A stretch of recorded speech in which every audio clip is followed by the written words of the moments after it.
Another tree root fell down, and Boruto rolled on the ground in a mess, his back hitting the tree trunk heavily. He gasped for air, feeling a burning pain in his lungs. There was not much chakra left, but the roots of the sacred tree were everywhere. They were wriggling like living things, making a creepy, rustling sound. Now Boruto has been forced into a desperate situation by the sacred tree man. Damn it! Boruto gritted his teeth and quickly formed seals with both hands. Shadow clone technique. 3 clones appear at the same time, rushing in different directions. But the sacred tree man seemed to be able to predict his movements and smashed all the clones in an instant. Boruto's pupils shrank sharply, and he saw more roots drilling out from the ground, covering him like a giant net. Boruto held the Kusanagi sword, attached the Thunder Shield chakra to the sword, and used the Chidori sharp spear to cut off all the nearby tree roots. 5 sacred tree men walked out from the sawdust of the broken tree roots. The leader, Juro, said, "Boruto Otsutsuki, your death is coming, just be our food. Tell me the location of Uzumaki Naruto before you die." Boruto replied, "Tisk, how could I let you succeed so easily?" Then he activated the wedge 1 state. But at this time, there was not much chakra left, and the side effects of activating the wedge 1 state now were too great. After activating this state, Boruto's strength increased significantly. In the blink of an eye, he appeared in front of Juro like a ghost, raised his right foot, and swept towards Juro's head. Juro reacted quickly, easily dodged Boruto's attack, and took advantage of the situation to grab Boruto's feet and threw him out fiercely. Boruto drew a beautiful arc in the air. Then he fell heavily to the ground. Damn it! How can it end here? Just when Boruto was about to activate the wedge 2 state, Momoshiki spoke. "Don't try to show off, kid. You're no match for them now. Run away. Otherwise, I will die with you." Boruto did not intend to listen to Momoshiki's advice. Just as he was about to open the wedge, blue lines appeared on his body and steam came out of his hands. With severe pain, Boruto fell to the ground. At this moment, he suddenly felt a sharp pain in his eyes. The pain seemed to tear his eyeballs apart. Boruto covered his eyes and knelt on the ground. His vision began to distort, and he saw countless points of light dancing in front of his eyes, like stars in the night sky. What is this? The pain became more and more intense, and Boruto felt his consciousness begin to blur. He vaguely saw that the roots of the sacred tree were approaching his eyes, but his body could not move. At this moment, his eyes suddenly burst into a dazzling blue light. Boom! A space crack opened in front of him, and a strong suction force swept him into it. Boruto felt that he was falling in an endless void, surrounded by distorted light and shadow. He wanted to struggle, but his body was completely out of control. After an unknown amount of time, Boruto fell heavily to the ground. He raised his head with difficulty, and what came into view was a lush forest. The air was filled with the smell of soil and grass, and birds were chirping in the distance. Boruto supported himself and stood up and suddenly froze. He saw the towering Hokage rock in the distance, but there were only 4 Hokage portraits on it. The portrait of the 4th generation Hokage was still as new as ever, without any trace of time. Could it be? Boruto's heartbeat suddenly accelerated. He looked down at his hands and found that the blue light of the pure eye had disappeared, but his eyes were still aching. At this moment, a sound of breaking through the air came. Boruto subconsciously turned over to avoid it, and a kunai flew past his cheek and nailed to the tree trunk behind him. "Who are you? Why did you appear in Konoha's barrier?" A gentle but vigilant voice sounded. Boruto turned around and saw a blond man standing on a branch. The sun shone through the gaps in the leaves on him, casting mottled light and shadows on his white Hokage robe. Namake's Minato. Boruto felt his throat tighten. He never thought he would see his grandfather in this way. Minato looked younger than in the photo. His blue eyes were clear and bright, but he was staring at him warily at the moment.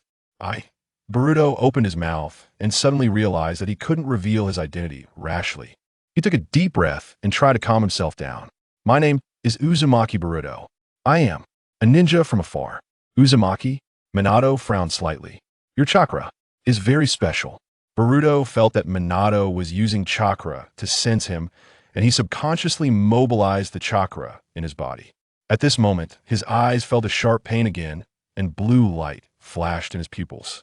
Minato's expression suddenly changed, with murderous intent on his face. He appeared in front of Boruto in an instant, so fast that even Boruto couldn't see his movements clearly. Boruto also reacted quickly, using his absolute speed advantage to disappear from the spot like a ghost in an instant, causing Minato's attack to miss. Minato looked at the place where Boruto had just stood and then turned his head to look at Boruto's current position, analyzing. The reaction was extremely fast.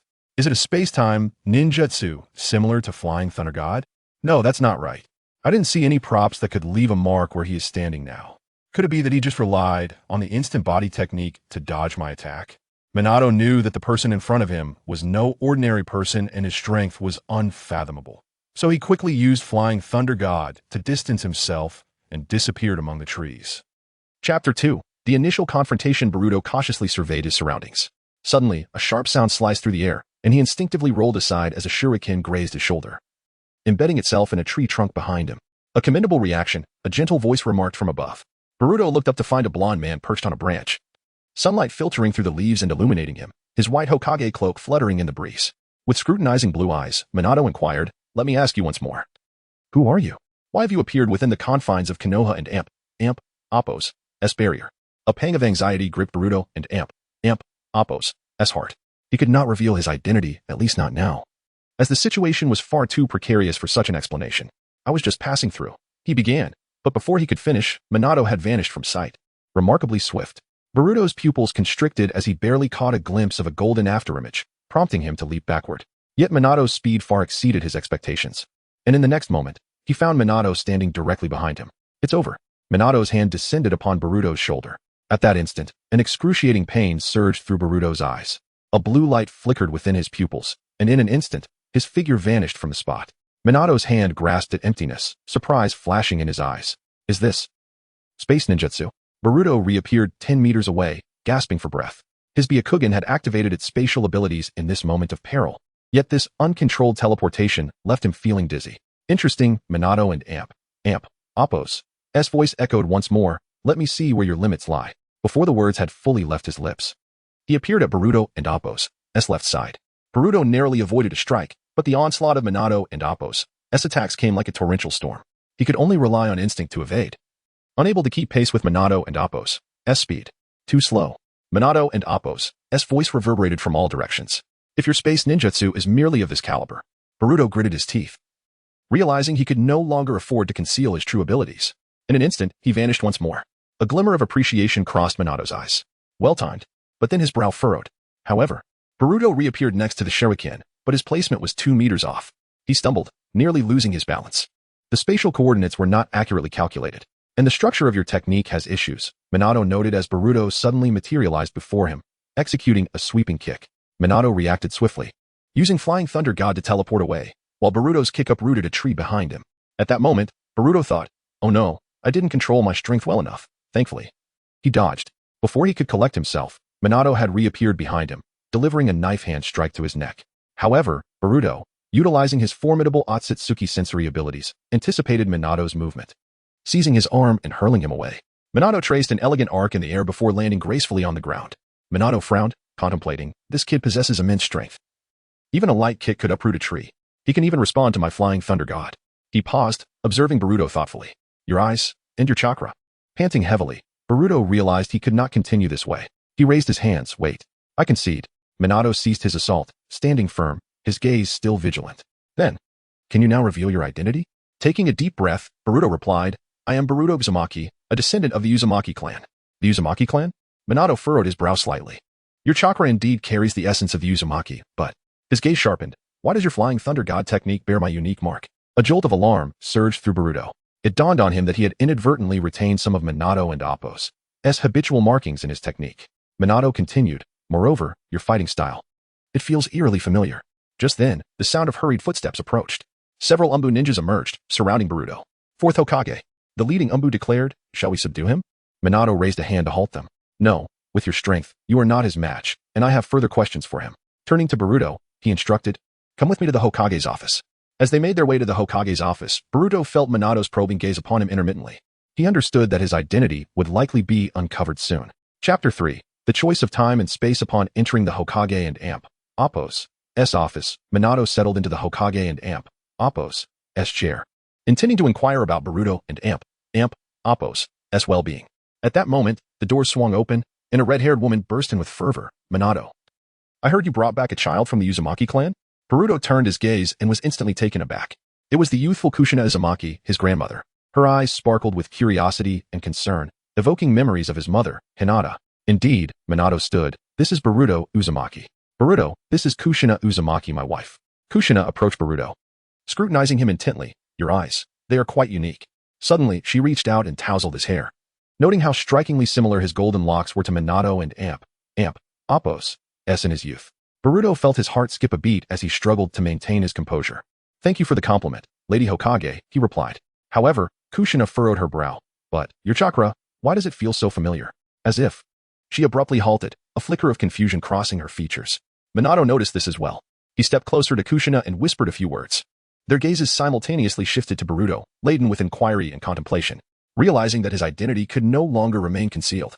Boruto clasped his hands and initiated the sealing technique. For purple flames formation, the purple barrier unfurled instantaneously, enveloping the entire office.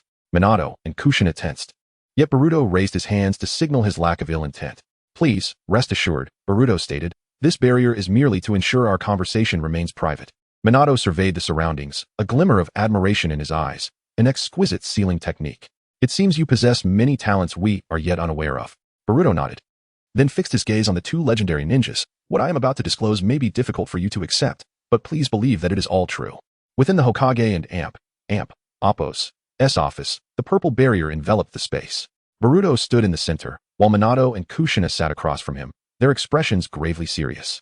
Boruto recounted the entire story to Minato and Kushina. Thus, Minato gradually broke the silence. You come from the future, our grandson. You have come here to alter history and prevent a future catastrophe. Boruto nodded. Yes. If we do not act now, the future will face unimaginable calamities. Minato frowned, however. Altering history could yield unforeseen consequences. Time is a delicate system. Even the slightest change could trigger a butterfly effect, resulting in uncontrollable alterations to the future. Boruto clenched his fists. But if we do not change it, the future will be even more terrifying. There may not even be a future left. I have witnessed those enemies firsthand. They are so powerful that the entire ninja world cannot contend with them. If we fail to act now, the future will cease to exist. Kushina gazed at Boruto with concern. Just how formidable are those enemies? Boruto inhaled deeply. They are extraterrestrial beings, wielding powers that surpass our understanding. They can absorb any jutsu, even transforming humans into white setsu, mindless biological weapons devoid of self-awareness. Minato and Kushina exchanged a look, shock evident in their eyes. Yet, Minato remained steadfast in his viewpoint. The risks of altering history were too great. We cannot predict the consequences of such changes. Perhaps, your very existence is a change in itself. Boruto felt a wave of helplessness. He recognized the validity of Minato and Appo's words, yet he could not accept the feeling of powerlessness. Suddenly, an idea struck him. Wait.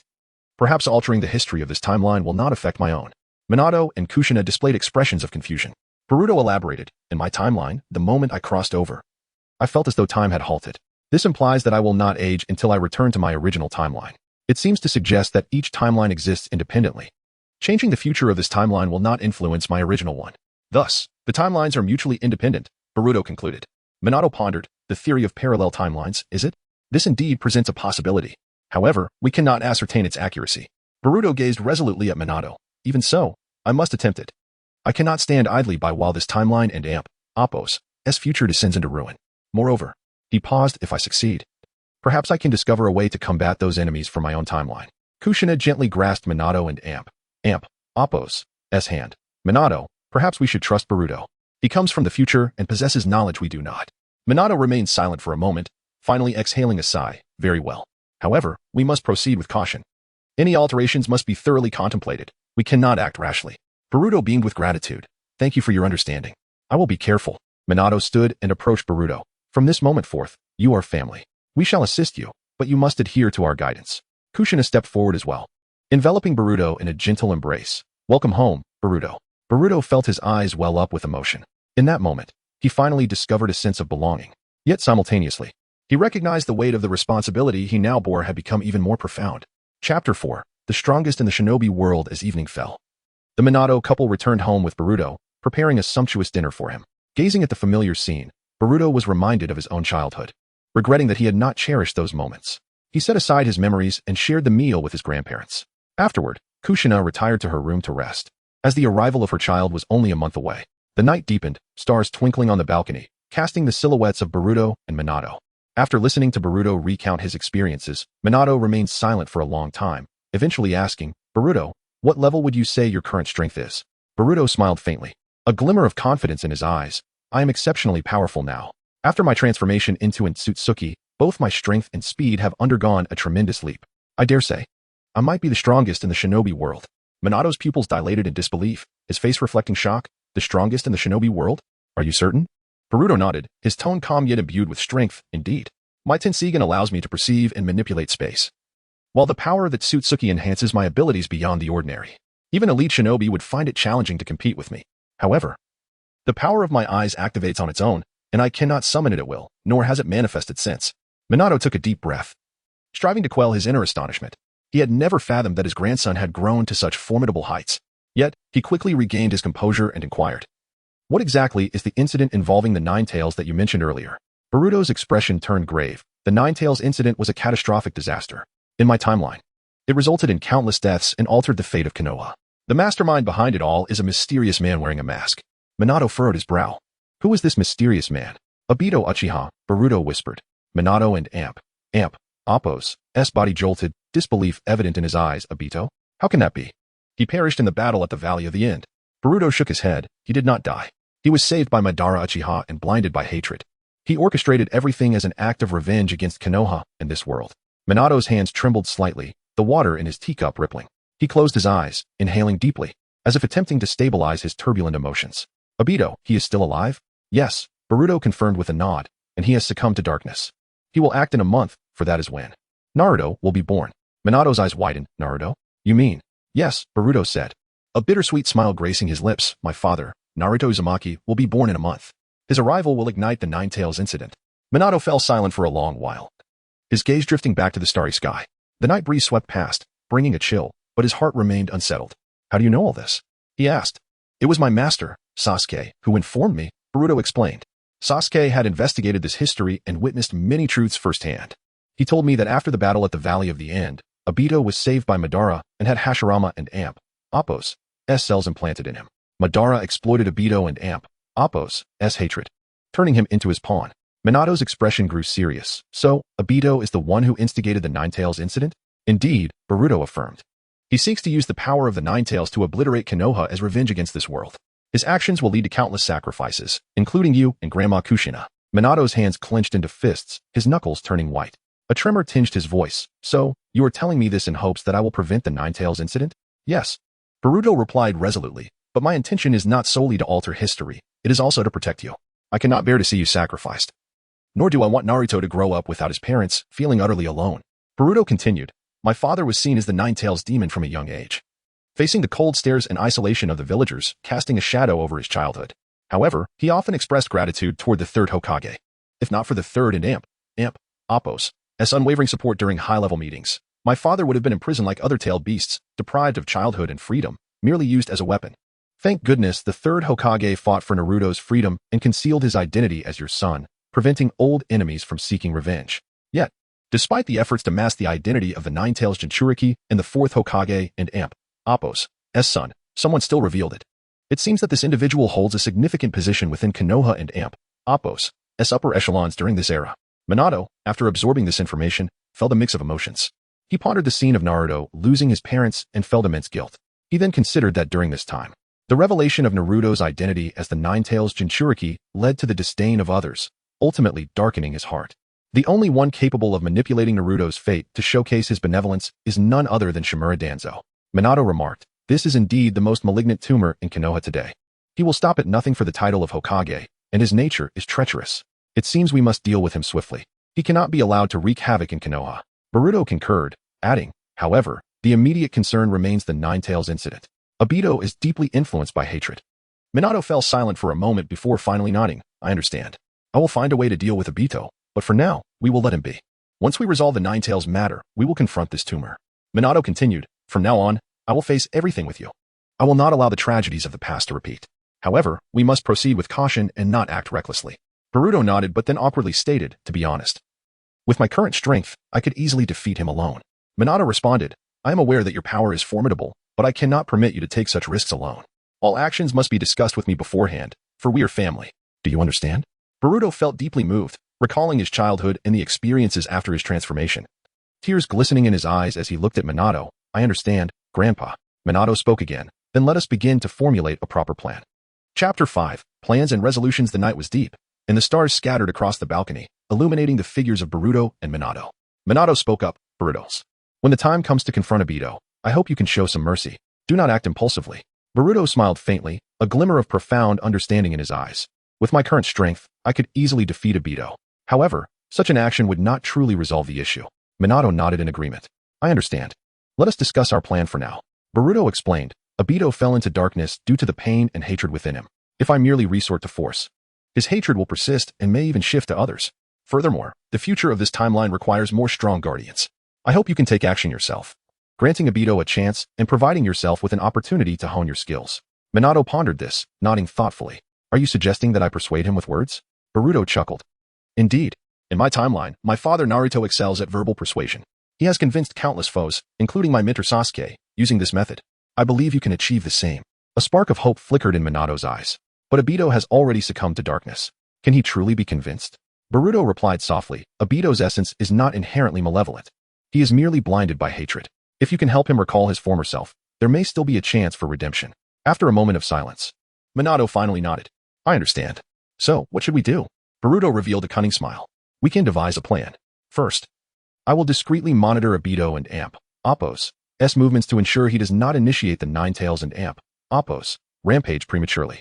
Meanwhile, you can bolster the village and Appo's defenses, especially the protection of Lady Kushina. Minato agreed. That makes sense. However, Obito and Appo's strength should not be underestimated. If he does appear, we must be fully prepared. Indeed, Boruto continued. I will intervene at critical moments to prevent Obito from harming anyone, while you engage him in dialogue, attempting to awaken the light within him. Minato took a deep breath, determination flashing in his eyes. Very well. But, Boruto, do you truly believe Obito can be persuaded? Boruto met Minato's gaze, his tone resolute. I trust in your abilities and believe there remains a glimmer of goodness in Obito and Appo's heart. If you can remind him of the bonds he once cherished, he will surely waver. Minato smiled faintly. Thank you, Boruto. I will do my utmost. Boruto nodded. However, we need a contingency plan. If Obito cannot be convinced, we must have measures in place. Minato contemplated for a moment before responding. If Obito remains obstinate, I will use the Flying Thunder God technique to transport him to a safe location and then find a way to seal him. His abilities are troublesome. He can utilize Kamui to become intangible and then retreat. Thus, capturing him this time may prove difficult, and we may need to allow him to escape for now. Moreover, we will need Obito and Appo's strength to propel the Fourth Great Ninja War. Minato expressed his confusion. If we possess the power to alter the future, why must we endure war? That would only harm the innocent. Boruto replied meaningfully, in my past life, the people had a common enemy. To safeguard their ninja world, they set aside hatred and differences, uniting to protect their homeland. By the time of my era, the major ninja villages had also cast aside previous prejudices, opting for cooperation and mutual benefit, leading to an unprecedented era of peace and prosperity in the ninja world. One cannot achieve success without sacrifices, and bloodshed is inevitable before a revolution's triumph. Minato acknowledged. I see. The peace of the ninja world requires a catalyst, and the Fourth War serves as that catalyst, correct? Boruto smiled with satisfaction. Precisely. This way, our plan becomes more complete. Minato regarded Boruto with admiration. Boruto, you have truly matured. Not only are you powerful, but your thoughts are also remarkably intricate. Boruto scratched his head, a touch of embarrassment coloring his cheeks. It has all been forced upon me. After all, the enemies of the future are far more terrifying than Obito. Minato chuckled. That is true. Given the formidable nature of our future foes, we must begin preparations now. Boruto affirmed, indeed. We need to elevate the combat capabilities of high-level ninjas and conduct specialized training for those with great strength. Exactly, specialized training. Right, Grandpa? Minato felt a bead of sweat trickle down his forehead. Do I really have to participate in the specialized training? Boruto replied, absolutely. With your remarkable battle intelligence and skills, your strength will undoubtedly surge after specialized training. If there is a shortcoming, it would be the limited amount of chakra you currently possess. Boruto smiled, while Minato chuckled awkwardly. In comparison to your chakra reserves, mine is indeed merely a drop in the ocean. Fear not. I have a way to enhance your chakra levels by slightly modifying your body. It should boost your chakra. Not by much, but perhaps equivalent to a tailed beast and Appo's worth. Minato was taken aback. That is quite limited. And can you truly achieve this? Boruto confidently assured him, absolutely, Grandpa. Let us agree on this. We shall meet at the training ground tomorrow morning. For now, let us rest. Thus, Minato and Boruto returned to their respective rooms. As Boruto lay on his bed, thoughts swirled in his mind before he entered his mental space. Hey, Momoshiki, I have a question for you. Momoshiki, appearing quite irate, retorted, Oh, you little brat, you still remember me? Boruto offered a sheepish smile. My apologies. I should have heeded your advice and not lingered in battle. Momoshiki snapped, Enough. Spare me your sentimentality. What is it you want? Speak quickly, you noisy brat. Boruto inquired. The Akatsuki can embed their data into others using a chakra seal. If I were to place your seal onto someone else now, would you still be able to reincarnate? Momoshiki, fuming, replied, My seal was nearly unfrozen within your body, just a step away from achieving reincarnation, but that wretched Kawaki. After your grievous injury, I had no choice but to use all my data to mend your body. Even if you transfer the seal to another, it would no longer belong to me. It is now yours, Akatsuki Boruto. Boruto understood. I see. Thank you, Momoshiki. Momoshiki sighed in resignation. TCH, such power is far too potent, if misused. It will only lead to calamities. Boruto reassured him, Do not worry, I am well aware. With that, Boruto drifted into a peaceful slumber. Chapter 6. Special training in the early morning. The sunlight cascaded over the training grounds of Konohagakure, where Boruto and Minato stood facing each other. The atmosphere thick with tension and excitement. Are you ready, Grandpa? Boruto inquired with a smile, confidence gleaming in his eyes. Minato nodded, a gentle smile adorning his face. We can begin whenever you are ready, Boruto. Taking a deep breath, Boruto quickly formed hand seals. Shadow clone technique. 3 clones of him appeared simultaneously, charging toward Minato. In an instant, Minato vanished, reappearing at the opposite end of the training field. However, Boruto had already anticipated his movement, directing a kunai at Minato's back. Well done. Minato praised as he disappeared again, this time materializing behind Boruto, yet he was not fast enough. Boruto grinned, Let us go again. The two figures darted across the training ground, the crisp sound of kunai clashing echoing in the air. Boruto's Byakugan allowed him to barely keep pace with Minato's speed, yet the pressure of Minato's Flying Thunder God technique loomed heavily over him. The essence of the Flying Thunder God technique lies in calculating spatial coordinates and precise chakra control, Minato explained while attacking. Your Byakugan makes you acutely aware of spatial fluctuations, which is a tremendous advantage. Boruto nodded, striving to internalize Minato's teachings. Suddenly, his figure vanished, reappearing at the far end of the training field, kunai aimed at Minato. Good. Minato exclaimed, vanishing once more to appear behind Boruto.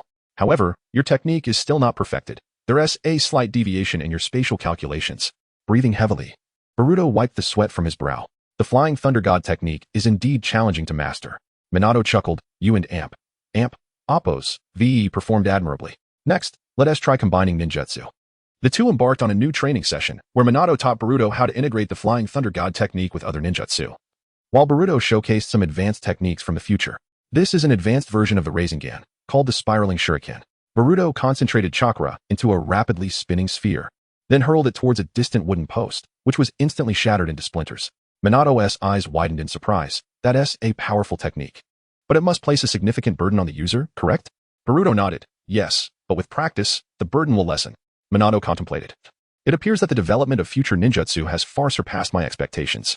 After the training concluded, the two sat on a bench at the edge of the training area to rest. Boruto offered Minato a bottle of water, smiling as he said, Grandpa, your Flying Thunder God technique is truly remarkable. I still have much to learn. Minato accepted the water, taking a sip before replying, You are quite impressive as well.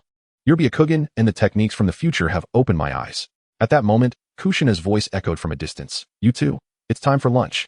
Boruto and Minato exchanged smiles before rising to head home. During lunch, the trio gathered around the dining table, the atmosphere warm and pleasant. How was today's training, Boruto? Kushina asked, serving him some food. It was fantastic. Boruto exclaimed enthusiastically. Grandpa taught me many techniques of the Flying Thunder God, and I showed him some future ninjutsu. Kushina beamed at Minato. It seems you two had a delightful time. Minato nodded, his eyes filled with pride. Boruto is a remarkably talented child. I believe he will master the Flying Thunder God technique in no time. After lunch, Boruto voluntarily helped clear the table. As Kushina observed his back, she softly remarked to Minato, This child truly resembles you. Minato smiled. Indeed, but he possesses even more potential than I did. The afternoon training resumed, with Minato instructing Boruto on how to apply the Flying Thunder God technique in real combat scenarios, while Boruto demonstrated some future combat skills. In future battles, the combination of speed and power is crucial, Boruto explained as he showcased his techniques. The Akatsuki transformation allows me to maintain formidable attacking power while moving at high speeds. Minato attentively observed Boruto's movements, occasionally suggesting improvements. Their training continued throughout the afternoon until the sun began to set. Let us call it a day, Minato said. Patting Boruto on the shoulder, You have made significant progress. Boruto nodded, though fatigued, his heart swelled with a sense of accomplishment. Thank you, Grandpa. I will keep striving. Chapter 7. The plan commences. The morning sunlight cascaded upon the streets of Konoha as Boruto stood by the window of the Hokage's office, his gaze fixed upon the distant Hokage rock. With each passing moment drawing nearer to the Ninetales calamity, the weight upon his heart grew heavier. Boruto, are you prepared? Minato's voice resonated from behind. Turning around, Boruto nodded solemnly. Yes, grandfather. I am ready. Minato approached, placing a reassuring hand upon Boruto's shoulder. This mission is of utmost importance. You must remain vigilant. A confident smile graced Boruto's lips. Rest assured, grandfather. With my current strength, monitoring Obito will pose no difficulty. Minato's eyes flickered with concern as he nodded. Do not underestimate Obito's capabilities. Exercise caution. I understand, Boruto affirmed earnestly. I shall report to you regularly. Drawing a deep breath, Minato continued, I have arranged for Kakashi to safeguard Kushina at all times. With him present, her safety should be secured. Boruto nodded in agreement. Kakashi-senpai and Amp, Appos' prowess is undeniable. His presence brings me peace of mind. Minato regarded Boruto with unwavering trust. Boruto, I entrust this mission to you. I have faith in your success. A resolute smile illuminated Boruto's features. Worry not, grandfather. I will stop Obito and protect Konoha. Departing the Hokage's office, Boruto swiftly made his way beyond the village. His Jugen granted him the ability to perceive Obito's location, while his Tsutsuki-enhanced physique allowed him to move with unparalleled stealth. Meanwhile, Minato arrived at Kakashi's residence. Minato-sensei, you sought me? Kakashi inquired upon opening the door, curiosity lacing his tone. Minato nodded, his expression grave. Kakashi, I require your assistance. Kakashi's demeanor sharpened instantly. What has occurred? Minato exhaled deeply before speaking in hushed tones. Intelligence suggests Kushina may be targeted. I need you to ensure her safety at all costs. A flicker of surprise crossed Kakashi's eyes before his composure returned. Understood. I shall protect Kushina-sensei with my life. Gratitude softened Minato's features. Thank you, Kakashi. With you guarding her, my mind is at ease. Kakashi and Amp, Appos' voice carried unwavering resolve. You have my word, Minato-sensei. Kushina-sensei will remain unharmed. Returning to the Hokage and Amp, Appos' office, Minato stood by the window, his gaze distant as silent prayers for success lingered in his heart. Perched upon the rooftop of Kushina's home, Kakashi surveyed the surroundings with vigilant eyes. Since Minato's directive, he had remained steadfast in his duty, not merely as an obligation, but as a means to dispel the shadows within his own soul. Kakashi, are you up there? Kushina's voice called from below. Descending gracefully, Kakashi landed before her. Yes, Kushina-sensei. Is something amiss? A gentle smile graced Kushina's lips. Nothing urgent. I merely thought you might appreciate some tea after standing guard for so long. Kakashi declined with a respectful shake of his head. Your kindness is appreciated. But I must remain alert. Concern flickered in Kushina and Amp, Appos' eyes. Has something happened? Is Minato concealing something from me? After a brief pause, Kakashi replied quietly. Minato-sensei is merely concerned for your safety. Recent developments may pose threats to the village. Kushina nodded, though questions lingered unspoken. Very well. I leave it to you then. Kakashi's voice was firm. You need not worry, Kushina-sensei. I will protect you. Alone once more upon the rooftop, Kakashi's gaze drifted toward the night sky, his heart heavy with emotion. Obito, he murmured, if you yet live, what would you do? Memories of their shared mission surfaced, bringing with them a pang of sorrow. Minato's assignment was not solely for Kushina's protection, it was a path toward reclaiming the light within himself. I will protect Kushina-sensei, Kakashi vowed, his fist tightening with determination. No matter what occurs, I will not allow tragedy to repeat itself. Chapter 8. Surveillance of Obito. Boruto swiftly traversed the forest, racing towards Obito and Amp, Appos' hiding place. His Otsutsuki perception abilities allowed him to distinctly sense Obito and Amp, Appos' location, while his Otsutsuki transformation rendered him nearly silent as he moved at high speed. As he searched for Obito, Boruto reflected on many thoughts, reminiscing about his childhood, a time filled with beautiful memories. I will not allow the shinobi world of this timeline to experience such tragedies again. Obito was just ahead. Boruto silently acknowledged, simultaneously slowing his pace and cautiously approaching. The dawn light had yet to penetrate the dense woods, and Boruto crouched among the gnarled roots, the azure glow in his eyes swirling deep within his pupils. He observed a figure 100 meters away. The man in a black cloak and mask leaned against an ancient tree, repeatedly rubbing a dirt-stained leaf village forehead protector in his hands. Morning dew dripped from the edge of Obito and Amp, Appos' mask, creating tiny ripples upon the decaying leaves below. Infinite Tsukuyami. Can it truly manifest a world with Rin? The hoarse whisper startled the sparrows perched above. Obito suddenly tightened his grip on the forehead protector, his knuckles producing a sound that made one's teeth ache. Boruto held his breath, watching as Obito erupted in fury. Kunai carving chaotic scratches into the tree trunk. That guy is deceiving me. He must be deceiving me. Amidst the splintered wood, a half-black, half-white creature emerged from the ground. Oh dear, such agitation is uncharacteristic of you. Black Zetsu chuckled as he coiled around Obito and Appo's shoulders. Did we not agree to devote ourselves to the Eye of the Moon plan? Obito suddenly grasped Black Zetsu and Appo's neck, chakra swirling in his palm. Silence. Do you think I am unaware of your surveillance? Boruto compressed his chakra to his feet, gradually moving through the shadows of the trees. He noticed the sinister red glow emanating from beneath Obito and Appo's mask, the surrounding air subtly warping due to his intense emotional turmoil. Black Zetsu seeped from the shadows, his raspy voice laced with temptation. Do you not wish for Rin to be reborn in an eternal dream? The girl who died for you. Boom. A sturdy tree trunk exploded, Obito and Appo's fist embedded deep within the wood and Appo's core. Amidst the swirling wood chips, his breath was heavy like a wounded beast. Be quiet. All of you, be quiet. Fragments of white Zetsu fell to the ground, only to recombine amidst Black Zetsu's mocking laughter. Boruto keenly detected the abnormal fluctuations in Obito and Appo's chakra. The crimson kaleidoscope pattern in his lone eye flickered like a candle wavering in the wind. As the evening sun cast elongated shadows resembling twisted specters, Obito suddenly knelt on the ground. Trembling, he retrieved a broken pair of orange goggles from his bosom, the metallic frame gleaming coldly in the dusk. Forgive me, Rin. The stifled sobs tightened Boruto's back. He saw Obito's nails digging deep into the earth, dark red droplets seeping into the soil, yet I must create a world with you. As night fell, Black Zetsu suddenly transformed into flowing tar, lunging towards the back of Obito and Appo's neck. Boruto and Appo's chakra arrow, poised and ready, was interrupted as Obito swiftly seized Black Zetsu. A tempest of brutal chakra forming. I told you not to touch me. The black viscous substance was hurled away amidst screams, while white Zetsu hastily retreated underground. When the moonlight ascended upon Obito and Appo's mask, he stared vacantly into a water pool. The surface reflected the fragmented moon, which he shattered with a single punch, scattering it into countless silver scales.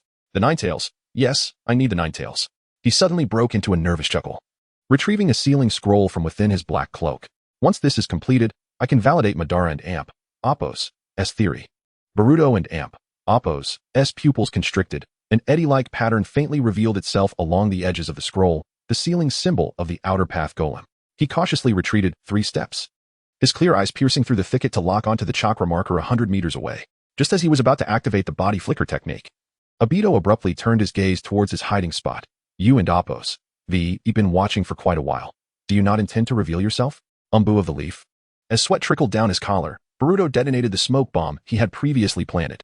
Under the cover of the explosive chakra, he transformed into a streak of light and darted towards the village's outskirts. The resounding crashes of falling trees echoed behind him.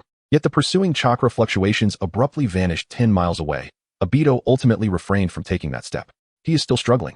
Boruto traced his fingers over the deep claw marks on the tree trunk, remnants of the chakra that had overflowed from Obito in his moment of loss of control, akin to a moth ensnared in a web. As night enveloped the land, Boruto returned to the Leaf Village. He quietly approached the Hokage's office to report to Minato. Obito has yet to make a move, but I sense he will act soon. Boruto spoke in hushed tones. Minato nodded, a glimmer of seriousness in his eyes. We must be prepared. Everything is proceeding smoothly on Kakashi's end, and Kushina's safety is currently secure. Boruto offered a weary smile. That's good to hear. I will continue to monitor Obito, ensuring he does not act prematurely. Minato patted Boruto's shoulder. You've worked hard, Boruto. Please be careful. Boruto affirmed with a nod, determination evident in his gaze. Rest assured, grandfather. I will fulfill my mission. Chapter 9. The prelude to the Nine Tails uprising. As night descended, the village of Konoha was enveloped in a serene stillness. Yet beneath this calm facade, turbulent currents were stirring. Kakashi stood before the memorial stone, his gaze fixated on Obito and Appo's name. His voice was low and hoarse, as if confiding in an unseen presence. Obito, if you were still alive, what would you do? Kakashi murmured. Kushina is about to give birth. Minato-sensei and Kushina-sensei are on the verge of welcoming their child. This should be a moment of joy, but I can't shake the feeling that something is about to happen. He lifted his gaze toward the distant night sky, a complex emotion flickering in his eyes. If you truly are alive, I hope you understand that hatred only begets more suffering. At that moment, a faint sound reached Kakashi's ears. He quickly became alert, scanning his surroundings, yet found nothing amiss. Am I being overly cautious? Kakashi murmured to himself before turning away from the memorial stone. Deep within the forest, Obito lurked in the shadow of a towering tree, a cold smirk playing at the corners of his mouth beneath his mask. Kakashi, you remain so naive, Obito whispered. Kushina is about to give birth? What a fortuitous opportunity. His figure gradually vanished within the swirling distortions of space, as though he had never existed. In a concealed cave outside the village, Kushina lay on a makeshift birthing bed, beads of sweat dotting her forehead. Minato held her hand tightly, his eyes filled with concern. Kushina, just a little longer. It will be over soon, he said gently. Kushina forced a faint smile. I'm fine, Minato. For our child, I will endure. Nearby, medical ninjas were anxiously assisting with the delivery, while Kakashi stood guard at the cave entrance, his gaze vigilantly sweeping the area. Kakashi, is there anything unusual outside? Minato asked in a hushed tone. Kakashi shook his head. Nothing out of the ordinary for now, but I can't end Oppos to shake the feeling that something is off. Minato nodded. Stay alert. We cannot afford any negligence. In the nearby forest, Boruto concealed himself atop a large tree, attuned to his surroundings through his Otsutsuki transformation. Obito will surely come. Boruto thought resolutely. I must stop him before he makes his move. Just then, he sensed a faint ripple of chakra. He's here. Boruto and Oppos' heart raced as he swiftly made his way toward the cave. Obito and Oppos' figure suddenly materialized outside the cave, his gaze cold and merciless. What a touching scene. He remarked softly, but alas, all of this is about to end. Kakashi immediately became alert, kunai poised to confront Obito. Who are you? Obito offered no reply, instead launching his assault. In an instant, he vanished, reappearing behind Kakashi with a swift strike aimed at his neck. Kakashi evaded just in time, yet Obito and Oppos' speed was overwhelming, leaving a gash on his shoulder. Kakashi fall back. Minato's voice rang from within the cave. In an instant, he appeared beside Kakashi, using the Flying Thunder God technique to transport him back to the village with his kunai aimed at Obito. Obito scoffed. Fourth Hokage, it's been a while. Minato's voice was low and resolute. Obito, let go of your hatred. We were once comrades, were we not? Obito's voice trembled with disbelief. No. It's impossible. How could you recognize me? In that moment of shock, Boruto suddenly appeared before him, kunai aimed at his throat. Obito, your plans end here. Boruto declared coldly. Obito and Oppos' eyes widened with surprise. Who are you? Boruto remained silent, launching his attack. His Otsutsuki transformation allowed him to perceive Obito and Oppos' movements clearly, and his formidable strength and speed gave him the upper hand in battle. Obito and Oppos' figure vanished once more, reappearing behind Boruto. An interesting kid, but you're not worthy. Boruto swiftly turned, his kunai clashing with Obito's, a sharp sound echoing in the air. Obito, your hatred will only bring more suffering, Boruto urged softly. It's not too late to let it go. Obito's voice brimmed with anger and confusion. Since you both know my identity, there's no need for concealment anymore. Next, we must deal with the Nine Tails. As the battle raged outside, Kushina suddenly emitted a pained groan from within the cave. Minato. I feel something is wrong, she said, her voice tinged with fear. Minato quickly returned to her side, grasping her hand tightly. What is it, Kushina? Kushina and Oppos' face turned pale, cold sweat covering her brow. The seal of the Nine Tails is weakening. Minato and Oppos' pupils dilated in shock. What? At that moment, a tremendous explosion resonated from outside the cave, causing the entire cavern to tremble. Obito's target is the Nine Tails. Minato realized Obito's sinister intention. Chapter 10. The fate of Yin and Yang division in the night sky. Dark clouds loomed ominously, and the howls of the Nine Tails echoed through the valley. Blood-red chakra surged forth from Kushina, akin to molten lava, as the sealing technique unraveled inch by inch in the void. Minato gazed at the colossal form of the Nine Tails taking shape, his azure eyes reflecting the raging flames, yet as he turned to face Obito, they transformed into a serene, icy lake. At that moment, Boruto informed Minato that he would temporarily take charge of the Nine Tails, and with the Flying Thunder God technique, he swiftly relocated the beast. Obito stepped forward, intent on stopping them. Your opponent is me. The golden-haired Hokage brandished a specially crafted kunai, its cold gleam slicing through the moonlit night, creating 3 afterimages. Obito and Oppos' Sharingan, concealed beneath his mask, suddenly contracted, 3 distinctly different Flying Thunder God coordinates. His inky black cloak billowed like smoke as he allowed Minato to phase through him, yet chains entwined around his waist in that fleeting moment. Do you think such tricks can ensnare me? Minato chuckled lightly, and the mark at the end of the chain erupted in golden light. Both figures vanished simultaneously, reappearing hundreds of meters in the air. Boom. The Rasengan, enveloped in a tempest, struck toward Obito's face, only to veer off course upon piercing his illusion. Obito's pupils dilated as the kunai, which had been evaded, suddenly attacked from behind. Minato had utilized the second phase of the Flying Thunder God to appear in his blind spot. Crimson blood seeped from the cracks in Obito's mask as he staggered to the ground, the glowing mark of the Flying Thunder God embedded in his left shoulder. Truly the yellow flash, Obito muttered, wiping away the blood. The Kamui space warped, drawing in debris. But do you believe that merely marking the coordinates will grant you victory? Before he could finish his thought, Minato had already flashed to his front, the contract seal illuminating at his fingertip, coiling around Obito's right arm like a venomous serpent. The strands connecting to the Nine Tails chakra snapped in the night sky, forcing Obito to retreat 30 meters, leaving scorched furrows in the ground. The Nine-Tails' claws tore through the night, its blood-colored chakra surging through the forest. Boruto leaped into the air, propelled by the frenzied tail of the beast. As 9 black rods precisely pierced the chakra nodes of its 9 tails, the colossal creature let out a deafening roar, its rampaging chakra forcibly suppressed, though its crimson eyes still seethed with unbridled hatred. 10 minutes should suffice. Boruto wiped the blood from his brow, his keen eyes piercing through the dust to survey the distant battlefield. The clash between Minato and Obito had reached its climax. The kunai of the flying thunder god intertwined with the swirling void of Kamui, forming a deathly web of gold and black in the night sky. Obito praised Minato. You truly live up to your reputation as my teacher. Even if you thwart me this time, my plans remain plentiful. I shall cleanse this dilapidated world. Then, the swirling pattern centered around Obito and Appos, SI, and he retreated using Kamui. Upon Minato and Appos' arrival at the Nine-Tails battlefield, he witnessed a shocking scene. Boruto pressed his hands against the Nine-Tails and Appos' forehead. A sealing array formed by black rods pinning the beast firmly to the ground.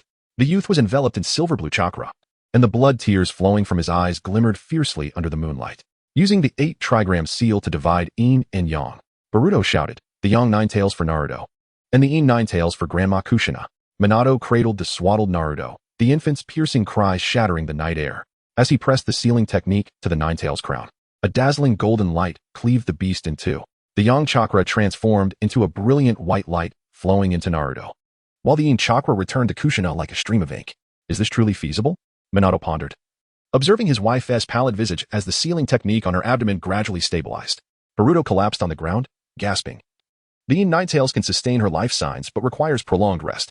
As dawn broke, Obito stood on the precipice of the Kamui space. He removed his mask. Tracing the cracks on his face, faint black patterns emerged beneath his pale skin. That golden-haired boy, he stared at the remnants of silver-blue chakra in his palm, astonished that he could wield powers akin to those of the Sage of Six Paths. In the world of the living, Boruto leaned against the ruins, watching Minato adjust the sealing technique for the unconscious Kushina. Through his clear vision, he saw the Yang Nine-Tails lying dormant within Naruto's frail meridians, while the Yin Nine-Tails was ensnared by hundreds of golden chains. That was the complete 8 trigram seal. Unlike in the original timeline, Kushina had survived. Boruto murmured, Kushina is alive. Minato returned his kunai to his ninja tool pouch, his golden hair glowing warmly in the morning light, because you brought forth this possibility. In the distance, the sound of the umbu gathering echoed. Boruto stood, brushing off the dust. We must depart. The turmoil of the Nine-Tails has been averted, and history has begun to shift. His figure was bathed in the morning sun, thoughts racing. Such horrors must not unfold in this timeline again. Chapter 11. Residual warmth and undercurrents. Konoha village basked in the morning light as its inhabitants commenced a new day, the shopkeepers lifting their shutters while children, oblivious to the earth-shattering battle that had transpired in the forest beyond the village, hurried towards the ninja academy. Minato stood by the window, observing the bustling crowd below.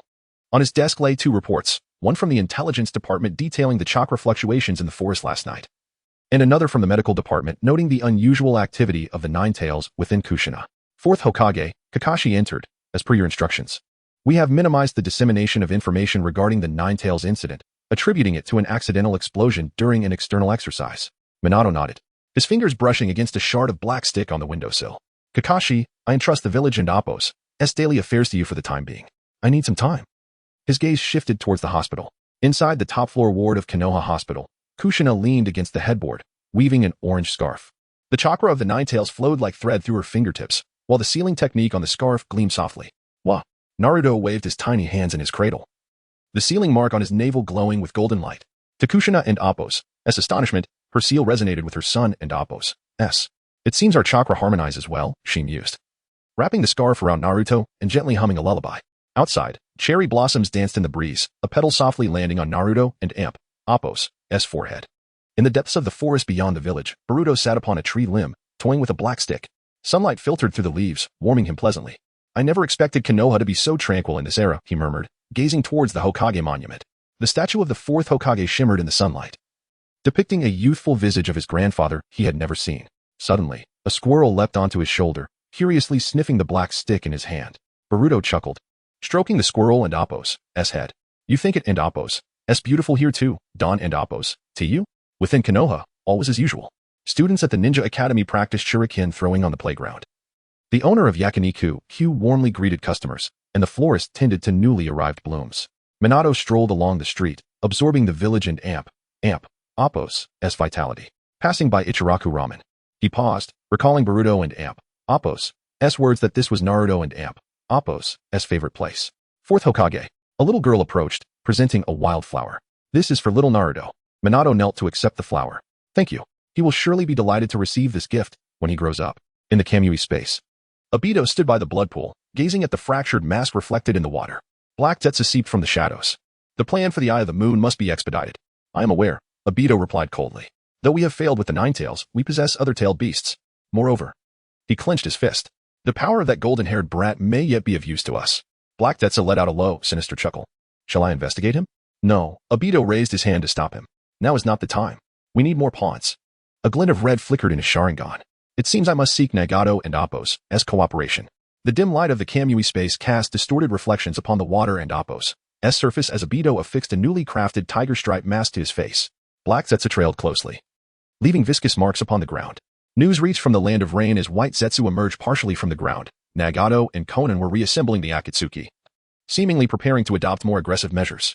Obito and Appo's Sharingan glowed ominously behind the mask. It is time for the true Akatsuki to be born. He raised his hand, tearing open a rift in space, and the incessant sound of rain from the land of rain flooded into the Kamui space. Atop a high tower, Nagato and Appo's Rinnegan glimmered with purple light in the rain. Konan and Appo's paper wings fluttered gently behind her, warily observing the suddenly materializing masked man. Do you understand now, following Yahiko and Appo's death? Obito and Appo's voice pierced through the curtain of rain. Peace requires power to maintain. Nagato and Appo's fingers trembled slightly as the ripples from his Rinnegan expanded into an intangible barrier. Who exactly are you? I am the one who can fulfill your desires. Obito unfurled a scroll detailing the recent activities of the Three-Tails Jinchuriki in the Land of Water. When the Nine-Tailed Beasts unite, true peace will descend. Konan and Appo's paper fragments formed a defensive formation in the air. On what basis should we trust you? Because you have no other choice. Obito and Appo's figure began to fade in the rain. When the five great nations treat you as rogue ninjas to be hunted down, only I can provide sanctuary. The last kunai struck a stone pillar, inscribed with a bounty notice from the Umbu of the Hidden Mist. Within the Akatsuki and Appo's base, Nagato contemplated the map of the Hidden Mist village. Konan's paper crane returned through the torrential rain. Bearing the information left by Obito, the Three-Tails Jinchuriki would appear at the border of the Land of Water in 7 days. Shall we go? Nagato and Appo's Rinnegan flickered in the darkness. Konan and Appo's paper wings quivered gently. If this is the necessary path to peace. Thunder rumbled outside, illuminating her resolute eyes. Having departed the land of rain, Obito stood at the precipice of the Kamui space, gazing down at the blood pool. Black Zetsu crept from the shadows. What shall we do next? First, we require more pawns. Obito spread out a map of the ninja world, the three tails of the hidden mist presenting a promising beginning. The fourth Mizukichi, Yagura, is already under my control. He will serve as our asset. White Zetsu emerged from the ground. Shall I monitor Nagato and Konan? Not for now. Obito shook his head. Let them act first. We need them to draw the attention of the 5 great nations. His Sharingan gleamed with red light. Next, I must seek out Orochimaru. His research on the tailed beasts may prove useful. Black Zetsu chuckled darkly. Orochimaru is not easily controlled. I do not require control over him. Obito sneered. As long as I provide him with sufficiently enticing research materials, he will willingly bite the bait. He unfurled another scroll, which detailed the recent unusual chakra fluctuations in Konoha village. Chapter 12. The Uchiha and Appo's choice. The morning light filtered through the blinds of the Hokage and Appo's office, casting a gentle glow upon the desk.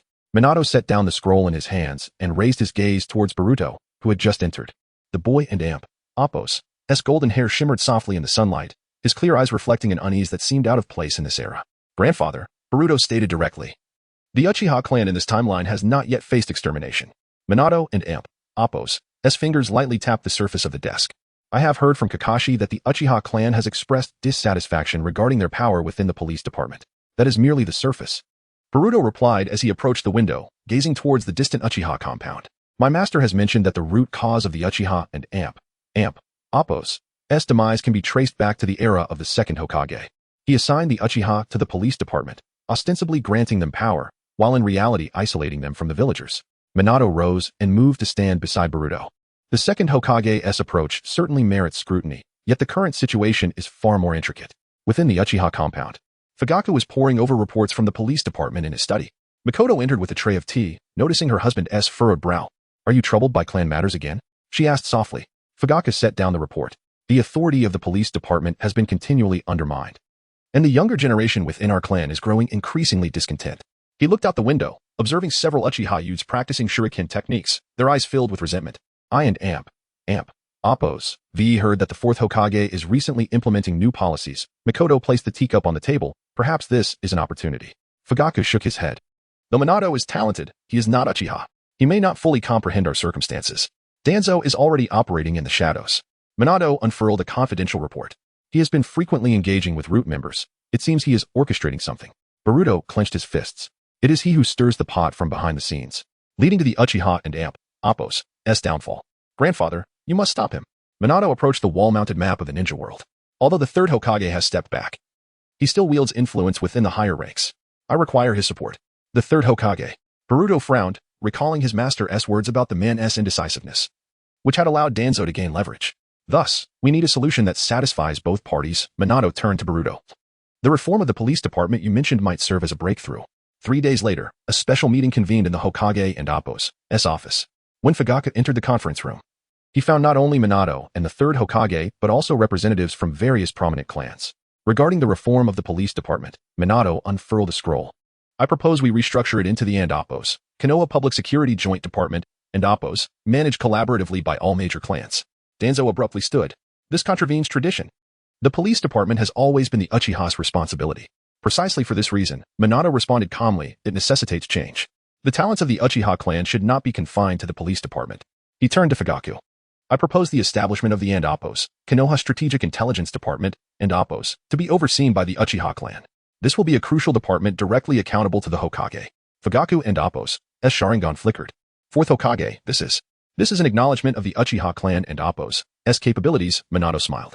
I believe, under your leadership, Fugaku, the intelligence department will become Konoha and Oppos' as sharp as sword. After the meeting, Danzo made his way to the Root base alone. From the shadows, a masked figure slowly emerged. It seems our fourth Hokage knows how to win hearts. Obito's voice echoed in the darkness. Danzo smirked. The ambitions of the Uchiha will not simply fade away with just a bit of provocation. No, Obito interrupted. Now is not the time. We need the Uchiha and Oppos' strength. Let them first serve the Oppos, Akatsuki and Oppos organization. That evening, Fugaku summoned the clan and Oppos' elders for a meeting. Mikoto heard heated arguments from outside, which continued late into the night. We have decided to accept the fourth Hokage and Oppos' proposal. Fugaku wearily entered their bedroom, but this is merely a temporary measure. The youth in our clan remain discontent. Mikoto gently grasped her husband and Oppos' hand. At least it is a beginning. Itachi has been performing excellently at the Ninja Academy. Perhaps. Itachi? Fugaku suddenly recalled, he has been spending considerable time with Shursui? Yes, Mikoto nodded. That boy seems to be quite favored by the fourth Hokage. A glimmer sparked in Fugaku and Oppos' Sharingan. Perhaps we can leverage the younger generation. The following morning, Fugaku gathered the youth of the clan at the training ground. Itachi and Shursui stood at the forefront, their eyes gleaming with anticipation. Today, Fugaku surveyed the assembly. I wish to share an important decision. Our Uchiha clan shall establish the Oppos, Konoha Strategic Intelligence Department, and Oppos, which will report directly to the Hokage. A murmur of discontent rippled through the crowd, with some faces betraying dissatisfaction. I understand many of you harbor doubts concerning the village and Oppos' actions, Fugaku continued. But the fourth Hokage has presented us with an opportunity to demonstrate the Uchiha and Oppos' value. Shursui stepped forward. Clan leader, we are willing to serve Konoha. However, we require the village and Oppos' trust. Fugaku nodded. That is precisely what I wish to convey. From this day forth, you will undergo specialized training. Itachi, Shursui, you will be among the first members to join the intelligence department. In the afternoon, Minato personally visited the Uchiha compound. The young people gathered in the square. Their expressions a mix of anticipation and wariness. I know you have many questions in your hearts, Minato and Oppos' voice resonated across the square. Why now? Why change? He unfurled a scroll, channeling chakra into it, revealing a three-dimensional projection of Konoha village. Because the world is changing. The threats we face are no longer solely from other ninja villages. There are far more formidable enemies ahead. The projection depicted the Ninetales rampage, followed by the symbol of the Akatsuki organization. We need the strength of every Konoha ninja. Minato looked towards Itachi and Shursui, especially the power of the Uchiha and Oppos' Sharingan. Your ocular techniques will become the most potent weapon in safeguarding Konoha. The young people began to murmur among themselves, their initial wariness gradually giving way to curiosity.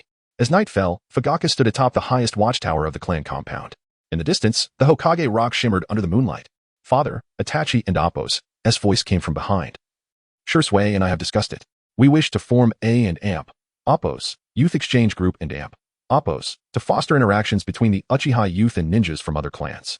Fugaka turned to see the unprecedented spark in his son and Appo's eyes. That is an excellent idea. Perhaps. He gazed towards the Hokage and Appo's office in the distance this time. We can truly alter the fate of the Uchiha. Chapter 13. Undercurrents. The night was as dark as ink, deep within the root base. Danzo sat alone on a stone chair, the scroll in his hand gleaming faintly in the candlelight. Suddenly, a ripple of distorted space emerged from the shadows. And Obito and Appo's figure materialized slowly. You are late, Danzo remarked, his voice icy without lifting his gaze. There are matters that require my attention, Obito replied, his voice filtering through the tiger-patterned mask. Pain has already begun to act. Danzo set the scroll aside, a glimmer of sharp insight flickering in his solitary eye. Are you certain they can be of use to us? The Rinnegan of Pain is a formidable tool. Obito stepped into the candlelight. But we require more pieces on the board. Danzo rose and approached the wall adorned with a map of the ninja world. The Kazekage of Sunagakure has been secretly executing a plan for the transfer of Jinchuriki. This presents an opportunity. Obito traced his finger across the map. The chakra of the one-tailed Jinchuriki is crucial for us. However, Kazekage Raza is not easily dealt with. Then we must sow some chaos, Danzo sneered. Let the Akatsuki attract attention while we reap the rewards. Obito nodded. I will send Scorpion and Deidara to Sunagakure. Their abilities are well suited for this task. In the land of rain, atop a high tower, Pain stood by the window, the unrelenting rain reflected in his Rinnegan. Konan and Appo's paper wings fluttered gently behind her. A new mission from Obito has arrived. Pain unfurled the scroll detailing the one-tailed Jinchuriki in Sunagakure. Konan furrowed her brow. Are we truly to follow his orders without question? For now, Pain and Appo's voice was somber. We need to gather strength. Once we have amassed sufficient tailed beast chakra. He suddenly coughed, and Konan hurried to support him. Your health. I am fine. Pain waved her off, instructing Scorpion and Deidara to proceed to Sunagakure. In the Kazekage and Appo's office. Raza was reviewing documents when he sensed an unusual chakra disturbance from outside. Who goes there? He exclaimed, his hand gathering sand into a weapon. An Umbu ninja burst in. Kazekage-sama, we have detected the presence of the Akatsuki outside the village. Raza smirked. Perfect timing. Inform all Jonin to prepare for battle. In the desert outside Sunagakure. Boruto donned a fox mask, the Kusanagi blade gleaming ominously in the moonlight. He stood atop a sand dune, his keen eyes surveying the village below. They and Appo's. Here, he murmured. Sensing two powerful chakras approaching. Scorpion and Deidara emerged on a distant dune. Deidara rubbed his hands together excitedly. Art is an explosion. Be quiet, Scorpion retorted coldly. Our mission is to capture the one tail, not to create chaos. Boruto instantaneously appeared before them, drawing his Kusanagi sword, which radiated a blue glow. Apologies, but this path is closed. Deidara initiated the attack, sending clay spiders darting toward Boruto. With a swift motion, Boruto slashed through them with his blade.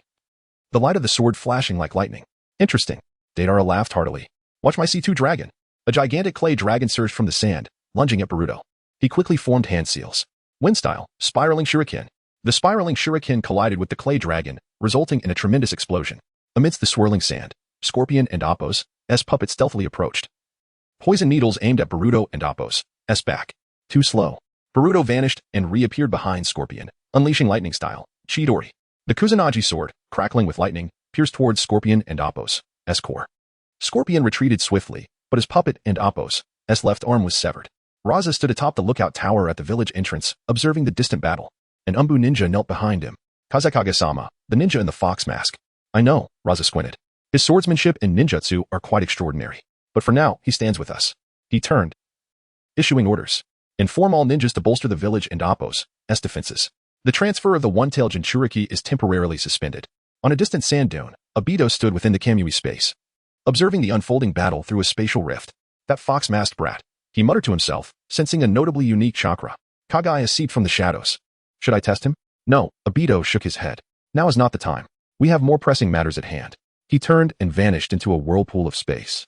Leaving behind a whispered promise, the game has only just begun. After the battle, Boruto stood atop the high walls outside Sunagakure. Raza appeared behind him, accompanied by Umbu. Who are you? Raza inquired gravely. Why did you help us? Boruto sheathed the Kusanagi sword. I am merely a passing ninja, but I must warn you. The Akatsuki's ambitions extend beyond just the tailed beasts. He turned to leave, but paused momentarily. Also, be wary of your higher-ups. Not everyone is trustworthy. Before his words could linger, his figure vanished into the moonlight. Deep within the root base, candlelight cast flickering shadows on the stone walls. Danzo sat alone on his stone chair, the scroll in his hand creaking ominously. Suddenly, the space warped, and Obito and Appo's figure emerged from the vortex. The plan has failed. Obito and Appo's voice emerged, devoid of emotion through the tiger-patterned mask. Danzo shot up, a flicker of anger igniting in his solitary eye. What happened? Were Scorpion and Deidara not? An unforeseen variable emerged. Obito interrupted. A ninja in a fox mask wielding a Kusanagi sword. His strength is formidable. Obito stepped into the candlelight, the Sharingan in his eyes glowing red. This ninja not only disrupted Scorpion and Deidara and Appo's plan, but also warned Kazekage Raza. Danzo sneered. A mere ninja can thwart our plans? His power is not to be underestimated. Obito and Appo's voice was grave. Moreover, he appears to be well informed about our actions. Danzo rose and approached the ninja world map on the wall. Have you ascertained his identity? Not yet. Obito shook his head. But his chakra is peculiar. I suspect a connection to Konoha. Danzo turned to Obito. What shall we do next? The chakra of the one-tailed Jinchuriki is vital for us. For now, we hold our position. Obito moved to the map. We need to reassess the situation. He pointed to the location of Kirigakure. The three-tails Jinchuriki is already under our control. We can initiate our next move from there. Danzo narrowed his eyes. The fourth Mizukage, Yagura, is not easily controlled. He has already fallen under my genjutsu, Obito smirked. With a little manipulation, Kirigakure will become our pawn. Chapter 14. The Undercurrent and Appo's end. As the night enveloped Konoha village, the light in the Hokage and Appo's office remained bright. When Boruto pushed open the door, Minato stood by the window, gazing into the distance at the Uchiha clan and Appo's land. Grandfather, Boruto said as he removed his fox mask, revealing a somewhat weary face. Danzo is undoubtedly a hidden threat. Minato turned to face him, his gaze falling on the Kusanagi sword in Boruto and Appo's hand. What is the situation in Sunagakure? The Akatsuki and Appo's actions have been thwarted, Boruto replied as he approached the desk, but Danzo and Appo's network of spies in Sunagakure remains active. Moreover, he paused. Obito seems to have begun noticing my presence. Minato walked over to the ninja world map on the wall. Danzo has always coveted the position of Hokage. His root organization is vast, secretly manipulating many affairs. Boruto nodded. In my time, Danzo and Appo's actions caused tremendous harm to Konoha. He covertly orchestrated the Uchiha massacre and attempted to control other ninja villages at the Five Kage summit. Minato's expression shifted to one of determination. It appears the time has come to eradicate the tumor plaguing Konoha. Minato and Appo's strategy. Minato unrolled a scroll. I have commenced an investigation into Danzo and Appo's influence. Here are the recent operational records from Root. Boruto leaned in for a closer look. They have established networks of spies in both Sunagakure and Kirigakure. Additionally, his finger halted on a line. They have recently been in contact with Orochimaru. Minato nodded gravely. Orochimaru has been conducting forbidden human experiments. If Danzo allies with him, the consequences would be dire. We must sever their connection. Boruto clenched his fists. And we must find evidence of Danzo and Appo's crimes. Uchiha and Appo's assistance. The following morning, Minato convened a secret meeting with Fugaku and Shursui in the Hokage and Appo's office. I require the Uchiha and Appo's assistance, he said, unfolding a map. Danzo and Appo's root bases are located here. We need to gather evidence of their crimes. Fugaku and Appo's Sharingan flickered slightly. This is perilous. Danzo has always been wary of us Uchiha. Precisely, Shursui stepped forward. This is why we should get involved. It is not only for Konoha and Appo's sake but for the future of the Uchiha as well. Minato agreed. Shursui is right. This operation may change the Uchiha and Appo's standing within the village. The Umbu and Appo's operation. Meanwhile, the Umbu began a covert investigation into Danzo and Appo's influence. Kakashi led a small team into Root and Appo's secret base. Be careful, he whispered. There are many traps here. Suddenly, a shadow darted past. Kakashi swiftly formed seals. Raikiri. In a flash of lightning, a Root ninja fell to the ground. Kakashi picked up the fallen scroll, his eyes widening in shock. This is a record of Danzo and Appo's transactions with Orochimaru. Danzo and Appo's vigilance deep within the Root base. Danzo sat alone on a stone chair, the scroll in his hand creaking under his grip. Sir, a Root ninja knelt before him. Several of our bases have been attacked. Danzo smirked coldly. It seems that Minato has begun to take action. He rose and approached the ninja world map on the wall. Inform Orochimaru, we must expedite our plans. Furthermore, he turned to the shadowy figure of Obito. We need your assistance. Obito and Appo's silhouette emerged from the darkness. Have you finally remembered me? Minato and Appo's counterattack in the Hokage and Appo's office. Minato was reviewing the evidence Kakashi had brought back. Boruto entered, his expression grave. Grandfather, I sense a powerful chakra fluctuation. Boruto activated his Byakugan, focusing in the direction of the Root base. Minato sprang to his feet. Notify all Jonin to prepare for action. Additionally, he looked at Boruto. I need you to protect Kushina and Naruto. Boruto nodded. I understand. But the conspiracy of Danzo and Obito, I will handle it. Minato unfurled the Flying Thunder God Kunai. It is time for certain individuals to realize that Konoha is not a mere pawn to be toyed with. At the Root base, 30 meters underground. As Minato and Appo's kunai pierced through the last barrier, Danzo was casting a scroll filled with cryptic symbols into a furnace. In a flash of blue light, Boruto, wielding the Kusanagi sword, deflected the burning scroll, pausing the sword and Appo's tip just an inch from Danzo and Appo's throat. You have lost, Minato and Appo's voice echoed from all directions. 12 Kunai pinning down all escape routes. Evidence of crimes in the Hokage conference room. The third Hokage, Sarutobi Hiruzen, struck his staff heavily against the ground. The projection barrier displayed records of Root and Appo's human experimentation, secret agreements with the Mist Village, and plans for the assassination of the fourth Hokage that had failed. Upon seeing the draft of the Uchiha massacre plan, Fugaku and Appo's Sharingan transformed into 3 Tomo. This document is dated 3 days before the Nine Tails incident. Minato and Appo's voice was as cold as ice. Did Danzo even calculate Naruto and Appo's birth? Danzo and Appo's when I scanned the assembly. Everything I have done has been for Konoha. Using children for experiments with Hashirama and Appo's cells? Controlling the Mizukichi with Genjutsu? Is this what you call working for Konoha? The descent of divine might, just as the Umbu prepared to seal Danzo and Appo's chakra, the ceiling suddenly warped into a vortex. Before Obito and Appo's figure fully manifested, Boruto and Appo's Kusanagi sword. Enveloped in lightning, pierced through the void. Boruto and Obito faced each other atop 2 stone pillars. At that moment, Obito initiated his attack, using his intangibility to approach Boruto. However, just as Obito was about to make contact, Boruto vanished from his original position, reappearing instantaneously behind him. Obito, astonished, exclaimed, "The Flying Thunder God technique? No, wait. It and Appo's just pure speed." Cursing, he pondered, what is this person and Appo's true strength? Remarkably, under the scrutiny of his Mangeki Sharingan, he could not even discern Boruto and Appo's movements due to his speed. As Obito was still in shock, Boruto addressed him from behind. When you initiate an attack, you must materialize. Right? Before Obito could respond, Boruto and Appo's sword pierced through Obito and Appo's right shoulder. The tiger-striped mask shattered, revealing a face marred by cracks.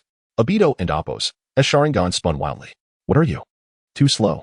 Boruto and Appo's body erupted with silver blue chakra, his hair turning completely white in an instant. The Kusanagi sword transformed into a streak of light, each slash precisely targeting the gaps in Obito and Appo's intangibility. When the 10th strike cornered Obito against the wall, the sword in Appo's tip suddenly unleashed a Rasengan, obliterating the entire wall into dust. Realizing the situation was dire, Obito swiftly utilized Kamui to retreat. Chapter 15. The budding of new leaves and the shadows of serpents. As the morning mist lingered, the fragrant aroma of medicinal herbs emanated from the Konoha medical department, filling the streets. Shizen hurriedly passed by, clutching a patient record. When she was suddenly drawn in by the laughter of children, the playground of the Ninja Academy was undergoing expansion, with Irika, donned in a safety helmet, gesturing animatedly to the workers.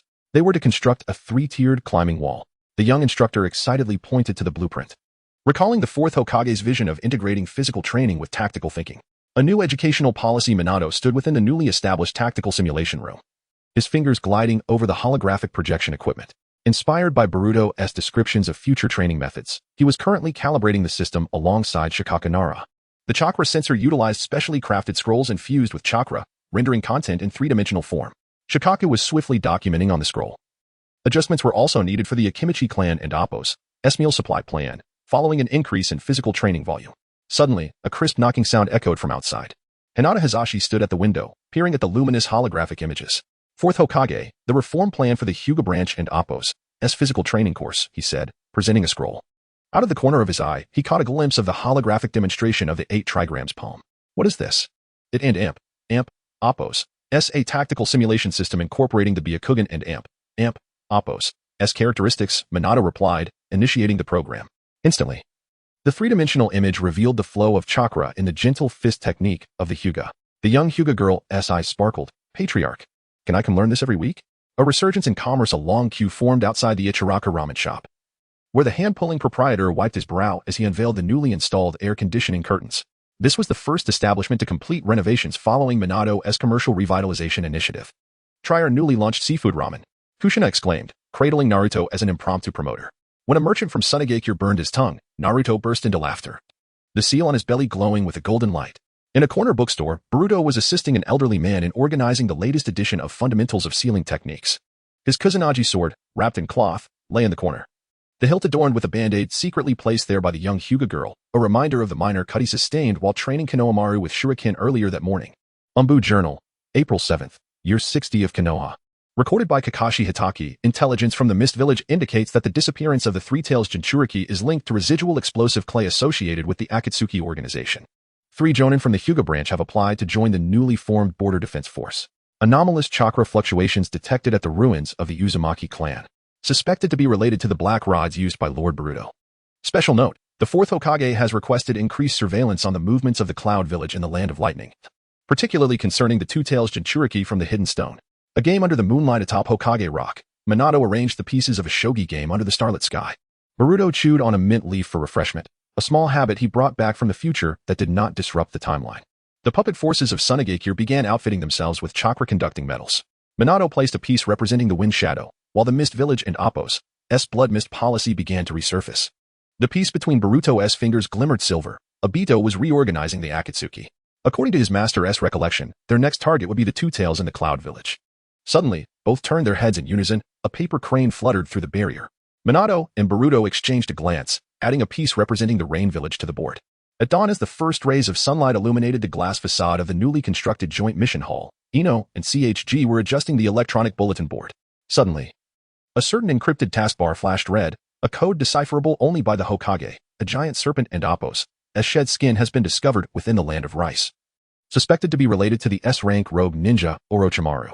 Note, residual curse marks detected on the surface of the shed skin. Minato stood by the window, sipping strong tea, and fed the confidential report into the shredder. As the scraps fell, fragments of text hinting at the enhanced activity of white Zetsu spores mingled with the falling cherry blossoms outside. The tranquility of Konoha's morning was abruptly shattered by a series of urgent alarm bells. In the Umbu training grounds, Kakashi was testing a new type of chakra detector when suddenly, the device emitted a piercing buzz. To the northeast, at the border of the Land of Rice, Kakashi swiftly analyzed the data. The chakra fluctuations were anomalous, matching the shed skin sample from Orochimaru. The investigation Minato stood before the holographic map in the Hokage and Appo's office, his finger lightly tapping the location of the Land of Rice. This mission would be led by Boruto, adorned with a specially crafted fox mask.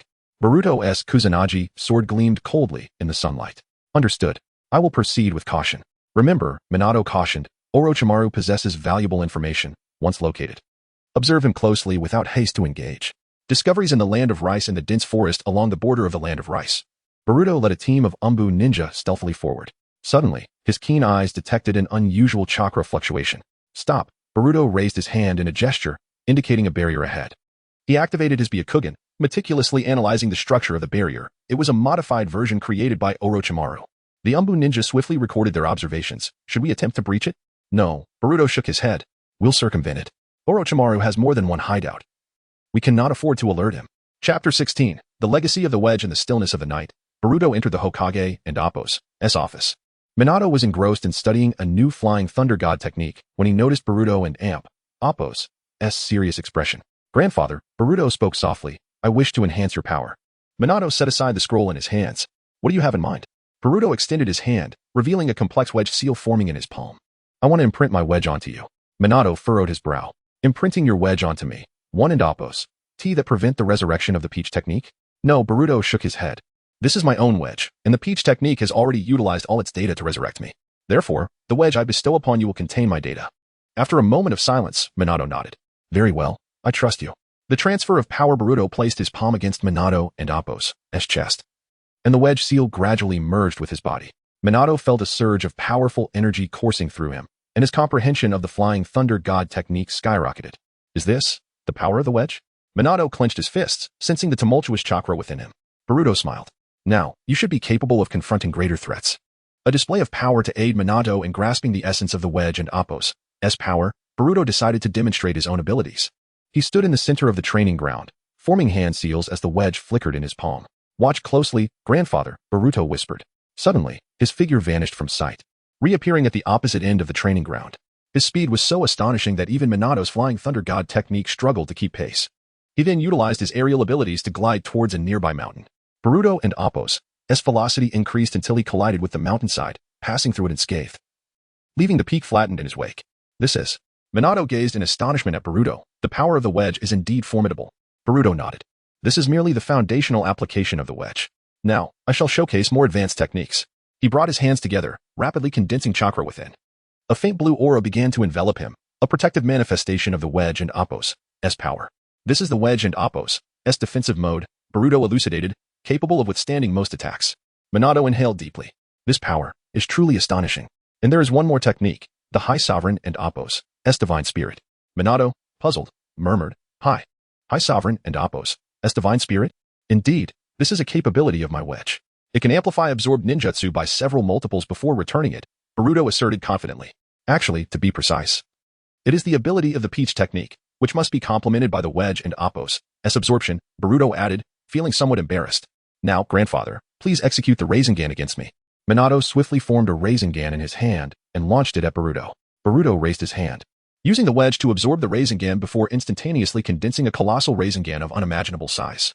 Minato was taken aback. Is it truly this powerful? Indeed. While you may not yet be able to unleash the High Sovereign and Apos, S Divine Spirit, you should be able to absorb ninjutsu with the wedge. Now, let us practice the foundational skills of the wedge. Intensive training commences. The two stood in the center of the training ground, with Boruto initiating the first attack. His Kusanagi blade sliced through the air, aimed directly at Minato and Apos' chest. Minato quickly formed hand seals, activating the Flying Thunder God technique, vanishing from his position and reappearing behind Boruto. Good, Boruto praised, but not fast enough. He spun around, swinging his sword, while Minato again utilized the Flying Thunder God technique to evade. The two figures darted across the training ground, their chakra waves causing the surrounding trees to sway. Mastery of power. After several hours of rigorous training, Minato gradually began to master the power of the wedge. His Flying Thunder God technique became markedly more precise, and his chakra consumption significantly diminished. How do you feel? Boruto sheathed his Kusanagi blade and inquired. Minato took a deep breath. This power is indeed formidable. I feel as though my strength has ascended to a new level. Boruto nodded. This is merely the beginning. As you adapt to the wedge, your strength will continue to grow. Future challenges. As the sun set, the two sat beside the training ground, gazing at the distant Hokage rock. Minato spoke softly. Thank you. I will make good use of this power. Boruto smiled. I believe in you, grandfather. No matter what challenges lie ahead, we shall face them together. Chapter 17. The dawn of Uchiha. The mornings in Konoha are perpetually serene and brimming with vitality. Sunlight filters through the foliage, casting dappled patterns upon the streets, while a subtle fragrance of cherry blossoms permeates the air. The Uchiha clan and Apos' residential area is situated in the southeastern corner of the village. Once the garrison of the security forces, now renamed the Konoha Intelligence Department. Since the administration of Minato, the relationship between the Uchiha clan and the village has gradually softened, leading to a more harmonious existence for its members. The morning of Uchiha Fugaku stands before his home, observing the bustling activities of his clan members. His eldest son, Uchiha Itachi, practices shuriken techniques in the courtyard, executing each movement with precision, every shuriken striking true to its target. Good morning, father, Itachi greets as he sheaths his shuriken. Fugaku nods, a glimmer of pride in his eyes. Itachi, your shuriken skills have improved remarkably. Itachi smiles faintly. Thank you for your praise, father. I have a new assignment at the intelligence department today, and I am preparing to report. Fugaku pats Itachi on the shoulder. Go forth. Remember that the glory of the Uchiha lies not merely in strength, but in loyalty to the village.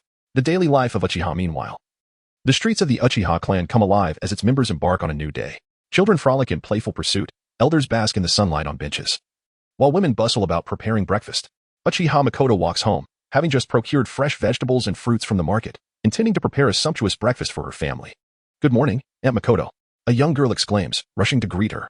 Makoto smiles, gently ruffling the girl and Apos' hair. Good morning. What brings you out so early today? The girl replies excitedly. We have a ninjutsu class at school today, and I need to practice. Makoto nods encouragingly.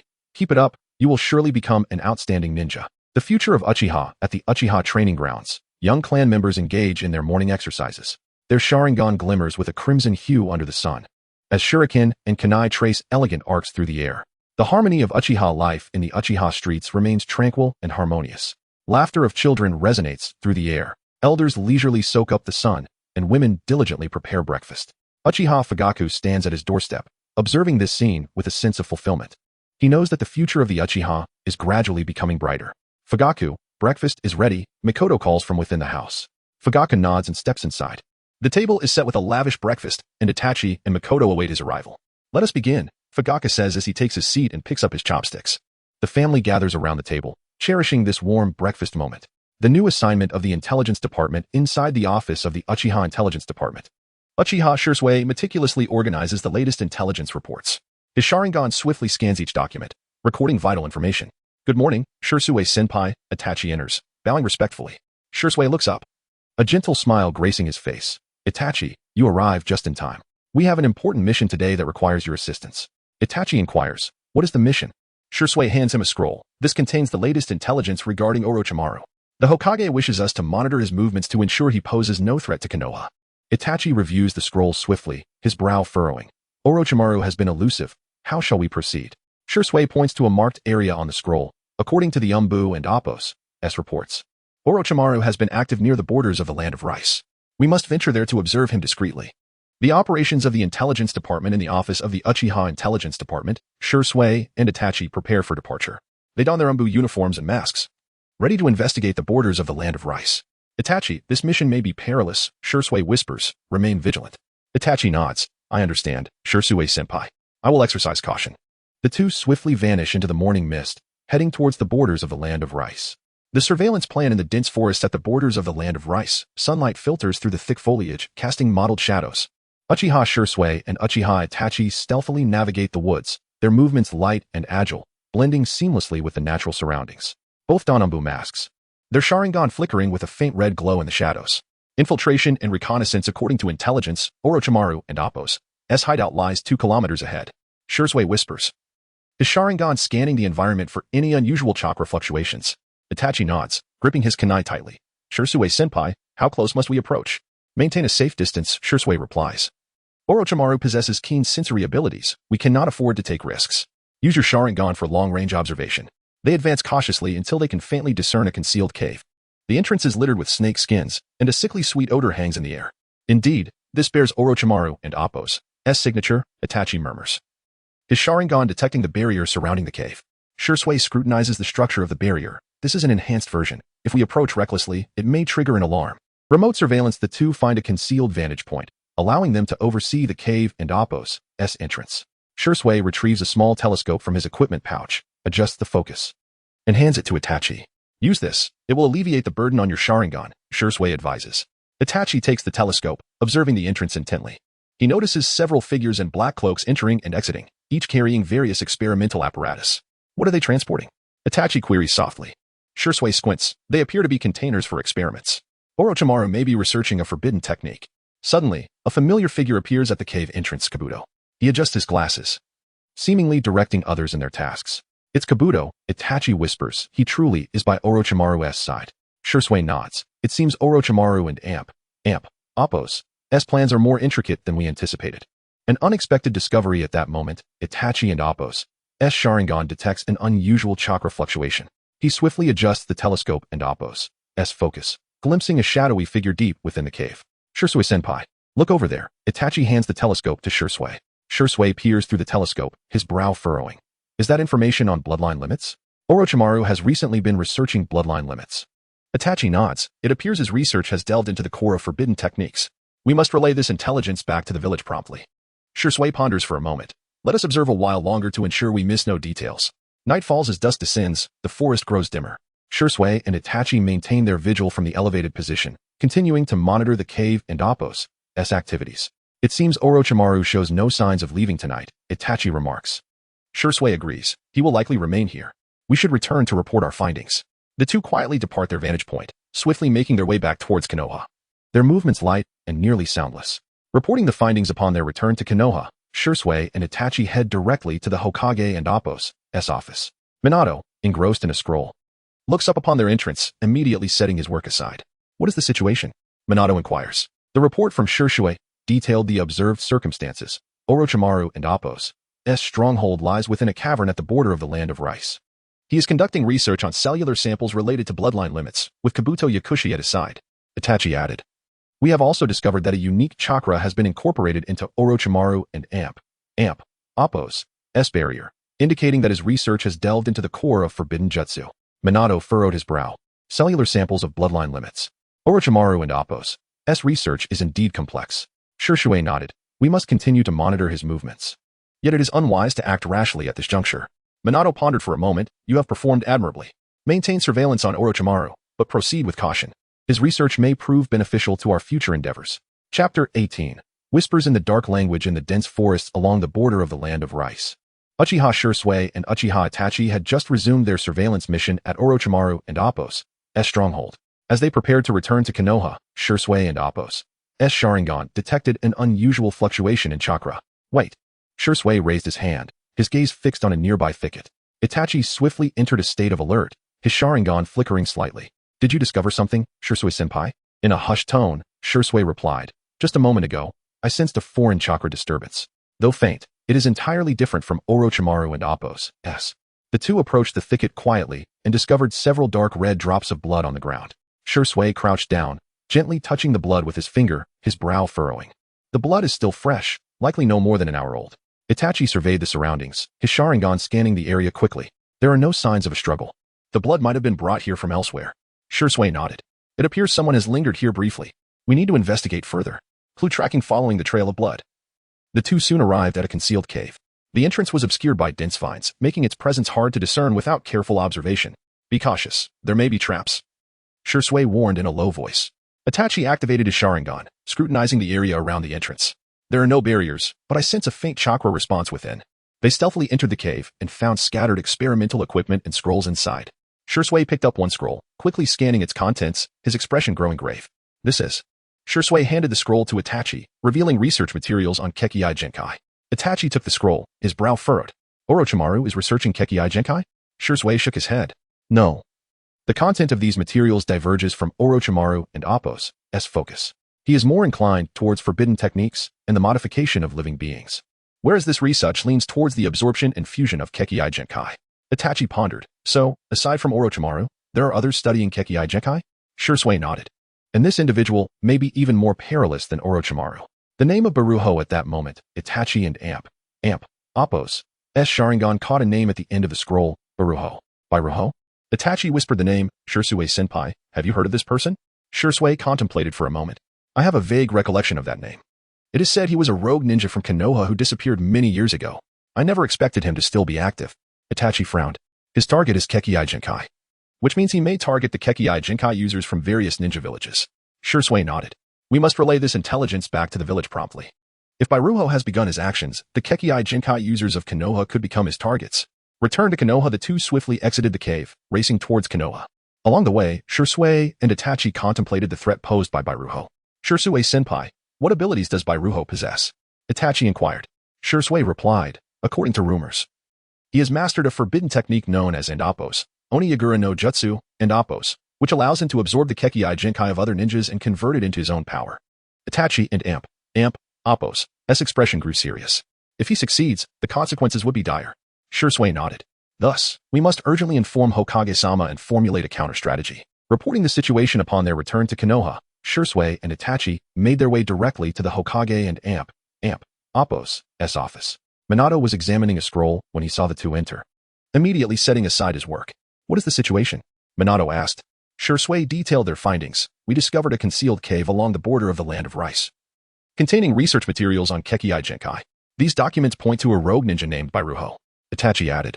Boruto has mastered a forbidden technique called Appo's Onigiri no Jutsu, Appo's, which enables him to absorb the Kekkei Genkai of other ninjas. He may target Kekkei Genkai users from major ninja villages. Minato frowned. Boruto. I have some recollection of that name. I never imagined he was still active. Shisui affirmed. We must act swiftly to prevent him from targeting Konoha and Appo's Kekkei Genkai users. Minato pondered for a moment. You both have done well. I will notify the Hyuga and Uchiha clans to heighten their vigilance. We will continue to monitor Boruto and Appo's movements without raising suspicion. Uchiha vigilance after leaving the Hokage and Appo's office. Shisui and Itachi proceeded to the Uchiha clan and Appo's residential area. Fugaku was instructing young Uchiha clan members at the training ground. Upon seeing the two return, he approached them immediately. What is the situation? Fugaku inquired. Shisui briefly explained the threat posed by Boruto. We need to enhance our vigilance to prevent Boruto from targeting the Uchiha clan members. Fugaku nodded. I will inform the clan members to increase patrols and defenses. Itachi, you are responsible for leading a team to monitor the movements around the clan and Appo's territory. Itachi nodded solemnly. Understood, father. Hyuga clan vigilance simultaneously, the intelligence relayed by the Umbu sent by Minato reached the Hyuga clan. Hyuga Hayashi stood in the courtyard of the main house, his expression grave. Boruto and Appo's target is Kekkei Genkai, which means the Hyuga clan could also become his target. Hayashi addressed the clan members beside him. The elders of the Hyuga clan nodded in agreement. We must strengthen our vigilance to ensure the safety of our clan members. Hayashi commanded, effective immediately, we will double the number of patrols in the clan and amp, Appos, as territory. All clan members must travel in pairs to avoid acting alone. Chapter 19. Morning light and undercurrents. Morning training. The soft morning light filtered through the trees, illuminating the training ground below. Minato was diligently developing new techniques with his kunai. The flying thunder god, as he practiced shifting positions with the wooden stakes around him. Boruto soon arrived at the training ground and called out to Minato, Grandpa. Why are you here so early for training? Minato smiled. Boruto, good morning. I aim to swiftly harness the power of the seal. Boruto replied, Given the current level of your seal and amp, Appos, thawing, you can probably only utilize about 15% of your strength, while the seal enhances your power and speed. It seems insufficient for absorbing ninjutsu. Minato mused, is that so? Why don't you test it out now? Sure. You were just developing new techniques. So it's the perfect opportunity, Boruto agreed. With that, the two swiftly departed from Konoha and Appos, training grounds, arriving at the Valley of the End. Boruto stood atop the statue of Uchiha Madara, while Minato positioned himself on the statue of Hashirama.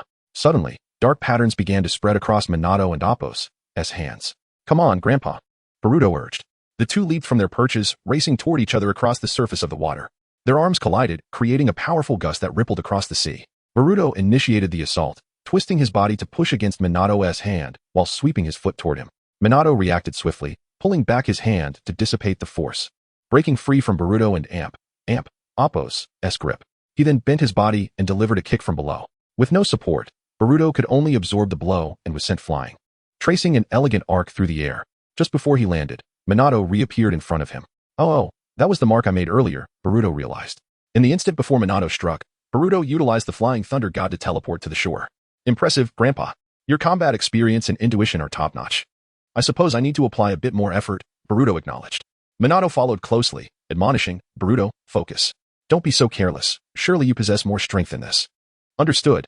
I'll take this seriously, Boruto replied, drawing the Kusanagi sword and instantly appearing before Minato, swinging the blade at him. Minato blocked the attack with his kunai in his left hand and formed a Rasengan in his right, launching it at Boruto. Boruto deftly jumped aside, using Minato and Appos' moment of vulnerability to appear behind him, delivering a sweeping kick that sent Minato crashing into a series of trees. Before Minato could regain his bearings, Boruto was upon him once more, launching another attack. Yet, Minato vanished in an instant, leaving Boruto's strike to impact the fallen trees. Was that a mark I placed earlier? Boruto pondered. Before he could react, Minato appeared behind him, already forming a Rasengan aimed at Boruto, who braced himself for the blow. This is a modified version of the heavenly hand power, inspired by the abilities of your former teacher, Sasuke, utilizing the mark placed on that tree, Minato explained. I call it the Spiral Flash Thunder God Exchange technique. Boruto, rising to his feet, remarked, truly impressive, Grandpa. Your combat awareness and strategy are extraordinary. Minato chuckled. Oh. Come now, Boruto. I know you haven't and Appos' unleashed your full potential yet. Let and Appos' have a few more rounds. That and Appos' the spirit. Boruto agreed. As Boruto began to grasp Minato's fighting style, the battles became increasingly effortless for him. After several exchanges, he finally identified a flaw in Minato's defense, striking with the back of the Kusanagi at his leg. Before Minato could react, he knelt, just as Boruto swiftly targeted a pressure point, sealing off Minato and Appos' chakra flow. Well done, very impressive, Minato acknowledged. Boruto scratched his head modestly, not at all.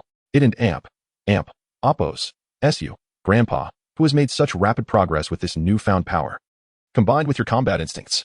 As the two exchanged compliments, the Konoha Intelligence Department infused chakra into the kunai Minato had left behind. It appears we have received new intelligence, Minato noted. Let us not delay, we should return at once, Boruto urged. Minato smiled awkwardly, truthfully, I would like to, but right now. Boruto suddenly remembered, having forgotten that he had sealed Minato and Appos' chakra points. Haha, leave it to me. Konoha Intelligence Department. The two returned to Konoha, where they found Fugaku and others waiting expectantly. Do we have any new leads? Minato inquired. Yes, we detected chakra fluctuations similar to those of the Byakugan near the Frost Country. And there are numerous samples of bloodline limits present, Fugaku reported. Indeed, if we are searching for samples, that would be the prime location. We should dispatch a team for investigation. Once confirmed, we can proceed with our actions. As for the selection of personnel, Fugaku suggested, let us take this task. Our department has only recently been established, and we need to demonstrate our value to the higher-ups. Excellent choice, Minato agreed. Take a team and conduct a thorough investigation. Be cautious and avoid alarming them. Report back promptly if anything arises. After issuing the instructions, Minato handed his kunai to Fugaku. If you discover it is indeed the Byakugan, infuse it with chakra. Understood, 4th Hokage. If this mission succeeds, the Uchiha clan will surely be the greatest contributors to the Konoha Intelligence Department, Fugaku replied, determined. Thank you. Fourth Hokage. We won't let you down, he added, leading several clan members toward the Frost Country. Watching them depart, Boruto turned to Minato and asked, Do you need my assistance? Not just yet. The focus should be on the Uchiha this time. It's an opportunity for them. You can join that team later. Minato responded. Got it, Boruto acknowledged. Meanwhile, Fugaku and his team had traveled a full day and reached the border of the Frost Country. But the sight before them was harrowing. The path was littered with many corpses, and remnants of blood stained the trees and ground. Chapter 20. The bloodline hunter on the frozen lake at the border of the Frost Country. The biting wind howled, carrying crystalline ice. Uchiha Fugaku stood at the edge of an icy cliff, his crimson Sharingan piercing through the snowstorm, gazing intently at the faint outline of an abandoned mine below. Behind him, 12 elite Uchiha warriors knelt on the frozen surface, an invisible barrier of chakra shielding them from the raging blizzard 3 meters away. Is this where the remnants of ice release discovered by Team 7 are located? Fugaku and Appo's voice was colder than the wind. Indeed, Uchiha Hakadai unfurled a bloodstained scroll. 3 hours ago, Team 7 was ambushed by snow ninjas 5 kilometers southeast of the mine. The enemy utilized ice release mixed with chakra fluctuations reminiscent of the ghost blood technique. Fugaku and Appo's Sharingan suddenly narrowed into 3 tomo at the mine and Appo's entrance. He detected a trace of chakra that was nearly indistinguishable from the ice and snow. It was the hybrid of dissolution and ice release they had been tracking in the land of hot water. Silent infiltration 12 silhouettes transformed into shadows, dissipating into the air, only to reassemble and encircle the mine in a seamless formation. Uchiha Haken formed hand seals, his Sharingan reflecting the myriad sealing runes covering the mine-s surface, a tri-layered composite barrier, the outer layer sensing, the middle layer equipped with lightning countermeasures, and the core layer infused with a special chakra. Fugaku and Appo's fingertips ignited with chakra flames, tracing the barrier and Appo's intricate designs, akin to those of Orochimaru and Appo's stronghold. Uchiha Inaka unsheathed his ninja blade. Shall we force our way through? No. Fugaku and Appo's Sharingan suddenly revealed a complex pattern. Use that. The 12 Uchiha simultaneously formed the boar seal, their Sharingan weaving a crimson web of light amidst the snowstorm. As the web enveloped the barrier, all sealing runes twisted and disintegrated. This was the Uchiha Intelligence Division and Appo's specialized training. Sharingan Mirror, designed specifically to dismantle composite barriers. Crimson Laboratory. The sight within the depths of the mine caused even the battle-hardened Uchiha to recoil in shock. Hundreds of ice coffins were embedded in the rock walls, each imprisoning a bloodline ninja. Dark red flesh buds sprouted from their chests, connecting to a massive tumor on the central altar, the mother of the ghost bud.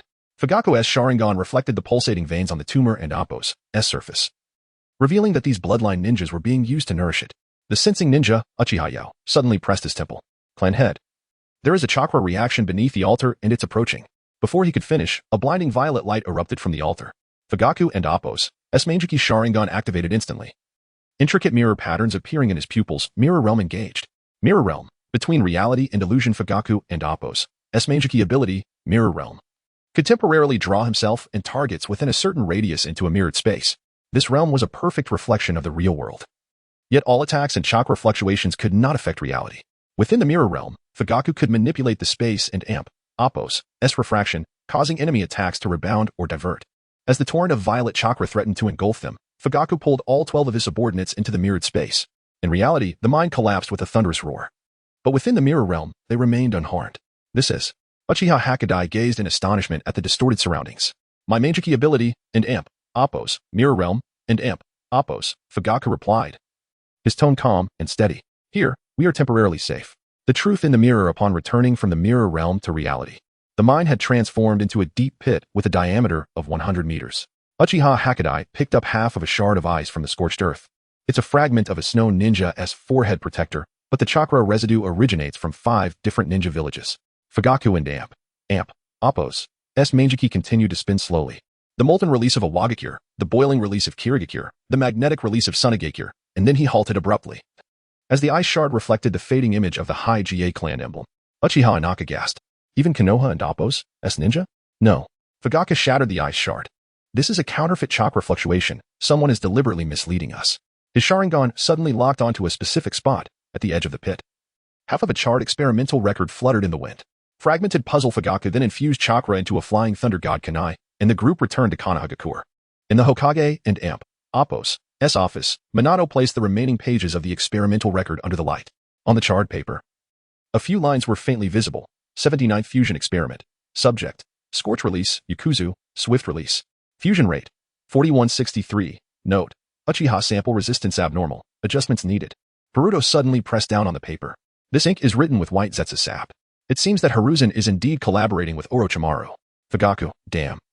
They are even targeting Konoha's people. The High GA clan has already stepped in. Does that mean we are next? Uchiha Haken, TCH. Should we strike first and defeat him? Boruto, no, we cannot rush. If we are to capture him, we need a well-devised plan. In truth, Boruto could easily handle the situation alone, but the Uchiha clan needed this opportunity.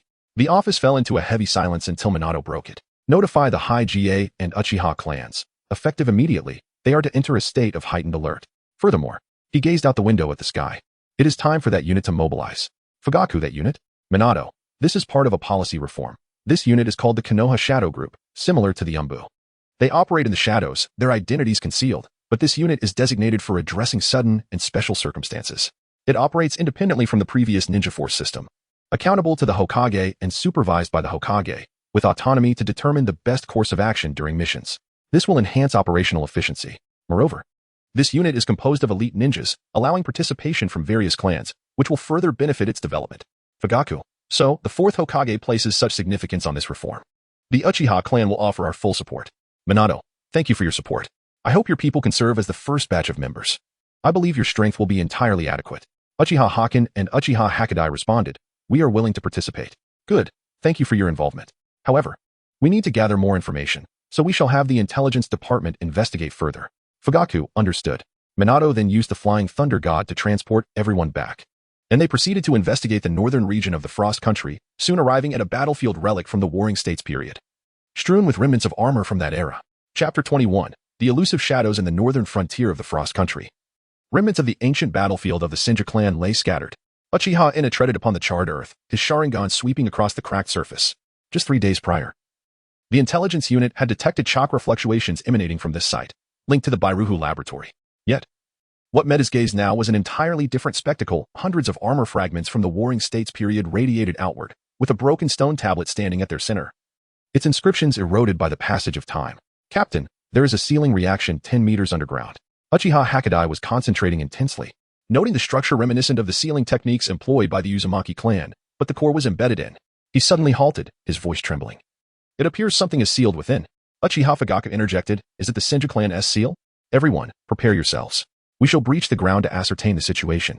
The tomb of the Senju, as Uchiha Haken utilized fire release to melt the surface. All present were awestruck by the sight before them. At the center of a 20-meter diameter sealing array, a crystal coffin floated, within which lay a slumbering girl clad in the attire of the Uchiha clan from the Warring States era, her pallid skin adorned with dark curse marks. More bizarrely, 7 chains of chakra coiled around the coffin, each chain tethered to the bones of a Senju clan member. This is the Senju clan's seal? Uchiha Yakumi stepped back. Uchiha Fugaku pondered, what could require such a seal from the Senju clan? Who, or what, is imprisoned within? Fugaku's Sharingan abruptly activated, enveloping the cavern in a mirrored realm. Within the reflection, he discerned a starkly different scene. The girl in the crystal coffin formed the seal with her hands, while the chakra from the Senju bones flowed toward the coffin, seemingly supplying energy to the seal. Release the outer barrier after the mirror realm is dispelled, Fugaku ordered gravely. Be careful not to touch. Before he could finish, Uchiha Ina's kunai sliced through the outermost sealing symbol. In an instant, the entire cavern began to tremble violently, the 7 chakra chains snapping simultaneously. The girl within the coffin fluttered her eyelashes. The awakened spirit Konoha village. Training Ground 7 Boruto was engrossed in practicing the Flying Thunder God technique, beads of sweat trickling down his brow. His figure flickered in and out of sight on the training field, each teleportation striking the target center with precision. Suddenly, the wedge seal on his chest flickered with a faint blue light, but it vanished almost immediately. Was that an illusion? He glanced down briefly, shaking his head to dispel distracting thoughts. He needed to focus. His grandfather's advanced Flying Thunder God technique was still a work in progress. Meanwhile, the Uchiha forces in the cavern faced a more terrifying transformation. The shattered Senju bones abruptly reassembled into 7 skeletal warriors, their eye sockets ablaze with eerie blue flames. Wielding colossal swords formed from wood release. What are these? Uchiha Hakudai's Sharingan spun wildly, the chakra of Senju Butsuma. Fugaku's mirror realm expanded, deflecting the first descending wood release sword against the cavern walls. Yet, more skeletal warriors emerged from the depths, their attacks infused with the distinctive killing intent of Warring States ninjas. Fugaku's Sharingan whirled chaotically. Someone has infused the battle memories of Warring States warriors into these bones. The group engaged in battle with the skeletal soldiers. Uchiha Haken unleashed a fire release, great fireball to cover his comrades, while the others flanked the enemies. Despite the warriors and Appo's fierce intent, they were ultimately mere bones, quickly succumbing to one sealing technique after another. Amidst the chaos, no one noticed the cracks in the crystal coffin were widening, as Uchiha Haken's black flames consumed the last skeletal body. The girl within the coffin suddenly opened her eyes. Within her pupils, 3 tomo melted into the pattern of a kaleidoscope. The elusive shadows be cautious. Fugaku's kaleidoscope Sharingan flared open, yet only a fleeting shadow was captured. The awakened girl, like a specter, glided through the Uchiha ninjas and Appo's encirclement, her fingertip lightly touching Uchiha Ina's forehead. In that instant, Ina froze, a myriad of fragmented memories flooding his mind. TCH, more Uchiha. Huh? But I must thank you for unsealing me. The girl's voice reverberated with echoes of time. I shall not harm my kin. Her gaze swept across the assembly, the kaleidoscope patterns swirling in her eyes. But please, for now, forget my existence. Simultaneously, the Sharingan of the Uchiha forces dimmed momentarily. When they regained their senses, the cavern was left with only the shattered crystal coffin and remnants of chaos. Uchiha Ina staggered, pressing his temple. What just happened? Fugaku's kaleidoscope continued to spin, his vision catching a glimpse of the girl's departure. Silently, he retracted his ocular technique and solemnly declared, seal off the area immediately. All intelligence pertaining to this matter is to be classified as S-rank. The evolution of Bairuhu at the same moment, within the subterranean laboratory of the Snow Country. Bairuhu pressed his palm against the forehead of a certain mist ninja. His skin had turned a dark purple, with veins protruding like tree roots. Excellent.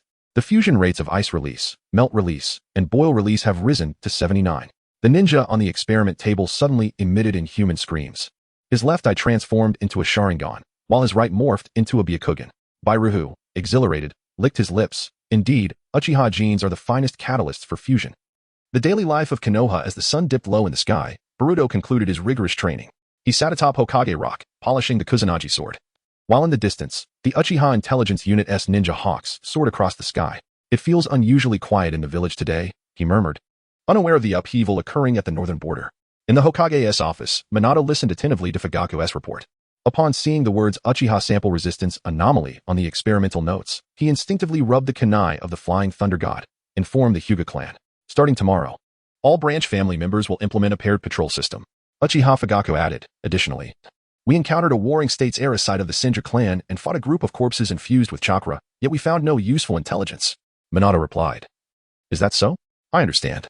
I will dispatch more personnel to investigate. Outside the window, the lights of Konoha began to twinkle in the twilight. Unbeknownst to anyone, at the trunk of an ancient tree beyond the village, a girl clad in Warring States attire gazed in Boruto's direction. Her kaleidoscope reflected the image of the young man practicing the Flying Thunder God technique, a reminiscent smile gracing her lips. Chapter 22, The Shadow and Appo's journey monologue of light. At this moment, Light stood upon a tree trunk. Reminiscing about her past, the golden-haired youth practicing the Flying Thunder God beneath the Hokage rock, the cold glimmer of the Kusanagi sword slicing through the air, stirring a rain of cherry blossoms. 100 years have passed, Boruto. She gently closed her fingers, the ice crystals shattering into stardust-like powder.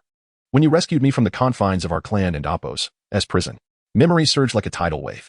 Under the moonlit sky of the Warring States period, the blood-soaked boy carried her across the battlefield, the furious roars of her kin echoing behind them. At that time, Boruto was merely a fledgling. Yet he smiled at her and said, do not fear. The sky grew darker, the kaleidoscopic Sharingan of Uchiha light ignited with an eerie red glow. She brushed over the wound on her chest. You once told me my name, and you made me feel warmth, like my very own son.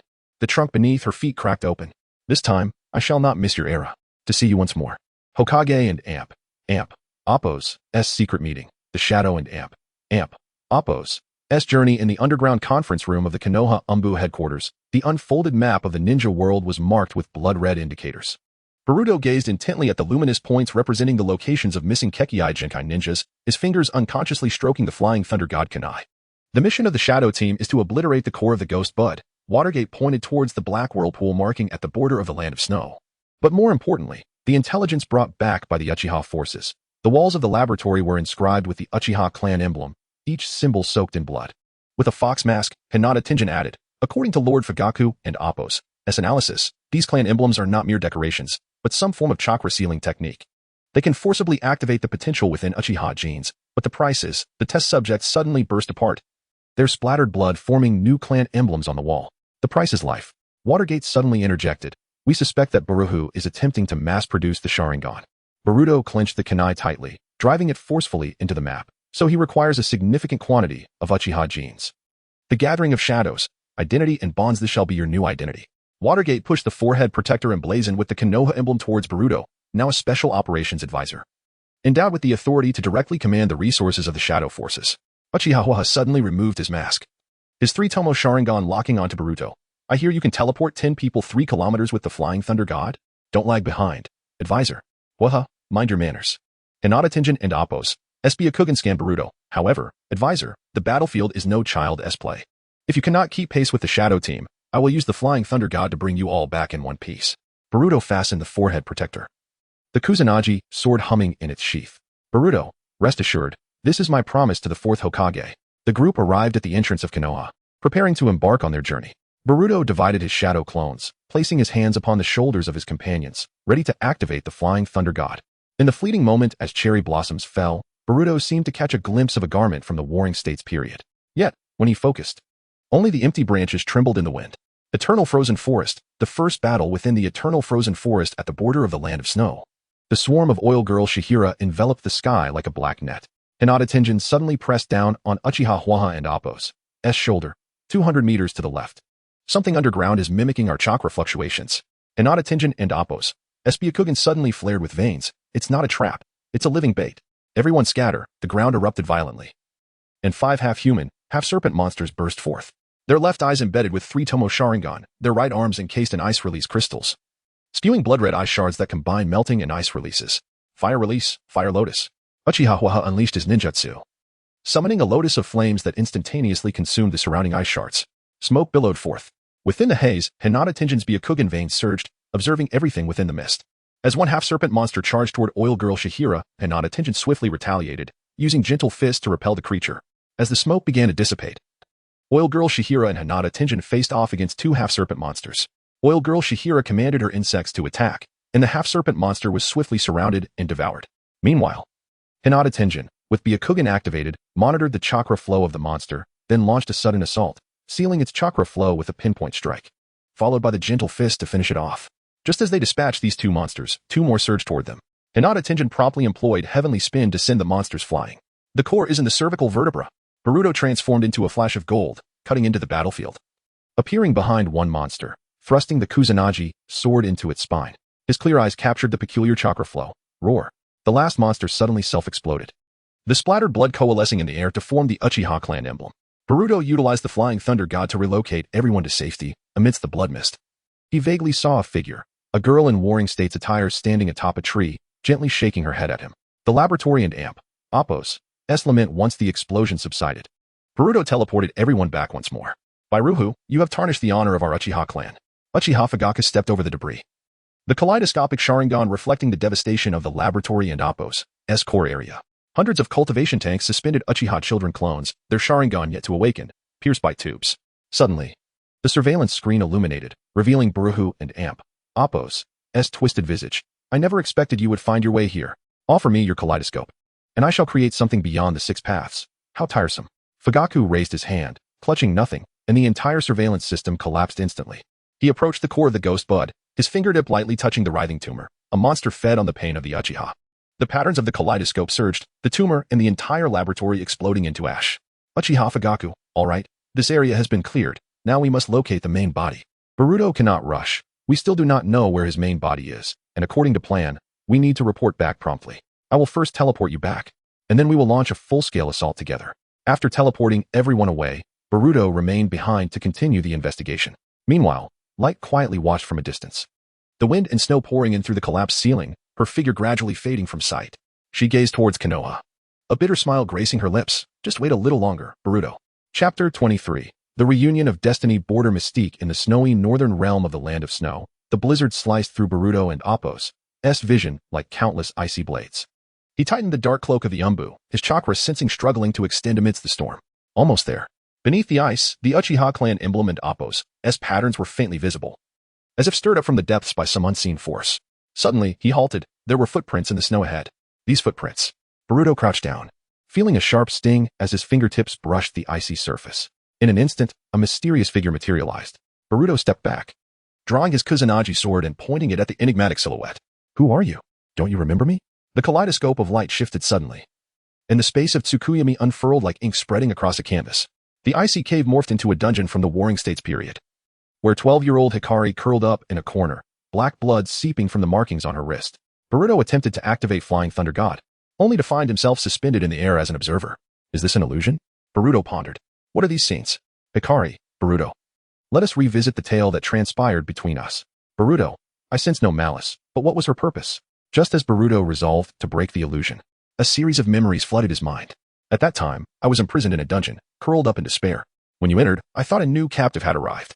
Yet upon seeing me, you appeared inexplicably elated, proclaiming that you would take me away from this place. Boruto witnessed his younger self resting his hands on Hikari and Appo's shoulders, promising to rescue her. Initially, I held no expectations and, under the clan's indoctrination, I declared I was merely a weapon for our lineage. Hikari's countenance was marred by sorrow. However, you bore the scorching flames of the prison, forcefully prying open the cell door, igniting within me the belief that destiny could be defied. You extended your hand, and I took it, escaping together. In that moment, Boruto saw his younger self pushing Hikari into the bushes, urging her to flee while he faced 3 Uchiha clansmen alone. At first, I contemplated escaping alone. Although I felt some reluctance to leave you behind, I reassured myself that you had acted on a whim in rescuing me. My only task was to escape. Yet, I found myself unable to do so, for regardless of whether your actions were impulsive or fortuitous, they represented my first taste of warmth. Until that moment, no one had ever offered me help. Boruto observed Hikari returning to save her younger self, tears streaming down her face. Thus, they ran, continuously, until dawn broke, when the Uchiha pursuers could no longer follow, and they finally paused. With tears in her eyes, Hikari spoke. Back then, I longed to spend the rest of my life with you. I asked, why go to such lengths to assist someone like me? You replied, to me, you are an invaluable friend, one worth risking my life to save. I leaned against your chest, weeping, for it was the first time someone had regarded me as so significant. I had a multitude of words to share with you, yet your figure began to fade. In your final moments, you reassured me that I was not nameless. My name is Hikari Uchiha, bestowed upon me by my parents, urging me to live in a new place beneath the sun. Thus, your presence vanished, and I reached out to grasp that fleeting light, only to have it slip through my fingers. Once again, I encountered you, choosing to wield illusion to control the Senju clan, sealing me once more. I decided to take a gamble, hoping that when the seal was lifted, I would awaken in your era. It seems my gamble has borne fruit. With tears cascading down her cheeks, Uchiha Hikari swiftly dashed to Boruto, enveloping him in her embrace before he could react. Gazing at Hikari in his arms, Boruto, despite lacking memories, felt an undeniable instinct affirming the truth of the moment. He remarked, in this era, you must have endured much suffering. Gently, Boruto patted Hikari and Appo's back, whispering in her ear, come back to Konoha with me. It is a safe haven where you will find assistance. The establishment of the ninja village has transformed the world. Hikari lifted her head, tears still glistening in her eyes, and nodded resolutely. The two raced onward until they finally reached the village of Konoha. The bustling streets and vibrant crowds made Hikari feel anxious, instinctively drawing closer to Boruto. Sensing her unease, Boruto gently clasped her hand, offering her a reassuring glance before leading her toward the Hokage's office.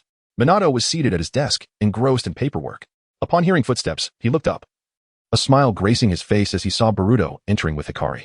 Boruto, you went on a mission and returned with a girlfriend? Hikari paused in surprise, her cheeks flushing crimson. Boruto's eyes widened in bewilderment. He opened his mouth yet struggled to find words to explain. Regaining his composure, Boruto recounted their encounter at the border, detailing Hikari and Appo's harrowing past to Minato. Upon hearing the tale, Minato and Appo's expression turned grave, filled with empathy as he gazed at Hikari. Child, the suffering of your past is behind you. In Konoha, you will forge a new life. To ensure Hikari and Appo's stable existence in Konoha, Minato decided to grant her a new identity. He produced a blank identity scroll, filling in the necessary information while stating, from this day forth, you are an official resident of Konoha. Should you encounter any difficulties, do not hesitate to seek my assistance. Afterward, Minato led Boruto and Hikari to the Uchiha clan and Appo's enclave. Fugaku was in the courtyard, training the younger shinobi when he noticed Minato's arrival and promptly approached, bowing respectfully. Hokage-sama, how may I assist you? Minato smiled, introducing Fugaku. This is Hikari, a member of the Uchiha clan. He then explained everything she had endured, expressing hope for her acceptance by the Uchiha clan. Fugaku contemplated, a soul from the Warring States period? Alas, the past is no more. He gazed at Hikari, his eyes devoid of rejection, filled instead with concern. Welcome home, child. Hikari's eyes moistened once more. She felt an unprecedented warmth from Fugaku's words. Fugaku led them to a tranquil courtyard. This will be your home from now on. Should you need anything, feel free to ask. Hikari entered the modest yet cozy dwelling, her heart awash with mixed emotions. She turned, bowing deeply to Fugaku. Thank you. Clan leader. Fugaku stepped forward, gently patting her shoulder. No need for thanks, from now on, we are family. Chapter 24, Shadows of Espionage within the Hokage and Amp, Appo's office in Konoha. The morning light streamed through the Venetian blinds, casting elongated shadows upon the floor. Minato carefully stored the final intelligence scroll, and upon lifting his gaze, he was greeted by Boruto, who entered while balancing a stack of documents. The boy's golden hair glistened with morning dew, indicating he had just completed his special training. Grandfather. This is what you requested. Boruto suddenly halted, his eyes drawn to the open ninja world map sprawled across Minato and Appo's desk. The border of the land of snow was marked with a massive crimson vortex, surrounded by numerous points indicating chakra anomalies. Have a seat. Minato gestured towards the chair opposite him. The latest intelligence from the Shadow Unit reveals that Bairuho has established a laboratory at the bottom of the eternal frozen lake at the border of the land of snow. His main body is likely there as well. He then handed Boruto a photograph. As Boruto took the photo, the clarity of the image struck him. Bairuho was pressing his palm against the forehead of a certain ninja, the surface of that individual's skin revealing the Uchiha clan emblem. He was forcibly activating Uchiha genes. Boruto clenched the photograph tightly. These test subjects were all missing rogue ninjas. Minato and Appo's voice was as heavy as iron. The informants from the Shadow Unit reported that there were hundreds of Uchiha clones within the laboratory. Standing up, his Hokage cloak billowing behind him, he declared, I want you to lead a team to destroy the laboratory and eliminate Bairuho. Yes. Boruto was about to bow when the door of the office was abruptly pushed open. Hikari burst in, carrying a pile of documents, her Uchiha forehead protector gleaming brightly in the morning light. I want to go too. Both Minato and Boruto were momentarily taken aback. Hikari slapped the documents onto the table. And one experimental report caught Boruto's eye. The words Uchiha gene fusion rate pierced through his consciousness. The Uchiha clan of today was no longer what it once was. He felt warmth within the current family, and thus it was imperative that. Furthermore, he now possessed the fundamental powers and speed enhancements of the wedge. Hikari rolled up her sleeve, revealing the blood-red glow of the wedge mark on her forearm. She suddenly rotated her eyes. Moreover, my Mangeki Sharingan should assist your endeavors. Earlier, Boruto had also marked Hikari with the wedge. I believe with Hikari's physical prowess, she could serve as a vessel, and I want to need to apply more. Minato remarked. In fact, Boruto's strength could easily eliminate the opposition, but since the Konoha Shadow Unit has just been established, there is an urgent need for prestige. Boruto noticed that the Mangeki patterns in Hikari's eyes seemed to resonate with his own wedge mark. After a moment of silence, Minato nodded. But you must obey Boruto's command. The shadows beneath the eternal frozen lake at the border of the land of snow resembled a colossal ice mirror, reflecting the leaden sky above. Boruto stood upon the icy surface. The laboratory was likely protected by triple barriers. Hikari's Mangeki reflected the purple patterns beneath the ice. The outer layer was a sensing barrier, the middle layer retaliated with lightning, and the core layer bore a special chakra akin to Orochimaru's barriers. Boruto interjected. It shares the same origin as Orochimaru's base barriers. He turned to the Shadow Unit members behind him. Heinekage, use your Inferno Lotus to carve a path. Uchiha Heinekage grinned broadly, his triple tomo Sharingan transforming into the Mangeki. Exactly what I wanted. He formed hand seals, and flames coalesced into a massive lotus in his palms. The moment the lotus made contact with the ice, the entire eternal frozen lake trembled violently. Roar! The ice suddenly shattered, and a gigantic wolf, its body cloaked in ice crystals, burst forth. Its left eye was embedded with a triple tomo Sharingan, and it exhaled blood-red icicles, a mix of melting and ice techniques. Amaterasu! Hikari suddenly shouted, her left eye igniting with black flames. The wolf's icicles vaporized upon contact with the flames, and its right side began to melt. What a powerful ocular technique! Heinekage exclaimed. Is this the legendary Amaterasu? Hikari offered no reply. Her Mangeki patterns surged, and the space of Tsukuyami expanded. The giant wolf was imprisoned within Tsukuyami, witnessing itself being pierced by the wood release of Shinja Hashirama. Its movements froze in an instant. Inferno, Black Lotus.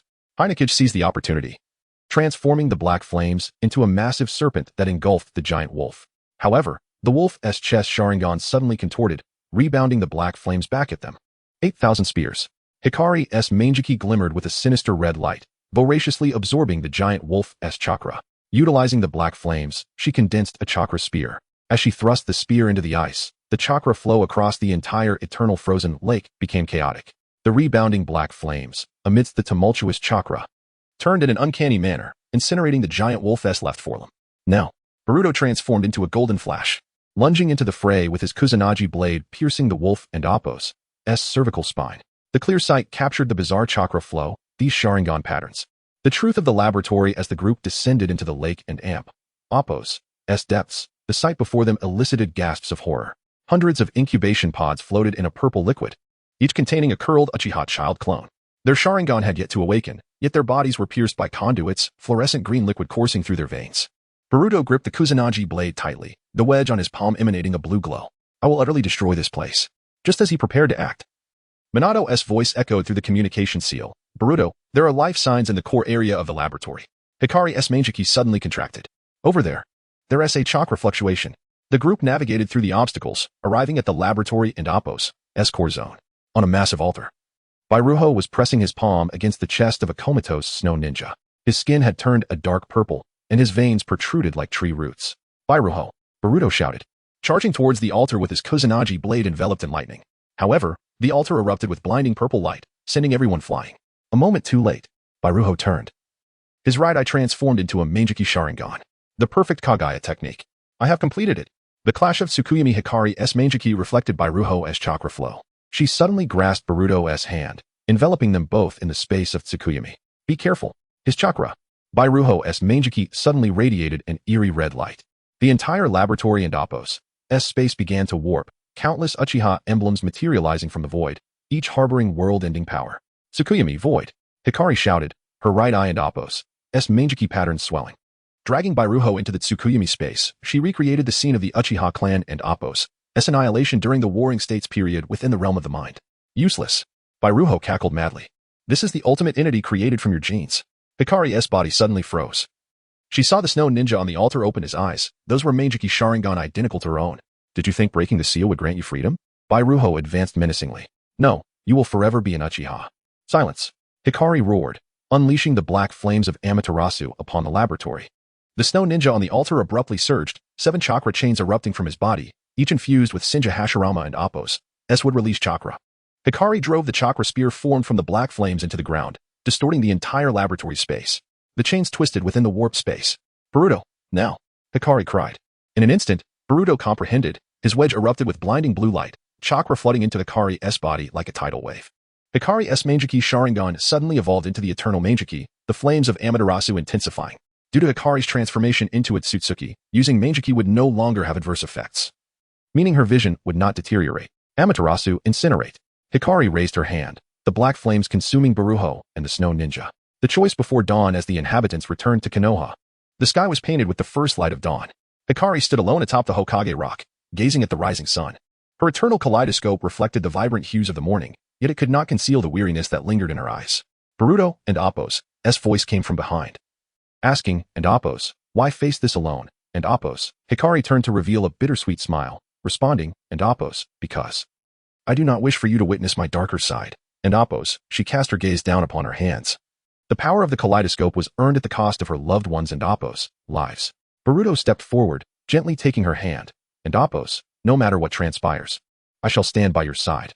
And Appo's, their connection seemed to resonate, and Appo's, because we are family, and Appo's, Hikari interjected, tears welling in her eyes, and Appo's, Boruto, thank you, and Appo's, the observer in the shadows in a concealed corner. Obito stood within the Kamui dimension, observing through a spatial rift. His Sharingan glowed crimson, a cold smirk gracing his lips, and Appo's, interesting. And Appo's, Kagaya emerged from the shadows, inquiring, and Appo's, shall I probe their depths? And Appo's, not for now, and Appo's, Obito shook his head, his Sharingan suddenly constricting, and Appo's, but, what? And Appo's, Kagaya asked. Obito paused momentarily before murmuring, and Appo's, I sense a familiar chakra fluctuation, and Appo's, his gaze drifted toward the distance. It was time to encounter the spirit of the Warring States era. Epilogue. A new chapter within the Hokage's office. Minato was reviewing the latest report from the Shadow Team. A flicker of satisfaction crossed his eyes as he read the words. The Byakugan laboratory has been destroyed. Boruto, Hikari, you have done well, Minato remarked, setting the report aside. Boruto nodded, I understand. Grandpa, we will continue to strive to protect Konoha, and Appo's, Hikari resolutely added, and Appo's, I, too, will wield my strength to safeguard this village and protect Boruto, and Appo's, Boruto chuckled, and Appo's, haha, thanks. Actually, I am quite strong. And Appo's, Minato smiled, and Appo's, I believe in you both. And Appo's, he gazed out the window as a new day began, inviting them to embrace the challenges that lay ahead. Above Konoha, the sun gradually ascended, dispelling the remnants of darkness. Boruto and Hikari stood atop Hokage Rock, welcoming the dawn of a new era. They understood that the path ahead would be fraught with thorns, yet as long as they relied on one another, no obstacle was insurmountable. Chapter 25. Undercurrents and familiar lights. Sakura path of the Uchiha clan in the spring. Cherry blossoms gently descended upon the clan emblem stone tablet. While Hikari stood beneath the tree, polishing her kunai, the distant laughter of children echoed, as several young Uchiha practiced the great fireball technique, the orange flames illuminating the blossoms with a vivid brilliance. Hikari lost in thought. Itachi's voice came from behind. Hikari turned, tossing her kunai towards him. Itachi, could you teach me the shadow clone technique with shurikens? Itachi caught the kunai, noticing the diamond-shaped patterns on Hikari and Appo's hand, yet he said nothing. Ninja school training ground. Boruto was instructing a group of genin in the spiral sphere, while Hikari leaned against a tree, savoring dumplings, her eyes reflecting his serious profile. Hikari.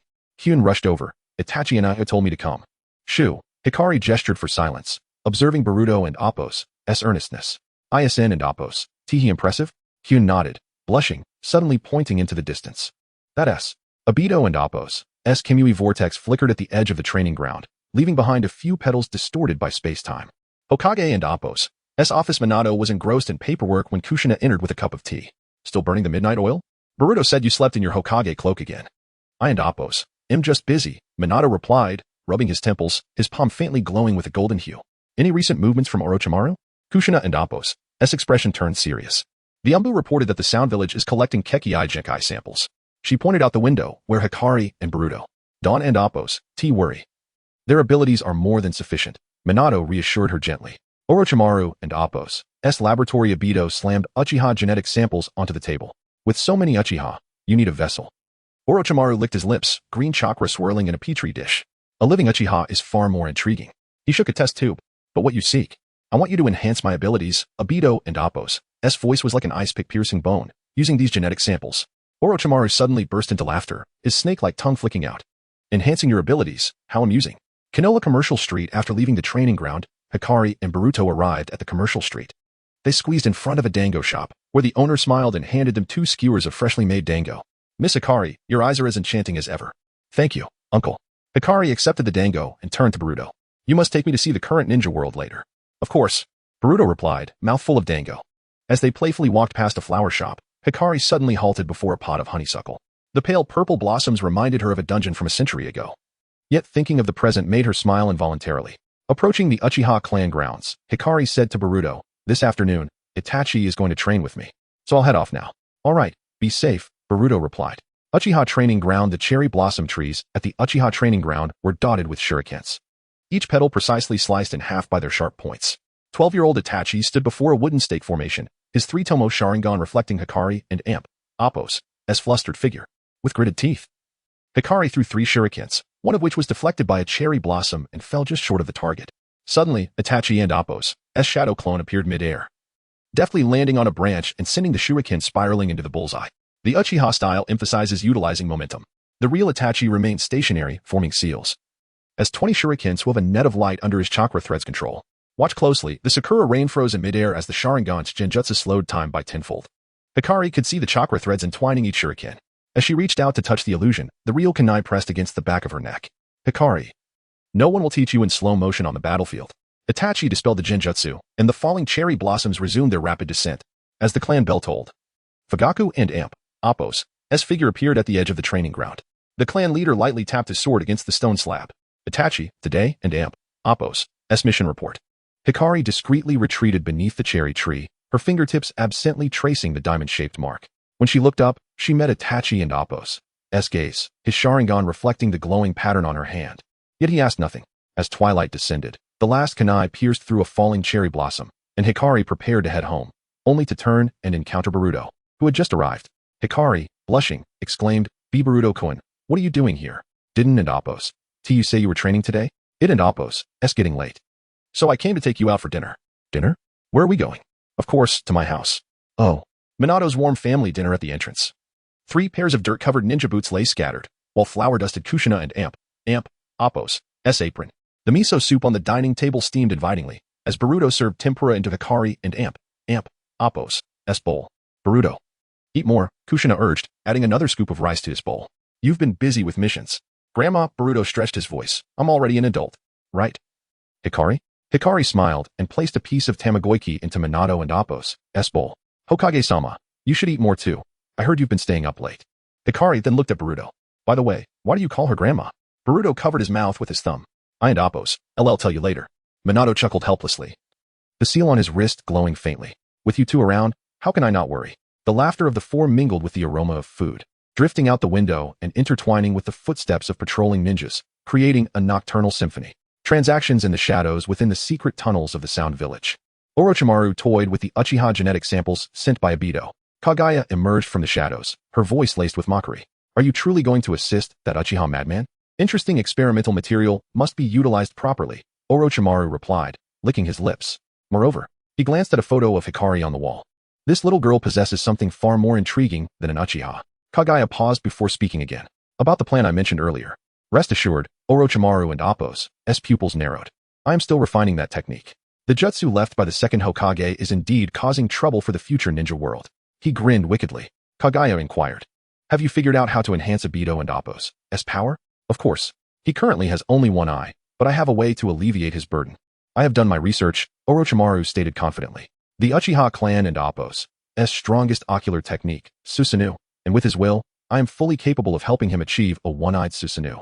Kaguya contemplated the techniques used by Indra and Uchiha Madara. Interesting. Shortly thereafter, Kaguya transformed into a puddle of black mud, sinking into the ground and departing. Chapter 26. Cherished moments under the warm sun. The dawn in Konoha village always unfolds with the melodious chirping of birds and the lively bustle of the marketplace. Golden sunlight pierces through the thin veil of clouds, casting a warm, delicate shroud over the village's streets and alleys. Boruto springs from his bed, hastily freshening up before making his way to Hikari's residence. Standing at her doorstep, he takes a deep breath and knocks on the door. Hikari, rise and shine. The weather is splendid today, let us go out and explore. Hikari opens the door, still drowsy, her hair slightly disheveled. Upon seeing Boruto's invigorated demeanor, she can't help but smile. You're full of energy this early in the morning. Boruto chuckles, of course. The two stroll side by side through the streets of Konoha, where the marketplace is already abuzz with excitement. Stalls brim with an array of delightful goods. Fresh fruits and vegetables glimmer invitingly. Artisans display exquisite ninja tools, and the air is filled with the enticing aromas of various snacks. Boruto leads Hikari to a stall selling dango, purchases 2 skewers, and hands one to her. Try this. It's absolutely delicious. Hikari takes a gentle bite of the dango, the soft, sweet flavor melting on her tongue, and a look of contentment spreads across her face. It truly is delightful. As they meander through the market, Hikari is captivated by a stall selling jewelry. Among the various exquisite necklaces, bracelets, and earrings, her gaze lands on a necklace adorned with the Uchiha clan symbol. Noticing her interest, Boruto picks up the necklace. Do you like it? I'll buy it for you. Hikari is momentarily taken aback, a blush creeping onto her cheeks. Oh, no, that's too extravagant. Boruto smiles as he fastens the necklace around her neck. It suits you perfectly. Consider it a gift. Hikari tenderly caresses the necklace, warmth blossoming in her heart. Thank you. After leaving the marketplace, they arrive at the riverside of Konoha. The water is crystal clear, with fish joyfully swimming about. Boruto picks up a flat stone, bends down, and skillfully skips it across the water's surface. Come on, give it a try. It's great fun. He encourages. Hikari mimics Boruto's actions, tossing her stone, but it merely splashes a small droplet.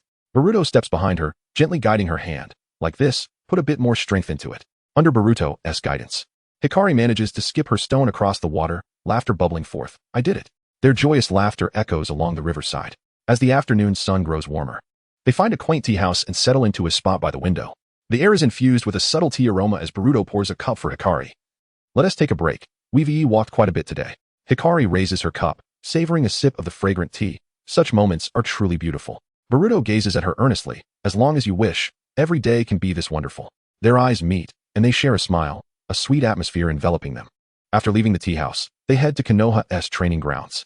Boruto is eager to teach Hikari some new ninja techniques, and she is just as keen to enhance her skills. On the training field, Boruto demonstrates various jutsu, while Hikari attentively observes, diligently practicing. Sweat beads on their foreheads as Boruto claps for Hikari. Well done. You have a remarkable talent. Wiping her brow, Hikari replies, of course. As evening descends, the sunset paints the sky in hues of orange and red, enveloping Konoha in a golden glow. Exhausted yet fulfilled, Boruto and Hikari return to the Namikaze household. Upon entering, the enticing aroma of Kushina and Appo's cooking greets them. The dining table is laden with a sumptuous feast, braised pork, grilled fish, vegetable salad, and Boruto's favorite curry rice. Kushina smiles warmly at their arrival. You two must be famished after a day of fun. Wash up and come eat. Minato emerges from his study, his face adorned with a gentle smile. Did you enjoy your day? Boruto replies with a grin, it was alright. I mainly wanted to show Hikari the wonders of the current ninja world. Hikari, feeling a tad bashful, lowers her gaze, her cheeks tinged with pink. During dinner, Boruto keeps serving Hikari. Make sure to eat more. You've worked hard in training today. Hikari looks at her overflowing bowl, her heart swelling with gratitude. Thank you. But you should eat more too. Kushina watches them with a contented smile. Boruto, Hikari, may you always remain this good to each other. Minato nods in agreement. Indeed. Seeing you like this reassures both Kushina and me. After dinner, Boruto and Hikari retreat to the garden, finding solace on a swing. Moonlight bathes them, and a gentle breeze wafts through, carrying the fragrance of blossoms. Boruto gently rocks the swing while Hikari closes her eyes, savoring this serene and beautiful moment.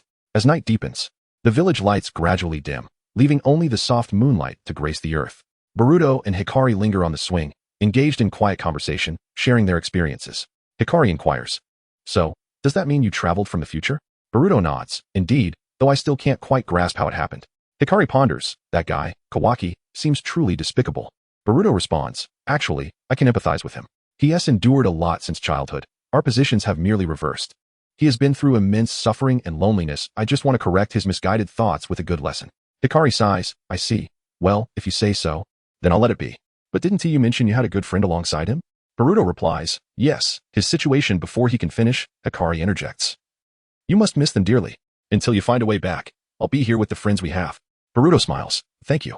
I'll strive to find a way home, but first, I need to resolve matters here. Thus, Hikari gains a deeper understanding of Boruto's past.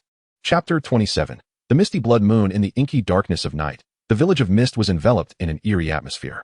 Yagura stood upon the pinnacle of the water shadow building, surrounded by the tumultuous chakra of the three tails, its tails thrashing wildly as if to rend the very heavens.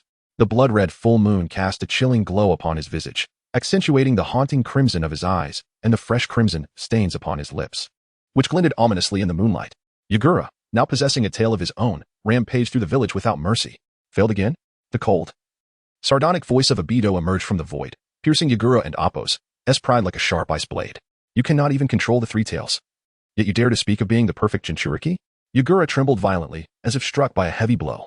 His knees buckled, and he fell to the ground, his nails digging frantically into his palms, flesh tearing, blood oozing between his fingers. Lord Obito, I will prove my existence. His voice was a low, hoarse whisper, filled with inexorable resentment and defiance. As soon as he spoke, his body began to swell uncontrollably, hard scales rapidly covering him, and his once normal eyes morphed into the terrifying slitted pupils of a serpent. With the chakra of the three tails surging uncontrollably, it ultimately led to the transformation of the Jinchuriki. This moment marked the perfect opportunity to release the seal on the three tails. Obito and Appo's three tomos spun wildly, and the kaleidoscope manifested. Utilizing the Sharingan, Obito ensnared Yagura in an illusion, momentarily calming the rampaging beast. Next came the release of the seal. Three tails, you are the first I will claim. With that, Obito pressed his fingers against Yagura's abdomen. As he twisted his fingers to undo the seal, a torrent of chakra gushed forth, and the massive form of the three tails emerged within the village. The rampaging three tails wreaked havoc throughout Mist, leaving a trail of destruction. The ninjas, led by Mei Terumi, felt a wave of despair wash over them. They could hardly believe that their leader would slaughter his own villagers and then undertake a suicidal act to unseal the beast for destruction. The reason behind such madness eluded them. At that moment, the uncontrollable three tails burst forth from the village, heading straight for the sea, with Akatsuki members closely pursuing, waiting for the opportune moment to capture it. The three tails, ever fleet-footed, swiftly submerged into the ocean. Hey, does this mean it got away? Deidara exclaimed, frustration evident in his voice. Did we come all this way for nothing? Scorpion added, equally disheartened. TCH. Enough of your noise. Did you think I would bring you along unprepared to capture it? Obito retorted, forming hand seals. Upon completion, the three tails lost control. He had placed a curse within the beast from the very beginning when he had manipulated Yagura to break the seal. Trying to escape? Not a chance, Obito laughed maniacally. It and Appo's SU three tails. If it weren't and Appo's, T for you back then. The sea winds howled, waves roiling violently as Deidara rode his clay bird, streaking across the water like a black bolt of lightning. Scorpion maneuvered his puppets, casting an eerie glow under the dim moonlight. Suddenly, the ocean floor trembled violently as the massive form of the three tails erupted from the water, sending towering waves crashing down upon nearby islands, shattering them in an instant. Leave it to me. Art is an explosion, Deidara declared, his eyes gleaming with excitement as he leaped into the air, hands moving like a flurry of butterflies, crafting explosive tags with lightning speed. At the same moment, Scorpion commanded his puppets to unleash a barrage of poison needles, each carrying a lethal aura aimed at the beast. However, As soon as the needles touched the rough skin of the three tails, they were obliterated by an overwhelming surge of chakra, turning to dust in the air. Futile. Obito and Appo's figure emerged from the void, his right eye swirling with the power of Kamui, emanating an eerie force. Yagura is now the perfect Jinchuriki. Yet, before he could finish, the powerful tail of the three tails swept towards him with unstoppable force, crashing through the Kamui vortex. Obito barely dodged, but his right arm, composed of white Zetsu cells, was struck, leaving deep, crimson gashes from which blood poured, staining his sleeve. In the midst of blood mist, Yagura and Appo's frenzied rampage unleashed a terrifying storm, sending waves of panic through the village. The air was filled with anguished cries and terrified screams. At the Ninja Academy, innocent children became unwilling victims of this chaos, subjected to experiments as Jinchuriki, their small bodies enduring unimaginable suffering. Madarumi hid in a dark, damp alley, her eyes filled with sorrow and fury as she watched her once comrades being brainwashed into emotionless killing machines.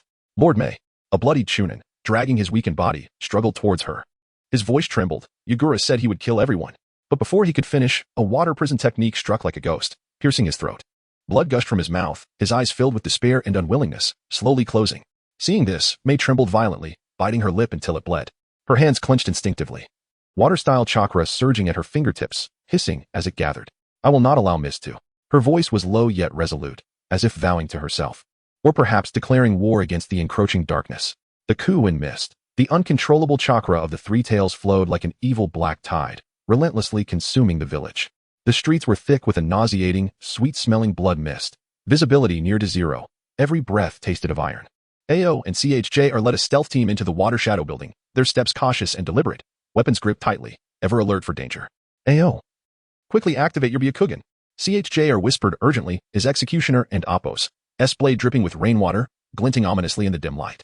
Upon hearing this, AO swiftly activated his Byakugan. Instantly, veins bulged around his eyes, which glowed faintly blue. However, when he beheld the scene before him, he gasped in horror, disbelief etched across his face. Their chakra networks are filled with scales of the three tails. His voice trembled with fear as he observed the brainwashed ninjas, their bodies infested with the grotesque scales. A chilling sight that sent shivers down the spines of all present. Akatsuki's retreat. Daidar's clay bombs detonated repeatedly upon the three tails' back, creating gaping craters and billowing smoke. Seizing the moment, Scorpion directed his puppet to drive poison needles deep into the beast's wounds. Just then, Obito's Kamui vortex unexpectedly expanded, its immense suction pulling Deidara and Scorpion into an alternate dimension. Almost done, Obito's voice resonated with rage, akin to a cornered beast. Yet, his gaze turned coldly towards the now calm beast beneath the waves, a subtle smirk playing at the corners of his mouth. Three Tails, it seems we are fated to meet. In the village of Mist, this is merely a small token of goodwill. However, Obito's madness intensifies, as if recalling past events. He once again employs his Sharingan to cast illusions and seize control of the Three Tails. Pain is on the verge of arriving. Once he summons the outer path and amp, Appo's golem, the Three Tails will be completely subdued. In Konoha, Minato stands atop the Hokage rock, his stature as upright as a pine tree, though his expression reflects grave concern as he gazes towards the direction of Mist. Reports from the intelligence department indicate that ominous black smoke billows from Mist, resembling a colossal black dragon coiling above, signaling that dreadful events are unfolding. At this moment, Kushina approaches, cradling the infant Naruto in her arms. Her steps light yet tinged with anxiety. As she draws nearer, the potent chakra of the Nine Tails within her stirs, creating ripples in her abdomen, seemingly sensing the distant anomaly. Minato, I can feel the Nine Tails within me becoming agitated, she states. Is that so? Indeed, their target is the host of the Three Tails, Minato replies, his brow furrowing. Should we inform the other ninja villages? Kushina inquires softly, a hint of hesitation in her voice. Minato slowly shakes his head, his features etched in worry. The situation in Mist is more complicated than we anticipated. His gaze is profound and resolute, as if contemplating strategies to confront the impending crisis. Blood Moon's final chapter, the relentless waves crash against the shore, mercilessly dragging Yagura's lifeless body onto the sand. His form is riddled with wounds. The chakra of the Three Tails nearly depleted, resembling a withered leaf devoid of life. Conan stands quietly at the cliff's edge, the sea breeze tousling her hair. Her eyes fixed on the clay bird piloted by Deidara, until it fades beyond the horizon. Is this the truth within the blood mist? Her voice is swept away by the wind, imbued with profound solitude and lament. Yagura, I will. Suddenly, her gaze is drawn to something clutched in Yagura's rigid hand, the corner of the Akatsuki's crimson cloud cloak. Just then, a gust of wind wrests it from his grasp, sending it drifting towards the sea. At that moment, the chakra of the Nine Tails within the swaddled Naruto reacts to some unseen force, stirring violently, causing the infant to squirm restlessly and emit faint cries. In the Hokage office, the atmosphere is thick with tension. Minato strides to the desk and slams a confidential report down with a resounding thud. The report reveals that Mist has become a river of blood, strewn with corpses, a sight too horrific to behold. Kakashi stands beside him, his brow furrowed in deep thought. Has Mist truly descended into such chaos? This must be to empower the Three Tails host. What on earth has happened to Mist? His tone is filled with confusion and concern. Minato's expression is grave as he replies, the turmoil in Mist is overwhelming, and Yagura has not intervened. Rather, he has allowed it to escalate. His eyes betray a profound worry, sensing that a greater crisis looms. After a moment of contemplation, Kakashi responds, as the Kage of a village. One cannot simply stand by while their people are slaughtered. Could it be that the current Mizukage is not the true leader? Or perhaps, he has been manipulated? His words hint at the crux of the matter. Minato nods in agreement, his expression serious. Indeed, that possibility exists, and it is significant. Mastery of illusion techniques is a factor. A figure flashes through his mind, and a vague suspicion arises. Obito, what are you up to now? Kakashi, noticing Minato's moment of distraction, asks, Fourth Hokage, are you contemplating something? Not at all. I was merely considering that the enemy's objective revolves around the tailed beasts, Minato replies, regaining his focus. Oh, I see. So someone is manipulating the fourth Mizukage, who is also the host of the Three Tails. This means the enemy's goal is indeed the tailed beasts. Kakashi pieces together the narrative, realizing the perils surrounding the tailed beasts. Should we provide protection for Kushina and Naruto, given their significance? Kakashi queries with concern. No need. Given the village's current strength, the enemy would not dare launch a reckless assault against us, especially with Boruto in play. Minato expresses confidence in the village's capabilities while harboring high hopes for Boruto's prowess. Kakashi, filled with curiosity, asks, by the way, who exactly is this Boruto? Rest assured, he is on our side, and with his strength, Konoha is temporarily secure. I will share more about him at an appropriate time, Minato explains patiently. Very well. If the fourth Hokage believes so, I shall trust you. With that, Kakashi departs the Hokage office. Minato watches Kakashi's retreating figure, pondering, is it truly about the tailed beasts? It seems I must summon Jiraiya back. He understands that, in the face of the impending crisis, Konoha requires more strength and wisdom. Chapter 28. Long-term planning. Standing before the window of the Hokage's office, Minato gazed towards the direction of the Hidden Mist Village, his expression grave. He was acutely aware that the recent upheaval in the Hidden Mist Village was far from ordinary. The Akatsuki and Appo's covetousness for the tailed beasts, the anomalies surrounding Yagura, and the lurking shadows hinted at a far more sinister plot. The intelligence currently at Konoha's disposal was woefully insufficient to confront the impending crisis. Assistance must be summoned without delay. With this thought in mind, Minato swiftly turned and strode to his desk, extracting a blank scroll. He took up his pen and meticulously composed a confidential missive, detailing the current state of the Hidden Mist Village and his apprehensions. After gently rolling it up and sealing it with wax, he affixed the Konoha emblem. He handed the missive to a waiting Umbu ninja, instructing in a solemn tone. Depart immediately, and ensure you deliver this letter to Jiraiya-sama in person. Inform him that the situation is urgent, and I await his return in Konoha. The Umbu ninja knelt, acknowledged the command, and vanished in an instant, leaving only a fleeting shadow. Once the Umbu ninja had departed, Minato pondered for a moment before taking up his pen once more to write a letter to Tsunade. He understood well that her medical prowess was unparalleled in the ninja world, and in the face of the looming crisis, medical support would be of paramount importance. In the letter, he earnestly conveyed the gravity of the current situation, urging her to set aside her affairs and return to Konoha to strategize collaboratively. Having completed the letter, Minato summoned another Umbu ninja and earnestly instructed, seek out Tsunade-sama. This letter bears great significance and must reach her. The Umbu ninja nodded and vanished with a flicker. With these arrangements in place, Minato returned to his desk, lightly drumming his fingers on the surface as he contemplated the forthcoming plans. He knew that the return of Jiraiya and Tsunade would bolster Konoha's strength, yet more preparations were necessary to fully resolve the impending crisis. Days later, a gentle knock echoed at the door of the Hokage's office. Minato looked up, a glimmer of anticipation in his eyes. Enter. The door slowly creaked open, revealing Jiraiya's towering figure at the threshold. Weariness etched upon his face, yet his gaze remained sharp. Minato, is what you wrote true? Has the Hidden Mist Village descended into such chaos? Minato rose to greet him, nodding solemnly. Indeed, Jiraiya-sensei. This matter is quite precarious. The Akatsuki and Appo's aim appears to be the gathering of all tailed beasts, and the Hidden Mist Village is merely their initial step. As they conversed, footsteps approached from outside, and Tsunade entered the room. As ever, she exuded competence, her eyes resolute.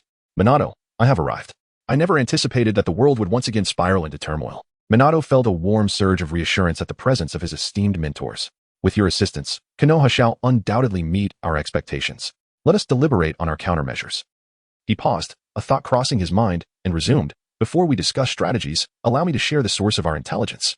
His brow furrowed, his demeanor serious.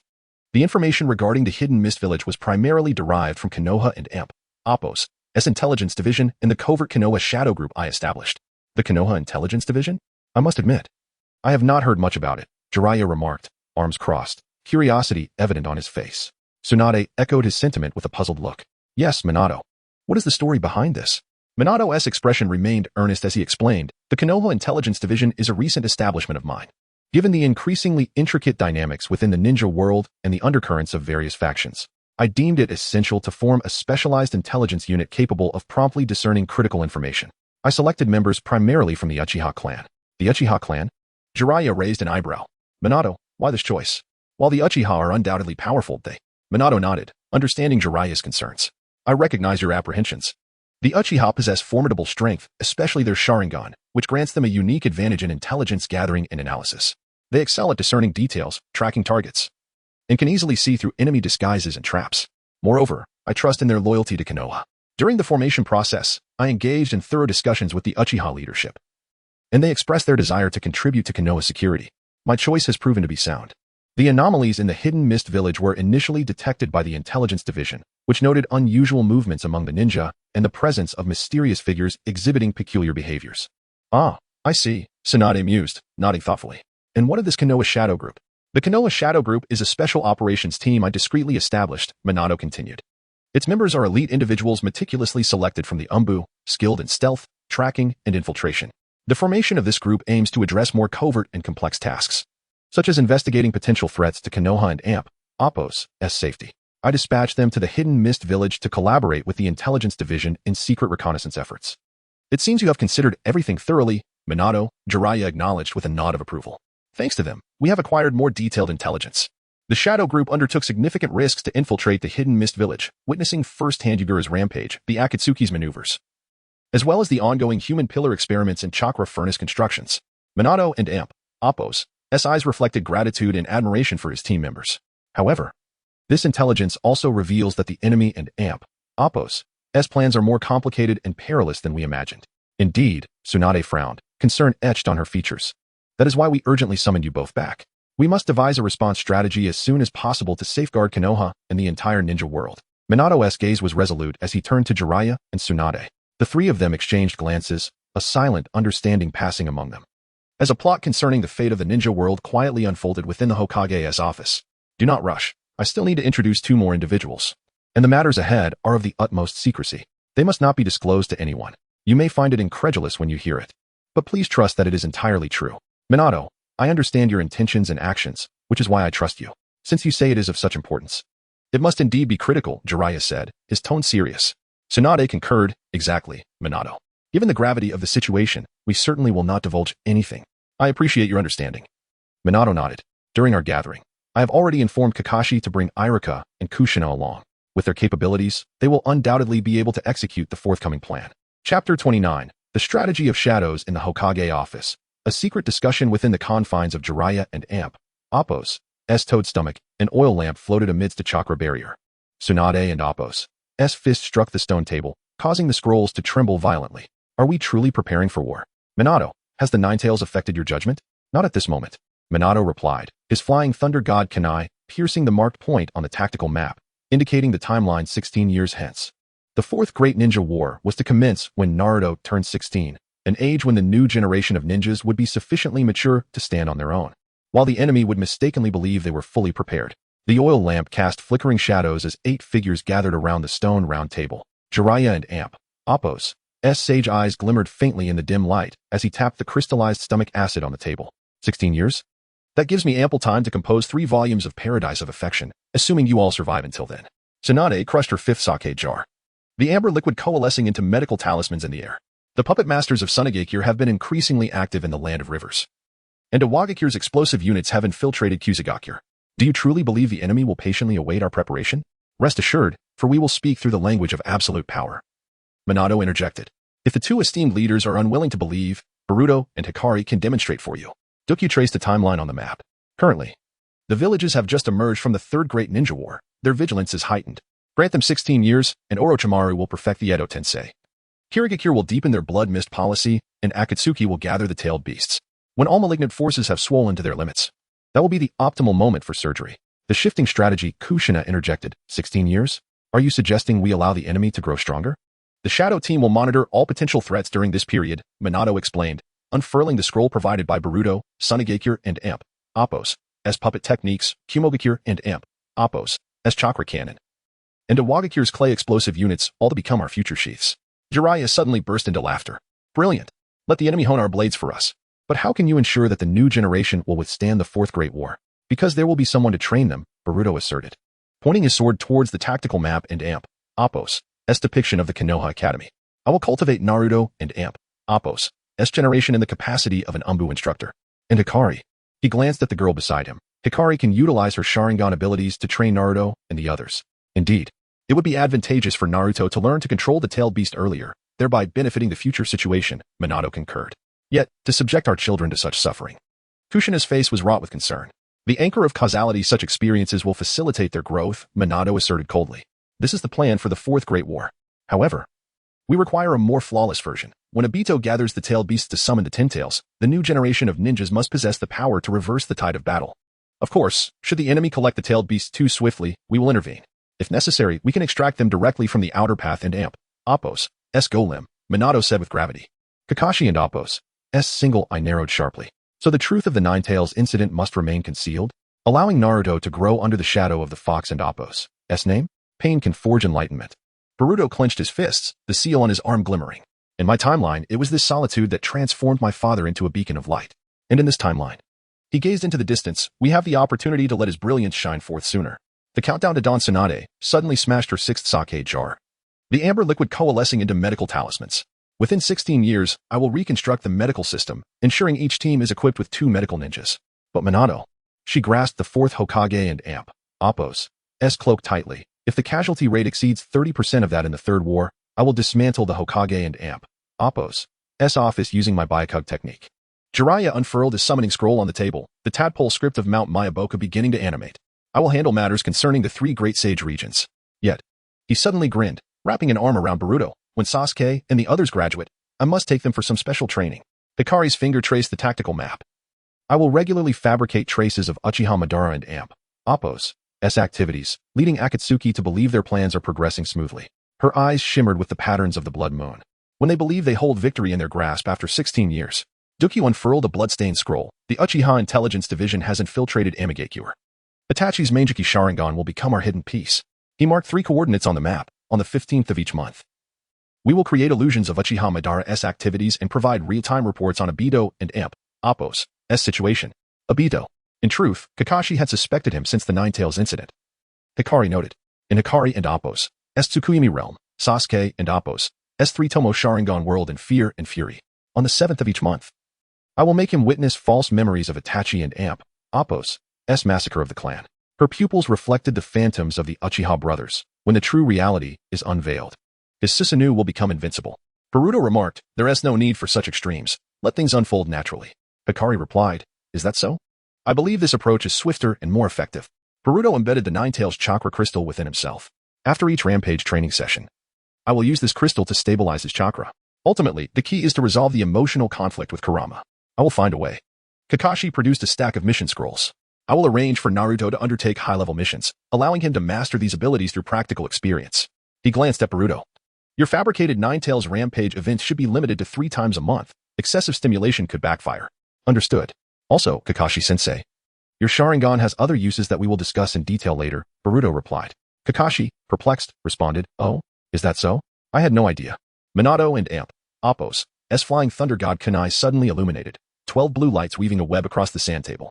When all conditions are met, his voice became ethereal. The 4th Great Ninja War will serve as the cornerstone for a new era. Let the dawn of the new age engulf the remnants of the old. Beginning tomorrow, Konoha will commence the countdown for the Dawn Project. The 4th Great Ninja War will officially commence 16 years from now. Note, the identity of Boruto has yet to be revealed to others. This will be addressed in the next chapter.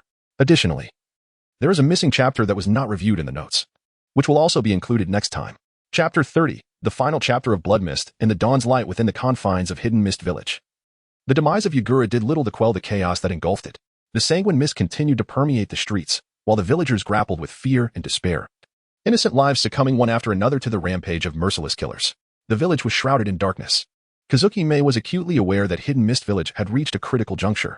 To salvage it, decisive action was imperative, drawing upon her intimate knowledge of the village. She covertly contacted a select few loyal and reliable ninjas, including Ao and Chojuro, who had yet to fall victim to brainwashing. They convened urgently at a concealed stronghold to strategize. We can no longer remain idle. Immediate action is required, May declared, her gaze resolute and her tone brooking no dissent. Ao nodded in agreement, determination igniting his eyes. I pledge my allegiance to you, Lady Kazuki, regardless of the cost. Chojuro gripped his executioner and amp, Appo's blade tightly, his voice steady. I will lend my utmost support. We must restore Hidden Mist Village to its rightful path.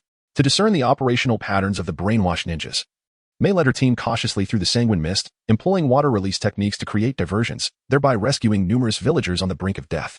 During one such mission, they uncovered a stronghold housing a multitude of imprisoned innocents. Without hesitation, May devised a rescue plan. She initiated the water release, boil release mist technique, enveloping the stronghold in scalding mist that obscured the enemy's vision. Ao activated his Byakugan, precisely locating the adversaries and providing vital intelligence to his comrades. Chojuro, brandishing his executioner and amp, Appo's blade, surged into the fray alongside his fellow ninjas, engaging in fierce combat with the brainwashed foes. Amidst the tumult of battle, May encountered a formidable enemy who unleashed the water release, water dragon bullet technique, sending a colossal water dragon roaring toward her. Undaunted, May swiftly formed hand seals and countered with water release, dissolution technique, dissolving the dragon in an instant. Seizing the moment of the enemy's astonishment, she advanced with vigor, delivering a powerful water-infused punch that felled her opponent. Through their seamless cooperation, the team successfully liberated the villagers and dismantled the enemy stronghold. As the strongholds fell one by one, the influence of the brainwashed ninjas began to wane. Yet May understood that to eradicate the sanguine mist curse entirely, she needed to unearth the crucial threads leading to the puppeteer behind the chaos. She led her team in a relentless search, leaving no stone unturned. At last, they stumbled upon a hidden laboratory in the basement of the Water Shadow building, filled with bizarre apparatus and experimental samples, with documents detailing the human pillar experiments adorning the walls. While they meticulously examined the documents, a horde of brainwashed ninjas burst in, encircling them. The vacant stares of these ninjas, suffused with an eerie aura, indicated they were under the sway of an insidious force. May and her comrades immediately assumed battle stances, bracing themselves for an arduous confrontation. As the clash intensified, May and her team found themselves beleaguered. Waves of enemies surged forth, and their chakra reserves dwindled. In a moment of clarity, May discerned a subtle flaw in the enemy's attack pattern. Seizing the opportunity, she unleashed the water release, water explosive dance technique, igniting a series of explosions amidst the foes. In the ensuing chaos, her team rallied and broke free from the encirclement. After a grueling battle, May finally located the pivotal device controlling the brainwashed ninjas, a crystal orb emanating an ominous glow, inscribed with mysterious runes. Recognizing the peril it posed, she acted without hesitation, unleashing her most potent dissolution technique to shatter the orb completely. As the crystal fragmented, the sinister aura surrounding the brainwashed ninjas dissipated, and they regained their senses. The darkness enveloping Hidden Mist Village was finally dispelled, and sunlight once again bathed every corner of the village. Standing atop the Water Shadow building, May gazed upon the rejuvenating village, her heart swelling with emotion. She understood that the road to rebuilding Hidden Mist Village would be long, yet she firmly believed that through unity, a brighter future awaited them. Meanwhile, in Konoha, the group remained within Jiraiya's summoned toad's belly. Jiraiya, well, the plan has been laid out. Now it is time to unveil the identities of these two. Minato, indeed. Let them clarify your queries. Minato turned his gaze toward Boruto and Hikari, who, in perfect synchrony, stepped forward. Boruto, now, are you ready? With that, they touched fists, activating the seal. Boruto and Amp, Appo's chakra surged forth, intertwining with Hikari and Amp, Appo's as his memories flooded into her consciousness. This was not merely chakra, it was infused with Boruto and Amp, Appo's recollections, overwhelming Hikari and Amp, Appo's mind instantaneously. Initially dazed, she had previously been briefed on Boruto and Amp, Appo's experiences, yet witnessing them firsthand was astonishing. Boruto, are you all right? Hikari? Hikari, Boruto-kun. Rest assured. I am fine. Tears streamed from Hikari's eyes as she processed the memories. Suddenly, her Sharingan manifested, eliciting gasps from the onlookers. Minato, fear not. This is merely the most direct method to access Boruto's memories. The group relaxed their guard, their focus now fixed on Hikari's kaleidoscopic Sharingan. Hikari then cast Tsukuyumi, immersing them in a shared realm where scenes from Boruto's life cascaded into their minds.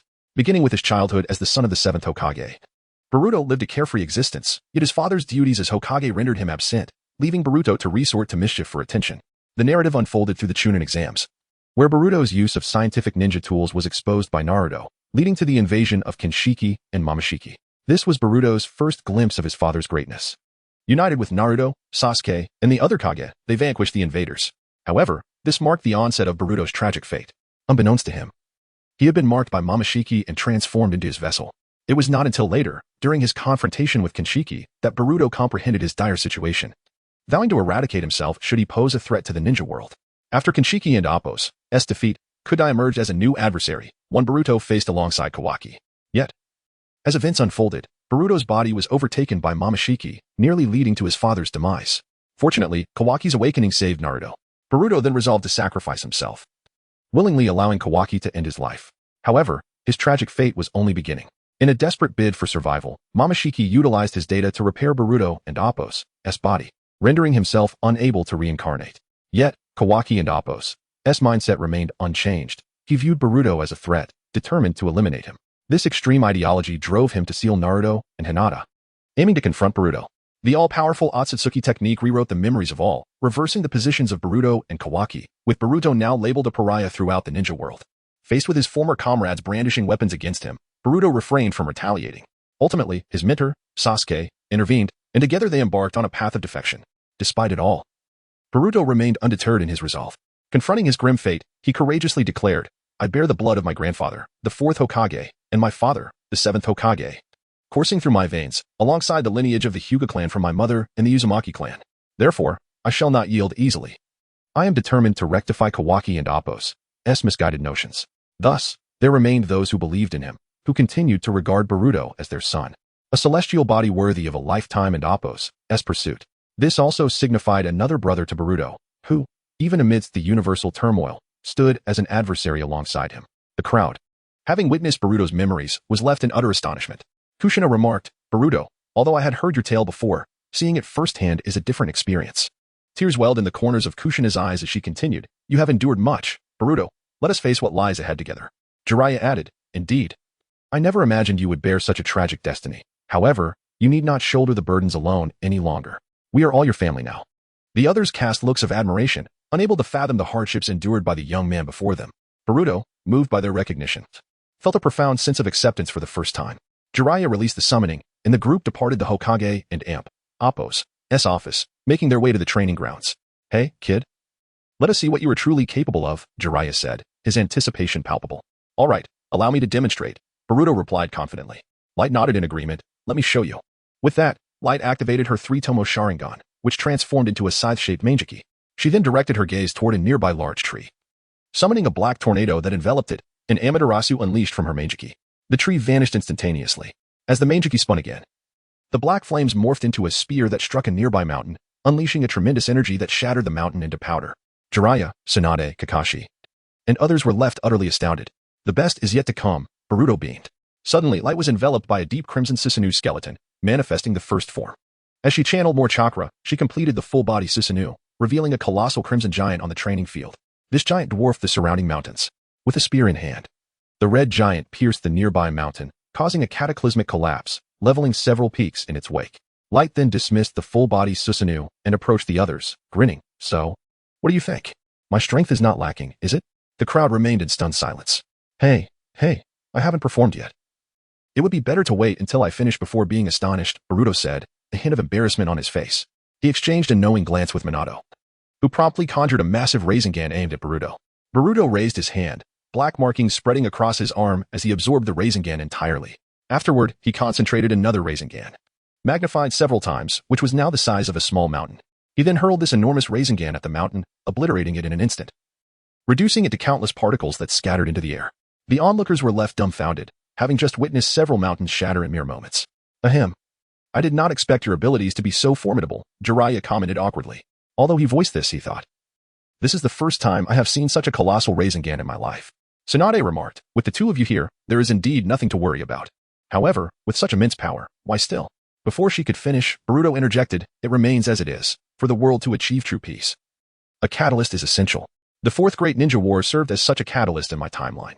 History recounts that following the Fourth Great Ninja War, the ninja world finally embraced genuine peace. This conflict did not arise from the interests of one village against another, but was a collective struggle to protect one another, compelling all to partake in the war. Yet, it was the conclusion of this war that ushered in a new turning point for the ninja world." Tsunade responded, "By your account, the ninja world indeed appears chaotic, with tensions among the villages escalating." She continued, "But war."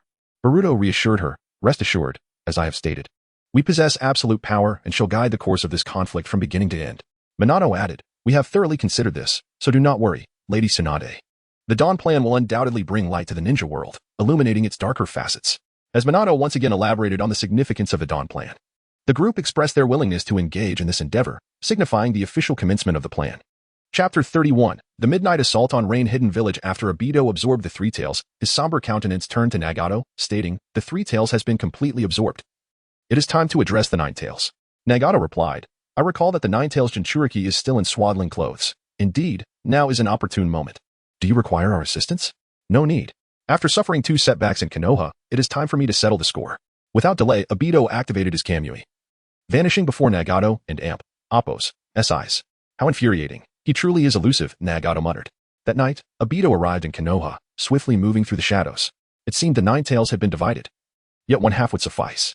As he continued his search for the Nine Tails, a melodious voice reached him. Who are you, and what is your purpose in Konoha? Turning around, Obito erupted into laughter. Ha ha ha, a remnant of the warring states, now standing on Konoha and Appo's side. You were once treated as a weapon by your kin. Imprisoned and oppressed. This world is indeed filled with such ruin and ugliness. How about joining me to cleanse this world anew? I once loathed this world deeply. But the arrival of someone changed me entirely. I cannot allow you to ravage the shinobi world he holds dear. Light responded earnestly. Does that imply our negotiation has borne no fruit? Obito retorted with annoyance. Pray tell, what is your true objective here? Surely it cannot simply be to recruit me. Light and Appo's voice bore a chilling edge. I believe the Nine Tails Jinchuriki is still in swaddling clothes, is he not? Obito grinned wickedly. Light and Appo's gaze suddenly brimmed with murderous intent. In that case, there is nothing more to discuss. This path is closed. With that, Light unleashed his Sharingan, summoning a spear of black flames aimed directly at Obito. He activated Kamui to evade, then unleashed a spiraling inferno towards Light. Fire style, blazing wind dance. Light swiftly manifested his first form of Susanoo, encasing himself in a red skeletal structure that shielded him from the spiraling flames. Red particles coalesced into a spear, thrusting towards Obito, who once again evaded with Kamui. Damn it, Susanoo. This is troublesome. I currently have no means to counter it. Light then dismissed Susanoo and cast Tsukuyami, revealing to Obito the plans for reforming Konoha, the state of the Uchiha clan within the village, and the vision of a prosperous and peaceful future under the 7th Hokage. This is, damn it. I fell into Tsukuyami. Obito exclaimed, swiftly breaking free. Engaging with you has yielded no benefit for me. Farewell. Obito intended to activate Kamui once more to approach the swaddled Naruto. However, just as he prepared to disappear, Minato appeared before him using the Flying Thunder God technique. Startled, Obito found himself displaced in the blink of an eye. Obito, stand down, Minato's gentle voice resonated. Silence. As a teacher, you have failed to protect your own subordinates. No. It is this world that has failed. Had it not been for this flawed world, Rin would still be alive. Obito seethed with fury. Thus, I must cleanse this world thoroughly. Is this the so-called Eye of the Moon plan? Minato inquired. Instantly, Obito's eyes widened in shock. How do you know about that? Obito. This world indeed faces numerous issues, but such extreme measures are not the solution. Will you grant me some time? Minato implored gently. Silence. You understand nothing. You cannot comprehend the grotesqueness of this world. Obito retorted, summoning the Outer Path Golem. Before Minato stood a colossal figure, the Outer Path Golem, capable of absorbing tailed beasts and a juvenile version of the Ten Tails. Unfortunately, the timing was not yet ripe for action. In an instant, Minato conjured an enormous Rasengan, his chakra surging as he released the seal.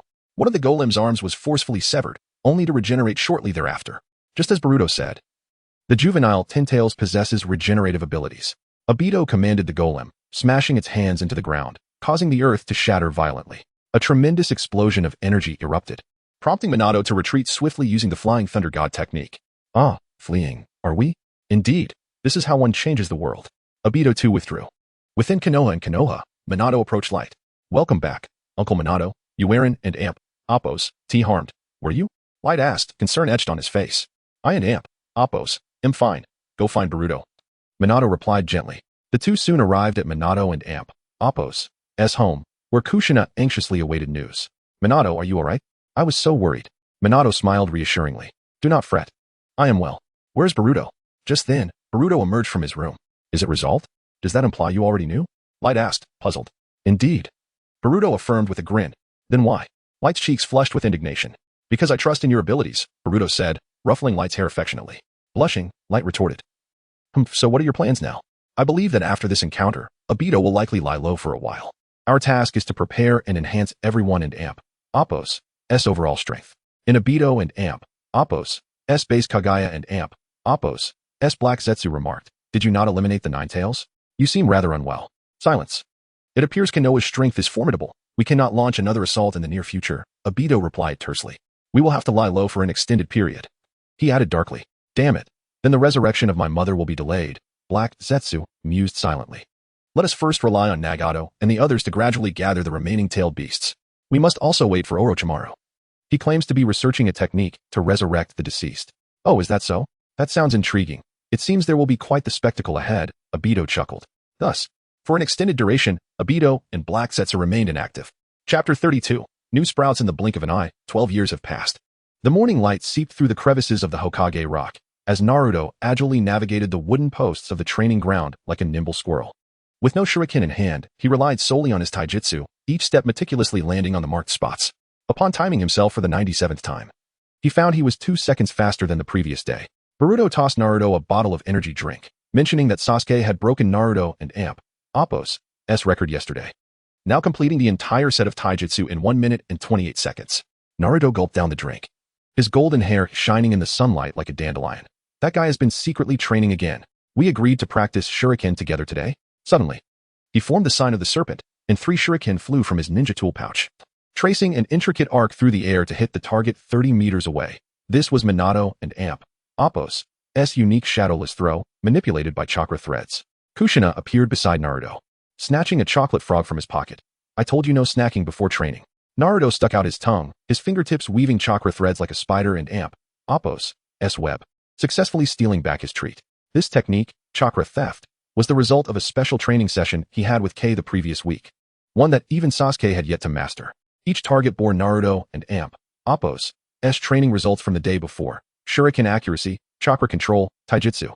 I reckon that due to the changes in the Uchiha clan and Boruto and AMP, Appo's emergence, Sasuke might be charting a different path.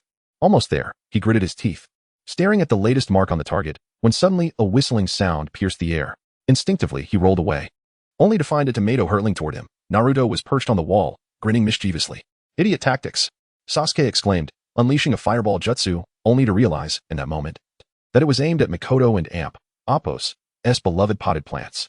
In a moment of urgency, Itachi and AMP, Appo's shadow clone appeared, forming seals to create a water barrier that converted the flames into steam. "Control your emotions, Sasuke. When Naruto taught you to manipulate chakra threads last week, it did not look like this." Sasuke and AMP, Appo's ears flushed red, recalling 3 days prior, when Naruto had strung together 50 bells with chakra threads, guiding him through micromanipulation training. That mischievous blonde had been surprisingly earnest, almost like a different person when instructing others. "Hey, Sasuke, today you promised to train with me," Naruto said, looking despondent. "Huh, I completely forgot, you super-duper idiot," Sasuke shrugged, raising his hands. Hey, that's not how it works," Naruto retorted. "All right, just kidding. I was planning to find you after my training," Sasuke chuckled. The two then proceeded to the Uchiha training grounds. "Hey, Naruto, I've mastered the chakra manipulation technique you taught me yesterday. What is next?" "Absolutely," Naruto exclaimed, giving a thumbs up. He then retrieved a scroll from his bag, summoning a flurry of shuriken that he threw into the air. With the precision of chakra thread manipulation, each shuriken struck its target flawlessly. Sasuke watched in astonishment, activating his Sharingan to scrutinize the movement of each chakra thread before commencing his own training. As the sun dipped toward the horizon, casting a golden glow on the training ground, Sasuke, panting and drenched in sweat, declared, "I think I and AMP, Appo's got the hang of it now." "Hey, Naruto." Sasuke glanced over, only to see Naruto lazily napping in a tree. It turned out that while Sasuke was training, Naruto had not been idle. He had been practicing the Rasengan, attempting to break a water balloon, and had become so exhausted that he fell asleep in the tree. Sasuke called out to wake him, and upon awakening, Naruto stared blankly at Sasuke, stretching and yawning widely. Hey, Sasuke, are you done training? We can end AMP, Appo's, slack off. Please, you big idiot. What time is it? We've been at it all afternoon." Naruto looked toward the setting sun, realizing how late it had become. "Let us go grab dinner." "Huh? Are we going for ramen again?" Sasuke replied, exasperated. "Is ramen not delicious?" Naruto asked innocently. As they bickered, they encountered Kakashi, Boruto, and Kei. "Oh, Kakashi-sensei, why are you with Boruto and Kei?" Naruto inquired, puzzled. Just now, Boruto and Kei were training with Kakashi. Over the years, Kakashi has truly mastered his Manjiki Sharingan abilities and learned the more chakra-efficient purple lightning, Kei explained with a smile. "What a coincidence. shall we all go for dinner together? Naruto suggested. Sure. Sounds great. I'm hungry too. How about you guys? Boruto said, clutching his stomach. Indeed. I'm hungry as well, Kakashi agreed, also holding his belly. The five of them chatted merrily as they approached a restaurant. Ichiraku ramen inside, the group sat in a row, watching as Uncle Ichiraku served the freshly cooked noodles before them. Ah, Naruto. I've added an extra serving of Naruto rolls for you today. Speaking of which, why did you all order so much? Thank you, Uncle. Today was exhausting, and besides, it's on Kakashi-sensei. Naruto replied cheerfully, glancing at Kakashi, who had just moments ago been clutching his stomach but was now guarding his wallet. Boruto, Sasuke has learned chakra thread manipulation today. And guess what? I can break the water balloon with my Rasengan now. Naruto beamed with excitement. Is that so? Then keep up the hard work. Boruto patted Naruto on the head. In the Hokage office, Minato scrutinized the intelligence reports from the land of rice. Boruto entered, revealing abnormal data flows. Orochimaru and Appo's laboratory detected spatial fluctuations resembling Obito and Appo's Kimui frequency. K appeared behind them, holding a floating encrypted scroll. This is a fragment of a forbidden technique intercepted 3 days ago. Orochimaru is researching the resurrection of the dead. Kushina suddenly scolded Naruto for eavesdropping by the window. Go to sleep. As she shouted, Naruto fled with his ninja cat plushie, unaware that the collar contained K's surveillance talisman. Orochimaru and Appo's vertical pupils constricted in the faint glow of the cultivation tank, where Obito and Appo's Mangeki cells floated. I see. It seems I have found a way to enhance your body. Kabuto adjusted his reflective glasses. Should we notify Obito? Let the saplings of Konoha grow a little taller, before they can become suitable vessels. Orochimaru and Appo's tongue flicked across the test tube, suddenly noticing the cherry blossom-shaped chakra seal on the experiment table. K and Appo's surveillance technique was dissipating. Chapter 33. When the bluebird takes flight, the morning mist had yet to dissipate, and the ninja tool rack at Training Ground 7 was already adorned with dew. Initiate in 30 seconds, Boruto declared as he flipped the hourglass onto the tree stump. In an instant, Naruto unleashed a shuriken entwined with chakra-infused threads. Sasuke's Sharingan glimmered subtly, and with a cacophony of metal clashing, 12 shurikens expertly severed all the tripwires of the traps. 28 seconds remained. Kakashi and Appo's voice echoed from behind the trees, flipping through the pages of Intimate Paradise, 3 seconds faster than last week. Suddenly, 3 shadowy figures sprang from the ground, Ambu disguised assailants. Just as Sasuke prepared to form hand seals, Naruto leapt into the air. The golden-haired youth's hands fluttered like butterflies, as wind-style chakra surged through the threads, weaving a web that ensnared the 3 Ambu in the heart of the barrier. The rate of coordination error was swiftly recorded on the scroll, showing a 6-fold improvement from the previous week. Minato suddenly appeared at the edge of the training ground, kunai in hand, slicing away the leaves behind Sasuke's neck. Unbeknownst to him, a detonating tag had been affixed there, a deduction for perception training. Boruto was about to adjust the formation with the Kusanagi sword when he caught sight of a girl in white from the Hyuga clan appearing on the forest path. Hinata held a basket of herbs, her fingers pale, her clear white eyes reflecting Naruto and Appo's agile movements, her skirt soaked in morning dew, oblivious to it all. The young jonin slipped, nearly severing his own forehead protector with a shuriken. In a flurry, he grasped the cloak of light to shield his face, only to hear Kushina and Appo's voice pierce through the air. You brat. That's the training outfit I just mended last week.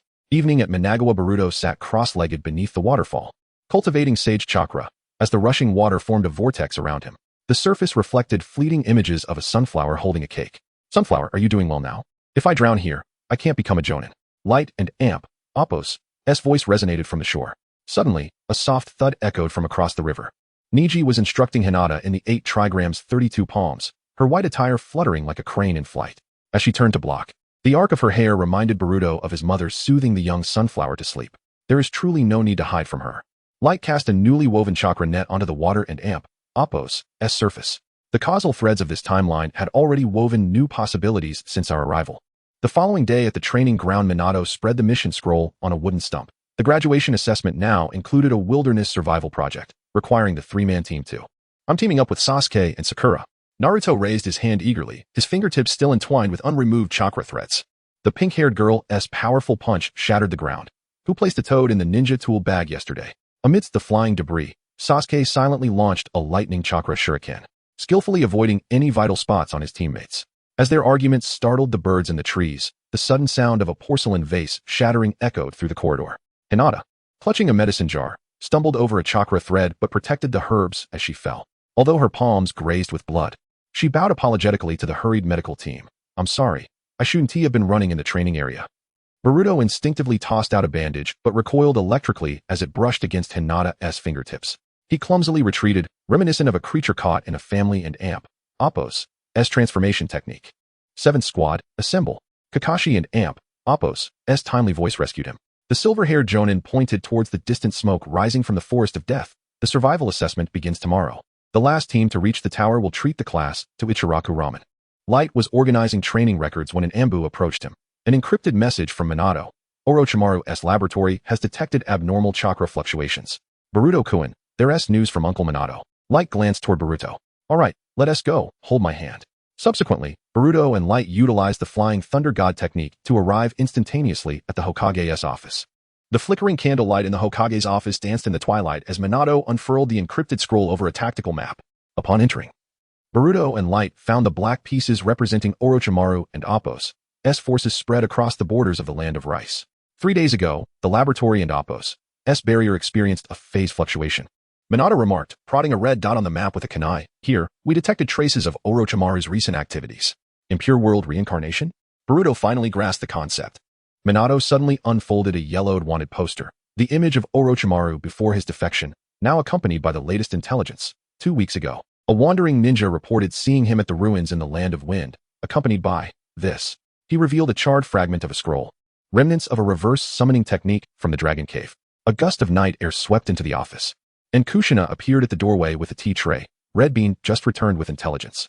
It seems the Sound Village has recently been acquiring a significant quantity of Hashirama's cells. As she set down the teacup, the base conveniently rested on the map and Amp. Appo's Valley of the End.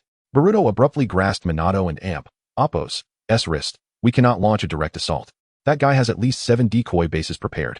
A cold glimmer, foreign to this era, flashed in the boy and Amp. Appo's eyes. Let Light and me confirm.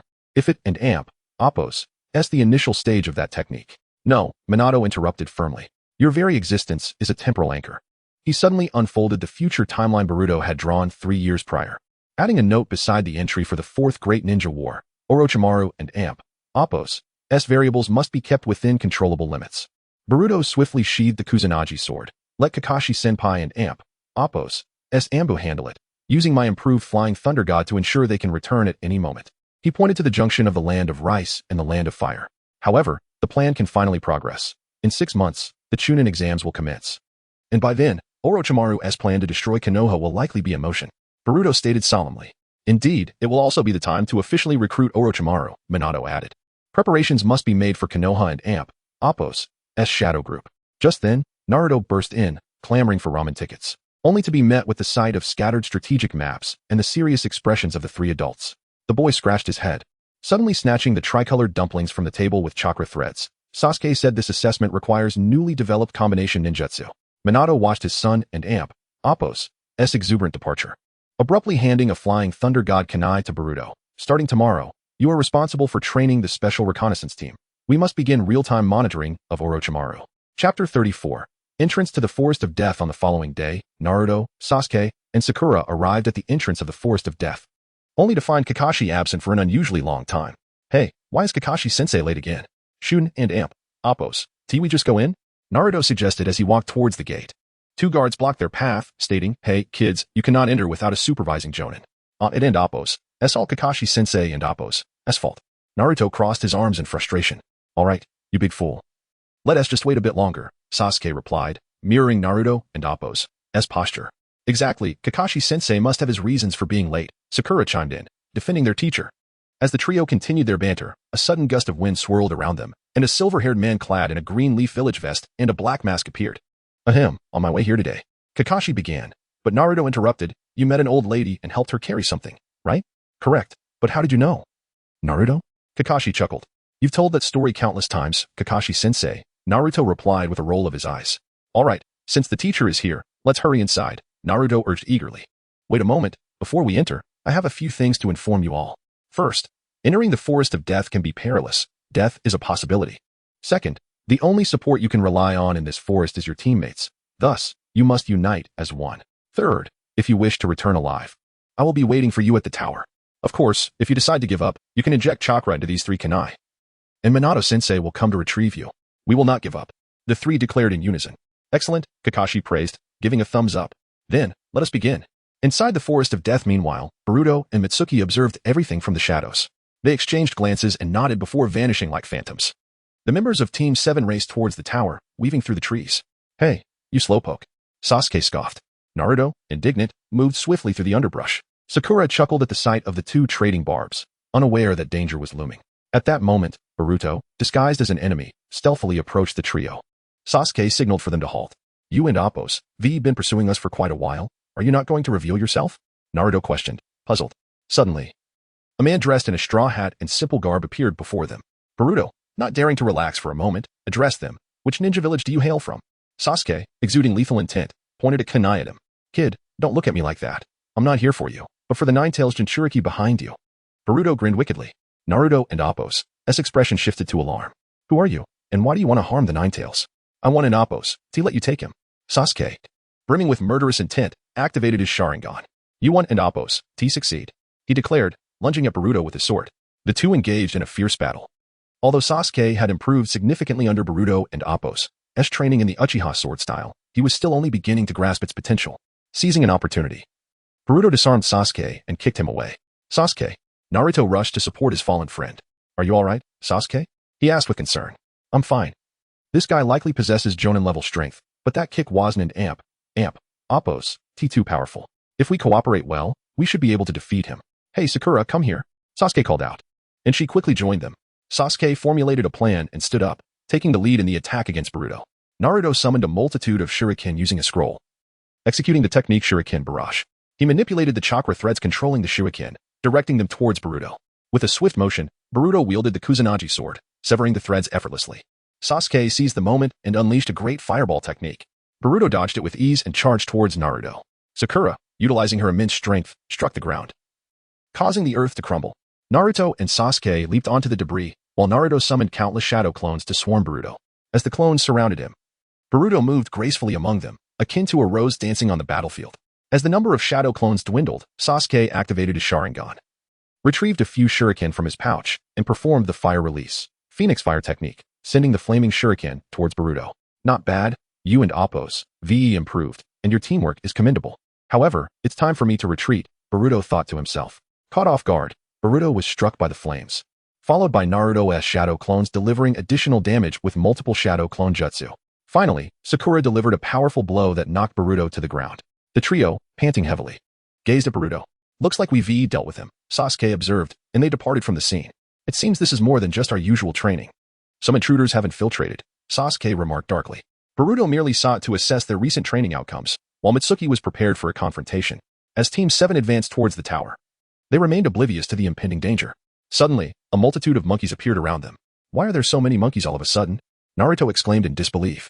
This is bad. We need to hide, Sasuke urged urgently. Sorry, it's too late, Mitsuki chuckled, covering his mouth. The moment they spotted the monkeys, the creatures activated their Sharingan, and the trio fell victim to Tsukuyami. Within Naruto and Appos' vision under a blood-red sky, Sasuke's sword was plunged into the scorched earth. Naruto knelt amidst a pool of blood, the warmth of a young body fading in his embrace. The chakra of the Nine-Tails uncontrollably seeped from his pores, scorching the ground with grotesque claw marks. This is the fate of a Jinchuriki, a voice echoed from the distorted shadows of the trees. The figure of Mitsuki appeared under the ominous blood moon, her visage terrifying. All who approached would silence. Naruto erupted in fury, his crimson eyes aflame with red chakra. Suddenly, he found himself in a realm of consciousness, facing the barred gate behind which lay a massive fox with 9 tails.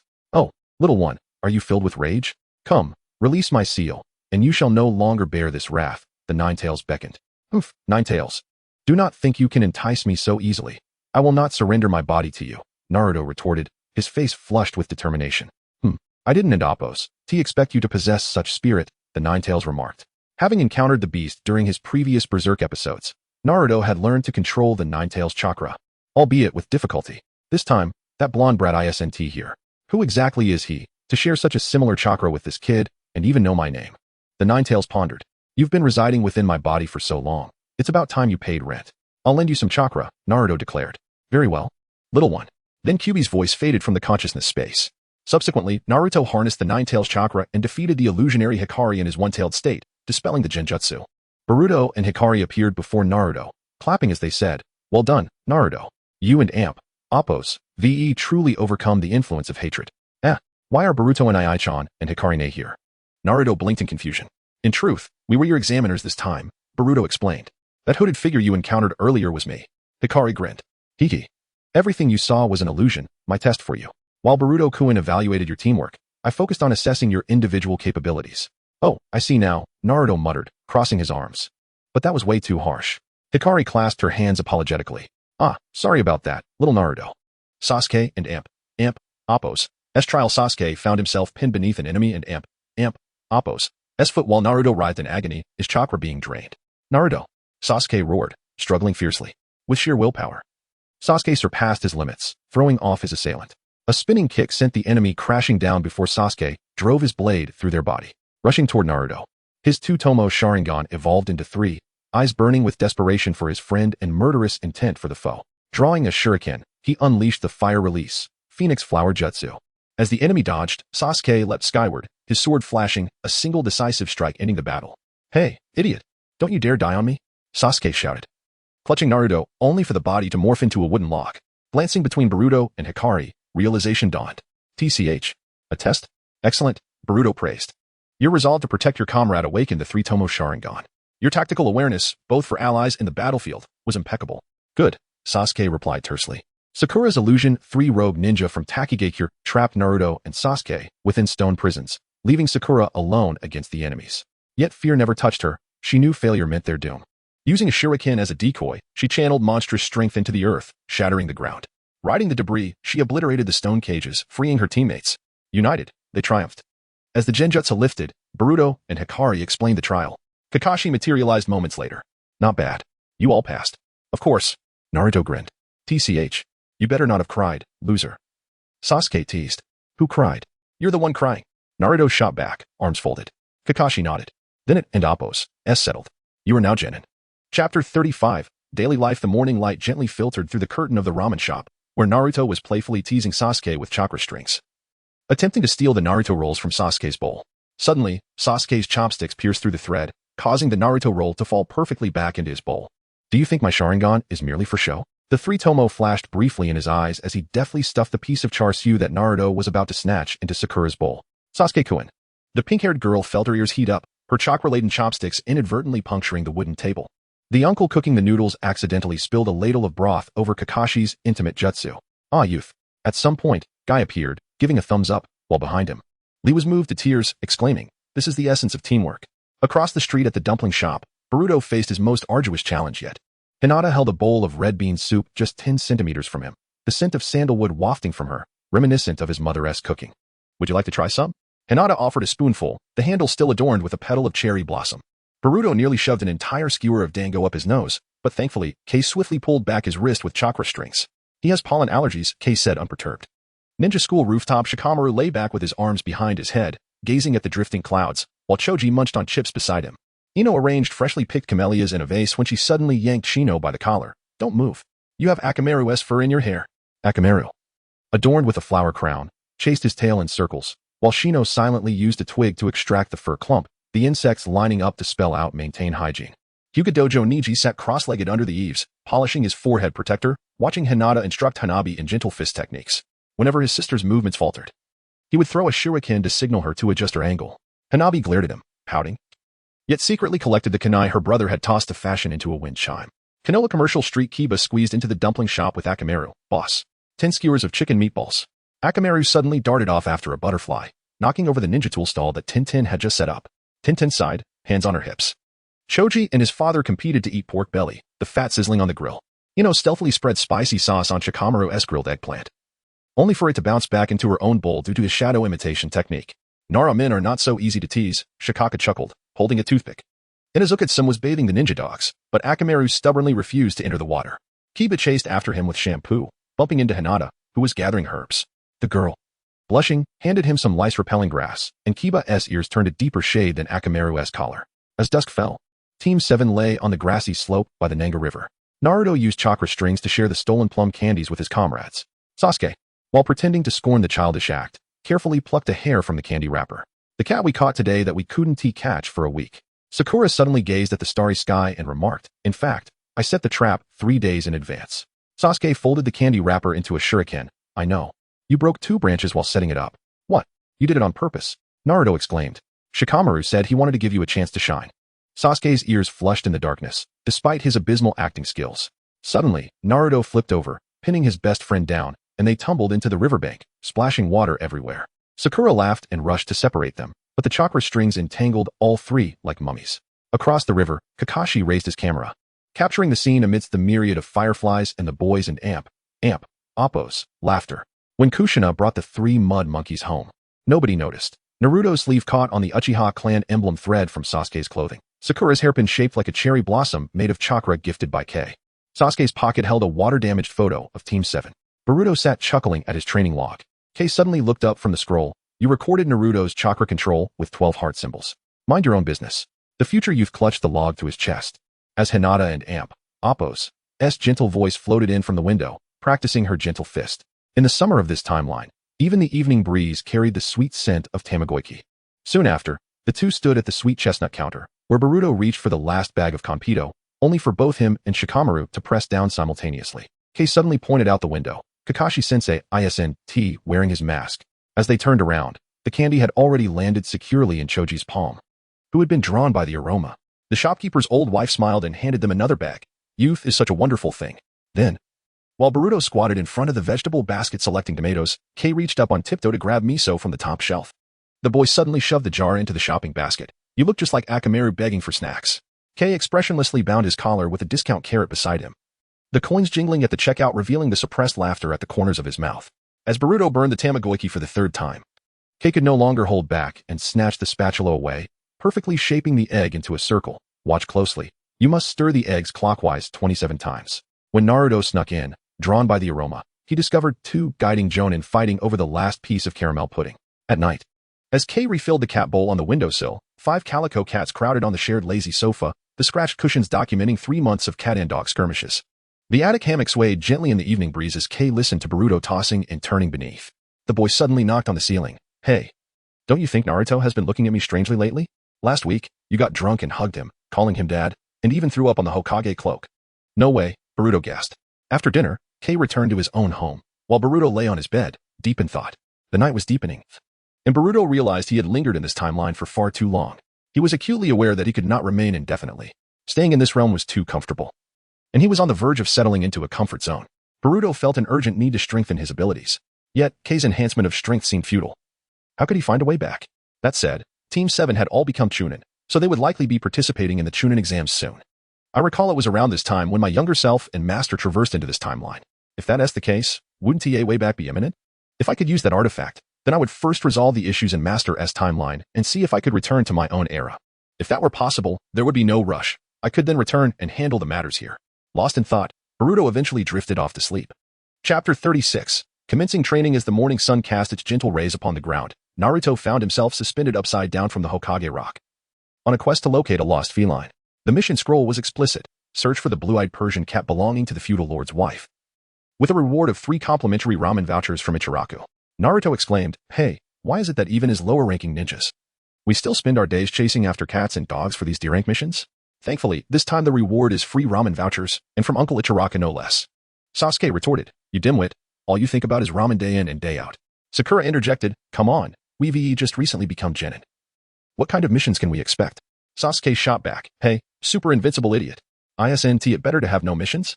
We could use this time to train properly. Naruto nodded, you're right. I'll make sure to train hard with Boruto. Sakura added, I need to learn more from Lady Tsunade as well. Let us finish this task first. At that moment, Sakura kicked a trash can, startling 5 stray cats into flight. Sasuke, perched on a nearby utility pole, frowned. That's the 13th time you've misidentified them. When will you learn the difference between a tabby and a tortoiseshell? Annoying. Sakura huffed, leaving a dent in the wall with her fist, which was certainly more productive than Sasuke using his Sharingan to count cat hairs. As Boruto ambled over, licking an ice pop, he stumbled upon Naruto shouting at a stray orange cat with a homemade cat language translator. The contraption was a rice ball affixed with a loudspeaker, pinned to a tree by Sasuke's kunai. Your Team 7 mission record, he waved the mission scroll. This month alone, you've been searching for pets 17 times. Mind your own business. The trio exclaimed in unison, startling the sparrows into flight from the treetops. Noon catastrophe suddenly, Akamaru from the Inuzuka clan dashed in, clutching a cat collar, prompting Naruto to chase him down 3 streets, stepping onto a clothesline.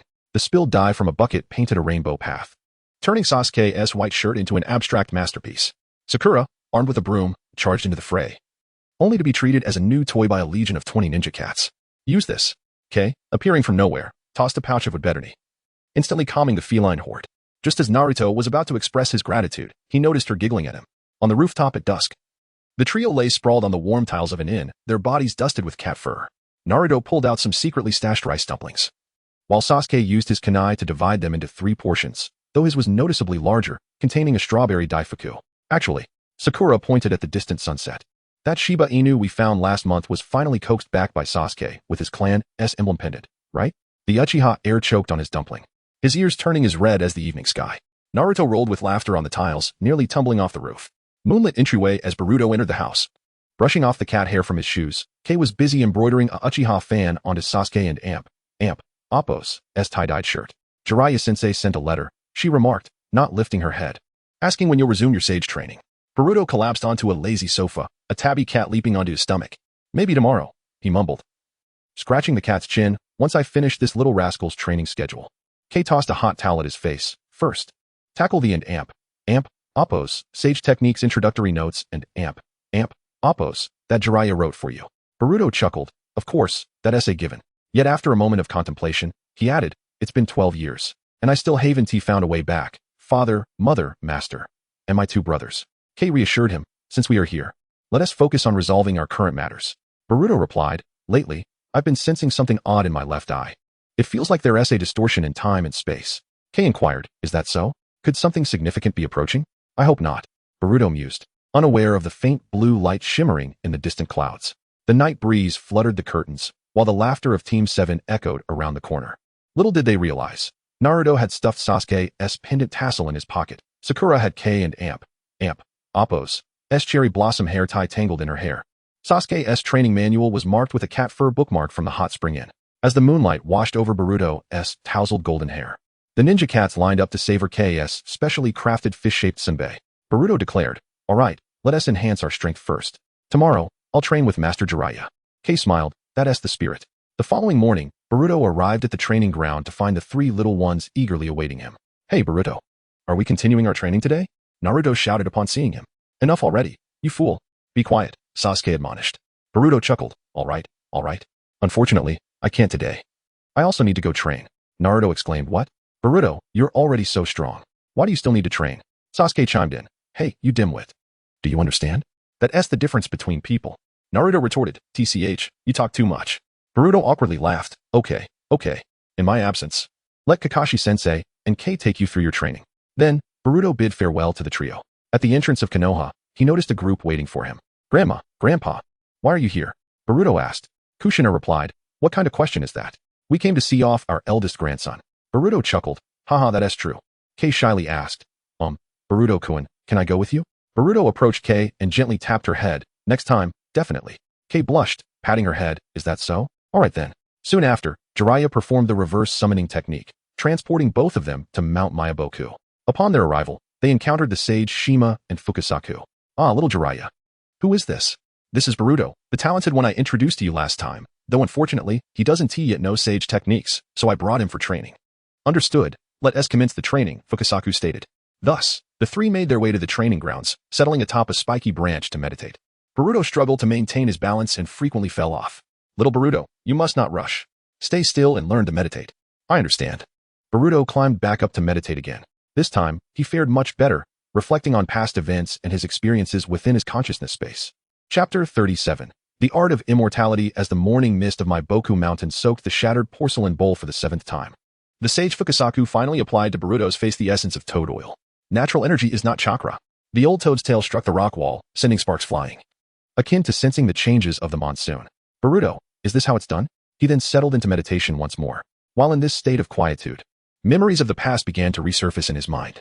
12 years ago, I still remember the moment when I discovered 2 children, Kawaki and Mitsuki, while searching from an airship. At that time, they were both vessels of Akatsuki Ishiki. Then there was Shinjutsu, who was forced into reincarnation by Kagaya. With Ishiki's life dwindling to a mere 2 days, he needed to find his vessel and re-establish the seal. Thus, he arrived at Konoha, only to be transported to another dimension through my sealing abilities. Ultimately, at the cost of my father and Appo's Ninetales, I successfully thwarted Ishiki. A future that Kagaya had foretold has already vanished from the perspective of the 10 directions. as time passed, with the seal within me gradually thawing. The moment for the successful transformation of Momoshiki drew near. I knew I could no longer delay, so I resolved to confront Kodo alongside my two brothers, who would then resolve my own predicament. Kawaki and Mitsuki were both artificial beings created by Yamato.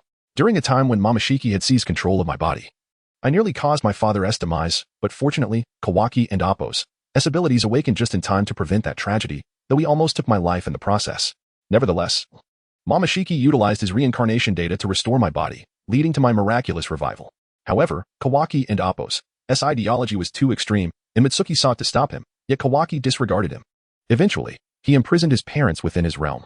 Subsequently, the Almighty was unleashed, and in that moment, I became the enemy of the entire shinobi world, branded as the murderer of my adoptive parents, with former companions aiming their weapons at me. This led to my forced exile from the village. Fortunately, Sasuke rescued me, willing to believe in my innocence, and Mitsuki chose to stand by my side. Thus we embarked on our journey together. Later, we were besieged by Kodo and his minions. Sasuke fought valiantly to cover our retreat, but he was sealed away and transformed into a divine tree creature. At that time, our strength was insufficient to protect our master. But this time, I vowed to end this tragedy and earnestly enhance my strength. In the course of my training, Mitsuki awakened his abilities, inheriting Ishiki's powers just like Kawaki. Soon after, I found myself surrounded by the divine tree. I sensed Mitsuki moving in my direction, but if he came closer, it would likely lead to his demise. I wondered how he was faring since my departure. After traversing into this timeline, I felt empowered to alter everything in this realm and diligently strengthen myself to discover a way back to change my own world. 3 years ago, in a dialogue with Momoshiki, "Hey, kid, I never expected a mere child could endure to this extent. Boruto, spare me the chatter, Momoshiki. Let me make it clear. Don't think you can seize my body by exploiting my consciousness. Since arriving in this timeline, I've felt my mental prowess far surpass that of my original realm. Even if you momentarily gain control over my body, I could reclaim it through sheer willpower. Momoshiki, humph, noisy brat. There are far more intriguing pursuits than merely taking your body." He smirked wickedly. "Boruto? Oh really? What could possibly be more fascinating than your own resurrection? Momoshiki, rather than possessing you, I relish watching you struggle against fate." Laughter erupted from him. "Boruto, Momoshiki, by the way, kid, I must warn you, this timeline is also one you have inadvertently destroyed. Altering the course of history is not as simple as you might believe. Boruto, thank you for the reminder, but isn't what I am doing now steering towards a positive outcome?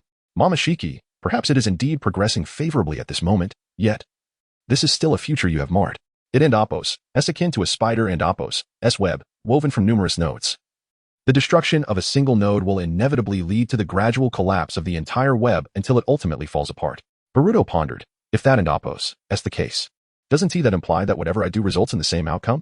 Momoshiki, kid, I'm merely stating my observations, as seen from Kagaya's perspective. Many timelines have already perished, and those worlds met their demise due to your actions. Thus, it ultimately hinges on your own fate. Boruto, is that so?" "Thank you, Momoshiki. Momoshiki, spare me. Your body is now fully Akatsuki, and you are my vessel. You could say you've inherited all my data and power. I no longer wish to contend for your body, and I grant you permission to utilize my full strength. Boruto, do you possess additional abilities?" "Momoshiki, within your seal lies data yet to be fully thought. I shall completely release this data, allowing you to inherit those capabilities." Suddenly, Boruto and Appo's palms manifested 2 Rinnegan. "Boruto, there is this ability? Wait, Momoshiki, do these Rinnegan have to remain on my hands? Can I deactivate them at will?" "Momoshiki, figure it out yourself. Once you truly grasp it, you'll understand." "Boruto, then, what is the capability of this eye?" "Momoshiki, what you had before was merely a low-tier version of K10 Zanch. This is the Pro Max version of it." "Boruto, is that the only one?" "Momoshiki, humph. Impatient brat, what's the rush? Do you recall when I saved you? At that time, I halted time, but since I was merely within your consciousness, I could only pause the time for us both. Now that you possess this ability, it means time can be halted for approximately 5 seconds. And with my Byakugan and your Jade gone, you should also be able to utilize them." "Boruto, I understand the Byakugan, but the Jade gone? Do you have knowledge of my eyes?" Chapter 38, Pure Eye and Celestial Energy Peach Style. "It and Appo's. Not bad. I understand a bit." "Boruto, then tell me, what abilities does my eye possess?" "Peach Style. Your pure eye exists independently of your body. During your last traversal, it consumed all your chakra, which is why you cannot return now." "Boruto, so, does that mean I still have a chance to return to my original timeline?" "Peach Style, naturally, but it requires an immense amount of chakra. To what extent? It would likely amount to a low-quality divine tree fruit. Moreover, it must be absorbed through your eye." "Boruto, but if I were to obtain chakra fruit, wouldn't the ninja world be destroyed?" "Peach Style, I can end Appo's, say for certain. As for the origin of your eye, Possessing it signifies the loss of many things, along with a heavy destiny, much like your own. Therefore, I am more interested in witnessing your struggles against fate. That would be quite entertaining. Having this eye also indicates that your potential is vast. Regarding your strength, if we adhere to your ninja system, you could be ranked as a jonin within our Akatsuki clan, of course, thanks to the abilities this eye grants you, coupled with your own attributes. Your power is indeed formidable, and as a human child, to possess this eye suggests that someone has meddled. I suspect it is that mixed blood from the branch family. Still frozen on the moon, I believe. Boruto who? Peach style.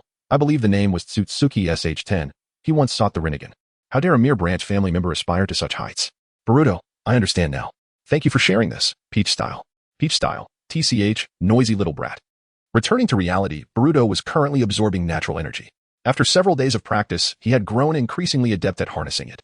At that moment, a sage mask appeared on Boruto and Appo's face, signifying his mastery of sage mode.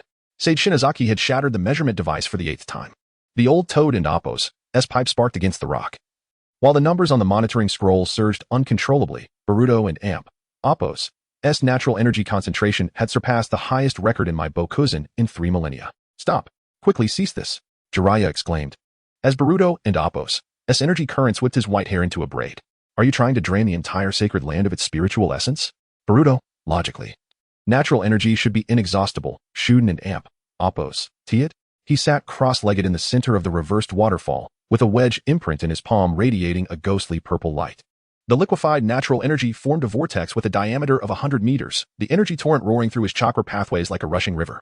Sage Shinozaki. Trembling as he threw out the sealing talisman. This is the 47th barrier talisman. The paper ignited into ash upon touching the energy vortex. And the old toad and Appo's tail tip darkened. The specially brewed worm soup, prepared by Sage Shimada, bubbled by the pond, meant to serve as an energy buffer, was now being unconsciously absorbed by Boruto as reserve energy. Use this. Jiraiya suddenly tossed the flying thunder god kunai left by Minato. Boruto reflexively formed the unseal sign. And the kunai tore open a rift in space at the vortex and Appo's center, allowing an excess of natural energy to surge in like a floodgate being opened. Sage Shinozaki stared in disbelief as the readings began to decline. This kid is channeling the energy into another dimension as a storage facility? Peach-style rage within the consciousness space. Do you think my wedge is a sewer? Boruto was compacting the overflowing energy into chakra orbs. Dawn and Appo's wasted. Save it for the future. Suddenly, the golden Rinnegan opened at the center of the vortex, and the previously chaotic energy flow lined up in a harmonious array. As Boruto stuffed the 8th energy orb into the wedge imprint, Peach-style and Appo's voice quivered with distress. It's going to burst. Outside, Jiraiya suddenly noticed unfamiliar patterns emerging on Boruto and Appo's sage mask. These were unique energy circuits of the Tsutsuki clan. Sage Shinozaki remarked, the amount of energy Boruto has absorbed this time could rival that of several tailed beasts. Jiraiya, equally astonished, added, I knew this kid had talent. But I didn't and Appo's expect him to be this gifted, he and Appo's practically surpassing Minato. Afternoon of overwhelming absorption. Boruto collapsed amidst a cluster of mushrooms, munching on sage-grilled fish, when tree-like patterns suddenly appeared on his right arm. Peach-style and Appo's ominous laughter echoed in his mind. An ant can ultimately bear no more of a deity and Appo's gifts. Boruto, shut up, power bank. Peach-style was rendered speechless. Sage Shinozaki approached Boruto and stated, the amount of chakra you have absorbed is indeed vast. However, your body may not withstand it, so you need to learn to compress natural energy by tomorrow. Boruto exclaimed in a panic, do I still have to practice? The following day, Boruto stared at the swirling energy ball in his palm, cold sweat trickling down his forehead. Sage Shinozaki and Appo's tail struck the rock, causing it to shatter, compress it to the size of a walnut. Not a watermelon. Construct a buffer layer with the wedge, Peach-style suggested earnestly. Just like the Tsutsuki sealed the Tintails. On the 99th attempt, as failure loomed, Boruto suddenly launched the energy ball into the reversed waterfall. The water, under the wedge and Appo's control, formed a precise vortex, and the raging energy was compressed into a crystalline cube. A genius. Jiraiya snatched the energy cube, exclaiming, this thing could flatten half of Amigakure. Sage Shinozaki then produced the prophecy scroll of the Great Toad Sage, where golden wedge-shaped characters materialized in the blank space. The one who flows against the current shall recalibrate the scales. Boruto? Peach-style, so that's how it is? This is becoming increasingly intriguing. Boruto, what do you mean?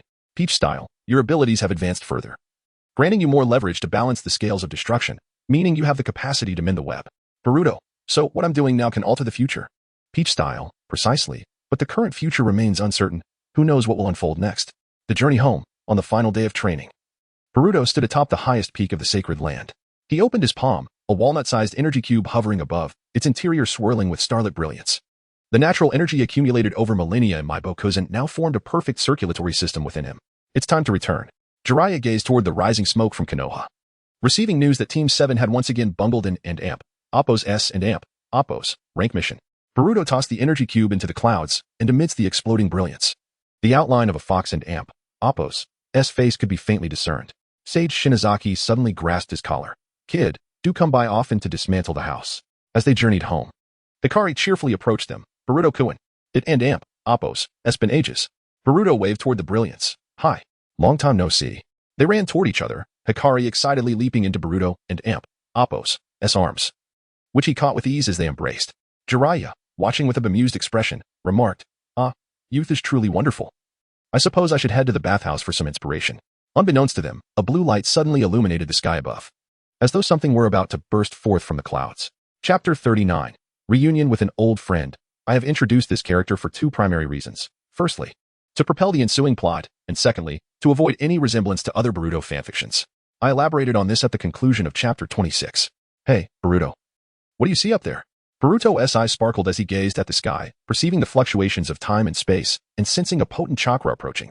This is bad. It seems we have an enemy, and their strength appears formidable, Boruto said, anxiety evident in his voice. Don't worry, Boruto. With you here. What could possibly go wrong? Jiraiya reassured him with a smile. No, this presence feels unlike any ordinary foe. It must be those individuals. Those individuals? Are you referring to the Akatsuki clan you mentioned earlier? Jiraiya inquired. It appears so, Boruto confirmed. However, by the timeline, they should not have appeared this early, Jiraiya remarked. I suspect my presence has altered the original timeline, Boruto theorized. Then what should we do now? Light asked, visibly anxious. You two should leave. I will confront the enemy. Boruto declared. No, I cannot abandon you. Light protested. Enough, Light. It will be fine. With Boruto here, nothing will happen, Jiraiya insisted. But Light began. Enough. I assure you. I'll be fine. You should return to the village with Lord Jiraiya, Boruto urged. Promise me you and AMP, Oppo's, LL be safe and return unharmed, Light said. I promise. With that, Boruto utilized the Flying Thunder God technique to transport them back to Konoha. At that moment, a figure clad in a black cloak descended from the sky. A mysterious presence with a dark cape. The figure gazed at Boruto, intending to greet him. However, Boruto raised his Kusanagi sword, pointing it menacingly. Who are you? Are you here to find me, or are you after the fruit of the God tree? As the mysterious figure prepared to speak, Boruto vanished from his original position, instantly appearing before him, channeling lightning chakra into his sword and attacking. The figure quickly created distance.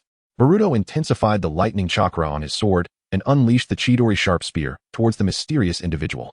In an instant, a black shield materialized in the figure and AMP, Oppo's, S hand, blocking the attack. Following the conclusion of the Chidori, Boruto promptly leaped away, only to find black rods emerging from the ground. This ability, Boruto thought, astonished as he observed the enigmatic figure. It seemed the situation had become precarious. The mysterious figure, intrigued, raised his hand, summoning more black rods around Boruto. Boruto swiftly dodged. Pondering, this person can wield such powers. Who are they? The figure spoke, Uzumaki Boruto, greetings. Boruto gasped, who exactly are you? In an instant, the figure appeared before Boruto, enlarging the black rods in his hand and transforming them into a scythe, swinging it towards Boruto. Boruto raised his Kusanagi sword to block the scythe and AMP, Oppo's, S assault while launching a Rasengan with his left hand at the figure. The figure vanished, reappearing above Boruto, the scythe morphing into icy spikes aimed at him. Boruto, quick to react, dodged the attack, contemplating. Did I miss? Can he shrink himself in these metals? Damn. Who is this person? Just then, Boruto decided to test the natural energy he had recently absorbed. He summoned the Rinnegan, which radiated blue natural energy, the chakra overflowing and enveloping him. Soon, a colossal blue figure materialized before the mysterious individual. Indeed, the chakra had coalesced into a giant, Sage Art Susanoo. The mysterious figure was taken aback. When did this kid learn such a technique? Boruto swung the colossal chakra sword, unleashing indiscriminate attacks around him, obliterating the surrounding forest. Now you have nowhere to hide, Boruto shouted. Enough, Boruto. I am Miyosu. Do you truly wish to kill me? The figure revealed himself by casting aside his cloak, exposing his face. Boruto was stunned. Miyosu? How is this possible? What are you doing here? I captured Keed, intending to find you. But I saw you surrounded by 5 god tree beings. I attempted to assist you, but suddenly, a blue portal appeared before you.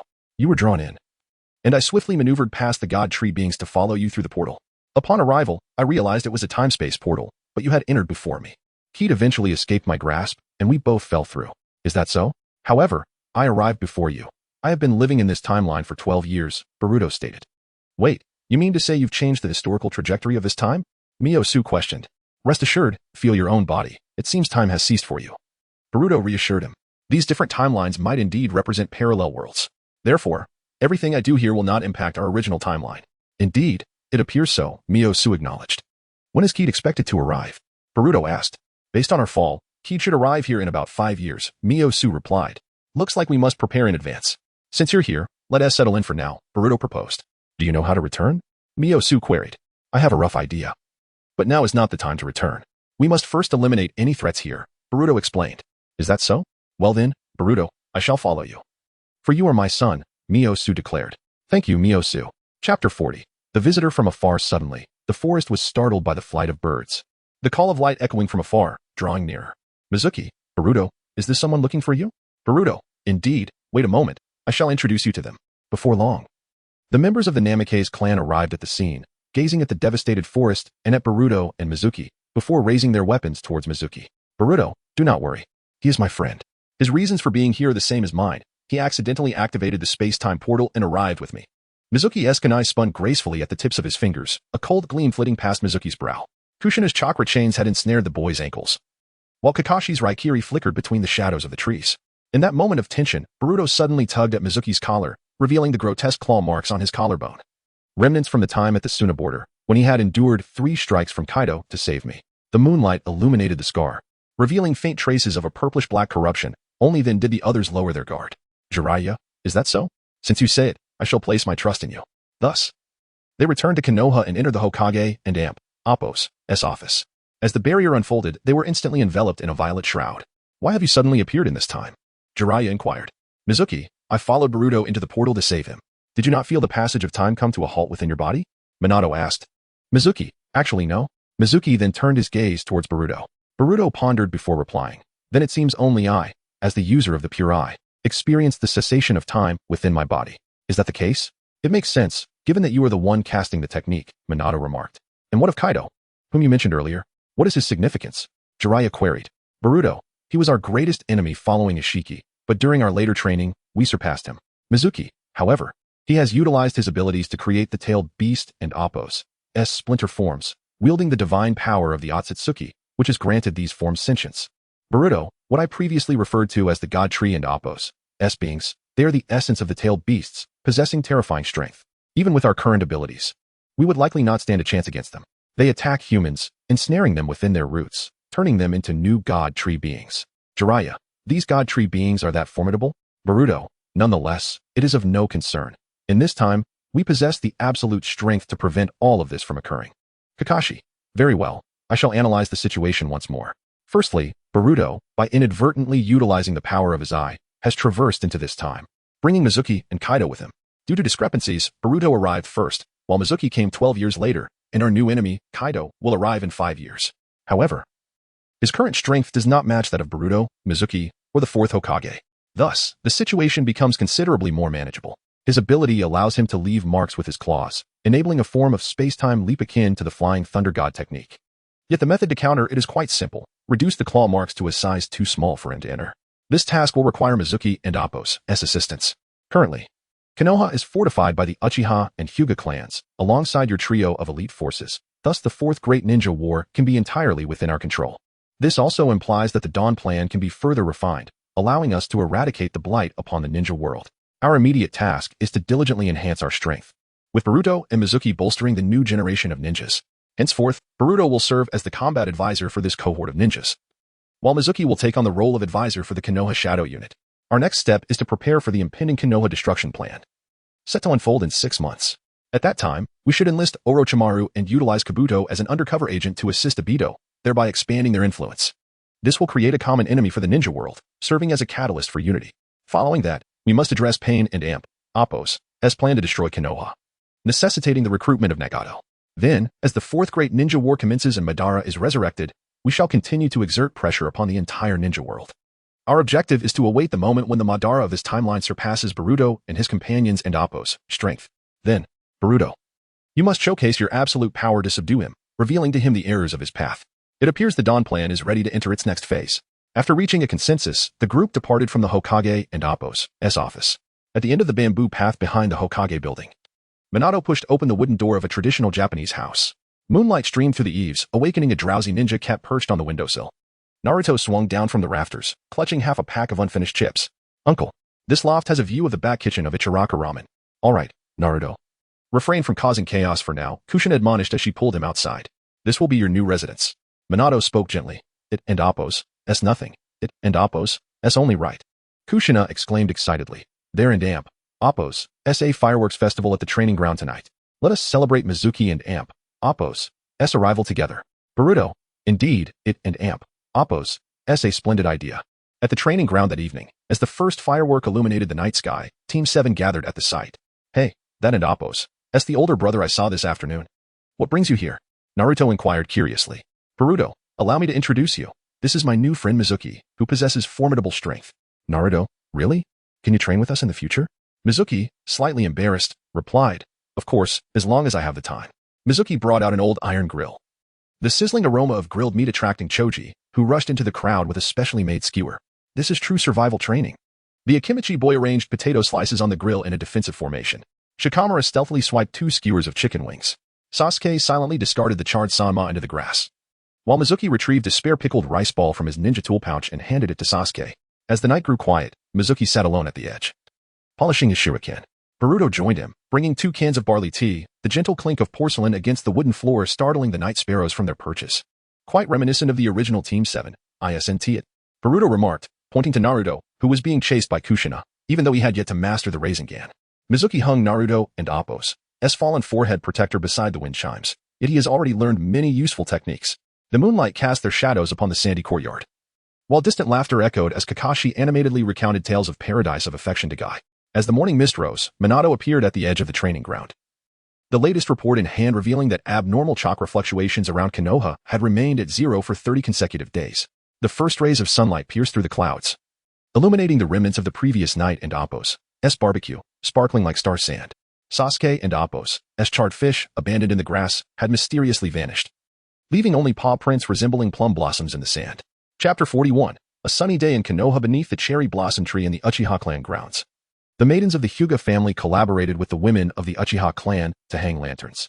As Mikoto passed by the training grounds with refreshments in hand, she adjusted the swaying wooden ladder that Hinata was using.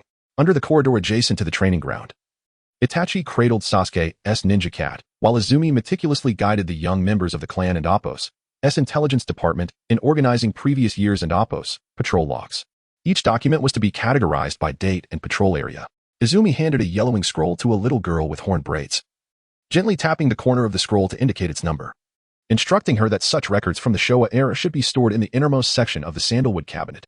The afternoon in the intelligence department was imbued with the scent of aged ink. Riku diligently sorted through documents. Though being new, he had much to learn. Shirzue patiently accompanied him. The daily archiving process involved first verifying the Hokage and Amp, Appos' annotations, followed by labeling according to event types. Riku exclaimed, "Oh, I see. I will study hard." Within this department, each member was an elite, swiftly analyzing incoming intelligence and assessing its value. High-value intelligence was marked and forwarded to the Hokage and Amp, Appos' office for review. A gray-haired youth busily labeled a document on the hydrological records of the Valley of the End, pondering the implications of such records on the journeys of past Hokages. Riku then compared the information with a document on the behavior patterns of infiltrators, organizing suspicious leads. Shirzue placed a cup of hot tea on the cluttered desk. Pay attention to the flow of resources. Last month, 27 ninja tool shops purchased an excessive amount of explosive tags. Yet there was no corresponding increase in mission consumption. Outside, laughter erupted as Naruto chased after Akamaru, crashing into Shikamaru's carefully arranged shogi board. Inogen seized the opportunity to stuff a piece of shogi-shaped wagashi into his mouth, only to be smacked on the back of his hand by Ino wielding a camellia branch. Training of Team 7. Kakashi mused. What shall we practice today? Naruto eagerly interjected. Kakashi-sensei, I still Haven and Amp, Appos' team mastered the Rasengan. Could you teach me again? Kakashi's eyes curved into crescent shapes as he replied, I'm afraid I'm not well versed in the Rasengan, Naruto. You should consult the 4th Hokage about that. Naruto crossed his arms defiantly. My dad is always so busy. He hardly has time to train with me. Kakashi raised an eyebrow. Oh, have you spoken to your father about it? Surely you're not too proud to ask him for help. Naruto quickly denied. No way, not at all. Kakashi chuckled. All right. Continue practicing the Rasengan today, but let us increase the difficulty. Use a rubber ball this time. Amidst the roaring waterfall of the Nagakawa, Naruto sat cross-legged on the slick rocks, clutching the rubber ball that Kakashi had just given him. The golden-haired youth's forehead was lined with veins as chakra threads darted between his fingers. Why could Dad master it instantly while I have to use this stupid rubber ball? Just as Kakashi began to speak, Sasuke and Appo's voice rang out from behind. Hey, Kakashi. Can you stop teaching that idiot? I need to learn some new skills too. Kakashi replied, of course, but first, test your chakra nature with this chakra paper. Then I'll see what jutsu I can teach you. He retrieved a piece of chakra paper from his pocket and handed it to Sasuke. Sasuke placed the paper in his palm and infused it with chakra. Instantly, blue arcs of electricity erupted from the paper. Kakashi noted, It seems our prodigious youth is more suited for lightning release. Very well, I shall teach you Chidori. Sasuke inquired, Chidori? Kakashi affirmed, indeed. This technique requires both a change in chakra's form and nature. Watch closely. Concentrate the chakra in your hand. A blue sphere of chakra materialized on Kakashi's right hand, which he transformed into an electric current, completing the necessary changes. Countless arcs of electricity gathered around his hand, their sound reminiscent of 1,000 birds singing. Kakashi drew his hand back, and the sharp sound of Chidori echoed through the waterfall as the arcs coalesced into a flowing blade of light, cleaving through the cascading water droplets into a fine mist. The essence of Chidori lies in the simultaneous execution of both changes. He swung his hand towards the rock, and the lightning left behind a smooth, mirror-like crack in the stone. First, he transformed the chakra into lightning with a change in nature, then compressed it into a blade using a change in form. Sasuke and Appo's Sharingan whirled as he attempted to capture every nuance of chakra flow. He opened his palm, and faint arcs of electricity danced between his fingers, yet they fizzled into sparks just as they began to form. First, master the control of your chakra, Kakashi instructed. Tossing a bamboo tube filled with water, he struck the surface with lightning release chakra, creating no ripples. The Uchiha youth held his breath, the lightning glimmering at his fingertips like silver needles piercing through the water. Suddenly, the surface erupted, splattering Naruto, who had approached curiously. Don't get in my way. You big idiot. Who are you calling an idiot? Naruto huffed, retreating to the opposite bank as 3 shadow clones began to mold the rubber ball. One clone suddenly had a brilliant idea. What if I use shadow clones to share the control of chakra? Kakashi's voice cut through the mist. Sasuke, remember that lightning is a fierce predator. You must become the falconer who holds the reins. You need to use it in conjunction with your Sharingan to clearly see your opponent during high-speed movements. Sasuke closed his eyes, sensing the chakra within him as his Sharingan outlined the chakra pathways in the darkness. Upon reopening his eyes, he was able to penetrate the bamboo tube with the lightning without causing any splash. As dusk fell, cheers erupted from the opposite bank. Naruto, with his 2 clones, formed a triangle, intertwining their chakra threads to suspend the rubber ball in the center. A deep blue whirlpool of chakra flowed across the ball's surface, revealing the faint outline of a Rasengan. Sasuke's cold snort mingled with the thunder as he maintained the lightning in his palm for 3 seconds. The first sound of Chidori resonated in his hand just as Naruto's Rasengan finally took shape, shredding the rubber ball into a flurry of rubber fragments. The setting sun cast long shadows of the 2 youths upon the shimmering water. Kakashi, observing his panting yet exhilarated disciples, remarked with satisfaction, well done. Both of you performed admirably today. Kakashi added, now, let me treat you to dinner. Naruto exclaimed joyfully, yay, I want ramen. Sasuke retorted, what a ridiculously foolish idiot. Chapter 42, The Elegance of Konoha. Let us hasten to the main storyline, and thus we shall briefly touch upon this segment. Above the training grounds of the Uchiha clan, paper cranes of blessings floated gracefully in the air. Mikoto strolled by, holding a freshly made trio of dango, and casually handed 2 skewers to Choji as she passed. In the corridor adjacent to the training grounds, Fugaku engaged in a game of shogi with Hayashi. The sounds of the pieces clattering on the board intertwining with the voice of Izumi as she guided her clan members in deciphering scrolls. Attention, Team 7. The Inuzuka youths have ridden their Nikin over the walls and detected suspicious chakra fluctuations in the northeast district. The descendants of Uchiha Kagami promptly unfurled their scrolls and set off in search of the anomalous energy. Suddenly, Kiba and Appo's Akamaru leaped onto the windowsill of the intelligence department, seizing the sweet recipe for soldier pills that Mio was analyzing. The daily training routine of each class unfolded. At the edge of the forest of death, Might Guy and Appo's voice echoed, causing the snow atop the treetops to tumble down. This is the power of youth. Run inverted around Konoha for 500 laps. Little Lee, burdened with 50 kilograms, responded, yes. Sensei Guy. In a corner, Tintin slumped amidst a pile of ninja tools, lamenting, why is our class and Appo's special training always about taijutsu? She suddenly fell silent as Niji Spyakugan glared coldly in her direction. The Branch family prodigy had just shattered 20 blocks of granite with a single gentle fist strike, his palms still emitting wisps of smoke.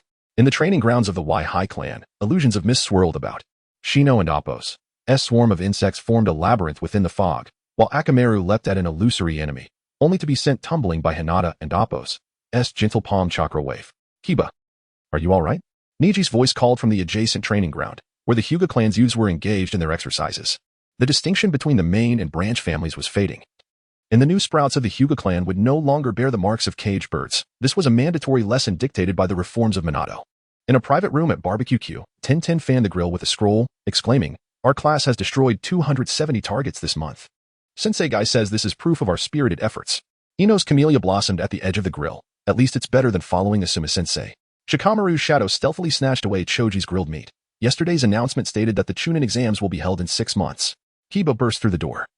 Cradling Akamaru, latest record. Akamaru caught 30 wild rabbits with his new jutsu.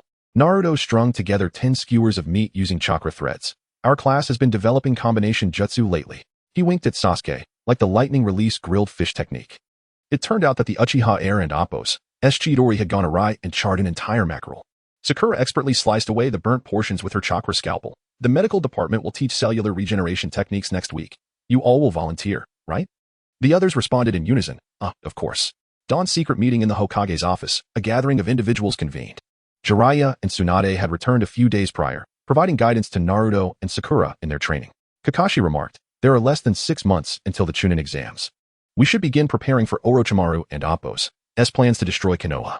Minato replied, "Indeed. Does anyone have any suggestions?" Jiraiya interjected, "I believe this serves as both a test of our years of preparation and a trial for these new Jin ninjas. Therefore, the protagonists of this event will still be these Jinin." Tsunade agreed, "Absolutely, this is indeed an opportunity for them to hone their skills." Boruto added, "All personnel for this Chunin exam will be comprised of ninjas, including the audience, to ensure everything remains under our control and to avoid collateral damage. We will refrain from excessive interference before Orochimaru arrives at Konoha to ensure the plan remains unaltered." Boruto continued, "The Jinchuriki of the One Tail will also be present. He will become the future Kazekage of Sunagakure. It will be up to Naruto and the others to assist him.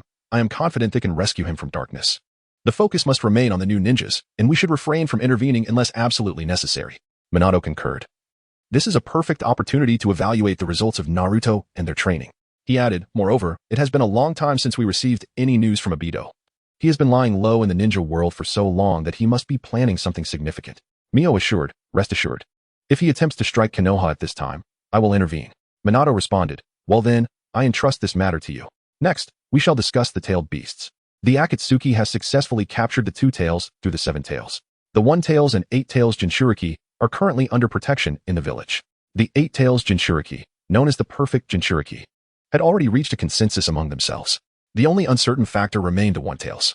We must either enhance the protection of the 1 tails Jinchuriki or extract the 1 tails for safeguarding. But we must consider that extracting the tailed beast could result in the death of the Jinchuriki." Boruto remarked, "It's all right. The death of the Jinchuriki during the extraction primarily occurs due to the overwhelming chakra being drawn from their body in a short time. However, if we can promptly replenish the chakra of the tailed beast after extraction, there should be no issues." Minato decided, "All right, the 1 tails will be entrusted to you." And regarding Naruto, Boruto affirmed, "I understand. I will ensure that Kurama and Naruto reach a consensus soon, and we will work towards eliminating Kurama's hatred towards humanity. But this requires effort from both sides." Jiraiya added, "Of course, I will also engage with the common folk to explain the situation." Minato concluded, "Very well. The plan is set. We must continue to strengthen the training of the new ninjas." Suddenly, an explosion sounded from outside. Prompting everyone to peer out, Might Guy's team was demonstrating new taijutsu, and Little Lee's lotus kick had accidentally demolished the training grounds wall. Minato sighed and unfurled a scroll. It seems the new policies will require additional funding for structural reinforcements. As the lanterns illuminate, the lanterns of the izakaya brightened the entire street. As Asuma exhaled smoke rings while mentoring Shikamaru and Shogi, the remaining members of Team 10 savored grilled meat together. Just as Choji indulged in his meal, Ino, feeling bored, utilized an illusion to startle him, causing him to scatter an entire plate of grilled meat.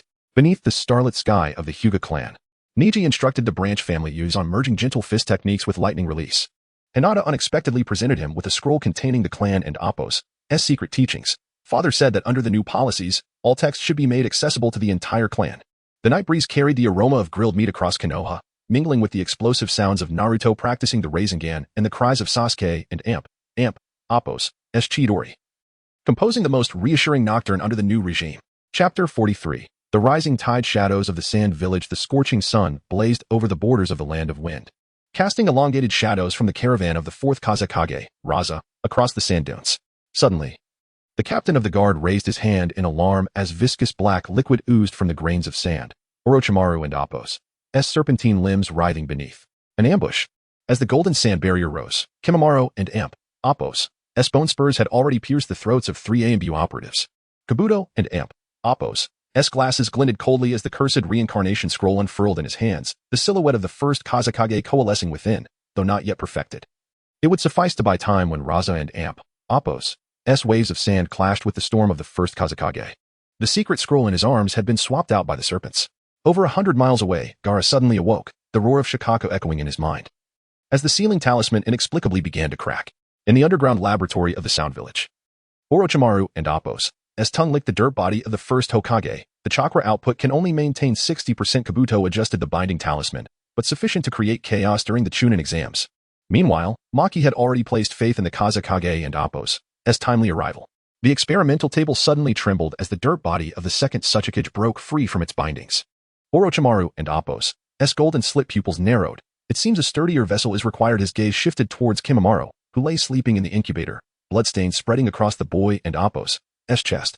Within the Sand Village, Maki handed the secret scroll to Kabuto, who was disguised as a servant. The Kazekage will arrive on the eve of the Chunin exams. Outside the window, a crow flashed the Uchiha clan emblem in its eyes, soaring towards the Leaf Village and Appo's intelligence department. Simultaneously, Gaara and Appo's gourd began to seep Shikaku and Appo's chakra, etching claw marks into the tatami mat. Night fog enveloped the Sound Village.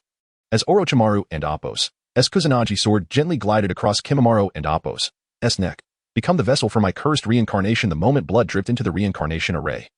The pupils of the first and second Hokages glimmered with an eerie red light. Naruto was stirring the fountain pool with his newly learned Rasengan. Suddenly, Sakura's hand ensnared his wrist, the landscape just repaired by the engineering department. Sasuke's Chidori startled a flock of birds. The lightning reflecting Kakashi's contemplative face upon the water's surface. The silver-haired shinobi Sharingan caught the remnants of spores on a fallen leaf. Naruto felt a sudden pang in his heart as the Rasengan went haywire, exploding the pool. Sasuke and Appo's Chidori cleaved through the splashing water, revealing Shikaku and Appo's form amidst the lightning. Kakashi closed his book, Ika Paradise, his expression turning grave as he gazed towards the Sand Village. Inside the intelligence department, Mio and Appo's pen suddenly halted. The latest supply list from the Sand Village showed that 30 tons of sealing sand had been replaced with ordinary river sand. Immediately contact the fourth Hokage. He knocked over the freshly brewed green tea as he rushed towards the secure communication room. The Hokage and Appo's office lit up with 17 red dots on the sand table. As Minato and Appo's Hiraition Kanai hovered along the border of the Land of Wind, Orochimaru has replaced the sealing sand of the Land of Wind. He aims to weaken the tailed beast seals. Boruto embedded the monitoring talisman developed by Konoha into the sand table. These talismans can sense Shikaku's chakra disturbance 3 hours in advance. The talisman's flickering blue light suddenly turned red, indicating that Gaara and Appo's seal was continuously weakening. Minato, it seems Orochimaru has already begun preparations, but we need not rush. We shall continue to monitor to prevent any unforeseen changes. Everyone, understood. Jiraiya, Orochimaru must be searching for a new vessel by now. It seems the one he previously sought is in poor condition. Mio, indeed. According to reports from the intelligence department, he is likely focusing on the Uchiha or Hyuga clans. Minato addressed Kakashi. Inform the major clans and the Konoha Guard to strengthen their patrols and defenses during this period. Kakashi, understood, I will notify them at once. Tsunade, I will also prepare to minimize casualties, regardless of friend or foe. Minato, thank you, Lady Tsunade. Amidst the underflow within Orochimaru's secret laboratory, he held a vial. This contains Hashirama and Appo's cells, which can significantly enhance your physical abilities. Through my research, combining Hashirama's cells with those of the Uchiha clan may awaken the Rinnegan. Obito, the Rinnegan, and these so-called white Zetsu? Orochimaru, these should all be cultivated from Hashirama's cells. They can bolster our combat strength. Orochimaru, however, transplanting these cells into a person carries great risk. If your body Obito, it doesn't matter. As long as I can grow stronger. Let an Appo's proceed. Obito and Appo's Sharingan glowed with a blood-red hue in the darkness, his palm pressed against the chest of a white Zetsu clone. The ground suddenly cracked open, and countless white Zetsu spores surged in, weaving into chakra pathways around him. Not enough, he tore off his mask, revealing scars that twisted grotesquely under the spore's luminescence. Black Zetsu seeped from the rock wall. To master Susanoo, you need a more intense emotional surge, like reliving Rin's death? Shut up. Are you seeking death? Obito's pupils constricted as the blood of memories flooded his vision. Black chakra erupted violently, the incomplete Susanoo's skeletal frame enveloping him, shattering the entire rock wall with a single punch. Among the falling debris, he glimpsed Rin and Appo's phantom smiling amidst the spores. After integrating Hashirama and Amp, Appos, S and White Zetsu and Amp, Appos, S cells, Obito could barely activate Susanoo even without his eyes, and the transplantation of the cells would not diminish his vision. The side effects of the Sharingan could essentially be reduced to zero. Obito laughed heartily. Ha ha ha, I feel incredible now. I and Appos, V never felt this good before. Deep in the forest, Obito's initial stage of Susanoo crushed the last White Zetsu. Black Zetsu's voice echoed from the ground. The remnants of the Outer Path's golem left by Madara might complete your power exactly. Still not enough. Let us harness the chakra of the tailed beast as well. However, summoning the Outer Path's golem requires the Rinnegan, but that Rinnegan Obito, no need to rush. If there is no progress on Nagato and Appos, S end, we'll have to hold on to it. Black Zetsu, what a madman, but I like it. This way, the plan can proceed smoothly. Dark purple chakra surged into the sky, sending animals within 10 miles into a frenzy. The guards of the Konoha barrier unit rubbed their eyes. Must be Naruto practicing his new technique again. At that moment, beneath the South-He Shrine, Fugaka was interpreting the stone tablet with Itachi. The boy's Sharingan suddenly throbbed painfully as the inscription Infinite Tsukuyomi twisted into an illusion of Obito activating Susanoo. Chapter 44 The truth revealed. Long before this moment, Itachi had already reported the matter, and now Boruto was preparing to elucidate everything. As he left, Shursui and Kei were present, and Boruto took the three of them along. The flickering candlelight cast dancing shadows upon the Uchiha monument, and cold sweat trickled from Boruto and Appos' palm. Fugaku's Sharingan gleamed in the darkness like three blood moons. Those who trespass into forbidden grounds must pay the price, even if they are the Hokage's envoy. Boruto said, please, don't be hasty. Allow me a moment to explain. Are you currently gazing upon the monument left by the Sage of Six Paths regarding the Infinite Tsukuyomi? Fugaku, taken aback, exclaimed, wait, how does a non-Uchiha blonde brat know about this? Unfazed, Boruto replied, that and Appos. That's precisely why I need a moment to clarify. He then continued, on what basis do you believe that the inscriptions on the monument are undeniably true? Fugaku activated his Mangeki Sharingan, questioning, oh? Are you implying that the words of the Sage of Six Paths are false? Boruto retorted, you see, you're getting ahead of yourself. Is that truly what I meant? With a glint of cold light in his eyes, Fugaku challenged him. Well then, enlighten me what you mean. Itachi and Shursui hastily intervened. Father, please Don and Appos, T-Rush. Boruto is trustworthy, it's fine to hear him out. Shursui added, indeed, clan leader. Fugaku calmed himself, conceding, all right, since you both advocate for him, I shall listen to this blonde brat. Boruto began, the inscriptions were indeed carved by the Sage of Six Paths, but, Fugaku interjected. Are you suggesting that these inscriptions were tampered with? Do you think they can be altered at will? Ridiculous. Boruto took a step closer to the monument, gathering chakra in his right hand, and proceeded to modify the inscription. Fugaku exclaimed, how is this possible? Typically, only one with the power of the sage can. Could it be that you, don't be so shocked. There is even more that will astonish you. The so-called truth has yet to be revealed. Boruto then disclosed the plans of Black Zetsu and Obito to Fugaku and the others.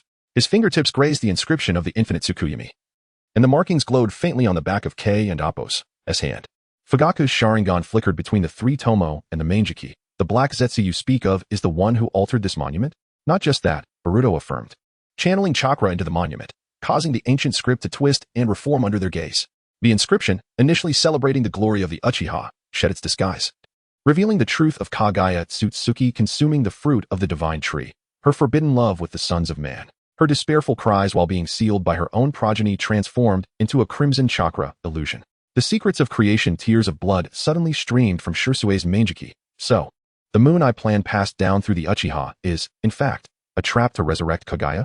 Indeed, Kei pressed the 8,000 marks against the monument, exposing the true nature of the altered inscriptions under the power of their eyes. These so-called supreme Uchiha techniques were merely keys to unseal Kaguya. Boruto infused more chakra into the monument, and the inscriptions began to rearrange once more. Fugaku gasped. Using the Infinite Tsukuyomi will turn those ensnared in the illusion into White Zetsu? Precisely. It seems Kaguya once created the White Zetsu using the Infinite Tsukuyomi on humanity. They possess bodies but lack consciousness, and the existing White Zetsu can be said to be mere avatars of Black Zetsu's will. In the hidden depths, there are likely millions of White Zetsu. Mio continued, however, there is a reason behind Kaguya and Appos' creation of these White Zetsu. Fugaku questioned, what reason could there possibly be? Mio elaborated, a millennium ago, Kaguya Tsutsuki and Ishiki descended onto this world.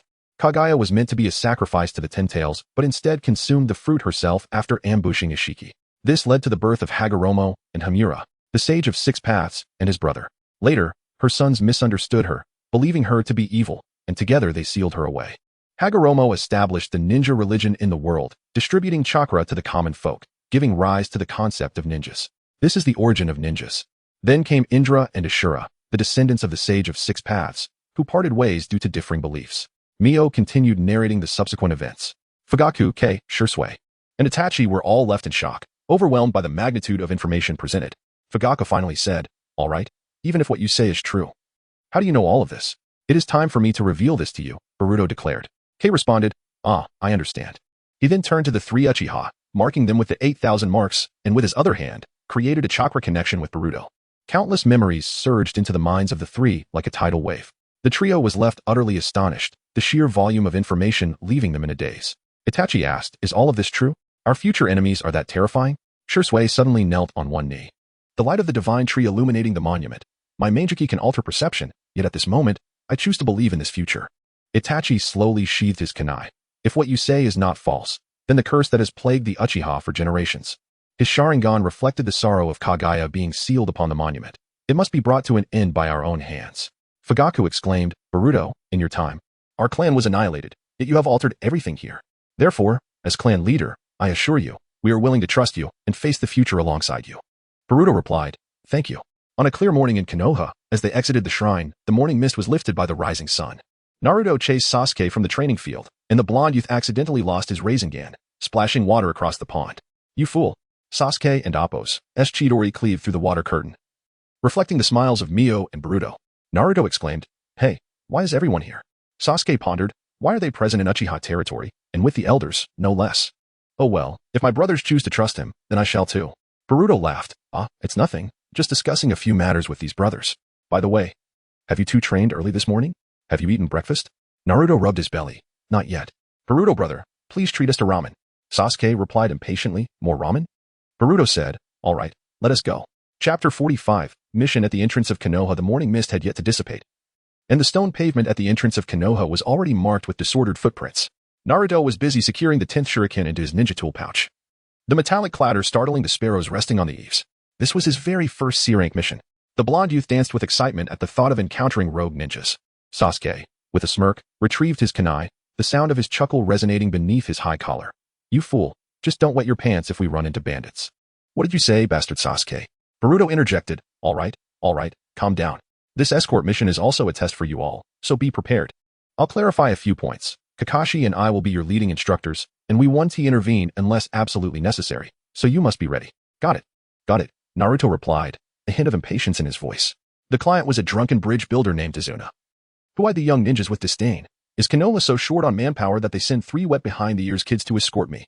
Kakashi turned a page in his book, reassuringly saying, "Don't worry, old man. If danger arises, I'll use my earth jutsu." He deliberately elongated his tone to dig you a comfortable rest place. "Besides, it's merely a simple C-rank task. They'll manage just fine. Trust me, old man." Tazuna scrutinized Kakashi and Boruto before grumbling, "Fine. Let us get going." However, as he turned away, a fleeting expression of anxiety crossed his face, barely perceptible. Kakashi noted Tazuna's demeanor with understanding before turning to his team. "All right, let us set off. Team 7. Journey through the forest. The winding mountain path through the persimmon grove stretched ahead. Naruto used shadow clones to create a human ladder to pluck wild persimmons, while Sasuke's kunai suddenly whizzed past him, pinning a descending venomous snake to a tree trunk. "Fool, maintain your guard," Sasuke admonished. "I noticed it ages ago," Naruto exclaimed. His face flushed as he jumped down, scattering the persimmons he had gathered. Sakura, channeling her healing chakra into a green glow, tended to her finger, which had been grazed by the snake's fangs. "You two need to conserve your energy during the mission." Boruto hung upside down from a tree branch, documenting the team's status, the tips of his sword rustling as he wrote. When Naruto inquired for the 20th time about their remaining distance, Boruto suddenly hurled 3 shuriken, the metallic clinks startling the birds in the forest. 200 meters at 9 o'clock, Kakashi noted, his focus still on the chapter about hot springs in his book. "Your friends have been following for 8 minutes. Are they not tired?" Ambush in the forest. Sasuke's kunai embedded itself in a tree. Silence. In an instant, 2 shadowy figures wrapped in chains burst forth from the ground. The iron chains shredded Kakashi's body, his form disintegrating into countless pieces that fell to the ground, blood splattering everywhere. Naruto trembled as he peeked from behind a tree, his palms sticky with the remnants of his damaged forehead protector. Sasuke activated his Sharingan, expertly severing the chains that threatened Sakura with 3 shuriken. Boruto had taken refuge behind a tree, observing the unfolding chaos. Kakashi always had a penchant for jokes, didn't he? Naruto's face was a mask of shock. "Kakashi, sensei, how could this happen?" Tazuna's face was etched with fear. "Why would rogue ninjas from the Mist Village target me?" Sasuke, remaining calm, taunted, "Oh, Scaredy cat, are you trembling already? Even if Kakashi-sensei were dead, the three of us still have the advantage. If you're too scared to fight, stay here. Let us go, Sakura. She followed suit. And in a flash, Sasuke activated his 3 Tomo, weaving through the mist ninjas' chains at a precarious angle, launching shuriken towards them. Sakura seized the moment, using her immense strength to smash the ground, causing the earth to collapse between her and the mist ninja. However, the 2 rogue ninjas swiftly evaded, reappearing to attack Sasuke with their chains. Naruto, red-faced, protested, "Hey, who are you calling a scaredy cat?" In a flash, Naruto summoned dozens of shadow clones, charging towards the rogue ninjas. "Well, at least you've got some guts," Sasuke remarked. "These foes are tough. We must coordinate." Naruto, "You initiate with your shadow clones as a diversion while I flank them. Though I loathe taking orders from you, I have no choice now," Naruto replied, as his clones engaged the enemy. Yet the number of clones dwindled as they fell one by one. Summoning even more shadow clones, Naruto charged again, while the enemy resolved to fight back with full force. Suddenly, Sasuke, quick to react, threw 2 shuriken toward Naruto's back, spinning to sweep away the enemies behind him. The 2 rogue ninjas dodged swiftly, but unbeknownst to them, the shuriken were tethered with chakra-infused strings. Sasuke manipulated the strings, guiding the shuriken back toward their foes. "Hey, Naruto. Sakura, you two handle this one. I'll take care of this one." Sakura swiftly knocked down a nearby tree, which toppled toward the rogue ninja. As the enemy leapt aside, Naruto gathered chakra into a Rasengan, launching it at the enemy. Thus, the adversary confronting Naruto was dispatched. On Sasuke's side, Sasuke utilized the Phoenix Fire Shuriken as a feint, attacking the enemy. At the moment they attempted to evade, he rapidly condensed his chakra into Chidori. The sound of numerous birds filled the air as he charged at the enemy with blinding speed, knocking them down. Finally dealt with them. But what a shame for Kakashi-sensei and Boruto. Naruto's words trailed off as Kakashi and Boruto appeared behind them, sharing a hearty laugh. "Well done. I didn't expect you to coordinate so well. Whether it's teamwork or individual strength, you've performed admirably," Kakashi praised. "Hey, are you tricking us? That's just cruel," Naruto exclaimed. Sasuke retorted. "Didn't he say from the start that this was a test for us? You really think 2 instructors would be easily dispatched? What a fool. Hey, bastard Sasuke, what are you talking about?" The two bickered, exchanging barbs. Kakashi moved aside to consult Tazuna, inquiring about the true nature of the mission. "This cannot possibly be a C-rank task. It's at least B-rank." Under pressure, Tazuna finally divulged the truth, sharing everything he knew. Kakashi replied, "I knew something was amiss." Sakura then asked, "Since the mission's rank has increased, should we still proceed?" Kakashi reassured, "No worries, you all possess the strength to carry on." Thus, the group continued on their journey, seeking refuge in a cave before nightfall. The flickering campfire, the crackling of the campfire filled the cave, the aroma of roasted rabbit mingling with the scent of herbs wafting through the air. Sasuke silently turned the spit, his Sharingan reflecting Naruto's sleeping profile. Outside, the calls of night owls echoed, intertwining with the memories of morning birdsong from his clan's village. He recalled the demonstration of the fire dragon flame bullet by his father before their departure, along with his cousin Itachi's encouraging pat on his shoulder, promising a celebration at the sweet chestnut shop after their mission. Sakura was preparing to rest as well. Suddenly, Naruto's snoring ceased, and in a daze, he lifted a half-eaten rabbit leg. "I could eat 10 more of these." Boruto draped a jacket over him, while the tip of his sword traced a faint blue barrier at the cave entrance. Kakashi's book came to rest at the final chapter of Intimate Paradise. After the rain, the Milky Way descends into the forest sea, and 70 miles away along the coastline of the Kingdom of Waves, a ghostly ship cleaves through the dense fog. On the deck, ice crystals silently form, reflecting the outlines of 2 shadows struggling to emerge from the rubble of a tea house. Blood is seeping from the shattered headbands adorned with the emblem of the Kingdom of Waves. Chapter 46. The Awakening of the Voyager. On the following morning, the group once again set forth on their journey. The dawn sun illuminated the narrow mountain path as they made their way to the port to board the ferry to the Land of Waves. As they approached the harbor, the briny sea breeze stirred the pages of Kakashi's Ica Paradise. The silver-haired Jonin suddenly closed the book, tapping his fingers against the weathered boundary marker by the roadside. Before reaching the Land of Waves, it was time for a lesson in history. His uncovered eye swept over his 3 students. "Do you know why the original ninjas wielded blades? A ninja should not seek a reason for their existence. They are merely tools of great importance to the nation, and this holds true even in our Konoha. During the Warring States period, we were but instruments for the nobility. And even after the founding of the ninja villages, we remained sacrifices in the struggle for national interests."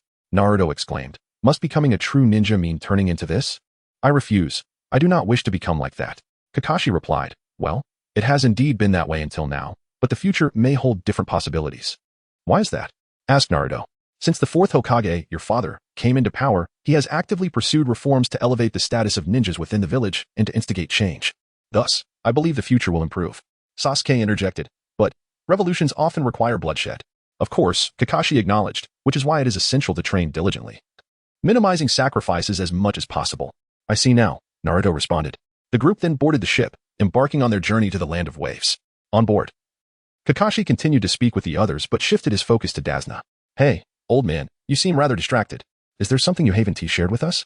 As Dazna's flask fell for the third time, Kakashi and Amp, Appo's kunai suddenly pinned it to the ground. The elderly man and Amp, Appo's bloodshot eyes fixated on the glimmering metal. Is Adam and Amp, Appo's apple bobbing?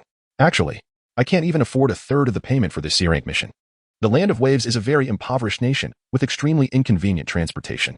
Only by repairing the bridge can we alter this situation. However, the Land of Waves no longer belongs to us. The rogue ninjas of the Kato group burned our last fishing boat last month. The salt-laden wind tousled his gray hair. That bridge, it is the sole hope of breaking the maritime monopoly. Sasuke's kunai grazed the old man's ear. Pinning a listening gecko nestled in the rock crevice. So you misreported the mission and Amp, Appo's rank, betting everything on the hope that Konoha would show mercy? The funding from the daimyo has been intercepted by Kato 3 times. The old man shouted. Do you know why there are fewer and fewer bridge workers? Last week, the body of the concrete layer floated under the bridge supports. All right, old man, Kakashi reassured him. Rest assured, since we have accepted the mission, we will see it through. As for the payment, Dazna and Appo's heart sank, for he no longer had anyone to pay these so-called rewards. Kakashi smiled. Then let us establish a friendly relationship with Konoha once your bridge is completed. Dazna appeared astonished. Kakashi continued, our village advocates for peace and supports neighboring small nations. This is one of the 4th Hokage and Appo's reforms. Hey, uncle, you don't really think we of Konoha are so stingy, do you? Naruto chimed in. Dazna was deeply moved and assured that he would maintain a good relationship with Konoha in the future.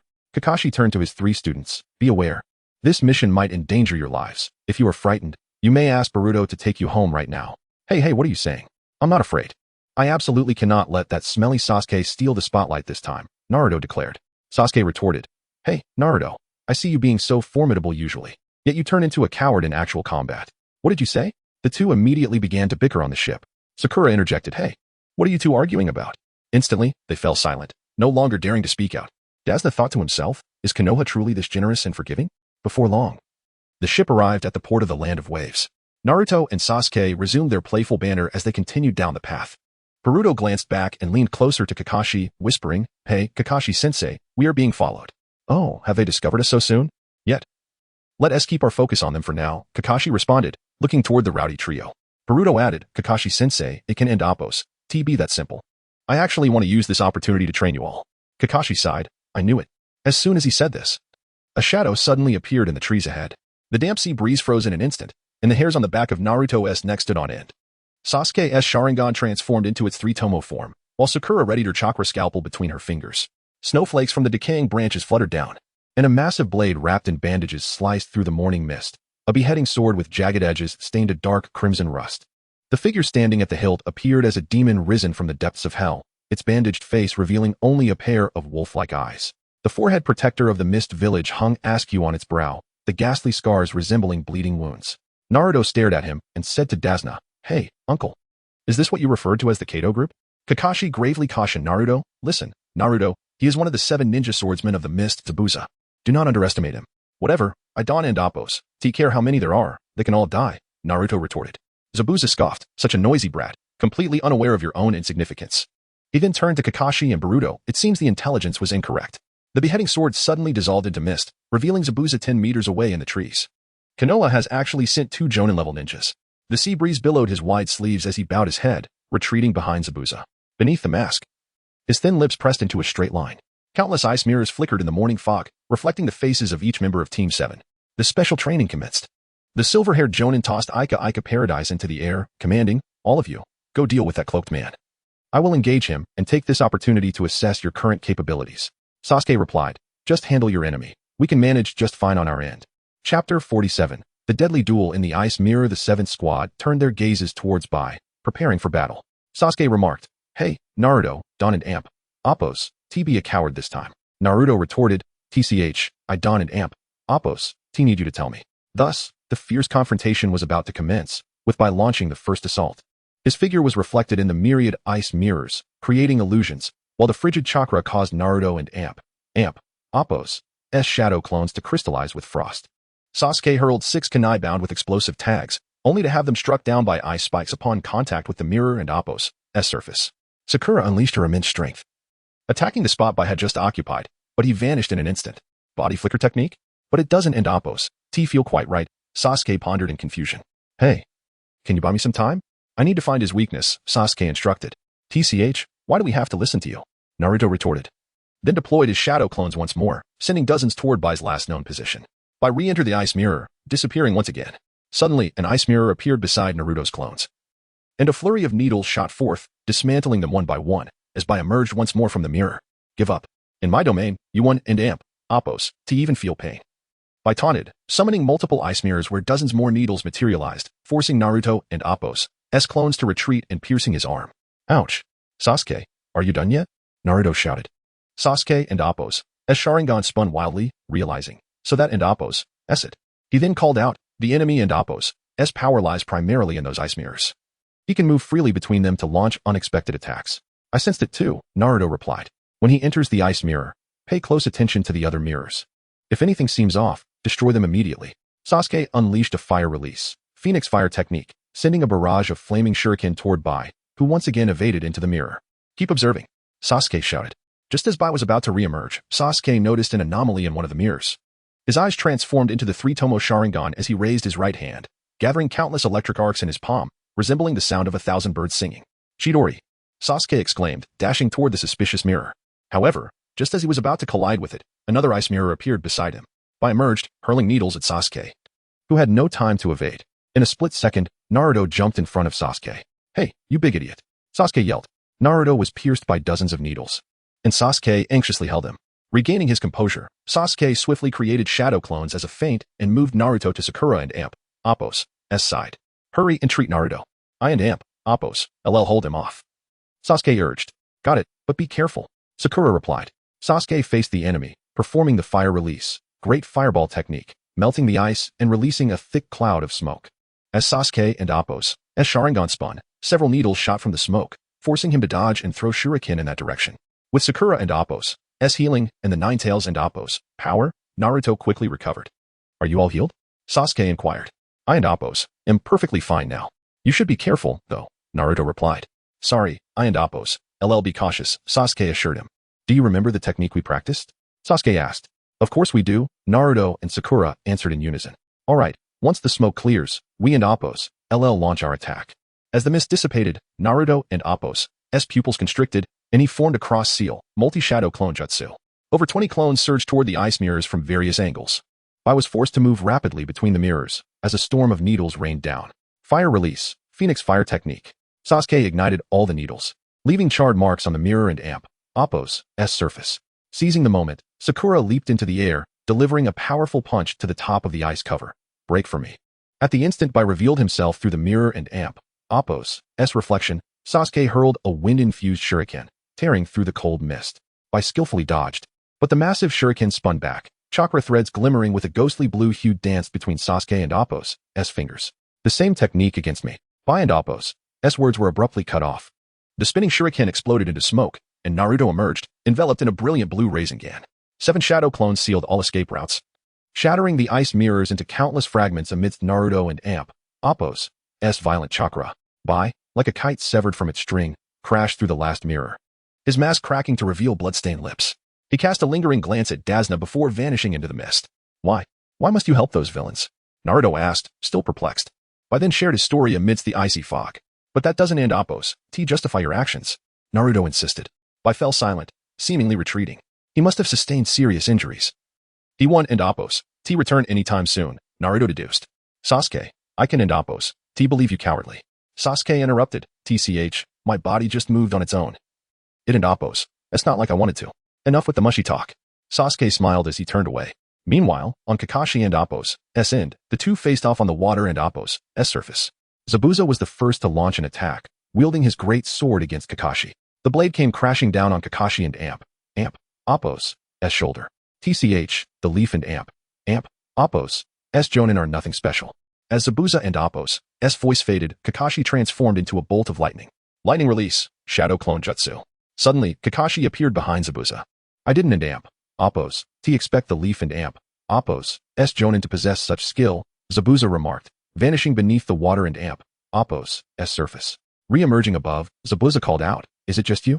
Is the other Jonin here merely watching the show? He shrugged. Whatever, I'll deal with you first, then him. The two charged at each other.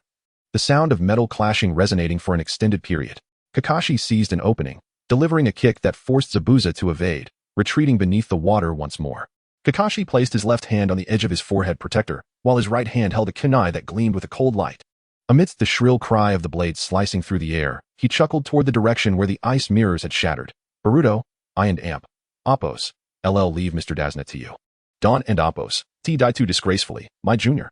Boruto and Oppos. Katana shattered the stone slab, as a chakra barrier swiftly enveloped the terrified bridge builder. Chapter 48. Ballet in the mist. A thick fog enveloped the rocky shore, moisture condensing into fine beads upon the metallic surfaces. The sharp whistle of the beheading sword sliced through the air, coming from various angles. Kakashi pushed his forehead protector to his brow, revealing the crimson Sharingan with its three tomo glinting in the mist. Two shadowy figures collided within the fog with a thunderous crash. The clash of kunai against serrated blades produced a piercing friction, and the one-eyed figure beneath Zabuza and Amp, Oppos' bandages glimmered with a fierce light. Kakashi suddenly relinquished his grip on the sword, seizing his opponent's wrist with his left hand while driving his right knee forcefully into Zabuza's ribs. At the moment the beheading sword slipped from Zabuza and Amp, Oppos' grasp, he twisted his body to throw Kakashi violently to the ground. Is this all the famed Hound of Konoha can muster? Kakashi rose and retreated 3 steps, his heels sinking into the damp sand. His Sharingan whirled rapidly, capturing the subtle ripples of water in the mist. With a foul wind, the beheading sword descended, and Kakashi sidestepped to evade the lethal blow, executing a precise palm strike towards Zabuza and Amp, Oppos' neck. As the blade struck the ground with a thunderous roar, the two engaged in a torrential exchange of taijutsu within the confines of a small space. 12 elbow strikes and knee thrusts were executed in the blink of an eye. Kakashi's eyes were bloodshot, while Zabuza's bandages began to seep crimson. When the beheading sword swung down again, the silver-haired shinobi crouched low and slid, his right leg sweeping like a steel whip towards his opponent and Amp, Oppos' lower body. Zabuza performed a backflip midair, wielding the beheading sword as he aimed to strike at Kakashi. Clang! The kunai met the beheading sword with a resounding clash, and Kakashi and Amp, Oppos' figure suddenly blurred. Zabuza's pupils constricted as a cold sensation grazed the back of his neck. A sharp blade pressed against his vital point, yet pierced through his gradually liquefying body. A water clone. Kakashi swiftly leaned back, narrowly avoiding the real beheading sword that skimmed past his nose. The icy seawater lapped at his ankles, and he suddenly realized he had retreated into the rising tide. Rushing waters appeared from nowhere. Kakashi leaped onto the rocks, soaring into the air as 12 water dragon bullets blocked all his escape routes. The Sharingan analyzed the hand seals at breakneck speed, and the earth-style wall erupted with a thunderous crash. Amid the cacophony of water colliding with stone, Zabuza's sinister laughter echoed from behind. Water prison technique.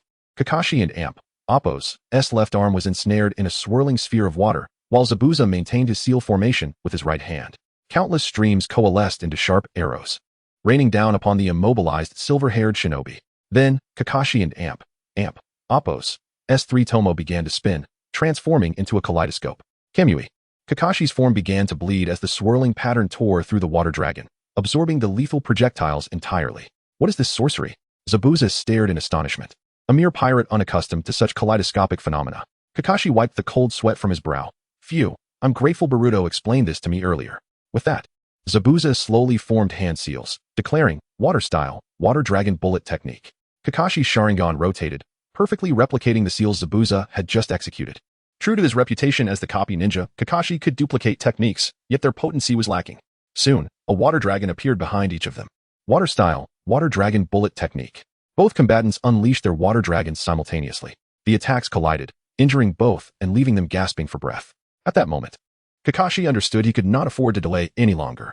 His right hand crackled with blue light as he gathered Chidori in his palm, launching it swiftly towards Zabuza. Just as Raikiri was about to pierce Zabuza and Amp, Oppos' heart, a figure leaped in front of him. The mist parted with the shriek of Raikiri, and Kakashi's right hand pierced through the pale chest. A look of shock crossed Kakashi's face, but Zabuza swung the beheading sword at him without hesitation. Kakashi hastily pulled away from the white figure, his eyes blazing with fury directed at Zabuza. Can you truly strike down your own comrade? As Kakashi seethed with anger, Naruto and Kato's group arrived on the scene. Kato looked down at the fallen white figure, sneering, "Tch, they truly are a bunch of worthless trash, utterly useless." He then trampled upon the fallen white, continuing his derision. Naruto gazed at White's increasingly cold body, his azure pupils reflecting Kato's subordinate's brutality towards the corpse. "You scoundrel!" The chakra of the 9 tails surged forth. Naruto recalled White's earlier words, lamenting, he He clearly protected you until the very end. At that moment, tears began to fall, and Zabuza could no longer contain his emotions as tears streamed down his face. Stop saying that. Zabuza and Appo's sorrow morphed into rage as he borrowed a kunai from Kakashi. He charged into the fray, wildly slashing with the kunai in his mouth, embodying the very essence of death. He fought his way through to Kato, wounding him, even as he sustained multiple cuts from behind. Yet, he still managed to deliver a fatal blow to Kato.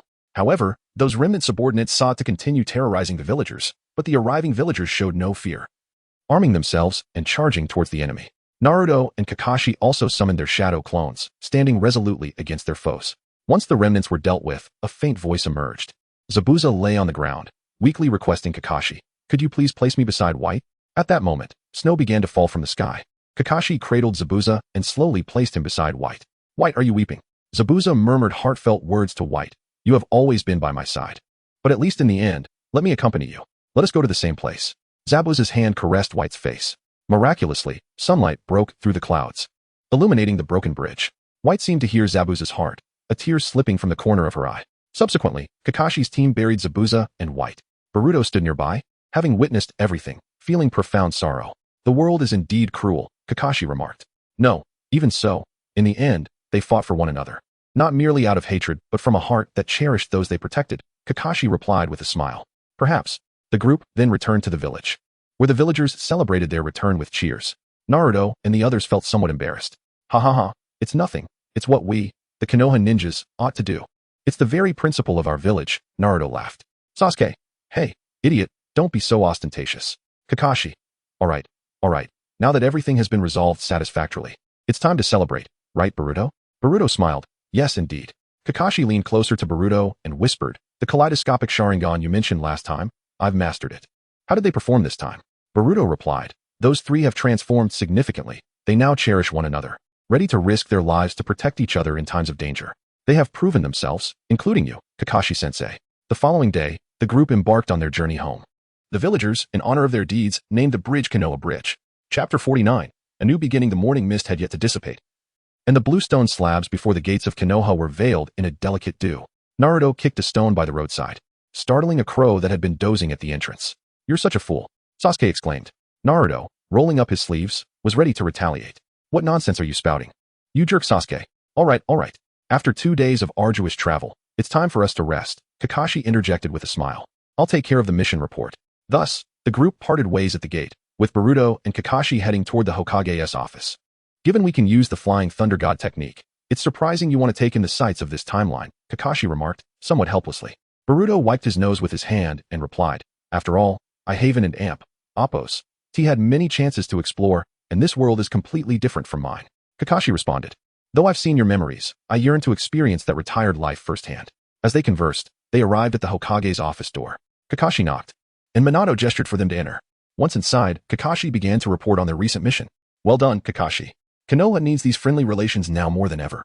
It contributes to the future peace of the shinobi world," Minato stated. "Indeed, regarding the future peace of the shinobi world, Konoha must put forth significant effort to gain the trust of other villages," Boruto added. "Also, concerning the Chunin exams, you two need to begin preparations. I will enhance border patrols during this time," Minato instructed. "Understood. I will notify the teams to intensify their training," Kakashi confirmed. "I will train diligently as well," Boruto pledged. At Team 7's training ground, Naruto boomed. 3 times the tonkatsu, Chashu Naruto rolls. His voice reverberated, shaking the curtain. "Today, I'm going to break the record." The uncle making the hand-rolled noodles commented, "I hear you completed a very dangerous mission?" The rhythmic thumping of the dough was smooth, reminiscent of when the 4th Hokage would enjoy a bowl after training. Suddenly, Sasuke jabbed his chopsticks into Naruto and Appo's bowl. "You idiot, share half of that chashu with me." "Why should I?" Naruto retorted, though he begrudgingly allowed Sasuke to take half, all the while grumbling. After satisfying their hunger, the trio made their way to the training field. "All right, let us start today's training," Naruto exclaimed excitedly. Sasuke, ignoring Naruto, began training alone. "What a big idiot," Sakura muttered. Thus, the three commenced their respective training. Sasuke threw shurikens at the training stumps. However, some stumps proved to be beyond his reach. It seemed he would need to seek guidance from his elder brother. Sasuke continued honing his shuriken skills. Meanwhile, Naruto was attempting to learn the Flying Thunder God technique, but it posed a considerable challenge for him. Despite having trained with Minato from a young age, the theoretical aspect remained somewhat elusive. As Naruto fiddled with the kunai left by his father, he endeavored to tap into the technique with his chakra, though to no avail. Undeterred, he exerted too much force and was suddenly transported far from the training ground. Sasuke observed, just as expected from you. It seems I must. From a certain perspective, Naruto could indeed be considered a genius. Sakura, meanwhile, caught a fish from the river, first injuring it, and then using medical ninjutsu to heal it. After completing her medical training, she resumed her physical combat training and engaged Sasuke in a spar. Sasuke initiated the attack, using body flicker to appear behind Sakura, attempting to sweep her off her feet. Sakura reacted swiftly, performing a forward roll and kicking towards Sasuke and Appo's chin. Sasuke deftly caught her leg and flung her away. Sakura arced beautifully through the air but adjusted her posture before landing, avoiding a fall. Sasuke charged towards her again. But Sakura used her immense strength to fell a nearby tree for cover and hurled shurikens at him. Sasuke calmly dodged the collapsing tree and countered with his own shurikens, neutralizing Sakura and Appo's attack. However, Sasuke and Appo's shurikens were more advantageous, and upon contact, he executed the shuriken shadow clone technique. Countless shurikens surged towards Sakura, who hurriedly evaded them. Just when she thought she had escaped all attacks, Sasuke manipulated chakra threads, pulling the shurikens back towards her. In the nick of time, the shurikens vanished as Sasuke canceled the jutsu. Not bad, Sakura. You've improved compared to usual, Sasuke praised. Sakura blushed and stammered, oh really? Thus, their day of training concluded. In the Uchiha compound, Sasuke sprinted home, encountering many clan members along the way, some greeting him warmly. Ah, Sasuke, back from a mission? You seem to have grown much stronger, Uchiha Kuin remarked. Yes, Kuin, I just returned from a mission, Sasuke replied. Keep pushing forward, Sasuke. You must become stronger than your brother, Kuin encouraged. My brother is incredibly strong, but I will continue to strive, Sasuke affirmed before they bid farewell. Sasuke hurried home, where Mikoto had prepared dinner, and Fugaku and Itachi were already gathered around the table. Sasuke quickly settled in to enjoy this precious moment with his family. Itachi, I heard you encountered the 7 ninja swordsmen during your mission? Itachi asked. Yes, it was someone named Zabuza Momochi, Sasuke answered. Impressive, my son. After dinner, let us train together. I want to see how much you've progressed, Fugaku proposed. Of course, I'll showcase the results of my training, Sasuke promised. After dinner, they proceeded to the training ground. Itachi faced off against Sasuke, while Fugaku observed from the sidelines. Let us begin, Fugaku declared. Sasuke launched the first attack, drawing his sword and swinging it towards Itachi, who calmly countered with a kunai. The sound of clashing metal echoed as they fought their way to the riverbank. Sasuke sheathed his sword and threw shurikens, igniting them with fire release, Phoenix fire technique. The shurikens, engulfed in flames, soared towards Itachi. Unhurried, Itachi formed hand seals, conjuring a water wall to block the attack, sending the shurikens flying away. Just as the water wall faded, Sasuke, using chakra threads, pulled the deflected shurikens back for another assault on Itachi. Itachi countered with fire release, great fireball technique, neutralizing the attack. Sasuke then executed a body flicker, appearing beside Itachi, and the two engaged in a new round of taijutsu combat. Sasuke's Sharingan whirled as he sought a flaw in Itachi's defenses. Itachi, noticing this, thought, not bad. He and Appo's beginning to look for weaknesses. Feigning a small opening, Itachi baited Sasuke, who seized the opportunity and kicked towards Itachi and Appo's thigh. As Itachi dodged, Sasuke spun and swept his leg towards him. When Itachi caught Sasuke's leg, Sasuke drew his sword once more, aiming for Itachi's thigh. The blade pierced Itachi's thigh, but he instantly transformed into a flock of crows. All right, stop, Fugaku commanded. Approaching the two, Fugaku looked at Sasuke and said, well done. Your strength has indeed progressed significantly. You truly are my son. Although Sasuke's expression remained unchanged, his heart was truly elated. Your mastery of the Uchiha sword technique has indeed improved significantly. Now, go and continue your training. Sasuke, yes, understood. He then departed.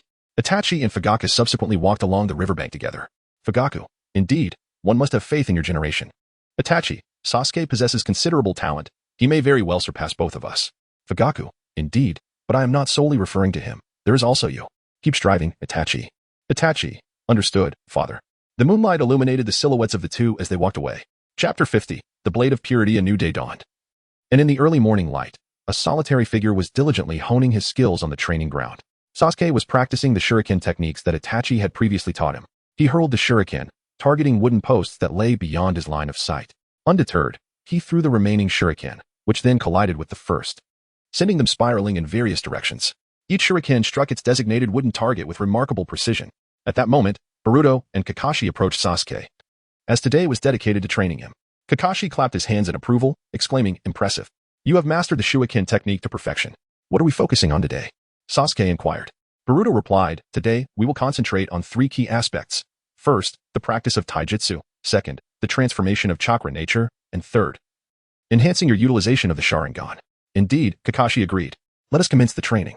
Boruto stepped forward. Now, let us engage in taijutsu practice. Sasuke readied himself, drawing his sword and lunging towards Boruto, who defended himself with the Kusanagi sword while retreating. Boruto advised, in combat, one must learn to identify the opponent's weaknesses to find a breakthrough and seize the initiative. This necessitates a stronger command of your Sharingan. Sasuke activated his three-tomo Sharingan and continued to spar with Boruto, his eyes whirling as he sought any sign of vulnerability. The sound of metal clashing echoed through the air. Yet despite his efforts, he struggled to find an opening. Let us pause for a moment, Boruto suggested. It seems this approach ISN and AMP, Oppos, T effective. We need to enhance your dynamic vision with the Sharingan. Is there a quick way to achieve that? Sasuke asked. Indeed, there is, Boruto replied, glancing at Kakashi, who instinctively produced a scroll and handed it to him. Shortly, I will summon a multitude of stones using this scroll. You must utilize your Sharingan's ability to evade them. Boruto explained. Is it really that simple? Sasuke questioned. With a slight smile, Boruto cautioned. Before we begin, I must remind you not to overestimate your abilities. I and AMP, Oppos, am sure your brother and father have imparted this wisdom to you. Sasuke reflected, understood. Boruto unfurled the scroll, pressing his hand against it, and instantaneously summoned countless stones that rained down upon Sasuke. The three-tomo Sharingan spun wildly as the stones fell like a torrential downpour. Sasuke wielded the Kusanagi sword, deflecting the projectiles with a silver arc. The sound of the sword striking stone created a symphony of sharp echoes, with sparks flying in the morning light. He sidestepped 3 stones heading directly for his face, and as he leaned back, the tip of his sword flicked a stone back towards the center of the scroll. The last stone was deflected by the spine of the sword, and Sasuke, panting, knelt on one knee amidst the debris scattered across the training ground. Kakashi picked up a stone, remarking, well done, that was quite powerful. Boruto rolled up the damaged scroll, a smirk on his face. But remember, real battles won in AMP, Oppos, T just involved throwing stones. As the newly unfurled scroll glinted ominously, hundreds of ninja tools erupted from it. Sasuke and AMP, Oppos, S Sharingan narrowed, this time. The onslaught consisted entirely of sharp blades, their trajectories far more unpredictable than the stones. The first wave of shuriken grazed his sleeve, tearing the fabric as it fluttered away. Sasuke quickly regulated his breathing, the Kusanagi sword weaving a barrier of light, yet some blades still breached his defenses, leaving a cut on his left shoulder. All right. Let us take a break, Boruto suggested. No need. Let us continue, Sasuke insisted. I said patience is key. We believe in your strength, Boruto replied. Very well, Sasuke conceded. And the trio settled down for a brief respite. Kakashi remarked, your mastery of the Sharingan is commendable. Sasuke said, Kakashi-sensei, I have a question. Yes? What is it? Kakashi replied. About your Sharingan. Sasuke began. This I was entrusted to me by a dear friend before his passing, Kakashi disclosed, momentarily contemplating. Obito, I believe your ideals can be redeemed, and we shall strive to change this world. Sasuke, sensing the depth of Kakashi's gaze, chose not to press further. After a brief intermission, Sasuke activated his three-tomo Sharingan once more, resuming his training. Once again, a multitude of shuriken was launched at him, and Sasuke's Sharingan whirled in frenzy. As he evaded the oncoming shuriken, he also parried some with his sword. With each passing moment, he grew increasingly adept, skillfully maneuvering to avoid the shuriken at the most intricate angles.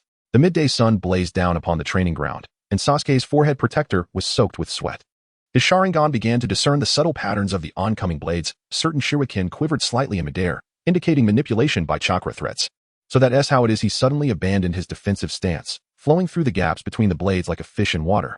The Kusanagi sword accurately pierced the connection point of 3 kunai approaching from different angles, severing the chakra threads in an instant, causing the myriad ninja tools to plummet like birds with broken wings. By the final round of training, Sasuke's swordplay had transformed entirely. No longer did he strike mechanically. Instead, he deftly tapped the edges of the blades, redirecting their trajectories with finesse. When Boruto unleashed 8 wind-infused shuriken from an unexpected angle, Sasuke swiftly spun and leaped, causing all the ninja tools to collide and veer off course. Impressive, Kakashi exclaimed, his book slipping from his grasp. Utilizing the enemy's attacks to disrupt their formation is the true essence of the Sharingan. Boruto stowed the scroll, leaving the training ground littered with vibrating ninja tools. Sasuke's Kusanagi sword stood embedded in the central wooden post, its red silk hilt glistening in the dawn's light. Excellent. Your mastery of the Sharingan should be significantly improved now, Boruto commended. Now, let us spar once more. I will surely uncover your weaknesses, Sasuke declared. Very well, let us begin, Boruto replied. The sound of their swords clashing echoed repeatedly, with Boruto deliberately revealing minor openings. Sasuke and AMP, Oppos, S Sharingan whirled rapidly, finally catching on. Each time Boruto made a move, his left knee would subtly tremble. Seizing the opportunity, Sasuke swiftly swept Boruto and AMP, Oppo's legs. Well done. The morning training session is complete. Let us take a break before the afternoon special training, Boruto said. Chapter 51. The blade of lightning. The scorching afternoon sun caused beads of sweat to form on Sasuke's forehead. At this moment, Sasuke was about to delve into the variations of chakra. Kakashi, the variations of chakra, as the name suggests, involve releasing ninjutsu in different states. Boruto, exactly, like Chidori, which can be unleashed in various forms. Sasuke, I understand that, but how do I execute it? Lightning release is not merely for show. The tips of the silver-haired shinobi's fingers danced with steady sparks, akin to controlling the flow of blood.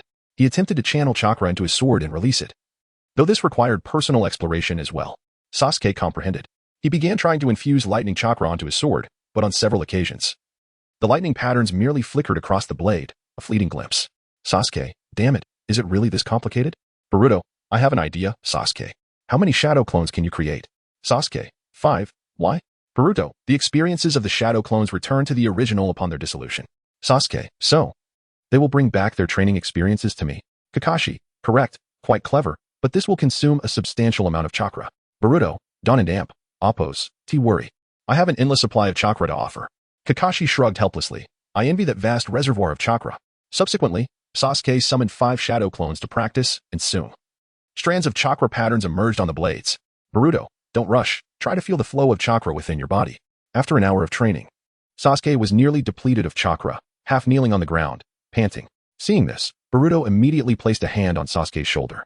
Focus on your breathing. Boruto and Amp, Oppos, palm pressed against Sasuke and Amp, Oppos, back. An overwhelming surge of chakra flowed into his meridians, guiding the lightning chakra to flow along his muscle fibers, urging him not to resist it. Sasuke, incredible.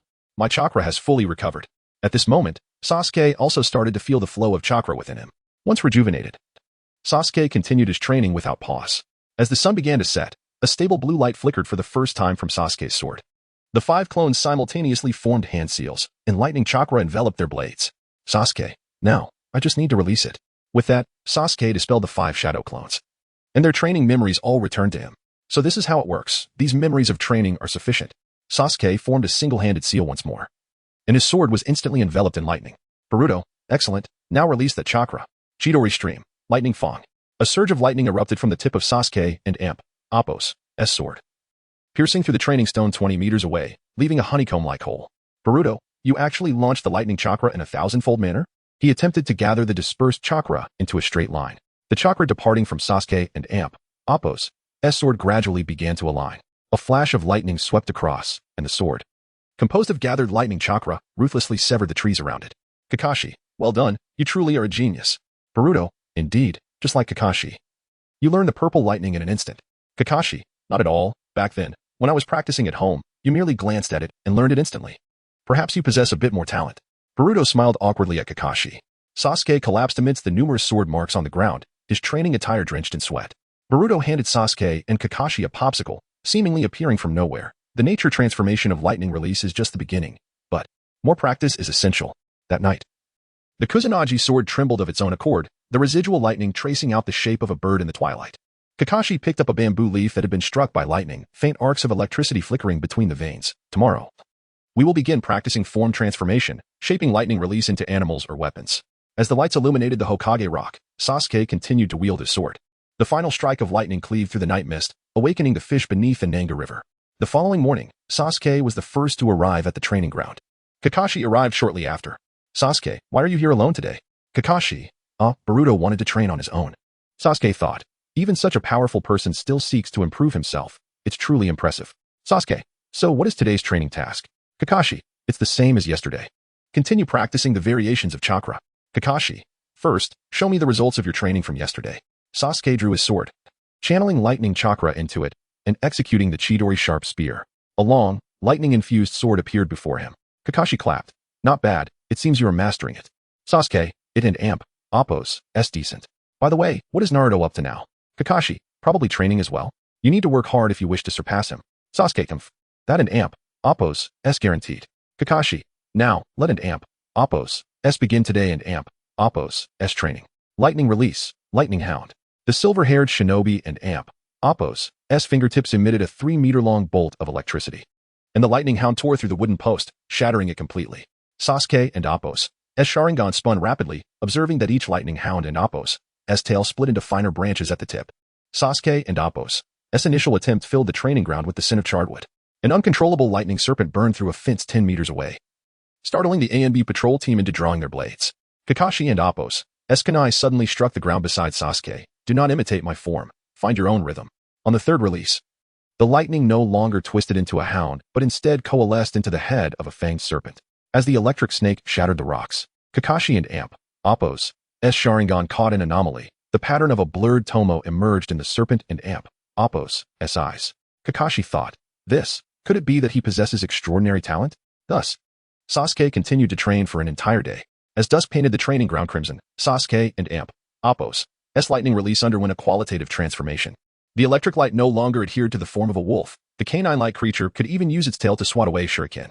Kakashi was compelled to unleash an 8-point lightning cutter to counter it. The collision of the two lightning releases left scorch marks on the Hokage rock. Enough. Kakashi suddenly severed the flow of chakra. Your meridians cannot withstand this frequency. Sasuke and Appo's hand, gripping the sword, began to ooze blood. Yet the lightning continued to flicker through his pores. Once more. I can feel it. Under the moonlight, Sasuke secretly returned to the training ground. The Kusanagi sword was plunged into the Nanga River. As he attempted to recreate the lightning hound from dusk, the electric light suddenly twisted into a colossal beast adorned with tomo patterns. Thus, with Boruto and Appo's chakra enhancement and Kakashi and Appo's guidance, Sasuke had thoroughly mastered the nature transformation of his lightning attribute. Chapter 52, The Symphony of Wind and Time in the Death Forest. Light and Watergate were guiding their son, Naruto, in his training. Naruto, so what are we going to practice today, Mom and Dad? Watergate, do you recall the last time you inadvertently used the Flying Thunder God and ended up outside the village? Naruto, I remember. What in Appo's the matter? Watergate, honestly, you shouldn't have marked the location before mastering the technique. Now, let us try using the Flying Thunder God again. Naruto, but this seems a bit challenging. Light, do not worry, I have a trick up my sleeve. With that, Light activated his Manjiki Sharingan and cast an illusion. Focusing on Watergate and Appo's memories of practicing the Flying Thunder God, he transferred these memories and sensations into his own mind. Subsequently, Light placed his hand on Naruto and Appo's shoulder, inscribing the mark of the 8,000 spears, and seamlessly integrated Watergate's memories into Naruto's consciousness. Naruto, this is fascinating. Suddenly, I have all these memories, including the feeling Dad experiences every time he uses the Flying Thunder God. Watergate, is there actually such a teaching method? Kushina exclaimed in astonishment. I've never seen anything like this before. Light, all right, Naruto, you may begin your practice now. Watergate, wait a moment. He then retrieved several kunai from his ninja tool pouch, which bore no markings. Now, Naruto, inscribe your unique mark on these kunai. Naruto understood. He proceeded to carve his own symbol onto the kunai. Light inspected the markings on the kunai. Naruto, are you perhaps a bit too optimistic about yourself? Watergate tossed the kunai around. Now, let us start practicing, Naruto. Seated cross-legged, Naruto felt the flow of chakra within him, preparing to use the Flying Thunder God as Watergate had shown him. Yet, no matter how he formed the seals or exerted himself, he remained motionless. Naruto, I'm mimicking the way Dad does it. Why isn't it working? Watergate, do not rush. You must find that sensation and learn to translate three-dimensional space into a two-dimensional plane. Naruto, let me give it another shot. However, despite following Watergate's memories, he still sat there unmoving. Light, it seems this lad is utterly clueless when it comes to theory, although he did progress rapidly before. Watergate chuckled awkwardly. It appears so. Kushina shouted. Come on, Naruto, you can do it. Naruto, that sensation, huh? Right. If I can emulate Dad's feeling when using the Flying Thunder God. Once more, Naruto attempted the technique, and this time he succeeded, instantly finding himself beneath a waterfall. Naruto, where did those kunai go? Oh no, I'm going to get drenched. He hurriedly dashed out from under the waterfall. Watergate, what just happened? Naruto emerged from the waterfall, and Light, looking bewildered, asked, Naruto, how did you manage that? Naruto, I tried to tap into the feeling Dad has when he uses the Flying Thunder God, and it worked. Kushina remarked. From a certain perspective, this child could be considered a genius. At noon, after taking a break, they returned to the training ground. Naruto, so, what are we practicing this afternoon? Watergate, we will focus on the nature transformation of chakra. This means integrating different elemental chakra into your existing jutsu to achieve a change in nature. Naruto, what does that entail? First, take this chakra test paper to determine which element you excel in, Watergate instructed, handing Naruto a piece of chakra test paper. Naruto infused it with his chakra, discovering it had been sliced. So I'm proficient in wind chakra? Naruto, how do I practice that? Watergate, if you wish to progress quickly, there is a trick suited to your abilities. Utilize shadow clones to replicate experiences, thus accelerating your learning. Naruto, puzzled, replied. Replicating experiences? How does that relate to shadow clones? Watergate, let us try this. Summon a shadow clone and follow me. Both Naruto and Watergate summoned a shadow clone, which accompanied Watergate to a secluded area. Let us play rock, paper, scissors. Naruto, huh? They each made their gestures. Watergate chose paper, while Naruto chose scissors. Fantastic. I won. As their shadow clones dispelled, Naruto's clone's memories instantly returned to him. Oh, now I understand. Naruto exclaimed in surprise. Watergate said, now? Summon more shadow clones and practice placing a leaf on your palm and cutting it. Naruto formed seals and summoned hundreds of shadow clones, embarking on a grand training session. After an entire afternoon, the majority of the leaves in their palms had been successfully cut. This could be deemed a rather smooth progression in their training. Watergate, well done. Now, let us integrate that sensation into your Rasengan. Naruto then concentrated, forming a Rasengan and infusing it with wind chakra based on the feeling he had just experienced. The shape of the Rasengan subtly transformed. Watergate, excellent. We shall conclude today's training. Tomorrow, we will resume our intensive practice. Naruto, alright. Now, let us go have dinner. I'm craving Ichiraku ramen. The following day, they returned to the training ground. Naruto, so what is on today's agenda? Watergate pointed toward the waterfall, summon a line of shadow clones, and attempt to sever that waterfall. Naruto, huh? Is that even possible? Kushina reassured him, don't worry. We believe in you. Naruto, okay. He summoned a row of shadow clones, and together they endeavored to cut the waterfall, practicing throughout the morning. By noon, all the Narutos combined their strength and successfully severed the waterfall. Watergate, excellent. Now, infuse that sensation into the previously altered Rasengan. Finally, Naruto formed a serrated chakra sphere in his palm. When he thrust the Rasengan against a massive boulder, it disintegrated into dust. Watergate, great. Your training is now complete. And it has progressed even faster than I anticipated. Naruto, haha, of course. Thus, Naruto's training reached a temporary conclusion. Chapter 53. The Ultimate Showdown. With less than a month remaining until the Chunin exams, Konoha is remarkably well prepared, thanks to Minato and his companions. Boruto, despite being among the strongest in the ninja world, still requires training. However, the question arises, who shall he practice with? Boruto, Hikari, Ryu, grandfather.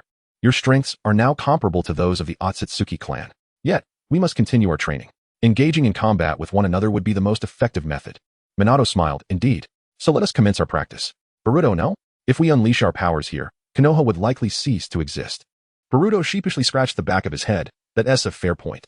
Where should we go then? Minato, let us head to the Valley of the End. It is the most suitable venue. Boruto, very well, let us hurry. Hikari remarked. Boruto-kun, you haven't changed a bit. Thus, Boruto and Minato, accompanied by the other two, utilized the Flying Thunder God technique to arrive at the Valley of the End. Boruto, we shall take turns practicing. First, it will be me against Ryu, followed by grandfather against Hikari. This is the only way to enhance our abilities. Alright, let us begin, Ryu said, rolling his shoulders. I have long awaited the opportunity to showcase my skills. Indeed, Boruto replied, exhilarated. The first match, Boruto versus Ryu, now commencing. The two charged towards each other, their fists and feet colliding. Ryu's elbow strike darted like a venomous serpent, only to be intercepted by Boruto's palm just inches from his chest. Their forearms clung together like magnets, their punches weaving an intricate web within the confined space. Suddenly, Boruto dropped his shoulders and shifted his weight, executing a cunning upward arc with his right fist. What should have been a lethal strike aimed at the throat transformed into a gentle caress at the last moment. Ryu utilized his unique technique, shrinking in size, shattering a fragment of the original Hokage statue 100 meters behind him. Then, employing his magnetic abilities, Ryu manipulated countless small black rods around him, coalescing them into a dark sword. At this moment, Boruto unsheathed the Kusanagi sword, its cold gleam igniting the atmosphere as they commenced the second round of combat. They engaged with astonishing speed, a velocity beyond the grasp of ordinary perception. As their blades clashed, the waterfall in the Valley of the End froze mid-air, with each contact between Boruto and Appo's, Kusanagi and Ryu and Appo's black blade generating intricate spatial fissures. Their figures danced like twin swallows skimming the water, intertwining like serpents in a fierce struggle, maintaining a delicate half-inch distance between their blades, an exclusive life and death gambit between master swordsmen. Suddenly, Ryu's black blade disintegrated into countless fine needles, raining down upon Boruto's vital points. Boruto's sword tip quivered, and the Kusanagi carved a spiraling vortex in front of him, drawing every black rod into its wake. As Ryu attempted to retract his projectiles, he discovered Boruto had leaped onto the tips of the needles, directing his sword towards the Baiwi point before withdrawing at the last moment, merely severing a lock of his hair before shrinking again. Seeing this, Boruto soared into the sky and summoned a colossal spiraling sphere, the super-large Rasengan Promax, which he hurled towards the ocean's surface. The water instantly caved in upon impact, forcing Ryu to absorb the Rasengan. Boruto then created a shadow clone, which advanced towards Ryu, wielding the Kusanagi sword and aiming for him. Ryu found it impossible to escape through space-time transfer. Ryu, I suppose this time you win. Boruto, I appreciate it. The second match, Hikari versus Minato. On the opposite side of the Valley of the End, Minato's figure flickered like a golden web woven by the Flying Thunder God technique. Hikari's every instant movement precisely predicted the landing points, his palms deftly intercepting all offensive trajectories. Aware that the Flying Thunder God would emit light before using its markings, Minato refrained from employing the technique consecutively during the ensuing battle. The two engaged in physical combat. Minato's elbow strikes resembling flashes of lightning, while Hikari sidestepped like a willow in the wind, his fingertips brushing against Minato's arm. Just as Hikari's fingers neared Minato's vital point, the fourth Hokage suddenly shrank the distance, executing a reverse thrust aimed at Hikari's throat. Yet, at the final moment, it transformed into a gentle push, diverting the force to cleave the distant waterfall in two. At this juncture, Hikari revealed his full power, the Manjiki Sharingan shining brightly. Amaterasu. Black flames erupted around Minato, relentless until the target was utterly incinerated, for Amaterasu would not extinguish until its goal was achieved. Dark patterns emerged upon Minato's arm as he utilized the tailed beast to absorb the flames. Hikari. I had forgotten that I could absorb ninjutsu. Now, let us proceed. Hikari gathered red chakra, gradually transforming it into a colossal figure, the complete Susanoo. Hikari, what do you think? The complete Susanoo is not easily dealt with. Minato adjusted his attire. A sage mask appearing at the corner of his eye before the sage markings spread across his body. Sage mode. Minato, though I am not entirely familiar with sage mode, I shall try my best. He then unleashed the sage art, super large Rasengan Promax. Hikari, from behind, drew forth a crimson spear. A divine artifact birthed from the 8,000 spears, Yasakani no Magatama. The clash of spear and Rasengan echoed throughout the Valley of the End, drawing the attention of Boruto and Ryu. Ryu remarked, impressive. Their abilities have grown remarkably, thanks in part to you. Your vessel count should be at its limit by now. Boruto nodded, indeed. Ryu, then that means I can as well. Boruto, correct. We shall leave that for Naruto and Sasuke. As the battle between Minato and Hikari reached a pivotal moment, the chakra from the statues of the first Hokage and the Uchiha resonated harmoniously. Boruto's sword drew forth an extraordinary phenomenon, rain pouring down unexpectedly, each droplet bisected by the sword's aura, crafting a celestial tapestry of sword marks across the Valley of the End. Minato suddenly appeared at the center of the battlefield. That shall suffice. If we continue, the statue of Madara may very well become a relic of history. Boruto chuckled. Indeed. We should restore this place afterwards. Minato awkwardly replied, I shall send someone to repair it. Thus, the training session for the four concluded. However, outside Konoha, unrest was brewing. Chapter 54. The flock before the deluge. The night breeze of Sunagakure was tinged with the scent of rust, as the golden sand of the fourth Kazekage, Raza, shimmered coldly beneath the moonlight. He caressed a ceramic jar inscribed with the sigils of the guardian crane, when suddenly, the breath of the sand village and Appo's elite ninja, Maki, grew erratic behind him. My lord, allying with Otogakure is akin to dancing with a venomous serpent. Its poison can also temper a blade. The golden sand around Raza crystallized into sharp spikes, anticipating the day when Konoha would crumble into ruins, paving the way for a reconfiguration of the five great nations. Only then could our interests be maximized. It was a necessity. At this moment, they were preparing to attend the Chunin exams in Konoha. Though ostensibly for the purpose of the exams, their true intentions were far more sinister. Indeed, this was part of the Konoha collapse plan. This endeavor involved not only collaboration with Orochimaru but also alliances with other ninja villages. Recently, Sunagakure had received clandestine communications from Kumogakure. It appeared that multiple factions were gearing up to obliterate Konoha to achieve their respective goals. 100 kilometers away, beneath the dunes, the lenses of Kabuto's glasses reflected the faint glimmer of surveillance crystals as his chakra scalpel dissected a sand village communication hawk. The funeral of sand on the rocky shores of the Wind Country's border, Orochimaru's Kusanagi pierced through the tempestuous barrier. Raza's defensive formation of golden sand had yet to materialize, and a serpent emerging from the earth ensnared his ankle. Did you truly believe I came here to form an alliance? Orochimaru's tongue snaked away the Kazekage's forehead protector, his skin shedding like a serpent's molt. As the cries of the final victim were consumed by the serpent's array, the four-sound shinobi, disguised as members of the sand's covert operation, altered the border barrier. Moonlight illuminated the remnants of golden sand on the ground, stained with the blood of Kankuro and Appo's bone blades. The Konoha collapse plan, Phase 1, is complete. The machinations of not just Orochimaru and the Wind Country were in motion. Other ninja villages were also actively preparing for war against Konoha. The rocky terrain of Awagakure unfolded a map within and in, as Akatsuki and Appo's rock fist slammed against the wall. Lord Inoki has commanded that upon seeing the red signal, we seize control of Konoha and Appo's barrier. The colossal tortoise transport of the Kumogakure delegation rolled over the Valley of the End. As Samui polished her lightning blade for the 7th time, Darui yawned, while the black lightning crackled restlessly in his sleeves. I heard Konoha has a Jinchuriki of the Ninetales? Indeed, this was one of the objectives of their mission, but the primary goal remained the destruction of Konoha. Darui, I recall that last time we aimed to steal the Byakugan, but, Samui, indeed, they discovered us, yet they did not eliminate us. They even allowed us to return with a message. If the Reikage did not accompany the Chunin exams to Konoha, it would be tantamount to declaring war. Darui, tch. It and Appos. It's high time Konoha witnesses our might. I wonder what audacity they possess to challenge us with their current strength. Since they intended to fight, they would not hold back. In the Hokage's office, a star map projected a three-dimensional layout as the flickering light of the third Hokage's pipe illuminated the room. Kakashi and Appos, Sharingan scanned the intelligence scrolls. The Sand delegation arrived 2 days earlier than scheduled, carrying unusually heavy supply crates. The barrier unit had completed the arrangements for the 4 Purple Flames formation.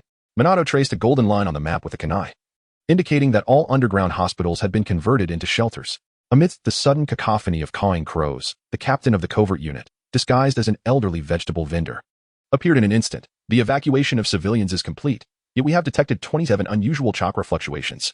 Moonlight spilled into Konoha and Appos' underground warehouse, where 20 members of the Umbu were executing a mass transformation technique. The medical team leader, Tsunade, raised a syringe. This is a chakra suppressor specially crafted by Lady Tsunade. It perfectly simulates the chakra fluctuations of a civilian. Suddenly, an Umbu collapsed with a muffled groan, his transformation dissipating into smoke, impaled by a specially crafted Senbon from Kabuto. Disguised as the Kazakage, Orochimaru caressed Gaara's dark circles. Soon, we shall indulge in slaughter. The Sand delegation behind him wore expressions of murderous intent. Days before the Chunin exams commenced, false banners fluttered at Konoha's gates. Umbu, disguised as tourists, exchanged intelligence at the dumpling shop. Deep within the Serpent and Appos' cave in the Forest of Death, Jirubu and Appos' Earth Jutsu expanded the underground altar. Kadumaru and Appos' webs ensnared the unconscious lower ninjas from various countries, while the brothers Zoken and Ryakan calibrated the curse seal activation device. The quality of the sacrificial offerings exceeded expectations. Dajiu and Appos' flute was poised upon the forehead of a certain rain ninja. In the Hokage and Appos' office, the gathered crowd deliberated. Minato, it seems the situation is even more favorable than we anticipated. Jiraiya, indeed, all major ninja villages are prepared to strike against us, thus saving us the trouble of notifying each household. Boruto, yes, I never expected things to unfold so effortlessly. Kakashi, well then, let me analyze the situation further. Firstly, regarding Kirigakure, they have just emerged from the Blood Mist Village era. Despite this, they must find ways to boost morale and are likely to seek a share with the other ninja villages. Boruto, this is the so-called strategy of diverting internal conflicts through warfare. Kakashi, precisely. Next, concerning Kumogakure, they recently attempted to harm our Hyuga clan, presumably in pursuit of the Byakugan, which has jeopardized our interests. Fortunately, the Konoha guard discovered their plot, but they must be allowed to return, as we need them to bring the Reikage here. However, we can also seize this opportunity to further solidify the relationships among our clans. Each ninja village has its own strategies, but this is for the best. Minato, indeed, this is the optimal course of action. Since they wish to fight, let them come. They will likely launch their attacks from 4 directions around Konoha. At that time, I, Light, Mio, and Boruto will each guard a direction, doing our utmost to avoid lethal force, thereby preserving the chance for peaceful negotiations. Jiraiya, very well, I will handle the internal affairs of Konoha alongside Tsunade. Kakashi, by the way, Orochimaru will likely employ the reanimation jutsu to resurrect the previous Hokage. You all must prioritize safety, as we will need to fight alongside the third Hokage. The third Hokage is already aware of the situation, rest assured. Jiraiya, understood. And what about the recruitment of Orochimaru? Light, I can prepare my 8,000 spear mark in advance. I will return promptly once I resolve this. Minato, all right, I will rely on you. Orochimaru remains crucial to us. Minato, very well, everyone should return and rest, preparing for the events of the coming days.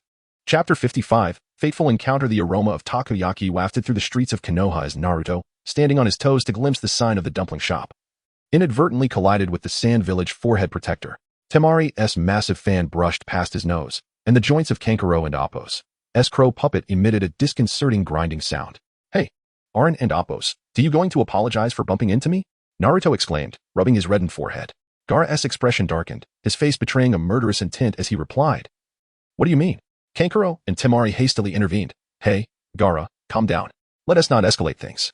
Just as Gaara was about to make a move, he was restrained.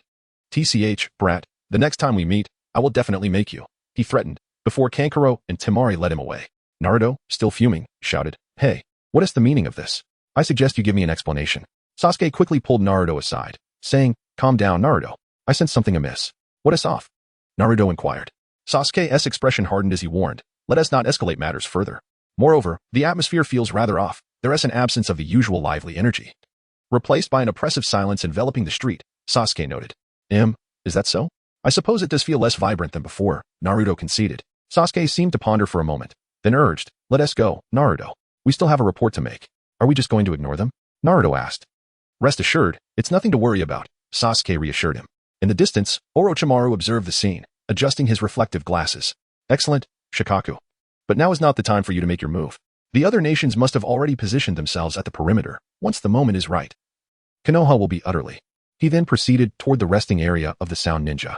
This Chunin exam had brought with it a mysterious entity, Kaguya and Appo's will. "At this pace, I wonder how long it will take to resurrect Mother," Kaguya lamented.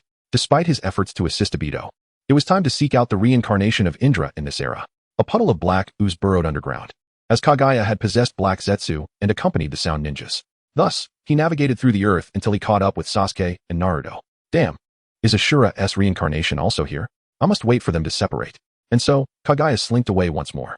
Outside forces, the combatants from various ninja villages had reached the borders of Konoha, unaware that Konoha's sensory barrier had expanded several times its previous size. Inside the Hokage's office, "Very well, it is time for us to take action," Minato declared. Boruto responded, "Let us go out and stop them. The matters within will be left to Jiraiya and Tsunade." Jiraiya assured, "You can count on us for the internal situation." Tsunade added, "Indeed. The Sand Village Tsuchikage has arrived, and the Raikage's forces should be at Konoha's borders as well." Minato acknowledged, "Understood. What about Orochimaru and Appo's whereabouts?" He inquired again. Kakashi replied, "Still unclear. The sensory team has yet to report any news. Could he have disguised himself as someone else to infiltrate?" Minato speculated. "That seems likely. We will do our utmost to uncover his whereabouts," Jiraiya affirmed. "Then we shall leave it to you," Minato concluded. After the meeting adjourned, Minato and the others set off. Utilizing the Flying Thunder God technique, Minato transmitted his presence to the forces at Iwagakure, while he himself confronted the troops of Kirigakure. Boruto and Mitsuki approached the Sand and Cloud teams, respectively. The forces were taken aback. They had not anticipated Konoha dispatching anyone so soon after their arrival. They were even more astonished that Konoha had sent only a single individual. Light, the descent of Susanoo before the Iwagakure demolition squad could execute their formation. The sky was suddenly torn asunder by a deep crimson chakra. The complete form of Susanoo and Appo's colossal hands smashed down upon the hills, its eyes swirling with kaleidoscopic patterns. Towering at 400 meters in a magnificent samurai armor, casting its gaze upon all. The fuses of the Iwagakure demolition team ignited in unison. And Akatsuki trembled as he raised a white flag. "Retreat. Quickly. This is not a force humanity can withstand. This is Uchiha and Appo's. Inoki gasped, frozen in midair. The chakra spear of Susanoo plunged into the ground, sending forth a torrent of energy that lifted 30 siege crossbows into the air. A voice resonated from above. "I warn you, do not move. Anyone who dares to advance or retreat shall face my wrath." Inoki replied, "Wait. Perhaps we were mistaken this time. Fear not, Tsuchikage. As long as you comply with my instructions, I assure the safety of your subordinates," the voice assured.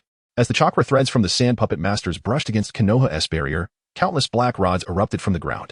Mitsuki's figure flickered amidst the sandstorm. And a few black rods narrowed to the size of hair. 108 styles, ceiling puncture. The puppet technique of the Sand Village froze in the moment of hand seals, as Chiyo's human puppet joints became filled with miniature black rods. As the Sand Elite Jonin prepared to launch an attack, they were horrified to discover that all their chakra points had been sealed. The proud puppet technique of the sand. Mitsuki lifted the crow puppet. In the face of true speed, it was but a marionette. "I advise you not to move, or else," Mitsuki threatened. His gaze icy. The silent assassination techniques of the mist were rendered trivial before the Flying Thunder God. Minato and Appo's figure appeared simultaneously at 7 battlefields, each strike precisely severing the forehead protector straps. Gently, he placed the unconscious Ao atop a tree.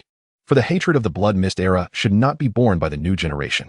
Chojuro and Appo's sword had yet to be fully unleashed, while all of the Mist Ninja and Appo's weapons lay neatly arranged 100 meters away. "It's futile. You are no match for me, Mizukage. I suggest you refrain from any rash actions," Minato advised. "Fourth Hokage, what do you intend to do with us?" Meitarumi questioned. "Rest assured. As long as you comply with my requests, I guarantee the safety of your subordinates," Minato replied gently. "What requests?" Mei inquired. "After the Chunin exam concludes, there will be a summit of the 5 Kage. I insist that you attend," Minato stated. A summit of the 5 Kage? What is your objective at this juncture? Mei asked. I'm not here to negotiate. I require your presence. Otherwise, do not blame me for what may come. Meanwhile, in the Cloud Village, the Reikage regarded the young man before him. Hey, brat, you're not from Konoha, are you? If you are, I suggest you step aside. Otherwise. Chapter 56. The War of Deterrence. Boruto casually remarked. What will you do if I refuse to step aside? The Reikage responded. Let us see what you are capable of. The irritable Reikage was incensed by the audacity of the young boy who showed him such blatant disrespect. Subsequently, the Reikage activated his lightning shield chakra mode. The surrounding cloud ninja were astonished, murmuring among themselves about the boy and Appo's reckless disregard for his own life, predicting a dire fate for him. In an instant, the Reikage and Appo's speed was blinding, leaving the cloud ninja unable to even catch a glimpse of his shadow. Oh no, this boy is truly finished. As these thoughts echoed, the Reikage appeared before Boruto with lightning speed, executing the lightning release, lightning plow hot knife. The Reikage aimed to seize Boruto by the throat. Yet Boruto seemed to anticipate the attack, raising his right hand to effortlessly deflect it. How is this possible? My attack was so easily thwarted. The Reikage exclaimed in disbelief. Boruto retorted, is that all you and Appo's got, Reikage? I expected more. Do not underestimate me, boy, the Reikage warned. I am now taking this seriously. Boruto shook off the Reikage and Appo's hand, boldly challenging, bring it on. The Reikage concentrated his chakra into his hands, launching a series of powerful strikes at Boruto and Appo's neck, only for Boruto to block them once again with his hands. The Reikage then threw a punch aimed at Boruto and Appo's abdomen. But Boruto skillfully parried it with one hand while deflecting the Reikage and Appo's other hand with the other. The Reikage and Appo's lightning armor crackled with electrifying energy as the air screamed under the force of his strikes. Yet Boruto stood firm like an ancient tree. Just as the Reikage and Appo's fingertips were about to reach Boruto and Appo's throat, Boruto suddenly dropped his shoulder and elbow, coiling his forearm around the Reikage and Appo's wrist like a serpent, then leveraging his strength to throw him away. The Reikage swept his leg with a force akin to a thunderstorm, but Boruto leaned back gracefully, his toes barely grazing the Reikage and Appo's nose as he deftly struck the Reikage and Appo's knee. The Cloud Ninja could only watch in shock as the Reikage staggered back, unaware that Boruto and Appo's precise strike had severed the flow of his lightning release chakra. As the Reikage and Appo's lightning plow hot knife surged once more, Boruto swiftly altered his approach. Each of his rapid punches struck at the Reikage and Appo's chakra points, and by the 7th strike, the Reikage coughed up blood. This is taijutsu? The Reikage thought, feeling a sense of dread as Boruto and Appo's wine pressure lifted the hem of his cloak, revealing faint imprints on his chest. The intricate patterns on Boruto and Appo's right hand seemed to devour the dissipating lightning release chakra. How about it, Reikage? Do you wish to continue? The Reikage and Appo's lightning release chakra had reached its limit, fracturing the ground beneath him like a spider and Appo's web. Yet Boruto suddenly closed his eyes, honing in on every current of electricity. When the Reikage and Appo's strike came, Boruto intercepted it, redirecting the full force skyward, causing a lightning pillar to pierce the clouds and create a swirling vortex 1,000 meters high. Boruto and Appo's finger hovered perilously close to the Reikage and Appo's throat. Shall we proceed? The cheers of the Cloud Ninja abruptly ceased. The Reikage's armor began to crumble, and yet Boruto remained untouched. As Samui's short blade unsheathed a mere inch, the crowd realized that the weapon had already been sent flying into a rock wall 100 meters away, propelled by the residual force of Boruto and Appo's punches. The boy from Konohagakure. The Reikage wiped the blood from his mouth, his expression turning grave. This composure. Who are you truly? Boruto replied. That is of no concern to you. You simply need to follow my instructions. The Reikage retorted, no one has ever dared to speak to me in such a manner. You are courting death. Reikage, if you choose to ignore my warning, do not blame me for what follows, Boruto warned. Do you think I fear you? I am just beginning to take this seriously. But before the Reikage could finish, Boruto kicked him away. Killer Bee, witnessing this, was furious. Brother, how dare you harm my brother? In an instant, Killer Bee transformed into his tailed beast form, roar reverberating as if to rend the very air. Boruto exclaimed, Ah. So you are the 8 Tails Jinchuriki. This will save me quite a bit of effort. Is your aim me? Killer Bee demanded. Please. Do the people of the Cloud Village lack reason? First, you sent someone to steal the Byakugan from our village. And now you bring your troops to our borders. What is the purpose of this? Moreover, he initiated the attack. I was merely defending myself. And you? Do you truly believe you can match me? Inside Killer Bee and Appo's consciousness, the Ox Spirit warned, Wait, Bee, we may not be his match. What? Is he truly that formidable? Killer Bee questioned. Indeed, I sense a power within him akin to that of the Sage of Six Paths. Killer Bee was taken aback. The Sage of Six Paths? Boruto noted, it seems the 8 Tails within you is rather discerning. How about this? I can reveal my identity. But I need you to stand down first. Why should I trust you? Killer Bee challenged. Seeing that persuasion was futile, Boruto swiftly flew to where the Reikage had fallen. Grasping the Reikage and Appo's throat and lifting him. Then, hovering above the crowd, he declared, "The only reason you are still alive is that I have chosen to spare you. It would take me mere seconds to end your lives. I merely wish to resolve this matter through dialogue rather than through violence. Now, are you willing to listen to what I have to say? Otherwise, his life could be forfeit." Killer Bee relinquished his tailed beast form. "Excellent. It appears you are a wise man. Let us communicate in the most efficient manner." Boruto extended his fist toward Killer Bee. Fist bump, but ISN and amp, Appo's, that only between Jinchuriki? Killer Bee mused. The ox spirit urged, "Go ahead, I sense no malice from him."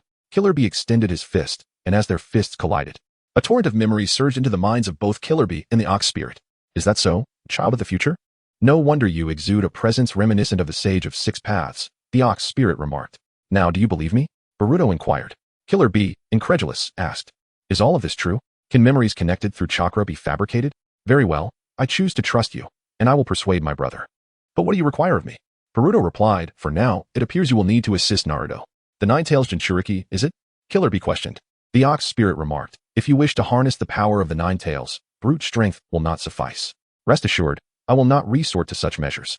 I will find a way to untangle the Nine Tails from our misunderstandings. Furthermore, I will ensure your safety and future well-being. You have my trust, young one." The ox spirit conceded. "Very well, I will request the Reikage and Appo's presence at the 5 Kage Summit during the Chunin exams." Chapter 57. The examination commences. Sunlight filtered through the iron bars of the examination hall, casting a grotesque shadow upon the scar of Ibiichi. The chalk in his hand screeched against the blackboard, inscribing the rules for the written test, while the kunai of a Sankunoichi had already pierced through 3 answer sheets. The silent battlefield. The parasitic insects of Oil Woman Shino burrowed into the ear of the neighboring desk, with their compound eyes reflecting the answers, which were relayed among the swarm. Hinata Niji's Byakugan penetrated 5 layers of walls, as his pencil projected the problem-solving process from the adjacent classroom onto his paper. When the Proctor's kunai pierced the eraser of a rain ninja, the resulting splinters fortuitously formed the answer to a multiple-choice question. The puppet show of hearts. Yamanaka Ino's bangs were dampened with cold sweat, as her body replacement technique was interrupted for the 3rd time by Temari's fan. Shikamaru's shadow stealthily entangled the Proctor's ankles, while Choji's inflated fingers crushed the pencil, scattering wood shavings that spelled out the keywords for a fill-in-the-blank question. The 7th warning was issued. Ibiichi's chain ensnared the neck of a rain ninja. Cheating must be executed with grace. The gamble of the underdog. Naruto's pencil punctured the paper, creating holes, while Sakura's cold sweat drenched the 13th draft sheet. Sasuke's Sharingan suddenly deciphered the covert signals among the proctors. The entire examination team was communicating via fluttering eyelashes. Subsequently, Sasuke adeptly observed the movements of his fellow examinees, meticulously mirroring their strokes to inscribe the answers onto a sheet. The final question loomed. Ibiichi's scar writhed in the candlelight, contemplating whether to proceed with the examination or not. But those who declined, he cast a glance at the trembling rain ninja. The entire team would be disqualified for life. As the 3rd team bolted from the room, Naruto suddenly slammed his hand on the table. "We will take the exam. Who cares about the rules?" Thus, numerous teams hastily exited, unable to withstand the pressure, leaving but a few remaining. Ibiichi remarked, "Excellent, the remaining teams have successfully passed." Naruto, astonished, exclaimed, "Huh? What? Ibiichi replied, "Indeed, you have all passed. What was assessed was your mindset, your determination. Since you possess such resolve, you have succeeded." Naruto shouted in apparent jubilation, and the others soon departed. Ibiichi cast a resigned smile at Naruto's untouched answer sheet. While one examination concluded, another commenced. At the 5 Kage Summit, the remaining 4 Kages gathered at the conference table. The Reikage furiously declared, "Hey, you beat me up and then expect me to attend the 5 Kage Summit? And now the Hokage is missing." Tobirama replied, "I'm the one who just thwarted us was the 4th Hokage." Reikage? What? You were also obstructed? Inoki interjected. "We hear Reikage, perplexed. What on earth is going on?" As they continued their heated debate, Jiraiya suddenly slammed his hand on the table. "Jiraiya, did I permit you to speak?" The Reikage, red-faced, retorted, "What did you say?" "Jiraiya, what? Do you wish to be hit again?" "Everyone, do not rush. The 4th Hokage will arrive shortly after ensuring the safety of the Mist Ninjas." Indeed, moments later, as the 4th Hokage's flying thunder god kunai embedded itself in the main seat, the figure of Minato Namikaze appeared behind the Reikage. "Thank you for your patience. The injured from the mist have been properly attended to." Minato unfurled a scroll at his fingertips, projecting a 3-dimensional map. The allied shinobi forces will establish the 5 Kage Council, with 3 major divisions. 1. Heaven SI Intelligence Center, comprised of sensory families such as Hyuga, Oil Woman, and Inazuka. 2. Rock Solid Joint Task Force, a mixed operation of elite ninjas from various nations. 3. Oasis Medical Rescue System, centered around the Konoha Medical Corps, sharing Tsunade's cell regeneration techniques. Inoki's dust release sphere flickered in his palm. Is Konoha attempting to dominate the other nations? Quite the opposite. The allied shinobi forces do not seek a hegemon. Minato thrust the kunai into the center of the map, stating that all nations must participate in jointly maintaining the peace of the shinobi world. Reikage, on what grounds can we trust you? Minato, on the very premise that you and your subordinates are still alive. You prepared to attack us, and what did we do? You know the answer. The Reikage was rendered speechless. Moonlight streamed through the shattered stained glass, illuminating the bloodied scroll. The agreement, signed by the 5 great nations for the first time, contained 3 ironclad rules. 1. Control over tailed beasts shall be returned to the Allied Council. 2. Each shinobi village must open 10 of its secret techniques archive. 3. An annual election for a chairperson shall be held, with representatives from each village. Reluctantly, the Reikage pressed his handprint. The other Kages followed suit. Minato, now that you have all signed, may I add a few words? You must prepare for what I am about to say. First, our organization requires overseers. If they are human, they may harbor personal interests. Therefore, the tailed beasts will serve as our overseers. Inoki? Minato continued. The tailed beasts have long been treated as weapons, which is evidently misguided. They are sentient beings with emotions. We have means to mediate disputes with the tailed beasts and engage them as our overseers. Reikage, but what if they go rogue? Minato, oh, do you believe the tailed beasts are more formidable than the one who just pummeled you? Secondly, we are not a nation, but an organization composed of representatives from various countries. Thirdly, our purpose is to maintain peace in the shinobi world, should localized conflicts arise. It is our organization's duty to intervene. Then I must inform you of an impending war. The 4 Kages gasped in astonishment. War? Indeed. This is a war ignited to protect those we hold dear. Minato elaborated on the origins of the shinobi. The assembly was taken aback, overwhelmed by the weight of the knowledge imparted. Reikage, Hokage, is what you say true? Why would I deceive you? Details regarding the Tsutsuki clan will be disclosed later. Hence, we must prepare for battle against an unknown enemy. Minato, I have conveyed all that is necessary. How we proceed is understood by you all. Chapter 58. The recruitment of Orochimaru. The earlier rounds of the examination concluded swiftly.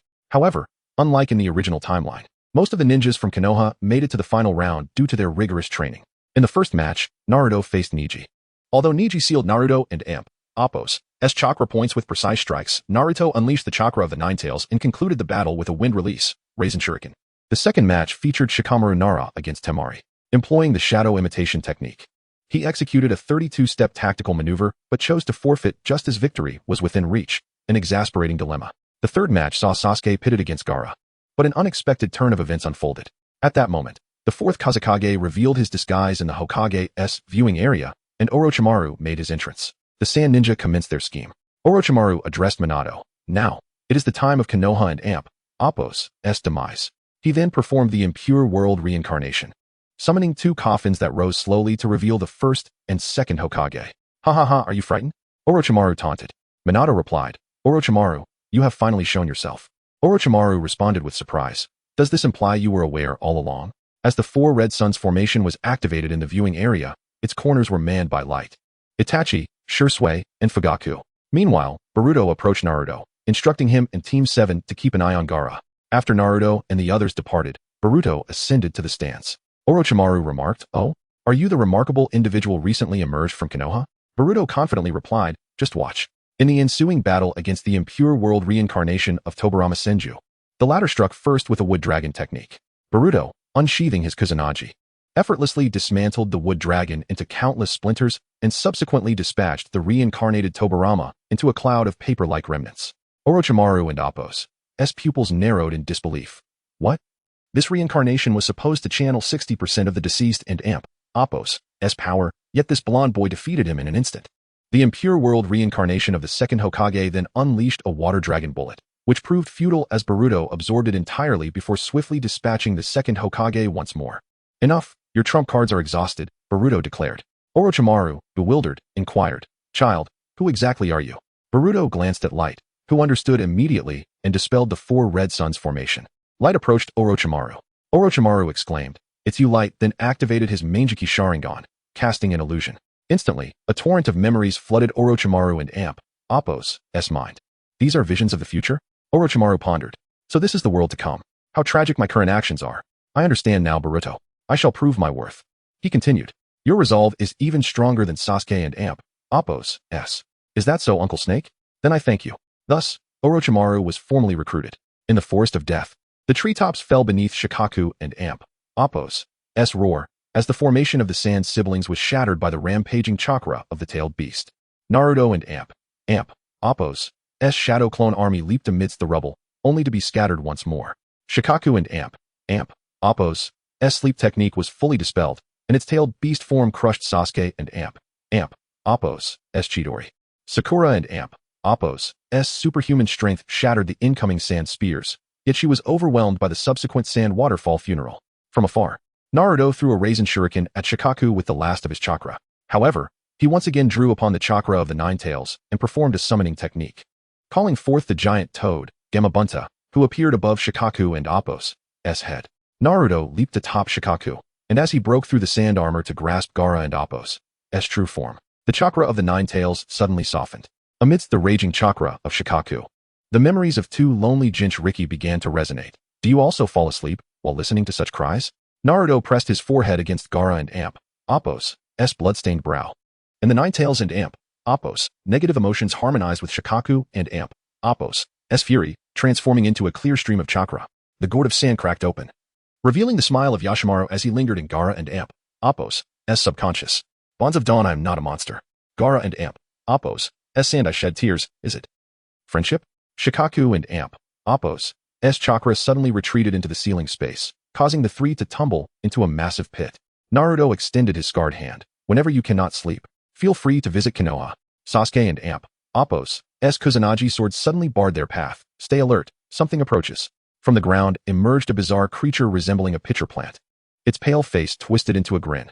Such camaraderie, you possess. Deidara and Appo's clay bird soared through the clouds, while Sasori and Appo's poisoned sunbond rained down. As Naruto used his shadow clones to shield against the assault, Pain and Appo's almighty push drew Gaara into the air. One-tailed beast, retrieved. The phantom of the outer path golem manifested among the clouds, and amid Gaara and Appo's screams, Shikaku and Appo's chakra was extracted from his body. At that moment, Boruto arrived, swiftly incapacitating several foes. Pain, astonished, questioned, do you also wish to challenge the divine? I currently lack the time to converse with you. Boruto employed the flying thunder god technique to teleport them out of the land of fire and severed the connection between the outer path golem and Shikaku. He then quickly reached Gaara and Appo's side, replenishing him with immense chakra, saving his life. As Shikaku grew increasingly agitated, Boruto confronted him, their fists colliding at the forehead, prompting a flood of memories to surge into Shikaku and Appo's mind. Descendant of the Sage of Six Paths? Child of the future? Is this how the future unfolds? Boruto affirmed, indeed. I will liberate the other tailed beasts from the outer path golem. You must trust me. Shikaku assured, do not worry, I will inform them. Subsequently, Boruto forcefully extracted the remaining tailed beasts from the outer path golem. As they emerged, still bewildered, Shikaku rapidly established a chakra connection with them, sharing memories. The tailed beasts were once again left in confusion, but Boruto swiftly engaged them in conversation, reaching a consensus. Is this what is happening? The two tails questioned.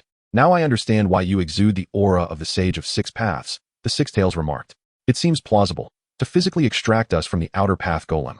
You must possess extraordinary strength, the five tails added. Boruto inquired, so what will your choice be?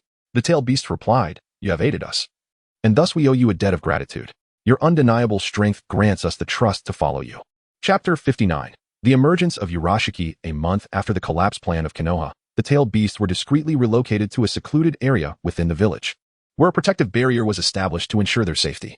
At dawn, the sounds of Shikaku yawning echoed through the tailed beast forest on the western outskirts of Konoha.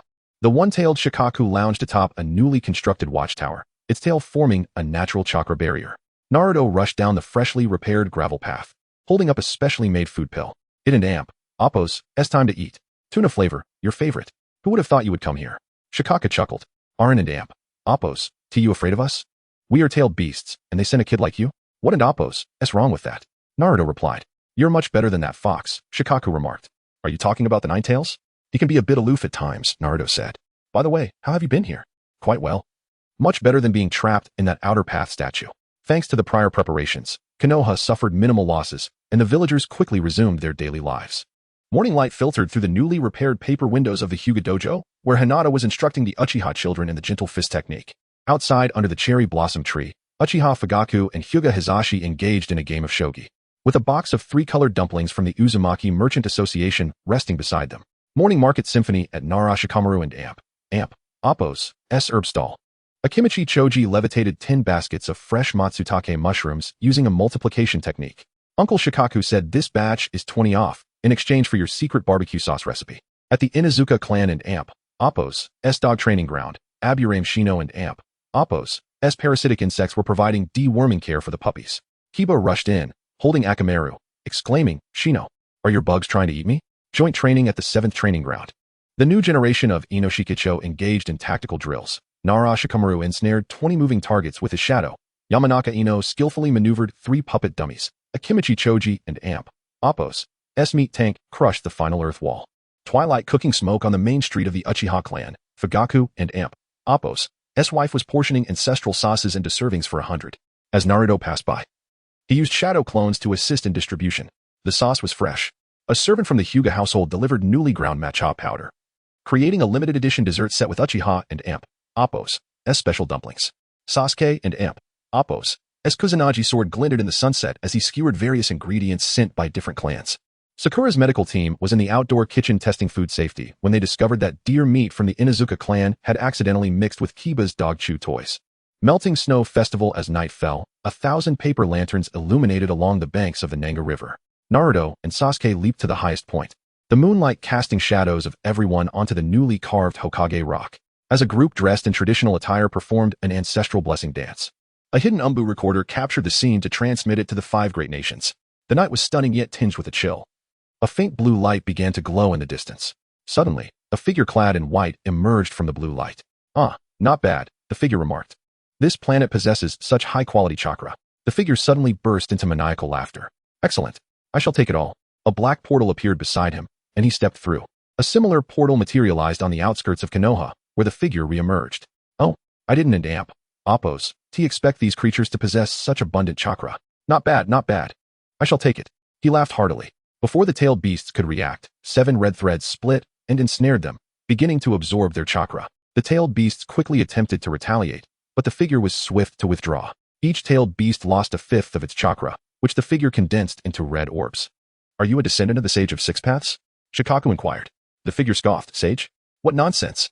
In the presence of the Akatsuki clan, you are but inferior beings."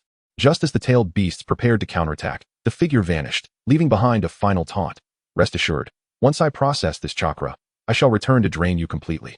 Ha ha ha. The following morning, Boruto arrived to check on the tailed beasts, only to find them lethargically sprawled on the ground. "What happened to you? Damn it. A man in white appeared last night, bound me with red threads, and began siphoning our chakra. It appears to be the Akatsuki clan from your memories," Shikaku explained. Boruto exclaimed. "Akatsuki? Could it be Urashiki?" However, Urashiki should not have appeared now. He was supposed to return only after the arrival of his master and his younger self. Boruto reassured the tailed beasts, Don and Oppo's, worry, I understand. We and Oppo's, station people here for the time being. I need to return and discuss this." As Boruto hurried back to Konoha, he pondered, "Urashiki? Could my presence have caused this anomaly?" Upon entering his conscious space, he called out, "Hey, Mamashiki, what is going on?" "Oh, I see," Mamashiki replied. "Stop being cryptic and tell me," Boruto urged. "This is a different timeline. Each space-time has its own unique timeline." As Kagaya said, the 10 directions she saw were derived from different timelines, Mamashiki explained. "Is that so? Now I understand. This isn't our original world, which is why it differs from our original space-time. This is the inherent trajectory of this timeline, likely altered by my presence. Gathering the tailed beast here." He sensed a massive chakra, so, never mind, I must resolve this swiftly upon his next appearance. With that, Boruto reached Konoha and prepared to enter the Hokage and Oppo's office to discuss matters with Minato, encountering the approaching Mitsuki. "Mitsuki, what's wrong?" Boruto asked.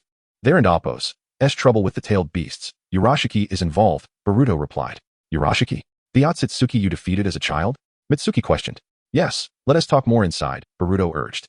And the two entered the office. "What and Oppo's the matter? Do you have a report?" Minato inquired. "Yes, the tailed beasts were attacked last night, and it was Urashiki," Boruto stated. Minato was taken aback. "What? The Akatsuki clan? They are here already?" He grew anxious. "We must prepare immediately, or it could lead to..." Boruto shrugged nonchalantly. "Come on, Grandpa, we still have us." Chapter 60. No need for formalities at this moment. Minato regained his composure and remarked, "Indeed, considering your prowess." Boruto responded, "Of course. And you and Grandpa Kakashi both carry my seal, don't you? Minato acknowledged. True, but preparations must still be made. Boruto understood. I get it, after all. That guy possesses spatial abilities, so we need to be ready to prevent his escape. Minato replied. Then I will create some flying thunder god seals. He added, furthermore, I suspect we will need to rotate shifts in the coming days. Thank you all for your hard work. Subsequently, the three departed to make their preparations. As nearly a month passed, there remained no signs of movement from the Akatsuki, while Konoha thrived. In the Uchiha clan grounds, the morning mist had yet to dissipate. And 13-year-old Sasuke stood on the bluestone slab before the ancestral shrine, forming seals. The three tomo in his eyes spun slowly, capturing the sight of 5 targets before him. Fire style, Phoenix Fire Jutsu. The fireballs wrapped around the shuriken accurately pierced the targets and amp, oppos, red centers, the sound of applause ringing out amidst the evaporating mist. Elder Uchiha Te, clad in dark clan attire, emerged from the corridor, the sound of his fan-patterned ninja blade clinking at his waist. At this moment, the elders were guiding the younger generation in their training. The Uchiha had fully integrated into Konoha, much thanks to Minato and oppos, as political acumen. There is no doubt that he is a skilled politician. In the newly constructed circular assembly hall beneath the 5 Kage Rock, representatives from each village gathered for the inaugural joint ninja village conference organized by Konoha. The primary objective of this initial gathering was to select a leader. The representatives took their seats around the round table, with Minato addressing the assembly first. Thank you all for taking the time out of your busy schedules to attend this first joint ninja village conference. This newly established organization urgently requires a cadre of strong and capable leaders. Anoki interjected, 4th Hokage. I recall you stating that representatives from each village could exercise corresponding rights. Correct? Indeed, that is accurate, Minato replied. Anoki continued. Then surely the leadership cannot consist solely of Konoha's personnel? Minato smiled. Of course, each village possesses that right. However, our approach is to have each village select representatives who will collectively deliberate on the current state of the ninja world. Our organization's primary agenda is to maintain peace in the ninja realm. The Reikage remarked, 4th Hokage, I believe your perspective is misguided. Given the current tumultuous state, war is inevitable. Minato interjected, and that is precisely the significance of our organization. For nations on the brink of war, we must intervene promptly to mitigate the resulting damage. Everyone present surely understands that with war comes casualties and displacement of civilians. The audience nodded in agreement, murmuring among themselves. Minato continued, furthermore, should any significant incidents arise in the future necessitating decisions, it must be with the unanimous consent of the representatives from the 5 great ninja villages. Without allowing time for further discussion, Minato pressed on. Decisions will be made by the 5 great villages due to their considerable strength and economic stability, enabling them to uphold our primary agenda. The representatives from the 5 great villages displayed expressions of satisfaction. Naturally, representatives from other villages are entitled to express their opinions and submit proposals to the joint ninja village for collective deliberation before determining whether to implement them. As we stand here today, our statuses are equal. Should a significant number of smaller ninja villages oppose a decision made by the 5 great villages, we will be prompt in making necessary adjustments. At this juncture, the representatives from the smaller villages nodded in agreement. Thus concluded the first joint ninja village conference. Meanwhile, in Konoha, Orochimaru was in the process of relocating his family to his newly prepared laboratory in the outskirts of Konoha, positioned near the tailed beasts for better oversight in case of emergencies. Boruto asked, Orochimaru, regarding the memories of the future, specifically my original spatial memories, would you like to review them once more? Orochimaru reassured him, do not worry, Boruto. I was under Jinjutsu that allowed me to experience your story firsthand. Thus, these memories are profoundly etched in my mind. Boruto inquired, and about assisting me. Orochimaru replied, rest assured, Boruto. I will employ all my knowledge along with the advanced technology glimpsed in your memories. I am confident it will empower you beyond your current capabilities. Boruto said, Uncle Snake. I leave everything in your hands. Kabuto interjected, Lord Orochimaru, is this truly wise? You are placing your trust in a mere boy, and our understanding of him is rather limited. Orochimaru responded, child, if you cannot trust him, how can you trust me? Kabuto countered, but what if he has ulterior motives? Orochimaru assured him, fear not, I will demonstrate my findings to you. As fellow researchers, we will surely comprehend each other. Orochimaru then inquired, Boruto, I have heard that the Akatsuki named Urashiki has arrived? Boruto confirmed, indeed, but rest assured, he poses no significant threat. Orochimaru clarified, no, Boruto, I believe you misunderstood my intention. I have a request. Boruto replied, please, share it, and I will do my utmost to accommodate you. Orochimaru stated, may I have the opportunity to study his remains when the time comes? This would be instrumental in advancing our understanding of the ninja realm. Boruto agreed. That is a trivial matter, you have my word. Later that night, the guard duty for the tailed beasts was held by Mizuki, who was conversing with them. Shikaku exclaimed, hey, kid, have you encountered me in the future, or heard tales of my glorious exploits? Mizuki chuckled, albeit slightly embarrassed. I'm afraid I don't know much about the ninja world. Shikaka remarked, that's understandable, given your past. The Six Tails interjected, hey, One Tail, keep it down. You've been chattering away since a while ago. Recognizing the cue, Shikaku ceased his conversation with Mizuki and extended his hand. Hey, kid, put your hand out. I'll share a bit of my chakra with you as a token of gratitude. Though you didn't save me, he should be your friend, right? So it's all the same. The other tailed beast followed suit, extending their fists. Mizuki did not hesitate to reciprocate, collecting the chakra with gratitude. Thank you all very much, he expressed. At that moment, a faint blue light flickered once more in the skies above Konoha. Chapter 61. A new arrival as anticipated. The morning sky over Konoha transformed with an unusual blue light. This azure radiance gradually coalesced into a portal of time and space. Within the portal, two figures materialized, the adult Sasuke and the young Boruto. Sasuke descended from the sky, landing firmly, while Boruto lost control and tumbled to the ground. Boruto, ouch. Sasuke-sensei, are you alright? Sasuke, I and Appos, am fine. As soon as he spoke, Sasuke dropped to one knee. Boruto, Sasuke-sensei, what and Appos, is wrong? Sasuke, it's nothing, just exhausted my chakra. Boruto, but where are we? I can't sense any trace of Urashiki nearby. Sasuke, it seems we must investigate this place thoroughly. I recall chasing Urashiki into a mysterious space, likely aided by this object in my hand. Sasuke stood up and began walking. Come on, Boruto. Let us find out where we are. As they walked, they soon arrived at an urban area. Boruto, what the heck? Isn't this still Konoha? As Sasuke continued, he felt something was off. He noticed children wearing clothing emblazoned with his clan's insignia on the streets. Sasuke, wait, something's not right. Boruto, what is it, Sasuke-sensei? Sasuke then leaped onto a rooftop to observe the distance, sensing a significant discord. Boruto followed suit, gazing in the direction Sasuke was looking. Wait, what is going on? Where's Dad's Hokage Rock? Sasuke, Boruto, it seems we are in the past, in Konoha.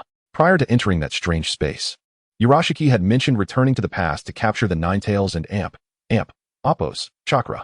Boruto, so he specifically traveled back to when Dad was still a child to seize the Nine Tails and Appos, chakra? Sasuke, it appears so. A strong sense of unease welled up within Sasuke. However, the two soon spotted a group of people playfully wrestling by the roadside. Boruto, Sasuke-sensei, look. Isn't that Dad is a kid? And there's you, Master, and Aunt Sakura. Sasuke, no? This doesn't make sense. If Urashiki truly came for the young Naruto, he wouldn't appear in this time frame. Something is seriously amiss here. Boruto, puzzled by Sasuke's expression, asked, what is wrong, Sasuke-sensei? Sasuke led Boruto away from Konoha village.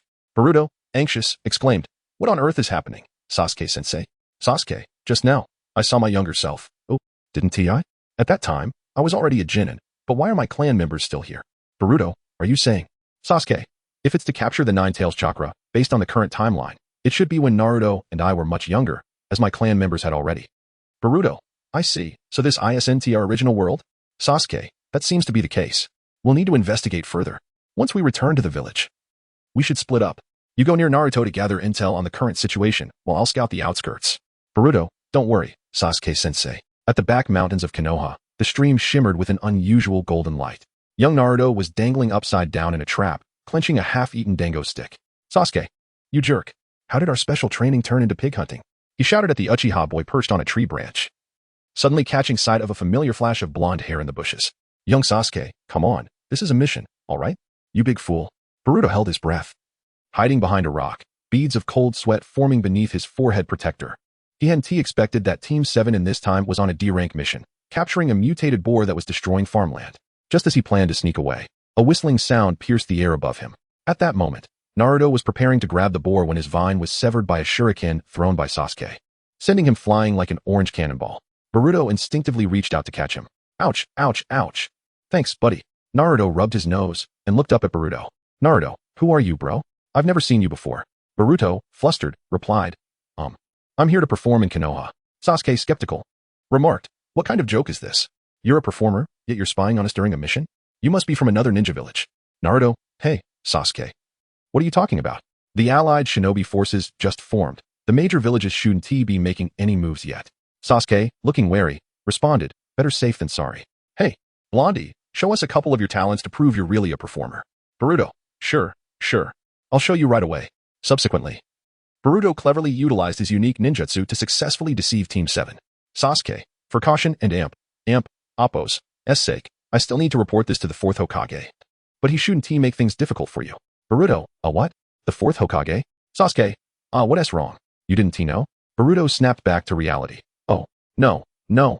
I'm just off and away from home, so I'm not sure if Konoha has a new Hokage. Naruto. Alright, since you're a guest. We must treat you well. But first, let us catch this pig.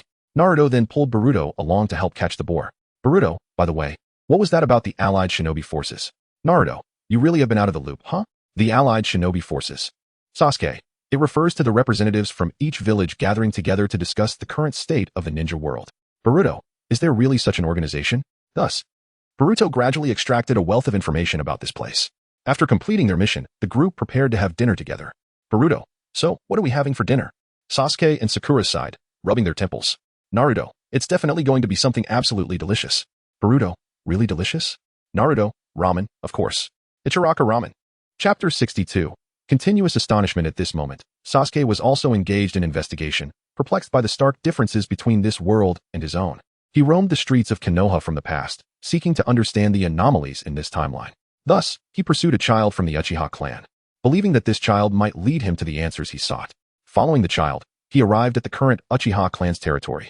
Sasuke thought to himself, indeed, the clan members of this timeline have survived. But why is that? His contemplation was abruptly interrupted as he encountered Itachi. Their eyes met, and Sasuke, momentarily taken aback, thought, brother. Itachi regarded Sasuke and inquired, hello, is there something you need? Sasuke regained his composure and stammered, no, nothing. He quickly departed, leaving Itachi furrowing his brow, yet he chose not to speak further. In Boruto's memories, he had seen the future Sasuke. Itachi mused, now is not the time for recognition. I shall wait. Sasuke, you have become a capable individual. Seeing you safe brings me relief. After leaving, Sasuke resumed his thoughts. What could this mean? The Uchiha massacre did not occur. Had the clan's conflict with Konoha been resolved? But with Danzo still around, that seemed impossible. Could it be that this era's Danzo has perished? Yet, even so, tensions within the village remain severe. Sasuke sensed a massive chakra presence in the distance. Realizing that this might be the key to understanding the situation, and he prepared to head towards it. What could possibly generate such immense chakra near Konoha? In the Hokage office, Minato, Boruto, and Mitsuki convened. Minato remarked, someone has entered the Konoha barrier, using the old barrier password. Boruto exclaimed, could it be Sasuke-sensei? I must go meet him at once. Minato replied, there is no need to rush. If he has truly arrived, he will not leave just yet. Our priority is tonight's watch. We must remain vigilant regarding the tailed beasts. I will go and speak with him, and when the time comes, I will bring him back. Boruto responded, thank you, Grandpa. As night approached, Minato arrived at the gathering place of the tailed beasts. After exchanging a few words with them, he busied himself with preparations. He was enhancing his Flying Thunder God barrier, ensuring that even time-space ninjutsu would not go undetected, allowing him to respond promptly to any situation. At that moment, Sasuke arrived. Momentarily frozen in place as he beheld all 7 tailed beasts. How could this be? Why were the tailed beasts here? Minato sensed the intrusion and smiled. This chakra. It must be Sasuke. It is time to meet. He then utilized the Flying Thunder God to appear behind Sasuke. Sasuke, on high alert, instinctively turned, adopting a defensive stance. However, upon recognizing the 4th Hokage, he gasped, a 4th Hokage? Minato greeted him. Hello, it is a pleasure to meet you. I am Namikaze Minato. Sasuke questioned, as the village leader, do you not suspect who I am or why I am here? And why have you gathered 7 tailed beasts in this place? Do you not care for the village and Appo's safety? Minato rested his chin on his hand, pondering. You are Uchiha Sasuke, correct? As Minato spoke, Sasuke was once again taken aback. His pupils constricted, as if Minato had foreseen his arrival and recognized his identity. Sasuke pressed, what do you know? Minato interjected, child. I understand that you have many uncertainties. However, rest assured, I will clarify everything shortly. Please, lower your sword. Sasuke slowly sheathed his sword. Minato seated himself on a nearby stump. Come, Sasuke, sit with me, and I shall address all your queries. Sasuke complied and sat on a nearby stump. First, why are you still alive? Should you not have perished by Obito's hand or been slain by the Nine Tails? Minato explained. The reason I survived the Nine Tails incident is because of Boruto. Sasuke's pupils dilated once more. Boruto? What jest is this? Minato proceeded to recount Boruto's story to Sasuke. Sasuke responded, but can such a thing truly happen? Minato acknowledged, logically, you should not be here, yet here you are. Are you not? Sasuke reflected, true. If we can traverse to this place, then time travel is indeed feasible. But why has my timeline remained unaffected? Minato theorized, perhaps it is another universe or a completely different timeline. Sasuke pondered, is that so? Minato continued, as for your clan's survival, we were aware of the impending danger. Thus we gathered evidence against Danzo and placed him under control. Subsequently, I implemented reforms, transforming the Uchiha Security Department into Konoha's Intelligence Division, thereby strengthening their ties to the village. Regarding the tailed beasts, you are currently tracking Urashiki, correct? The majority of the ninja world views tailed beasts as weapons. Yet this perception must be fundamentally altered. Given these factors, I deemed it best to house the tailed beasts here. They have previously connected with Boruto's chakra and are willing to assist him. Sasuke inquired, is that so? How are Boruto and that boy Mitsuki faring?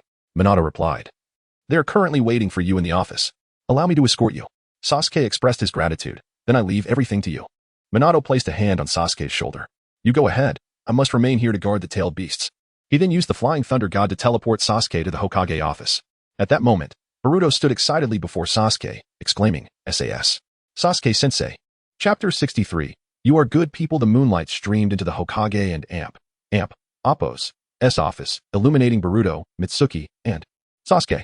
Sasuke, you are Boruto, Arin and Appo's to you? Your affairs have been relayed to me by Minato. You have truly endured much over these years. Boruto, it has already been 12 years. Throughout this time, I have constantly thought of you all. Sasuke, so, what exactly transpired in your era?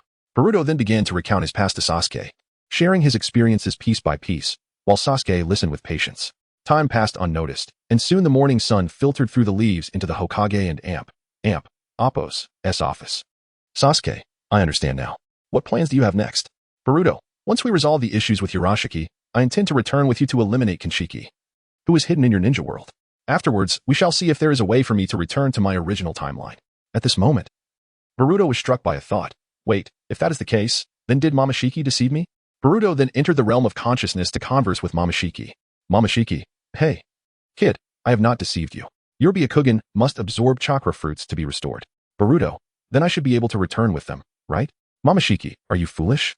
Everything you do here affects that Uchiha timeline. Even if he has traversed from the future to the present, it does not belong to the same timeline. How can you be certain that the timeline you return to is truly yours?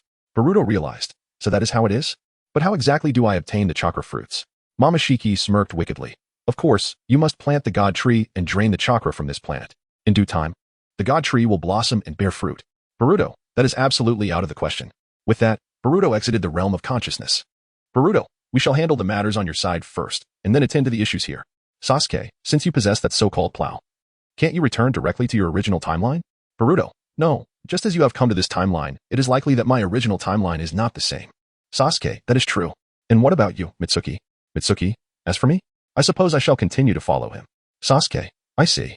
Boruto, well, I believe Master is quite interested in the current ninja world, particularly regarding your clan and the present Konoha. After all, you were not in Konoha at that time. Were you? Sasuke, that is correct. I shall take a stroll through Konoha. The soles of Sasuke's boots crunched over the pebbles by the Southie River, startling 3 water-gathering crows. He gazed at the flapping shadows soaring past the Uchiha clan crest, the red and white fan that should have been engraved on the security building, now inexplicably embroidered on the emergency tent of Konoha Hospital. Sounds of metal clashing emanated from the training ground. 13-year-old Uchiha Tiho was instructing children on shuriken throwing. His clan attire adorned with the distinctive wisteria pattern of the intelligence department. Your wrist should dip slightly by 3 degrees. Suddenly, the man grasped the hand of a brown-haired girl, his touch as gentle as brushing away morning dew. Sasuke's Rinnegan quivered slightly. The girl, bearing a striking resemblance to Izuna, was mimicking Taiho's movements with her Sharingan, the single tomo in her pupils dancing in the morning light. On the night of the massacre buried deep within his memories, those eyes were meant to remain forever frozen in a pool of blood. Sasuke departed from the Uchiha compound, intending to reunite with Boruto. However, at that moment, he was unaware of Boruto's whereabouts and could only leap to a high vantage point to survey the area. It soon dawned on Sasuke that a night had already passed. Where would Boruto have gone to rest? If all went as expected, he should be seeking out this era's Naruto, who likely resided at his family's home. Thus, Sasuke hastened towards Naruto and Appo's childhood abode. Just as he reached the door and was about to knock, a realization struck him. No, this era and Appo's Naruto has family and a home. He should reside with the 4th Hokage. Sasuke wandered aimlessly through the streets until he suddenly stopped in front of a shop front. Approaching him were Naruto and young Boruto. Naruto. Hey, Boruto, let me tell you, I have an older brother named Boruto too, sharing your name. Young Boruto, oh? Is that so? Naruto. Alright, enough chit-chat, we're here. Young Boruto, are we at the home of your incredibly powerful older brother? Naruto, no? It's time for breakfast. At that moment, young Boruto glanced awkwardly at the nearby shop. But then his gaze fell upon Sasuke across the way. Young Boruto, hey, master, what are you doing here? Sasuke, nothing much, just passing by. Naruto, hey Boruto, is this the incredibly powerful master you mentioned? Naruto scampered over to the adult Sasuke. Hey, sir, when you have time, could you please take me along for some training? Adult Sasuke, that would be acceptable, assuming you prove yourself worthy. Young Boruto, Hey, master, there is no need to make such jokes. Naruto, I'm definitely worthy with my strength. Never mind, let us go inside and sit down. I haven't eaten yet. The three of them settled down, chatting while they dined. Adult Sasuke. So, kid, have you learned any techniques yet? Sasuke mused to himself, considering that with Boruto and Minato's guidance in this timeline, he should be stronger than he was at this point in the original timeline. Naruto extended his hand to count. I've got Rasengan, Flying Thunder God, and the newest one I just learned, called Raisin Shuriken. How about that? Isn't it impressive? Sasuke was taken aback, contemplating. Could it be that talents differ across timelines? Since you are already so strong, I feel I have little to teach you. Naruto, huh? Is that so? Adult Sasuke, Boruto, for these next few days. You should follow them closely. You will surely learn much of value. Naruto. Hey, Boruto, didn't you say you came here to perform? Boruto looked panicked. Adult Sasuke interjected. We are actually ninjas from another country, granted permission by the 4th Hokage to undertake a mission. Therefore, it was necessary to conceal our identities, and we regret any deception. Naruto. Oh, I see. Since you have my dad and Appo's approval, you must be good people. Chapter 64. Sparring. After finishing their meal with Naruto, young Boruto and adult Sasuke parted ways with him. As they strolled through the familiar streets of Konoha, Sasuke inquired, what information did you manage to gather this evening? Boruto relayed everything Naruto had shared with him. Sasuke remarked, it aligns closely with what I have learned. Boruto asked, did you just say it was approved by the 4th Hokage? Sasuke confirmed, indeed, I have met with him. Boruto, there are matters I must discuss with you. Boruto, sensing Sasuke and Appo's unease, questioned, what is the matter, Sasuke? You seem rather anxious. Sasuke proceeded to disclose the conversation he had with young Boruto the previous night. Young Boruto gasped, wow, what? Are you saying it and Appo's me from the future? Is such a miraculous thing even possible? Sasuke reassured him, there and Appo's no need to be overly astonished. Our arrival in this era is already quite extraordinary. Boruto pondered, so, the future me has endured so many hardships? Sasuke replied, rest assured, with the future you as a variable, at least your future need not endure such pain again. He continued, at present, the most crucial matter is your body and your Akatsuki. Boruto queried, what? Akatsuki? Haven and Appo's we already defeated it long ago? How could it still reside within me? Sasuke explained. The Akatsuki utilized their unique ability, a divine technique known as the Appo's wedge and Appo's, which can inscribe their entire data onto a vessel. It will be used to transform into the vessel. Sasuke then conveyed all the intelligence he had gathered from young Boruto. Boruto, with a troubled expression, asked, so, is there no solution? Sasuke assured him. There is a solution, do not worry. He mentioned he has a way to resolve this. When the time comes, I will take you to meet him. Young Boruto exclaimed. Then why are we waiting? Let us hurry, Sasuke. Besides, I want to meet my future self. Sasuke replied. I only wanted to inform you in advance so you could prepare. Young Boruto declared, Sasuke, I am already ready. Even if it means facing death, I am unperturbed. Sasuke nodded. As long as you have that resolve, very well. He then retrieved the kunai Boruto had given him and infused it with chakra. The kunai erupted with a blue light, and in an instant, both Sasuke and Boruto vanished from their location. At that moment, young Boruto sat before them. Young Boruto greeted Sasuke and young Boruto exclaimed, You are me from the future. Young Boruto replied, yes, that is correct. Young Boruto asked, will I be able to become as strong as you in the future? Young Boruto responded, you likely won and Appo's have that opportunity. Why not? Young Boruto pressed. Because we are about to resolve the Akatsuki within you. Once its data is dealt with, your body will no longer evolve into an Akatsuki. Therefore, your potential will certainly be lower than mine. However, with your current level of chakra, you can indeed become a leading figure in your timeline. So, practice diligently. Young Boruto expressed, I see. So you are the formidable older brother that Naruto mentioned. I wish to know just how powerful you are now. Young Boruto chuckled, perfect timing. Sasuke, would you care to spar with me and see how much I have progressed over the years? Sasuke replied, that is precisely my intention. Although my chakra is currently depleted. Boruto responded, no problem, I'll share some of my chakra with you. He placed his hand on Sasuke and Appo's shoulder. And the wedge mark began to glow blue on his arm, continuously channeling chakra into Sasuke. Sasuke and Appo's expression brightened, so much chakra surging within me. After a moment, he stated, that is enough, this will suffice. Young Boruto declared, then let us begin. The two figures unleashed a wave of energy in the training ground. Young Boruto advanced with a swift step, executing a series of precise punches aimed at Sasuke and Appo's vital points. Sasuke, like a graceful crane, deflected each strike, dispersing the force into the ground, shattering the stone beneath them. Boruto suddenly changed tactics, driving his elbow down while his palm shot out towards Sasuke and Appo's side. Sasuke spun, retreating a step, and countered with a precise strike aimed at Boruto and Appo's wrist.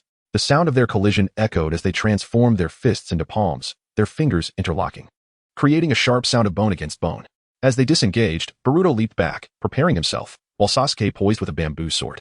The tension in the air heightened, and the leaves caught in the morning breeze hovered between them, shredded by their sudden burst of intent. The clash of bamboo swords and the shadows of their hands erupted simultaneously. Boruto's palm, slicing through the air, aimed for Sasuke's neck. Sasuke blocked with the handle of his sword, executing a swift motion reminiscent of a drawing strike.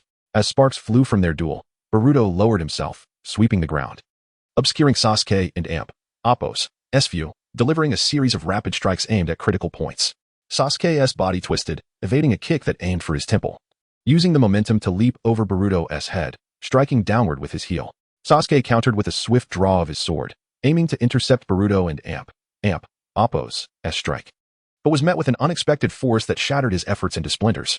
Amidst the flying debris, their fists collided once more. Boruto unleashed a quick burst of energy through his fingers, pressing Sasuke back with a series of relentless attacks. Sasuke, regaining his footing, unleashed a powerful thrust, which Boruto narrowly avoided. In a fierce exchange, both warriors displayed their mastery, each movement a testament to their training and resolve, as their duel reached a crescendo, echoing through the training grounds. However, judging by the outcome, it was the youthful Boruto who emerged victorious. Sasuke exerted every ounce of strength to withstand Boruto and Appo's onslaught. Astonished by the sheer magnitude of his power, reminiscent of his battle against Kinshiki, Sasuke remarked, "Well done, Boruto. You have truly become a formidable ninja." The young Boruto replied, "I owe it all to my master and Appo's guidance." He added, "Now, the next step is to address the Kinshiki that resides within him." Chapter 65. Stop it. Sasuke turned to the young Boruto and inquired, "Do you have any solutions?" The young Boruto then entered the realm of consciousness, addressing Momoshiki. "Hey, do you have any ideas?" Momoshiki replied, "It's simple. I can absorb the data pertaining to Momoshiki from his body." Young Boruto questioned, "You can't mean?" Momoshiki clarified, "We aren't truly one entity, so technically, I cannot utilize the data meant for reincarnation from his body." Young Boruto remarked, "Is that so? Then let us give it a try. But for safety's sake, let us have Mitsuki assist." Momoshiki retorted, "TCH, kid, are you admitting you don't trust me?" Young Boruto responded, "What? Don't you wish to reincarnate? Don't you want my body?" Momoshiki exclaimed, "Of course I want to live. If it weren't for your near demise, I wouldn't be in this predicament." Young Boruto assured, "All right, don't rush. Once I resolve everything, I will find a way for your reincarnation." Momoshiki expressed curiosity, "Oh, do you mean to offer your body to me? Is that even possible?" Young Boruto explained, "Of course not, but I can provide another body for your reincarnation. However, its overall capabilities will pale in comparison to mine. Consequently, your strength will diminish significantly post-reincarnation, and you won't be able to stir much trouble. Of course, if you dare, I will not hesitate to eliminate you." Momoshiki sighed, "Well, if resurrection is an option, that would be ideal. Let us proceed swiftly." Young Boruto nodded, understood. He then turned to Sasuke. "Mr. Sasuke, I have a plan." Sasuke urged, "What is it? Brief me first." Young Boruto relayed his recent conversation with Momoshiki to Sasuke. Sasuke cautioned, "This won't do. What if Momoshiki deceives you?" Young Boruto reassured, "Don't worry. I will have Mitsuki handle this, which serves as a precaution." Thus, the data regarding Momoshiki will be absorbed by Mitsuki, preventing his reincarnation. This way, he cannot reincarnate, and the younger me will still benefit, enhancing my potential. Sasuke agreed. "Very well, let us begin." At that moment, Mitsuki and Boruto prepared to commence.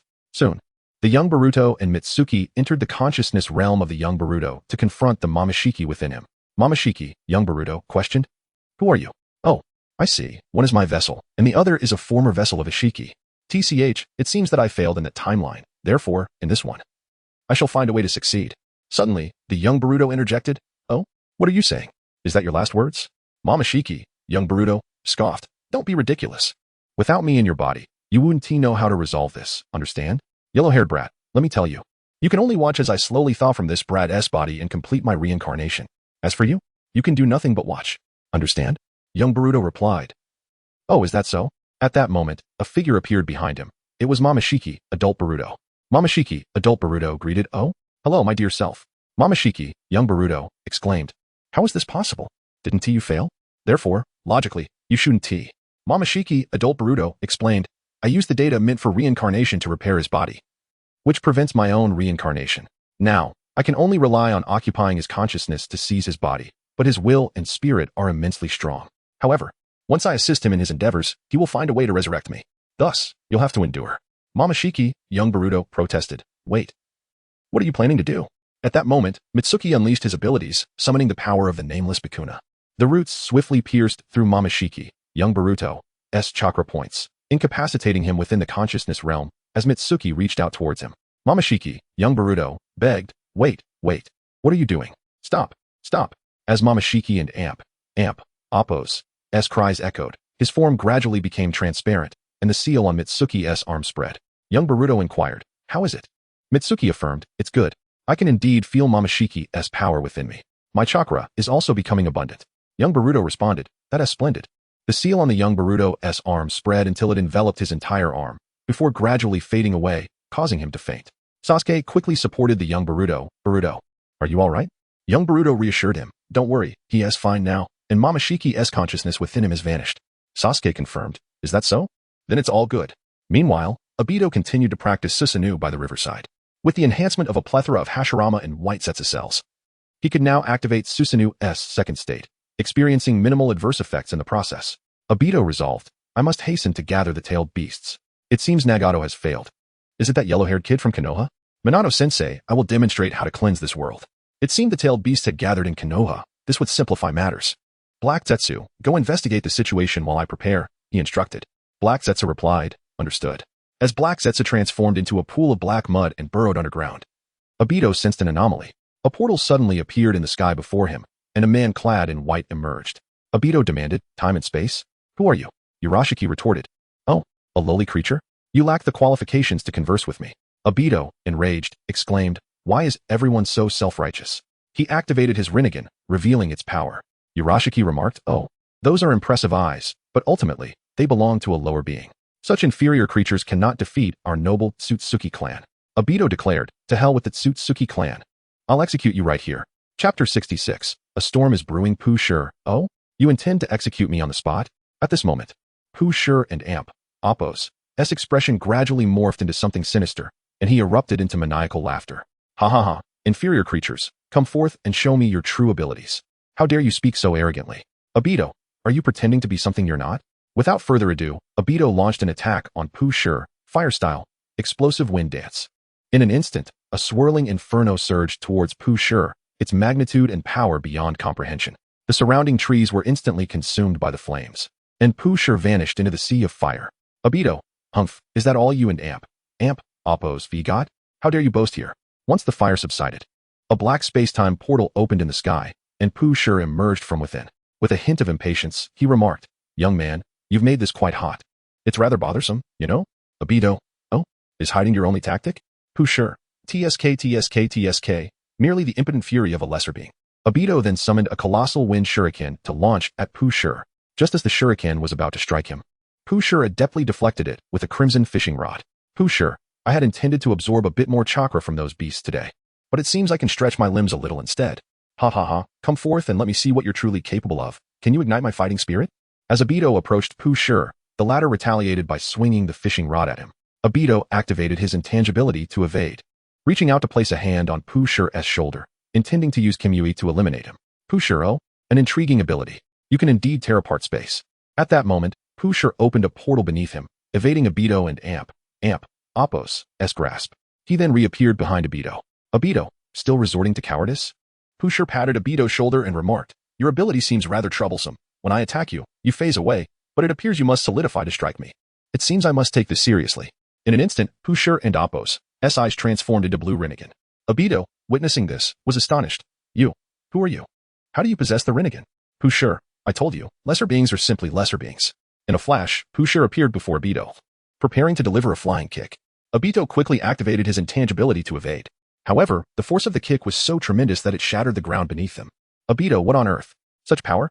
After creating distance, Obito summoned countless shuriken to attack Pooh sure, who skillfully dodged each one. Pooh sure then closed the gap at such incredible speed that even Obito and Appo's Sharingan could barely track him, forcing Obito to take a hit. He was sent flying backward, crashing through several branches before slowly regaining his footing. Obito, what kind of strength is this? Pooh sure wasted no time and reappeared before Obito again, compelling him into a taijutsu confrontation. Yet, it seemed Pooh sure anticipated every one of Obito and Appo's attacks, effortlessly blocking them. Each time Obito struck, he felt an overwhelming force. In the midst of their exchanges, Obito found himself unable to phase away. Subsequently, a purple-black light gathered around him. Second form, Susanoo. The purple-black chakra enveloped Obito and Appo's body, forming a half-human shape. Obito, that was close. If only Susanoo provided absolute defense. Darn it, I need to reclaim my other eye. My offense is too lacking. Pusher. Oh? Absolute defense, you say? Let me test its might. Gathering strength in his heel, Pusher instantly appeared before Obito, aiming a kick at Susanoo. Obito. What? You think you can break through an absolute defense with mere physical prowess? Before Obito could react, Pusher's kick shattered Susanoo. Thankfully, Obito activated intangibility just in time to evade. Obito, a perfect opportunity. I must retreat. It turned out that Pusher and Appo's earlier momentum had caused him to lose control, giving Obito a fleeting chance. He hurriedly entered the Kamui space. Phew, who exactly is this person? A member of the Akatsuki clan? It seems the ninja world is on the brink of turmoil. I must hasten to strengthen my own power. Meanwhile, Black Zetsu, who had been watching from the sidelines, felt a pang of anxiety. The Akatsuki clan? My mother and Appo's kin? It appears he has come looking for her. This complicates matters. And it seems my mother's resurrection plan will be delayed. But such a prime target, where will I find another? Damn it. It seems I must devise a method to resurrect Lord Madara. Thankfully, I preserved his remains. Black Zetsu then transformed into a puddle of black mud, slipping underground to depart. Pusher sensed something unusual. Oh?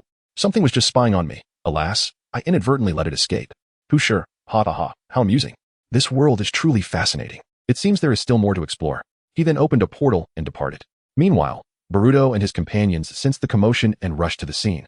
Where devastation lay before them, the recently ignited trees still smoldering. Minato, is this the doing of Pusher? Boruto, no, it doesn't seem like it. Such a large-scale fire-style technique doesn't resemble Pusher and Appo's style at all. Boruto picked up a severed arm of white Zetsu from the ground. This arm. Minato, it must belong to Obito. It fell off during the Nine Tails incident. Boruto, so Obito must have confronted Pusher? Mitsuki, that seems likely. Apart from us, no one else could have inflicted such damage on him. Minato, indeed, it seems Pusher intended to make a move today, but unfortunately, he encountered Obito along the way. Boruto, what a pity. Otherwise, we could have eliminated Pusher today. Adult Sasuke, was it Obito? Sasuke hesitantly surveyed the surroundings, noticing the marks left by blades and the numerous craters around them. Sasuke, logically, Pusher wouldn't need to employ such powerful techniques against Obito, and my Rinnegan can still perceive traces of purple-black chakra nearby. It resembles Susanoo. Can Obito now manifest Susanoo with just one eye? Boruto, the specifics are still unclear. Let us head back and observe the situation. When Pusher makes his next move, we shall ensnare him entirely. The group then returned to Konoha village. Chapter 67. Helping oneself? Before the morning mist had lifted, the sun had already bathed the streets of Konoha in its golden light. The townsfolk embarked on a new day of life. Team 7, alongside the young Boruto, arrived at the training grounds early to commence their daily practice. Boruto, accompanied by the adult Sasuke, served as their instructor. Leaning closer to adult Sasuke, Boruto whispered, Master, let an Appo's assess the training outcomes we and Appo's VE achieved these past few days. Adult Sasuke responded, Very well, I am eager to see how you have trained the younger version of myself. Naruto interjected, Hey, ISN and Amp, Appo's, that you're incredibly skilled master? Young Boruto replied, Indeed, this time, they will guide our training, and I believe we shall learn much from them. The young Boruto continued, Alright then, I will lead Naruto and myself in training. He felt a twinge of awkwardness, pondering the absurdity of training alongside himself. Adult Sasuke remarked, In that case, I shall train the remaining members. Meanwhile, Sakura was diligently training under Tsunade, striving to catch up to Naruto and Sasuke. As adult Sasuke observed his younger self, he noted the absence of hatred on young Sasuke's face, replaced instead by a confident demeanor, which stirred a feeling of nostalgia within him. The two groups then split up. On adult Sasuke and Appo's side, young Sasuke inquired, Arin and Appo's, you here to showcase your skills? Why are you now leading us in training? Adult Sasuke responded with his usual reply. We have been entrusted by the 4th Hokage to engage in friendly exchanges with Konoha, as the village is currently promoting such initiatives. He added, We aim to avoid any unnecessary troubles. Young Sasuke asked, So what training will you guide us through today? Adult Sasuke replied, I wish to first gauge your abilities. Young Sasuke declared, Allow me to demonstrate. He drew his sword, channeling lightning chakra into the blade and unleashing a Chidori. Adult Sasuke observed his younger self with satisfaction. It appears Boruto has indeed trained you well. Excellent. Your talent is remarkable. Have you mastered the nature transformation of chakra? Young Sasuke replied confidently, Of course. Adult Sasuke urged. Then show me. Young Sasuke queried, Are you quite familiar with this? Adult Sasuke affirmed, Indeed, I possess considerable expertise. Young Sasuke requested, Please guide me, and point out my deficiencies. Adult Sasuke encouraged, Continue. You must have other techniques as well. Young Sasuke acknowledged, Indeed. With a surge of blue light, Young Sasuke gathered lightning chakra, hurling it forward where it coalesced into the shape of a serpent. Lightning release, lightning snake. Adult Sasuke marveled. ISN and AMP. AMP. Oppos. T this reminiscent of Kakashi and AMP. AMP. Oppos. S lightning dog technique? He commended, very good. However, I find that you have no further techniques to teach. Yet, those are primarily initial skills, which can easily be countered by an opponent. Young Sasuke asked, do you have any suggestions? Adult Sasuke replied, I do, let me demonstrate. Young Sasuke expressed gratitude. I appreciate your assistance. Adult Sasuke summoned a fireball into the sky using fire release, great fireball technique. The massive fireball soared upward. Young Sasuke questioned, is that all there is to it? Adult Sasuke responded, certainly not. I am using the intense heat of the fireball to warm the surrounding air, causing it to rise and create an updraft. These updrafts carry a significant amount of moisture, leading to the formation of clouds and rain. As he spoke, dark clouds began to gather in the sky, accompanied by the rumble of thunder. Within these clouds resided natural lightning, which could be controlled and directed in its attack. With a swift motion, adult Sasuke gathered the lightning into a dragon and AMP. AMP. Oppos. S head shape. Lightning release. Kirin. Young Sasuke gazed in awe. This transformation of chakra nature allows one to control natural lightning and reshape it. With a single hand gesture, adult Sasuke leveled a mountain before them. Now come. I will help you master it. Meanwhile, on Boruto's side, the two Borutos and Naruto stood at the base of a waterfall. The young Boruto contemplated what they should practice today, reminiscing about the time Jiraiya had instructed him and his father in the Rasengan technique. He decided to name it the Tai Chi Rasengan, adding a twist to it this time. Young Boruto announced, alright, today we shall practice the Tai Chi Rasengan. Both young Boruto and Naruto gasped in astonishment. Tai Chi Rasengan? That sounds incredible. Naruto inquired, what exactly does that entail? Young Boruto explained, I have noticed a peculiar similarity between your chakras. We could merge these two chakra types and incorporate your unique chakra nature to enhance the Rasengan's potency. He continued, let us begin with the fundamentals. Both young Boruto and Naruto expressed confusion. Fundamentals? Yes, young Boruto confirmed. Together, let's burst this rubber ball. The two boys grimaced at the daunting task. Amidst the roaring mist of the waterfall, young Boruto tossed two water-filled rubber balls to them. First, let the water ball burst. Then let the rubber ball explode. Naruto focused on the chakra pulsating in his palm, feeling a surge of determination. I've mastered the Rasengan long ago. He clenched his fist, causing the blue sphere to expand, but as it touched the water ball, it deflated, splattering young Boruto with water. Chakra must swirl like a typhoon's eye. Young Boruto instructed as he conjured a brilliant blue halo at his fingertips. The water ball transformed in his palm into a swirling vortex. Rather than being crushed by brute force, young Boruto imitated him, gathering energy until the surface of the water ball protruded, resembling an angry pufferfish. Now both of you, channel your chakras together. Suddenly, he stacked their hands atop one another. The chakras of Naruto and young Boruto entwined in a spiral, and the water ball burst, sending its droplets into the air, forming a Tai Chi symbol. After 2 days and nights of relentless practice, both groups had successfully mastered their new techniques. Chapter 68. Imminent crisis. On the night 2 days later, Team 7 was assigned to guard the tailed beasts. Sakura remarked, I never expected such powerful tailed beasts would choose to reside in the outskirts of Konoha. Naruto agreed. Indeed, my father mentioned that once these days have passed, the tailed beasts will return to their respective homes. Boruto inquired about their mission, to which Sasuke replied, the fourth Hokage has set up a barrier inside. We merely need to patrol the perimeter. If we detect anything unusual, we will infuse chakra into the flying thunder god Kanai given by the fourth. Boruto exclaimed, I see. Let us hurry, as I wish to experience the thrill of guarding the tailed beasts at night. Naruto chuckled. Alright then, let us set off. The four began their nocturnal patrol, the moonlight casting a silvery hue upon the forest path, their footsteps startling a few nightingales. Suddenly, Naruto hurled a shuriken, embedding it in a birch tree 10 meters away, the metallic clang startling Boruto, who instinctively jumped back. It's just a squirrel, Sakura said as she parted the bushes to reveal 3 tiny creatures clutching acorns, trembling in fear. Sasuke silently retracted his poised shuriken, its blade reflecting Naruto's sheepish face as he scratched his head in embarrassment. After some time of patrolling, fatigue began to set in, prompting them to light a campfire. The flames crackling between the rocks. Naruto produced a charred sweet potato from his ninja tool pouch, exclaiming, special honey flavor. Boruto eagerly accepted the split sweet potato, its golden flesh scalding his hands. Sakura magically produced a rice ball filled with pickled plum, while Sasuke munched on his sweet potato, its juices glistening like gems in the firelight. After a brief respite, they resumed their patrol. However, an unexpected turn of events occurred. Boruto sensed an anomaly. His Byakugan suddenly revealed a familiar chakra signature. I see it again. Is Urashiki here? Is that a space-time technique? This is bad. Everyone, stay alert. Upon hearing this, the team immediately assumed battle stances. A black portal opened in the sky, and a pale figure emerged. Urashiki has arrived, he exclaimed. Well, aren't I fortunate? Were you waiting for me, Nine Tails? Naruto retorted. What do you mean? Are you referring to the Nine Tails? What do you intend to do with him? You think I would hand him over to you? Boruto clarified. Indeed, he has come to seize the chakra of the Nine Tails. Urashiki laughed. It seems there is an abundance of chakra nearby. After dealing with you, I shall handle them. As he spoke, Sasuke prepared to use the Flying Thunder God Kunai to infuse chakra, but Urashiki swiftly snatched it with his red fishing rod. Observing the inscriptions on the kunai, Urashiki remarked. Oh, you possess space-time ninjutsu? How fascinating. Sasuke realized, this is bad. External assistance may not arrive in time. Everyone, brace yourselves. Boruto initiated the attack, splitting into two shadow clones to flank Urashiki. However, as the clones approached, Urashiki easily dispatched them.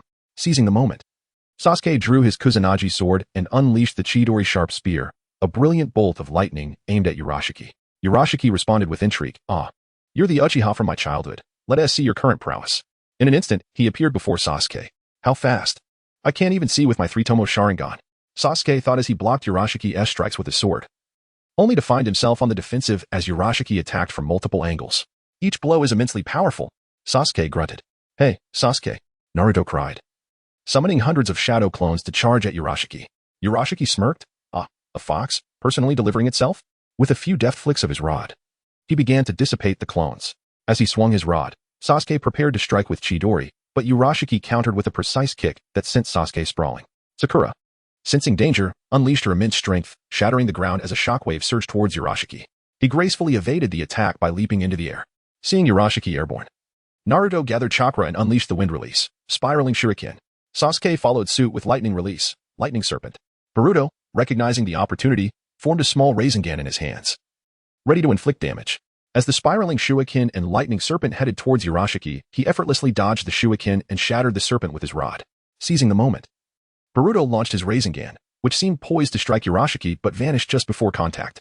Was it too far? Naruto pondered. Before he could finish his thought, Urashiki evaded the Rasengan at an acute angle, causing it to explode upon hitting the ground. A disappearing Rasengan? Urashiki chuckled. Oh dear, you lack strength. I shall no longer entertain you. Sasuke realized, this is bad. He is targeting Naruto. Sakura, hurry to the inner barrier. Once you enter, the fourth Hokage will arrive immediately. Upon hearing this, Sakura sprinted towards the inner sanctum. Urashiki swiftly struck Sasuke and Boruto, sending them crashing to the ground, leaving them gravely injured. Naruto, Sasuke, Boruto. Naruto cried out in alarm. Urashiki appeared beside Naruto, reaching for Boruto, who lay incapacitated. Overcome with fear and rage, Naruto's chakra surged, manifesting a tail as the Nine Tails' power surged forth. Urashiki laughed maniacally. Yes, the Nine Tails is mine. In the tailed beast space, the Nine Tails observed Urashiki and then turned to Naruto, contemplating the situation. Breathless, Naruto declared, Don't worry, Nine Tails, I want to let him take you. The Nine Tails replied, No need to fret. I'll lend you some chakra this time. Quickly gather your friends and flee. With the chakra granted, Naruto unleashed his tail towards Urashiki. As Urashiki dodged, Naruto swiftly gathered Sasuke and Boruto, making their escape. Urashiki pursued them, akin to a hunter watching his prey flee, confident that they would not escape. Just as Naruto and his friends neared the inner sanctum, Boruto caught up, having received Sakura and Appo's timely message through the infused kunai. Urashiki questioned, Oh, and who might you be? Boruto replied, I am here to take your life. Chapter 69, Urashiki, the end? Urashiki, sensing the approaching figure, exclaimed, Hey, do you not comprehend your place? You are but a lowly creature. How dare you challenge the noble Tsutsuki clan? The young Boruto replied, Oh, is that so? Are you certain? With a sullen expression. Urashiki retorted, What? Are you implying a challenge to our clan and Appo's authority? Boruto responded, Why not? Urashiki sneered, Then go ahead and try. The remnants of the moonlight were shattered by the turbulent chakra, and as the crimson fishing rod tore through the night, Boruto, with a slight bend of his waist, propelled himself forward, crushing a stone slab beneath his left foot. Though Urashiki and Appo's face bore a mocking grin, his pupils suddenly constricted as the boy deftly slid past the blade of the fishing rod, driving his elbow down like a hammer into Urashiki and Appo's ribs. The crack of bone echoed alongside the rumbling of collapsing rocks, a violet mist of blood bursting forth between them. And Urashiki roared, shaking off the debris surrounding him. As the fishing hook erupted from the ground, Boruto lightly tapped the splashing rocks with his toes, twisting his body in an unusual arc mid-air.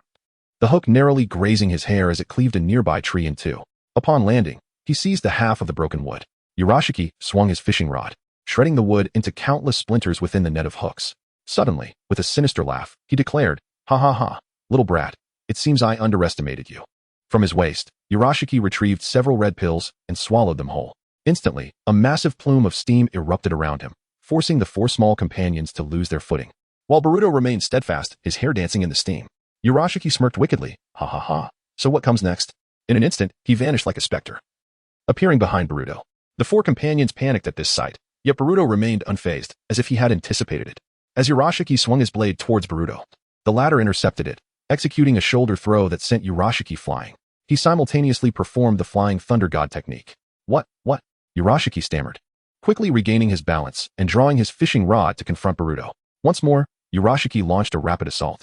Boruto, wielding the Kusanagi sword, faced him head-on, deftly dodging Urashiki and Appo's attacks and preparing to counter. However, Urashiki anticipated Boruto and Appo's strike, his eyes transitioning from the Byakugan to the blue Sharingan. Boruto thought, a power to manipulate time? This could be troublesome, but perhaps it can be countered in kind. No. Wait, I lack any poison techniques. Regardless, Boruto decided to press the attack. He swung the Kusanagi sword at Urashiki from multiple angles. Despite Urashiki and Appo's formidable abilities, he found himself overwhelmed by the sheer frequency of the assaults, resorting to raising his fishing rod to block. During one such block, the Kusanagi clashed with the fishing rod, and the red fishing line animatedly ensnared Boruto. With his hand entangled in the line, Boruto hurled the fishing rod aside. Urashiki failed to grasp it in time. This is bad. Boruto swept his leg, sending Urashiki tumbling away. Then, wielding the Raijin, he used the Flying Thunder God technique to appear before Urashiki, thrusting forward, landing a blow that caused Urashiki to spit blood. How does it feel? Boruto inquired. I see now, you are that yellow-haired boy from the future, the vessel of Tsutsuki Kinshiki. It seems the old man has failed, and yet you inexplicably appear here. Interesting, Boruto replied. What of it? Damn it. Urashiki cursed, realizing he was gravely injured. He prepared to depart, knowing his time was limited, and moved toward his companions to lead them away. Urashiki, gasping, collapsed to the ground. A dark portal appeared above, revealing a man in white who looked down at the fallen Urashiki, astonished. Who are you? How is this possible?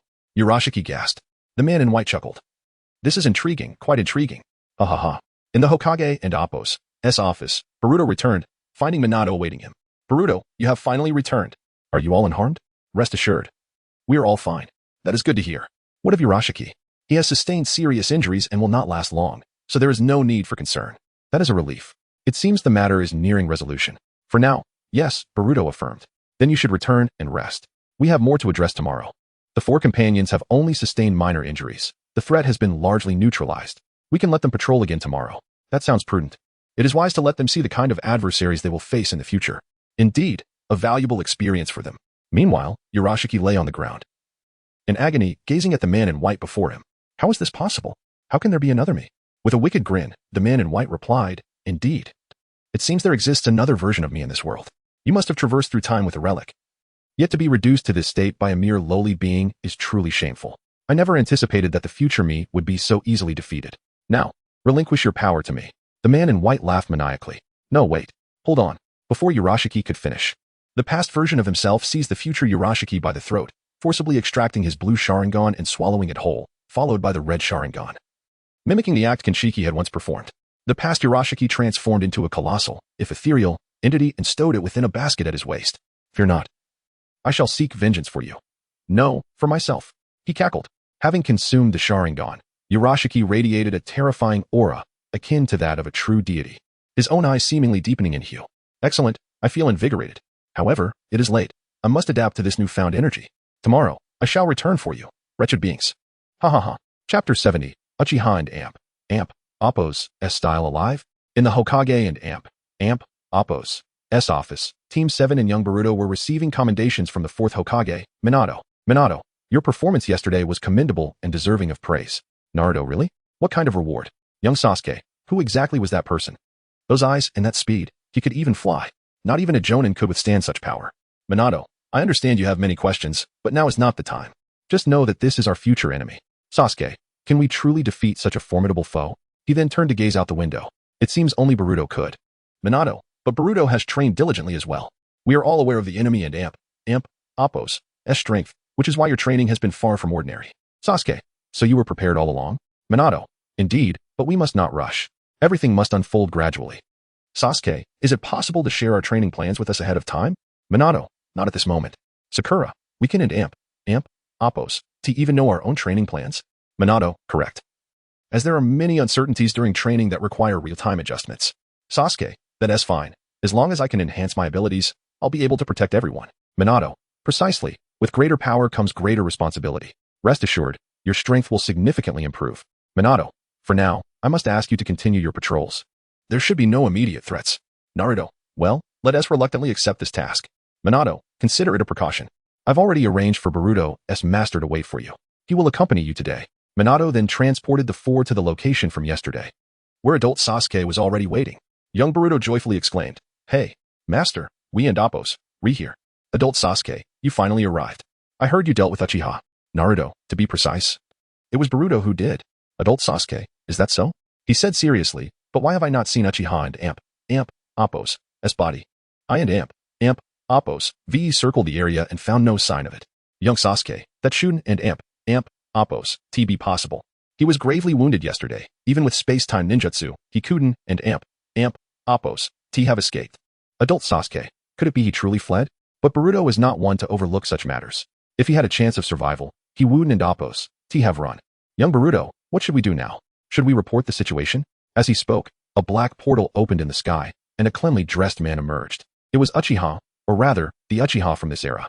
As Uchiha stepped out, he hummed a tune and declared, "Beasts, I and Appos, am here to collect you." He looked at the five standing before him, tilting his head and saying, "Who are you? Lower beings should not obstruct my path, or it may cost you your lives." Young Boruto, hey, Uchiha, wherein and Appos, you supposed to be dead? Uchiha, are you the ones who killed me? Or rather, did you kill my future self? Adult Sasuke, you claim we killed you, your future self? Uchiha, oh, and who are you to question a deity? Adult Sasuke, I see now. You are the Uchiha from this era. No wonder we couldn't and Appos find his body. You brought about your own demise. Uchiha, oh, you seem to know quite a bit. You are not an ordinary person. Uchiha, indeed, you are the one who has killed my future self. Allow me to engage with you properly. Uchiha laughed maniacally. Suddenly, Uchiha launched an attack, appearing before Sasuke in the blink of an eye. Sasuke, however, was prepared, wielding the Kusanagi sword to strike at Uchiha and Appos' neck. Uchiha blocked with his fishing rod, forcefully pushing down, then swiftly turning to deliver a powerful sweep, nearly overwhelming Sasuke. Sasuke staggered back, realizing, this guy is far stronger than before. At that moment, young Sasuke unleashed lightning serpent, which darted towards Uchiha. But Uchiha raised his hand to absorb the ninjutsu. Young Sasuke drew his Kusanagi sword, ready to attack, but Uchiha instantly appeared behind him. Young Sasuke, oh no. Adult Sasuke lifted his eye patch, using heavenly hand power to switch places with young Sasuke, just as Uchiha was taken aback. Adult Sasuke clashed his Kusanagi sword against Uchiha and Appos' fishing rod. The metallic clang resonated through the forest, the sparks illuminating Uchiha and Appos' sinister grin. Adult Sasuke rotated his wrist, dissipating the impact, and the sword sliced upward along the rod and Appos' spiral. Yet, just as it was about to reach Uchiha and Appos' fingers, the fishing hook and Appos' steel line coiled around the sword like a viper.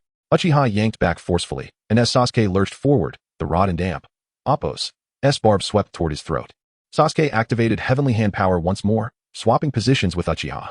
He swung Uchiha and Appos' fishing hook at him. Uchiha, haha, excellent. Now this is interesting. Let us see how long you can entertain me. Just as the hook was about to reach Uchiha, his blue Rinnegan glowed, as if he had foreseen it. He caught the hook barehanded and yanked it back. Sasuke picked up the Kusanagi sword, ready to confront Uchiha once more.